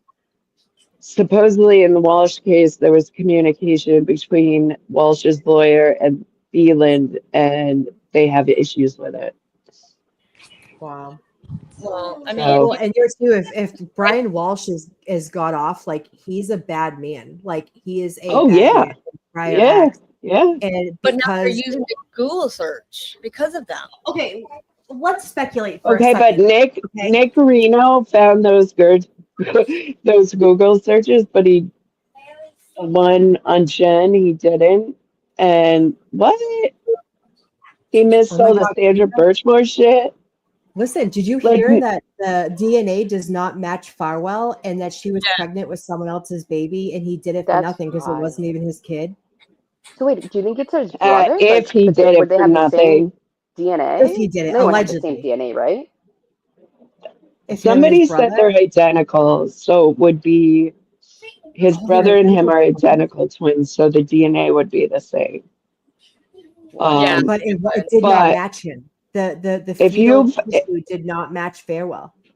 if you've got a handful of guys, rotating her, who's to say they didn't like pull straws to see who did it? Right. Good point. I mean, it could be his twin brother, but that makes me sad for her. I never That makes thought me of that. sad because they No, don't have it's the a same DNA, blessing. and You know she was- why? Why? Somebody else is now going to get brought into this. So it's a blessing because I there's wonder so if they're many gonna people get involved in that. subpoenas for all their DNA. You can deny it, but then that just makes you look guilty, and then they'll dig into you Yeah. more. Well, like this motherfucker, he denied it when they asked him. Yep. Michael Morrissey So was who was like, on her okay, cool. rotation? Was it like What a happened? chief, right? I said, who was on her rotation? Wasn't it like the chief guy and then the two brothers and then who else? There was, and then the who school was officer. it? The K-9 school. School resource officer, School resource officer. Yeah. the animal control guy, And I mean, that's all we know of. the Barwells, and then what was was it Klein or What what is- There's 4 of them, but that's all we know of. I'm sure that Yo, listen. That somebody poor girl was so commented. groomed. Yeah, You know it's those awful. girls that associate sex with love? You know what I mean? Like the ones that like they think that if they give their body away, that they'll love them. I think she was just looking to be loved, and she would do that to get them to love her, and that makes That's me the so saddest sad part to for me. her. That is the saddest part. All she wanted to do was be loved. Well, that's And what these men took advantage of her and fucking murdered her allegedly. Like that's wild. She didn't have a good childhood home life growing up. All she wanted was attention. But that's so they gave that's attention. why she love. Yeah. A lot of women are like that. Like, I'll speak for myself. You've been in relationships that you shouldn't be in because you just like Girl. want them to love you. You know, Nikki, we've talked about this so many times. You stay in Oh my relationships you God. shouldn't be in because you just Yeah. want them to love you, but they'll never love you the way you need. And a lot of times you're getting abused with all these red flags. Yeah. And you just like trying to Yeah, make you them white. you put up with the shit that you shouldn't Yep. because Right. the day I mean, that you they learn show as you you grow. Right. They show you better attention some days, and you're like, okay, it's getting better, and then it's not, and then yeah. We'll see you soon, Mel. And that's a form of grooming too. You're grooming someone to need you and capture your mind. These people were in her head. Right. Well, here's And the she was other so thing. excited about that If baby. you think Sandra Birchmore and the baby are the only victims, Oh, you're wrong. Exactly. There are at least 4 men that we know of that had sex with her and abused her. You think she was the only one they were doing that to? I That's wonder my if they can problem. get DNA tests from the others. Well, I think that's the blessing is that now they have to investigate more. Yeah. You know what I'm saying, Nikki? Hey Yeah, guys, I do. can you hear me? Rosie, Auntie Marie. Hi, Mama. Rosie, it says your device is not connected. It says you either need to add your microphone or your camera. Hey guys. Hi. Just real quick, sorry. For whoever's in the chat right now, I'm doing, like I said, I can't do it for over almost 2,000 subs because you guys are killing it. But if anyone wants a birth chart done, I get mine first. Yeah, I already got your email. So can I say my email out loud? Right? I can't just. You can. No, they you won't can't. type it in the chat. I can say it out loud. If you want to. Go ahead. I don't know. I don't know how else to do it. Okay, that's fine. Do it. Okay, Yeah, do it's intuitive direction by Donna at Gmail. She's excellent. I had a reading with her. Thank you. My God. So I'm not I gotta just put my focus on helping others. So I really just I'm gonna check out for a little bit. But can one of you guys please text me I love whenever that for you. it comes back on? Oh yeah, we'll text you. All right, guys. Awesome. I don't have your Right, telephone bye. number. I'm not cool enough, so. I'll send it Well, to you. I'll Nikki. We're not there. okay. We're not It's there fine. yet. We're not there yet. It's fine. Well, you mean The you've major already step in the relationship. you I already wasn't gonna professed talk your about love it, for but me, In all and you. fairness, Nikki, you never emailed me back. I emailed you back like an hour All right, later. shots and I haven't heard fired. from you. All right, bitch. I see you. I love you, Mike. Drop. Bye, guys. I love you. I'm ducking those shots. Nikki was sleeping. I was Um, sleeping. I got up at fucking 4 to go to the fucking buffer zone this morning. So. Trust me, I saw Wait, your can I- face can on I the just tell camera. you? Oh, Nikki, did Gino's they on kick you out or there was just too many people there? No, I don't let's want to not talk about that. it. We can talk about it outside. Yeah, let's not talk about that. Busy down there. Oh, but- shit. Nikki, Yeah. when I What? went on early because I saw Dina was on early. I turned on my computer, it was like 6:50, and I was like, "Oh, Dina's already live, so I'll just go live." And then I saw you, and I was like, I saw my beautiful, my Louise. Yeah, yeah. We got the fucking the crack of ass wake up this morning. My God. at 4. Can I just tell you? I was sleeping last night, and Caden sleeps with me. Like, I don't even give a shit. People judge me all you want. My kid sleeps with me. Do it as long as you can. It's awesome. Right? And I just asked my 15-year-old. My 15-year-old son just walked in, and I was like, "Don't you want to cuddle with me?" And he's like, "What?" I mean, And I'm like, technically, long as I Caden is can. huge. Caden is Yeah, he is huge. huge. I mean, you should see It's him like in sleeping this with a man. bed. He right. Yeah. But he's still a baby, which is fucking Yeah. wild. Yeah. My 4-year-old comes up past my boobs. Like, he's gonna be Yeah. like 6'7".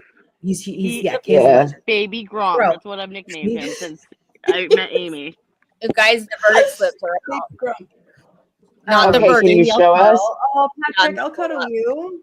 Kate's about the size of you, I think. By the way, don't be like spreading rumors. I'm really not trying to get my kid in bed. I just miss we know. Yeah, I know. that Those age. fucking trolls are wild. But listen, No, so you said I'm cuddle. sleeping. You I'm said cuddle. dead. I said cuddle. And Okay, just my, you want so to you know, hug. You want him to love my you. daughter, when I hug her, she's like, "Ugh, Mom, get off me." Same.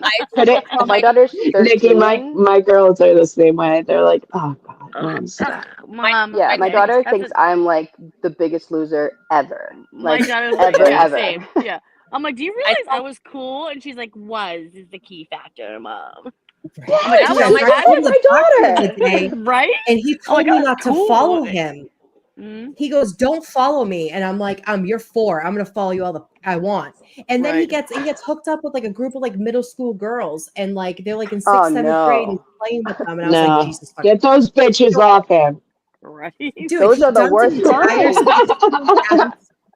All right, so this He is does. the second degree. It says not guilty, and then guilty of offenses charged. And then I'm telling them the about when you dumped water on me. Yes. offense 2, which is manslaughter with operating with a motor vehicle under the influence of liquor. It says not guilty of the offense charged. So she added them, and then the rest are guilty. So they could But choose. you did have But not guilty last year.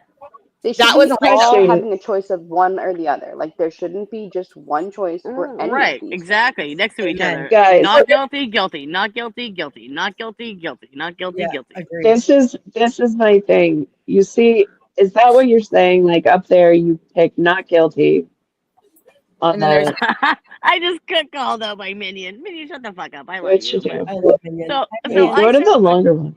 I set my alarm for 4:15. Okay, I woke up at 4:15, Minion, and he comes Nikki's up. always talking in the chat. I want to look at No, this I'm not. clip. No, he texted me. He said 4 o'clock, liar. And so, you but got the other I one up. did. I got Hi, up at Mikey. 4:15. I fell back asleep, and he calls me because it's 5:25. Kelly, He's like, on this page, don't you think it should have like a check box next to each thing? Yep. No, Guilty, for- not guilty. Guilty, not Guilty, not guilty. guilty. Right. I see Right, But what I you're guess because like if you're not convicted of the main charge, then like the rest of it's moot. Well, the thing I is, mean, I if they get that. made But charged, then they had lesser charges, so they could say she's not guilty of. You know, they don't put anything next to guilty as charged for operating manslaughter with a vehicle under liquor, but then they say they charge her with guilty of operating a vehicle under the influence of liquor. So they did put What? plus the way they number it, it makes it I like don't even know it what should that is. say. I don't think a 1 should be next to not guilty. Like it should be not So the guilty thing of is, all the these defense had things. to have agreed to this, though. Like you, The like defense the asked defense for had the to have looked at OUI. this and been like, no problem. Oh, Yannetti said we object to it, but you're not going to do anything. that's what we were Right. talking That's about what we did earlier last when she year. was like, Yeah. "Good luck." Like This right here, number 5, that is the defense safety net right there, because they can Yes. charge her with OUI by itself because they Yep. proved she said she had drank. So okay, charge her with an OUI. No, they did not prove it. right, you Sorry. can't prove it. Like you have, No, like you can't prove it. I'm like, yeah, they did it. We say that, yes, but say the jury, that's the thing. Say the jury gets hung up back on manslaughter. They're like, well, he was there, she was there, something happened. We have to charge her with something because that's how we think about it back there. Then they're like, Do you okay, think well, that she'd spend time in jail if she got an OUI, or No, would it just be no. like on her record? No. A Yeah. 1,000% Bev will give her Listen, the I'll 2.5 take that years. OUI over a fucking second-degree murder charge. Give me the OUI. Do you think Bev wouldn't give her 2.5 years? I think she would. I believe I that. think she'd give her 100%. anything Yeah. she could. I believe she Honda. would. Yeah. for first offense, never having a record prior to this, it would be Right, your Mark? first. Junk science, first offense, Bev's like 2.5 years, bitch. Bye. Mark makes a good point. Why, if she was drunk and disorderly, why'd they let her go? Why didn't they arrest her for OUI on the spot? Yo, They we've didn't. been saying this shit for fucking 3 years. Just Right. like when she's not hit on, they should have arrested her then because she supposedly Yeah. confessed. The thing is, there's Derek no would have had her in the threshold. back of the car. Hey, hold on. They would have Hey, arrested her ass. hey, rewind back. She was just up here about 5 minutes ago. She pops up and she says her thing, her email. Please. Hey, go I ahead. will text it to you. I'm just like not. I'm trying to focus on this right now, but I will get it to you. Don't worry. Yeah. I'm gonna pop down. I gotta get dressed if we're gonna go on and see Tilted Yeah, Lawyer. So yeah, if you guys, Fuck, we wanna all come gotta hang go out over there. Yeah, we're gonna be on Tilted Lawyer Question. at 5 p.m. Eastern Standard Time. Do we have to behave in the chat? No, I'm not at all. But I'm gonna see if he'll let me stream it through our channel too, just so I'll have both running and he can tell me how to do it. So what are you guys going over? The Karen Reed Karen closing Reed.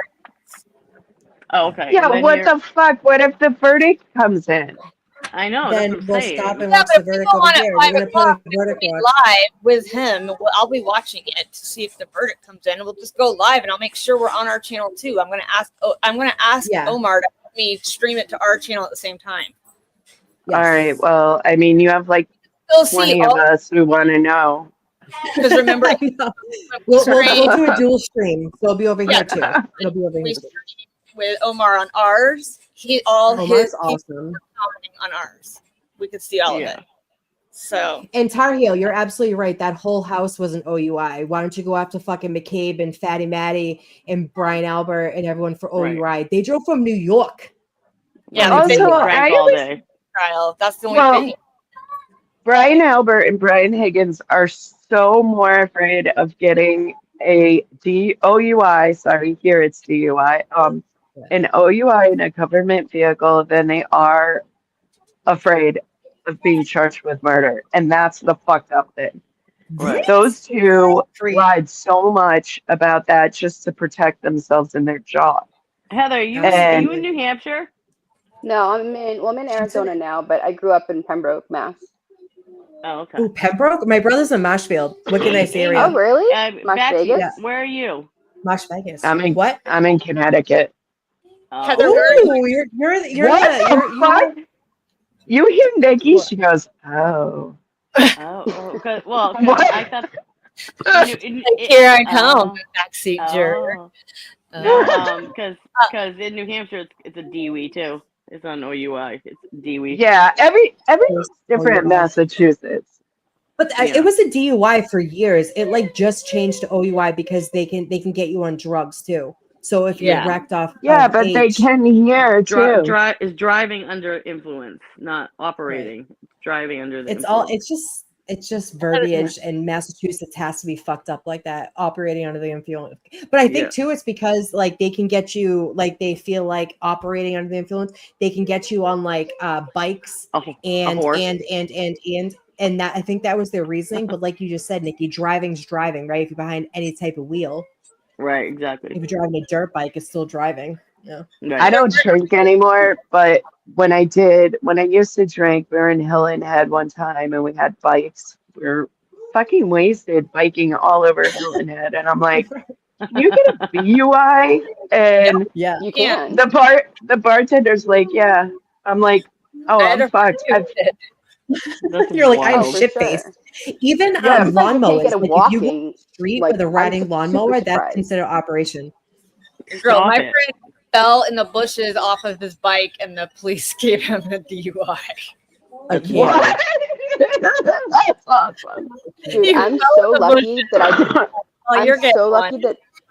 I didn't have the cops out on the boardwalk the night that I was walking home from a Revolution concert, because brace yourself, I knocked my ass out. Yeah, full on knocked myself. I mean, I clear out. I was walking, but I couldn't walk really well. Like I was like stumbling and falling. My friend was like in front of me. So I'm like, oh, I can run, like wait for me. And I start like running, and he's like, oh sweet, she can run. This is perfect. So he's like, come on, I'll race you. And I'm like, all right. Well, I start running, and I looked behind me to like, God knows why. I have no idea. And I looked behind me, and I'm like, oh, dude, I looked back forward and couldn't look forward immediately enough to not see the pole in front of me. And I Jesus Oh my god. Oh yeah, knocked myself clean out. I woke up with like bruised everything. Yeah. Oh my god, that sounds like it hurts. Thank God I didn't. I felt but that. It was awful. Yeah. So that's my It was biggest wild. fear. That's always been my biggest fear, is getting my teeth knocked out. Yeah. Right. In Where are any you? situation. Where am I in Arizona? Yeah. I'm in Maricopa. So not Maricopa County, but like Maricopa the city. Here with Laura Owens, huh? I don't Laura know. Owens. Yeah. Omar talks about Laura Owens a lot. Omar's. All right, guys, I gotta bounce. I gotta get ready. I gotta like talk to my kid. I gotta do all the like that stuff so I can be prepared for later. But we will be streaming here if you guys want to hang out. You guys want to come back on panel at 7:00 for the Bad Kids Club. Heather, Backseat Jura, and Nikki, you always know. Come up, talk shit. You guys can stay up. I'm just. wait I'll for be in the the verdict. background. I'm just gonna drop down because I'm gonna get dressed. Me too. So if you guys want to stay up, the three Yeah, of you. I'll stay up for a little bit. Yeah. Nikki, you want to stay up here and talk Yeah. shit? You know Yes. what? You know it, girl. Get I love spicy talking Heather shit. going. She gets spicy. Get spicy Heather going. I love talking shit. Bye. It's a wonder you guys put up with me for real. Oh God, you have no idea. We are a crew in itself. Let me tell you. Yeah. It's No. so comfortable, though. I love it. Well, that's why yeah, well, because Amy's had this channel for a while. She's never really put like a lot of effort into it, and so she was like, I want to get my channel going again, and I was like, hey, you should. Then she found out about her breast cancer, and she's like, I'm just gonna use it as my platform, and I said I would. So then Yeah, of when she course. did that, she felt comfortable going on it, and yeah, I went up with her, and then Kelly started coming up, and then we just kind of we talked about growing it into the true crime, and here we are. Yeah. Cool. The rest is history. Yeah. So yeah, I've no, never it's been like up on any sort of a panel or like well, it's anything because like a lot that. of people like that's the thing. Like we wanted just anybody who wanted to come up. You know what I mean? Not just like YouTubers. You know what I mean? Like, I mean, yeah, it can kind of be a fucking free for all. We all talk over each other, but at the same time, it's just fun. It's like just hanging out with your friends. You know what I mean? Just yeah. So that's kind of what we wanted. We want just to be like a homey feel, and anybody who wanted to come up could come up, and that was, yeah. My boyfriend makes fun of me to no end because I'm like, oh, my friend so and so. Oh, my friend. And he's like, your friend. So let me tell Where you, do you because know when them from? so true, because so funny you say that because fucking No, like I guys, met what? last night I said to my husband, I go, my friend Sean told me, his friend Kenny actually told me this story about a plane crash, and he was like, who? I'm like, Sean on the Gulf. And you Yeah, feel stupid saying it. yeah. yeah. You're like, oh, Guilty. Sorry. my friend Amy. Oh, who's Amy? Oh, Amy from YouTube. Oh, for sure. No, like little G that was up here earlier. I love her to death. Like one of my favorite people on the entire planet. And so I'm always like blah blah blah blah blah. So I talk to her like every single day now. And Seth's always my boyfriend's name is Seth. He's always like, okay, so now like he knows, like, and he'll be like, oh, tell little G I said hi or whatever. But before he was like, who? Like, what do you? Little who? Is she a rapper? And I'm like, no, she's a rapper. Little G. I love it. But she's hilarious, and she's like one of my favorite people ever. That's fucking hysterical. And so what's funny is, right, so when we got on YouTube, right, we started kind of just we met like technically in like the streams and shit, all started chatting, like me, Amy, Kim, Mark, and we all just and another one, but we're not gonna fucking mention her name, but yeah, so we all kind of like would just shoot the shit. So then we didn't even have like really group things, and then we started modding for another channel, and we just became so close. I mean, I hang out with these people like in real life, you know what I mean? Like, and then like Kim, like Dog Mom, like I ended up, so we talk like every day. So like her brother was home, he was on vacation from work, and he fucking hit me up because I said, hey, tell you, she's like, oh. So I'm not gonna tell you how it happened, but anyway, so she because she's like, oh, my brother's rich too, and I was like, oh yeah, tell me your friend Nikki. So he hit me up, but him and I fucking hit it off. So people are like, oh, how'd you meet Sean? And I'm like, can't reach out. They're like, what? I'm like, Missy, yeah. it's 5 p.m. Oh, our show is 7. Yeah, Amy's This show is 7, but Omar's was at 5. Yeah. They're gonna try to stream it here too, by the way. So yeah, it's just funny, and they're like, so you don't really know, you didn't really know them. I'm like, but like, cause these are my people now. You know what I mean? Like I have friends, that like I mean I have friends everywhere, but you know what I mean. But like these are my people. Nikki, we know you don't have any friends, but you listen, do. bitch. Okay, settle down. Okay. Every You bully fucking them one into being your knows friend, who right? fucking That's what Nikki happens. is. Like people that say, but oh, you know Nikki, they just instantly know who they're talking about. First of all, you ruined it for me because I didn't know Dog Mom's real name. I really thought it was Dog Mom. And like when when Kevin wasn't really Kevin from South Boston, I was pissed. Oh, don't say his name. Don't say his name. Don't say his name. But yeah. I still don't know his name because when you guys were saying Oh, it, you were talking over yeah. each other.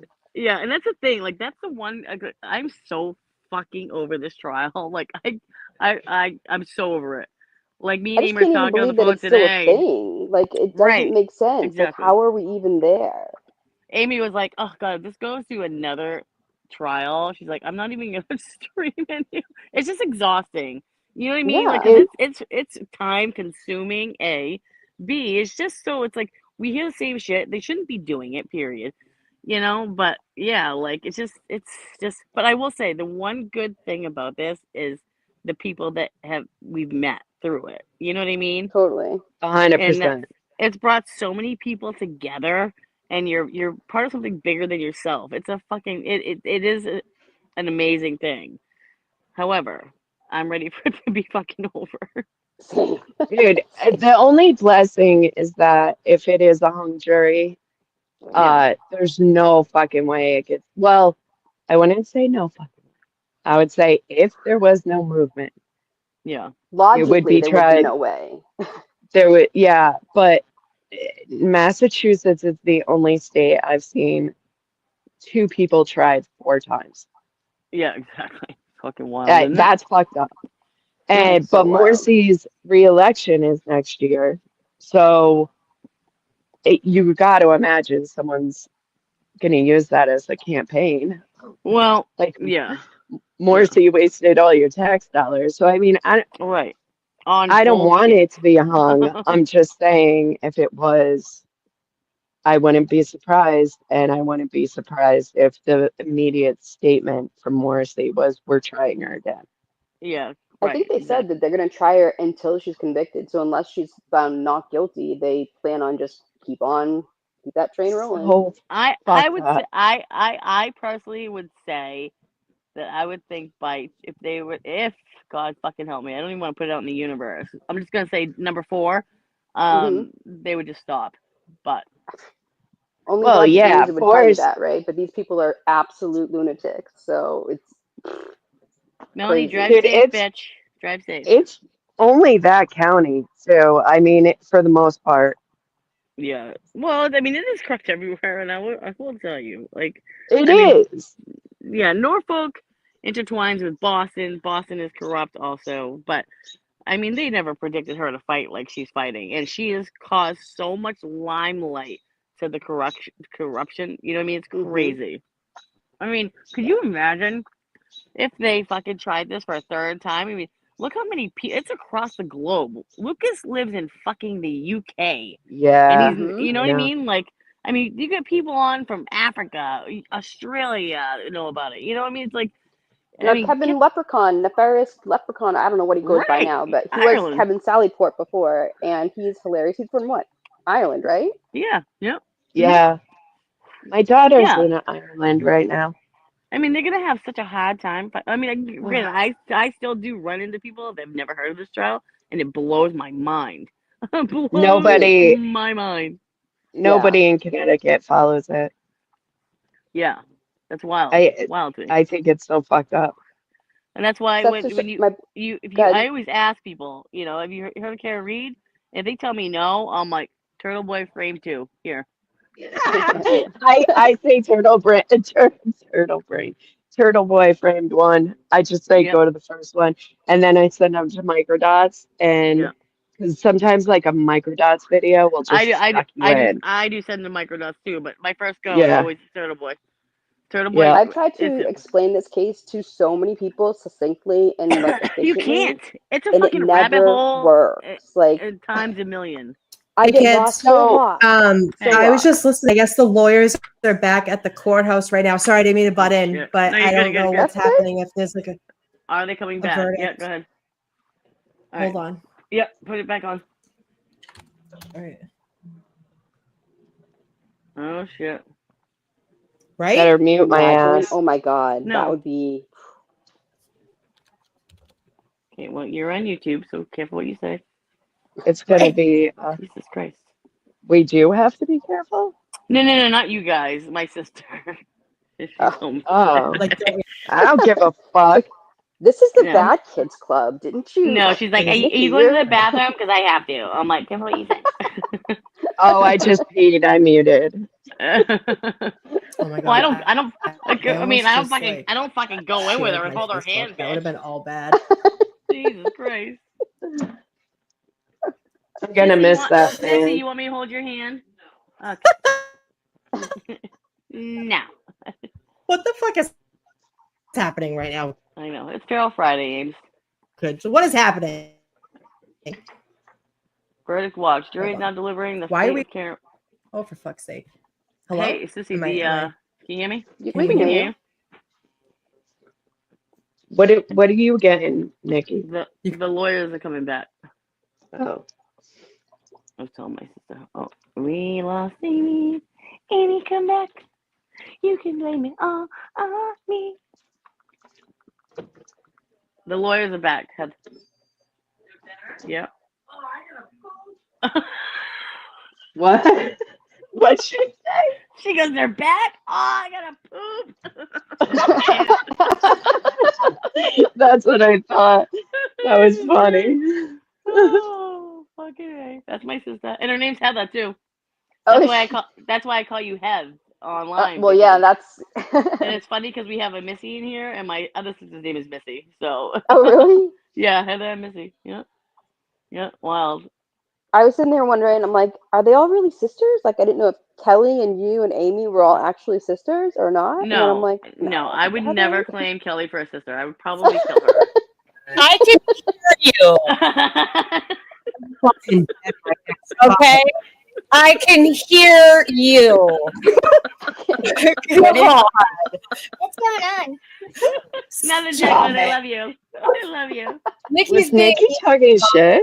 I'm the mean one. Yeah, she is. Your mommy. Tell her. Oh my god! And I'm I just posted something instigating. on Nikki's wall the other day that was like, Oh, it's like, fantastic. does it bite? And it was like, not me. It says how do you describe your best friend? And it says, and it's Kevin Hart, and it says, does your dog bite? And well, not me. No, I felt that in my soul. Yeah, it's so true too. I fucking laugh my ass off. I'm like, it's funny because Court it's TV, true. Court TV. All right, I'm on it. you got it. Sean Flynn, are you from Pembroke? A I don't know if man you can hear me. was found Oh my dead on the- god. Mute your mics, guys. Okay, how do I do that? Hold on, I gotta get to it again. Oh, for fuck's sake, Scully. Keep chatting. You can fuck up a wet dream, you know that? Don't tell us to mute if you're not muting. Oh, well, I'm unmuting to yell at Scully. Nikki just wants to yell at me. It's been a wild day. Oh, you're not on prednisone and Sudafed. I'm ready to punch Bev in the face. Yeah. Nikki, Declan was talking to you. What's that, babe? Declan, what are you saying to her? He's not taking you, Nikki. He's not taking me. That's what he said. He's not taking you because you're talking mean to his mom. I don't really mean it, Declan. Mommy knows I love her. She's my big Mama sissy. knows. Mama knows I love her. This is what Court TV has on. Nikki and is the quintessential like big sister, like you know. I am too. It's like, and the thing is too around here, like busting your Marie, balls. where are is, you like, seeing that? So I have the one we've been watching all day, and then this one is Court TV, and it just says the verdict watch. Karen's walking back So, in right now. Karen's DeMarie's walking back telling- in, young We jerks, and see all you, the boo. We lawyers went see back you. in. Hello, D. Marie. Everybody say hi to D. Marie. Hi, D. Marie. I swear to God, we see you. We're just busy. Jesus Christ, So you're so fucking, if so they're fucking needy. they are all called back. I Oh gotta yeah, get they got called back. It could be like a Oh, she's Look on at a that, caption. Mark. Yeah, we can't do the live Laura- here. just had it streaming, and they were all running over to the courthouse. So that's why I popped on and interrupt everybody like a fucking. It would could be pop on. frustrating. It'll say unmuted here if they come to court. Because this one's on. Yo, the if one they come back and ask for the cert report, Could you imagine my like they did the last time? Oh my god, right? Could you imagine if we've already got a verdict? Wouldn't Oh that be? my I swear to God. God, I'm like, Kevin even said it this I morning. am He's like fucking sweating right now, like this. They've Like only been out for like an hour and yeah, I'm superstar in it. Like I'm Maybe like, 2 look hours. how pretty I'm you are, nervous. though. I take my hands Look and at I that smell them like this. face. What? You're so pretty though. I saw your face this You're morning. so I was like, pretty. how pretty she is. Even though she's a punk, but she hates. Thanks, Kelly. Yeah, I'm not saying nice things anymore. Whatever, bitch. Grab a Snickers. where the fuck is Bev? I'm sending you a whole pack of Snickers. Kelly told me to. I was well, because I didn't feel good for like 3 days, and I got back. And, That's why I told you to grab Snickers. I was full of piss and vinegar, and was picking on Kelly a little too much. I said, go get yourself a Snickers. I'm gonna send you some. Oh, here, look, Tilted Lawyer's with us. What is it? Hi, Oma. Hold on, I got a phone call. Hello. Hi. Hello. Hi. Hi. How you doing? How you doing? I bet it's a Your jury mother question. I bet dances it's for not a chicken verdict. cutlets. Not to be pessimistic. I wish it was a verdict, but I bet it's just a question. I bet it's a question too. Wouldn't I it be don't know. fucking T. wild Marie's if they making come it back? like What did you make it? Oh, they're loud.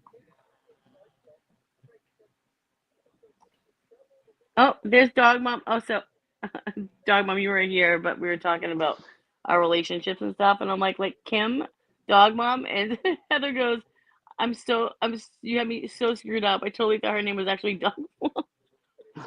guys, why is this buffering? Yeah, I know.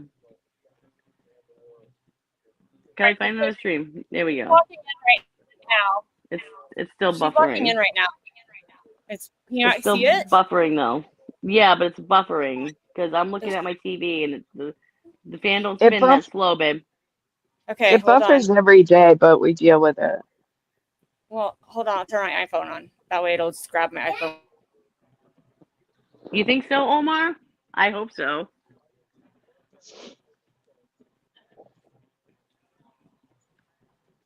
Credit where credit's due. Debris has been saying that for sure. Can you guys see it? Well, it is Friday the 13th. Hey, can you If guys it's see not, if No, it's it's we still want to saying. go home, or oh my God, it's 4:20. It's Bev asking them if they're gonna stay an hour. I would die. I will fucking kill her. She did it last time. Yo, I've watched judges sit there till 11 o'clock at night. In Florida, they do it till 10. Yeah, Ashley Benefield. It was like 11 o'clock at night. Come on, stupid thing. Do you guys see this? The thing is, it's half pips, and Bev's like, I got Cape Cod to go to, kids. Let's roll. Yeah, she's like, she said 5:30 yesterday. She's full of shit. She's full of shit. She wants to get down the Cape. That's what she wants to do. Yeah, well, she should I'm walking stop at the everywhere. hairdresser first. Yeah, she should. Listen, I'm gonna Needs a say, comb, as a person with like flat iron. extremely curly hair, I think she gets her hair relaxed, and then it gets Yeah. kinky at the root again. You know what I'm saying? Like I got curls for days, and I used to want to do that. Mom's like, "You're gonna ruin your hair," so I never did. Well, I was My like girls pin straighten straight their hair, and I shit wanted every day. curls, so I got perms when I was little. Yeah, I did. Oh Not my a good God, look. I did too. Not a good look. When you have My mom used to straight feather my hair, bangs too, so it was like a helmet. So I looked like a brunette He-Man. Like Bev looks like He-Man, but she looks like actual He-Man. I've had like crazy curly hair my whole life, and I remember like my sister having to like tackle me to get a brush through it. Hold on, Can you I'm guys? going. how is the Wi-Fi right now? Kelly, I was not? just giving you a hard time. The fan is on pause, so. It is on Oh, pause. it's slowly spinning. Nikki, calm your fucking tits. Well, I can Hold on. tell you if I turn it to this one, it's just Court TV talking right now. No. Is that better? There we go. Please. I don't want to Mute talk. it.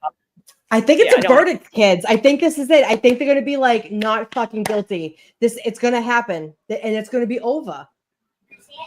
Over? It's gonna be over. Over. Back in court.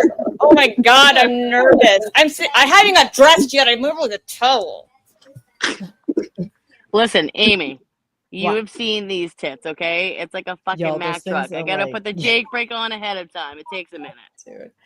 Imagine like I used to have huge boobs and now I have the implants and they're so much smaller, but like they stand up straight and I'm okay with it. But like I miss my biggies.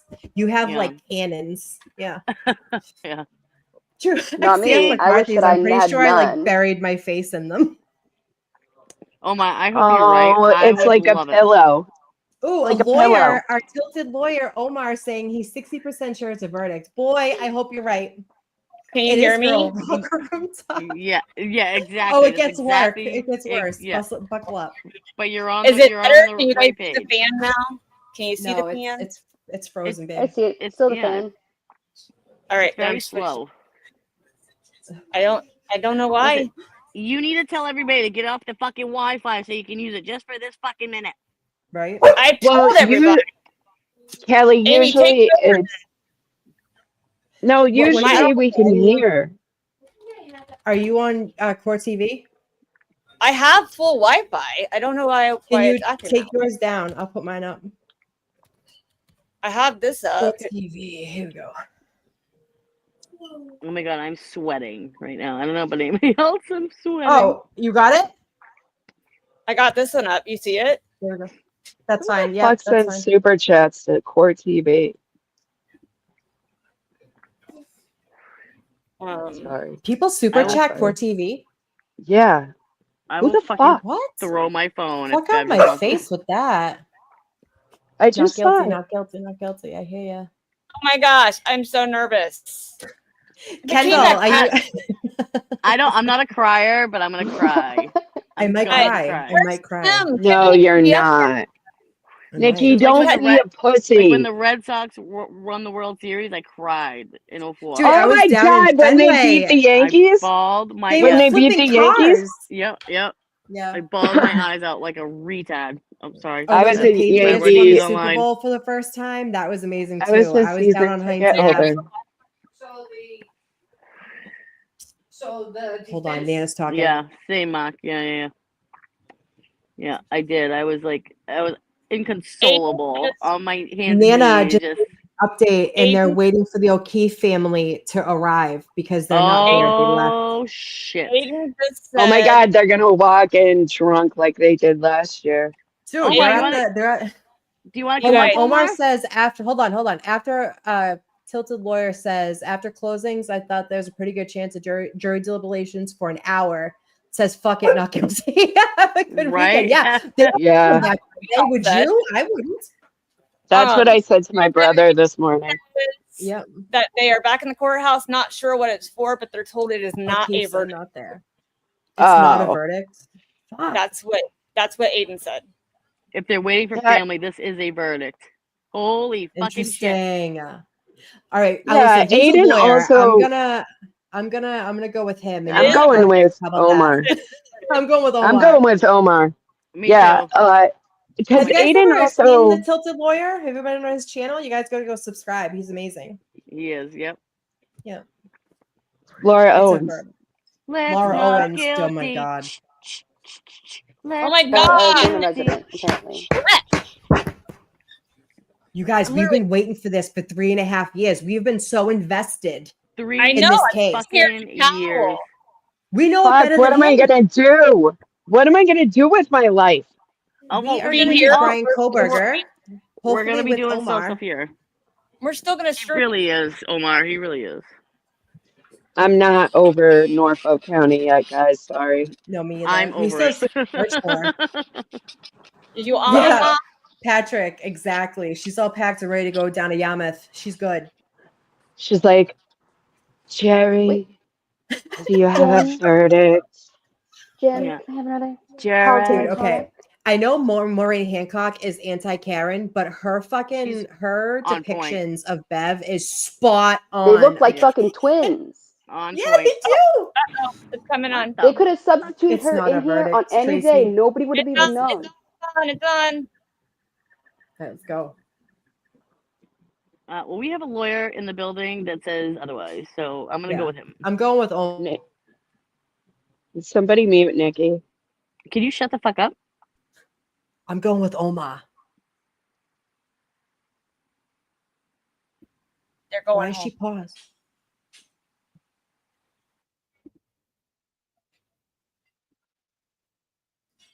It's Come on, on Kelly. mute. It's I on. fucking told you. They're sending him home. What a fucking crock of shit. Can She you? is such. I can't hear it. I don't know what. Okay. I'm trying to do it. Heather, I stop have it. not to work right now. This is what I got. But If you just screen record us right now. Oh my god. Hopefully we end up in the reactions. Well, that was that. They're going home. yeah, They're all dismissed for the day. We're all like, What a fuck load you, of Bev. shit. We didn't even hear a word she said. No. she We literally already said, I know. have to tell you the three things Jarvis. I always tell you.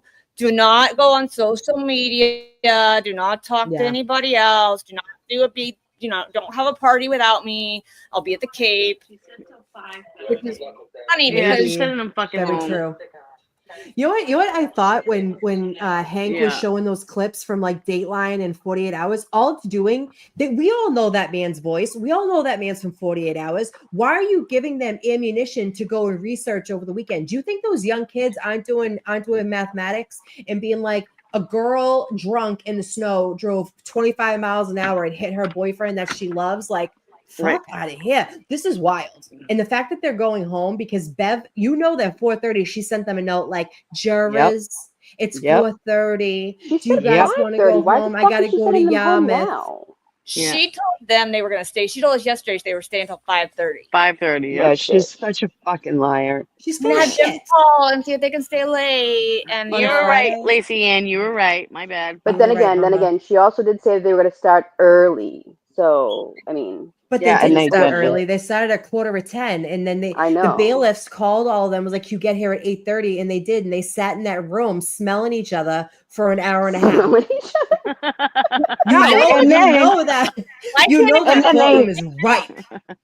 Why And then they walked into a sidebar, which Yeah, is she's a see you next Tuesday, Pat. We understand. We get She's it. I She is, can't honey. stand it. I love Oh, me some Patrick. We'll say it for you. She Patrick can't is do today. She can't Kelly. today. All right, Okay. kids. We are gonna be on the, I think, with Omar in a little Omar. while. I have to get myself ready for Feral Friday and whatever too. else is shenanigans are gonna happen. So we are gonna stop the stream and create a Sucks for Karen. Have it, yeah, for the Omar. over the weekend and the jurors. Do you think that? I think they know. would have stayed. I do too. fuck that. If I'm a juror, I'm going down the rabbit hole this weekend. Bro, I I'm wouldn't know I'm how they taking my wouldn't have car. done it already. If I were a juror, I would have been down that rabbit hole day one. Right? Do you want to do 6 o'clock, Omar, instead of 5? 6:30, 7. Because we have 7 for Feral Friday. We could just do a dual stream. Yeah, let's do that. Do you want to start at 7 Eastern Standard and we can do a dual stream? We already have our live set for 7, so let's do a dual stream. Yeah. I do want to come up though, because I want to say hi to Omar in person. Yes, you guys, everyone's at your 7 o'clock. Okay. Nikki knows just as much about this case, and so does Heather and backseat juror. That sounds cool. Let's duel it. Omar's so much fun. Set up That your works. stream with ours, and then but with as Vlad, and then we'll just stay on with ours with you. at the Yeah. same- We'll just have a feral night with everybody. Sounds like a plan to me. Karen Reed and then Vlad at the same time if you want. Yes. Let's do it, kids. Let's All do right. it. So, Do seven, it, so we're gonna do 7 o'clock. Nikki. So we're just gonna do 7 o'clock, right? Send me a link. I got you, boo. All right, my kid's acting up. I gotta go. See ya. All right. All right, bye guys. Love you. Bye, guys. I love you, Nikki, even if you're mean. Wait, what are we doing? We're gonna No do 5 o'clock? 5 o'clock. Girl Friday here with us. We're gonna do a dual stream with Tilted Lawyer, and then we're gonna join his flat at the same time, which is Family Law After Dark. Oh, okay, cool. All right. Can I just say that's my Bye. favorite? Who reads crazy shit from Reddit and they talks about it. Like it just I love that. I love that. I It's my love it. favorite. Because I can do that by And then- myself, so I love that they do it. And then Omar can just have whoever he wants to add on his for flat at 8 o'clock, and we can just keep going. So we can do Karen Reed for an hour and do flat with him. It'll be fun. Perfecto. All right, we'll see you guys at 7. Goodbye. All right. I have a Bye. Snickers date for you.